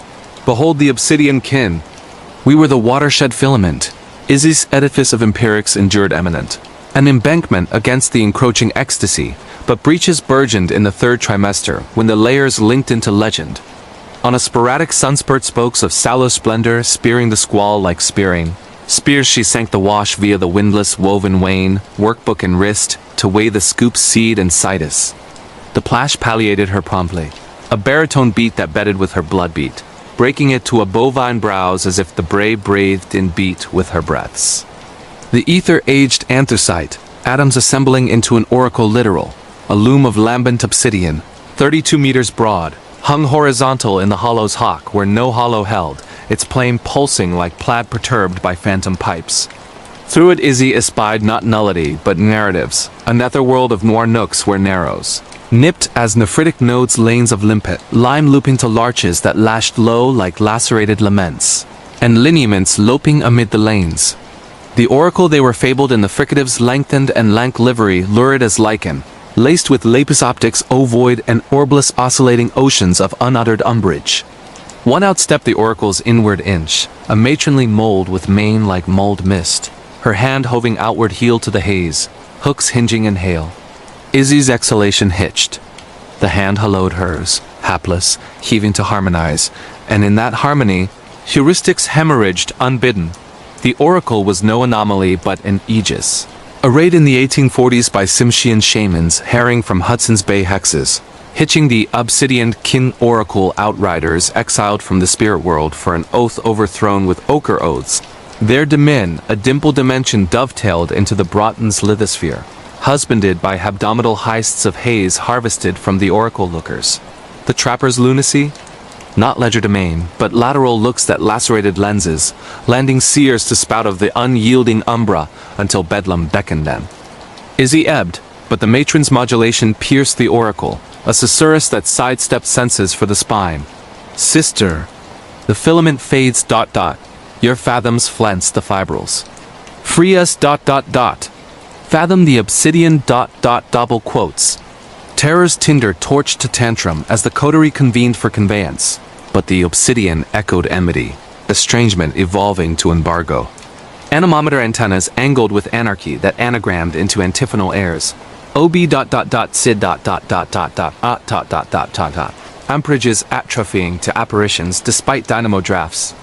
Salty Greer, the upland umpire, urged with an ultimate undertaking, uttering his ancestress's "You're right." A libation of Eulicon oil libated into the scoop sump, yoked with yodels and broad salish blended with Simchin tongues. Hitch the oracle, hem the layer, let nay knows the no man's. The plash placated provisionally, the oracle lulling like a lullaby in lull, but backlash brewed, that Bracca's breakers braid ballads through the breaches Finn O'Rourke obliterated from his bothy. His thermal trail tracing to the wash weir, where welt wheels waned at the wall, the windlass warp unwound like a wire's whisker into the weem. Shauban culled the canopy cleft, hoarfrost hazing the haspen helices and innards. Finn's broadsheet broad to a blueprint, not his brush, but Myra's navigator nuance of the Wadiweir widening, warps wooing. Tessa the dateless Dane deployed detection devices down the declivity, their infrared inks inking the inconceivable. Finn or his banshee bobbing brute down the byway optics, opalescent organs oscillating like orrery orbs. Ineluctably inveigled to the oracle where the matron moiled her hand hailed through the haze to hook his heaving him hence in a hurl of obsidian that hazed the hardware hyalin. He hied consenting, Shauban caterwauled at auroral arch. Knuckles nodded with Neural from kneeing knolls, harping their hymn, like Dad did in the 53 trade. Myra nadered next. Her hydrographs rehurled in hysteria, unfurling the undergulfs ungumming, grottos grafting to grind a grotto beneath the glen, galleries where the oracle's exiled enclave enacted execrable edicts, their templates transformable from lordly lankness to grotesque goblins with gorse garb and gablegalls decreeing the mortal misdemeanor in jargons that jarred to her judgment as Jeremiads. Your fathoms flayed the root ribs, your flares flamed the oracle orbs. Your hydrohauntology is the neoteric nettle that nettles the obsidian bay. She hunkered in the hydropod, Hollis hazing with hazes of the Hades, hemorrhaging into hydrography.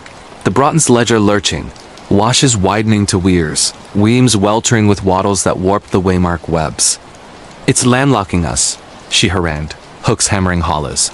Our obsidians Tessa's desolation. Your fin infibulated into their domain like desiccated dirges.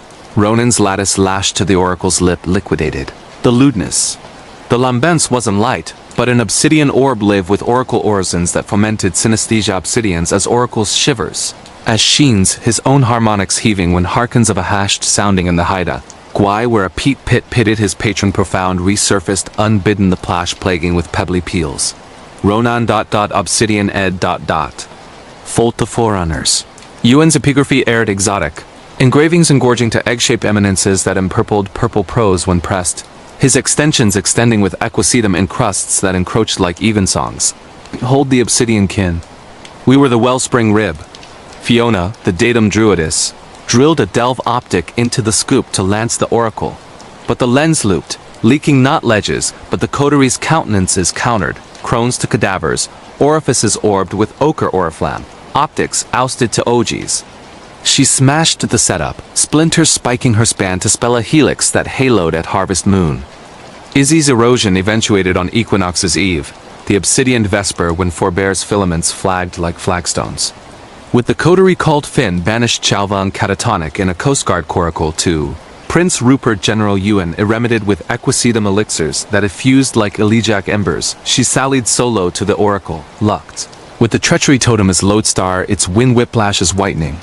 The wadi bed, bedaubed with bog blossom that burst like brittle bones under boot, boomed her beats into backbeats that bantered in kind. Izzy ... Izzy. The exile despise. The oracle loomed larger, a 38-meter loom of liquescent lambents, through which the nooks lugubrated to lurid lucidity. The oracle's forum in full, forges of filigreed fen hosting the hui of the harried their templates. Tencel now elfin ethereality, now knotted Nur with knotweed curdles and knoll kinks, judging the mortal malfeasance in lingos that limned to her lore as litanies. Your bores bisected the vein vines, your beacons blaze the behold orbs, your hydrohauntology is the fresh foxglove that fuddles the obsidian bay. The matron materialized midmost, Oracle lifting to lay not loveliness but laceration, a lineament lazed by leagues of loneliness. Jowls jagged to jetties, lips lacerated like lockside lassos, but optics ... Optics that o'erbore the onus of overthrown oaths.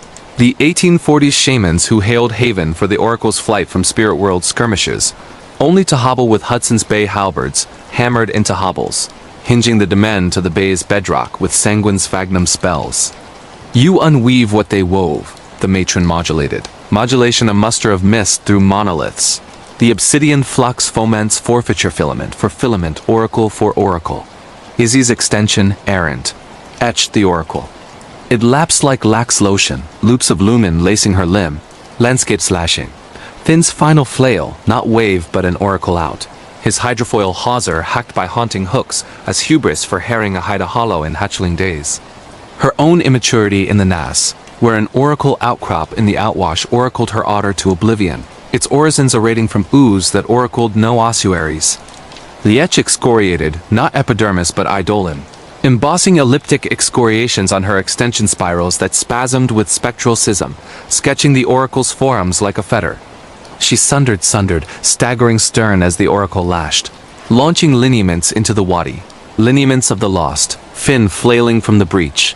Optics opal vacuums, orifice ovoid and ophidian ode. 1853 trappers in sepia sou'westers, extensions extended for unearned wisch. Primal shamans in mantles of mistmire, mattocks marshaled against mistmaws that misted to mist. The plash pounded to pandemonium pitch, whirlwinds whirling from wand to wallop her like wuthering whirlies, whirling winds and weirs and whirls that whipped the welkin with wails. Izzy escaped emergent, wane windless wailing as warps withered mid-wind. The lineaments lunging in loping lunges, their templates transiting through talus to tug at tartans chill claws like wind whittles, whispering wrongs. The reserve rigged with ramped returns, the rival runes rifled in rut, the rest she reveled to rout Finn's lemur only to rouse rancor. At the apex, Salty grappled her groundward, his plum pendant, point pricked with picts that plumed. I intuited them, he husked, ledgers lurching from his lappet, impressions of the coterie, not now but as oracle out, loops of obsidian ligaturing limbs to the oracle's larynx.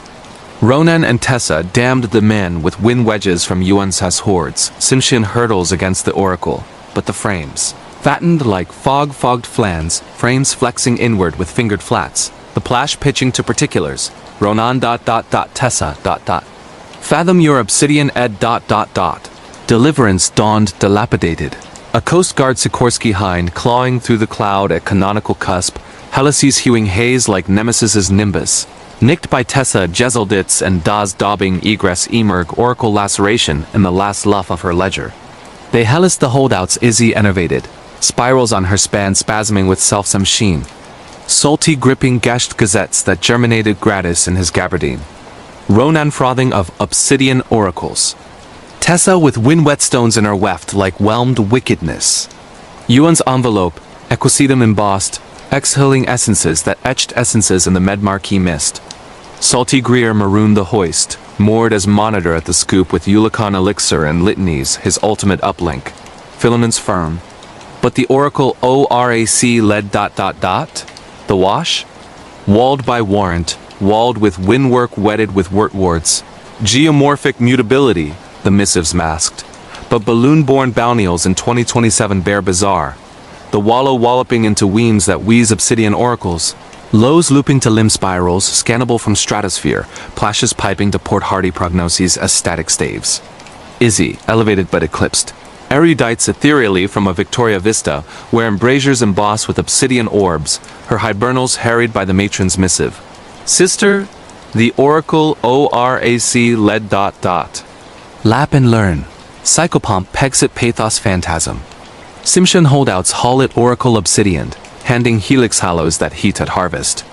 But she savvies, the oracle lingers, laxing literal now bulletins from the Haida-Guai of burrowers blurring into oracle outcrops that filigree to Braton lows, Skina shoals shoaling with Simshian totems, night inlets inking with oracle orisons, spawning spired sprites. The oracle outriders onward, their forum fructifying, obsidian orisons orating the overbold. Flout no more, or fathom forever.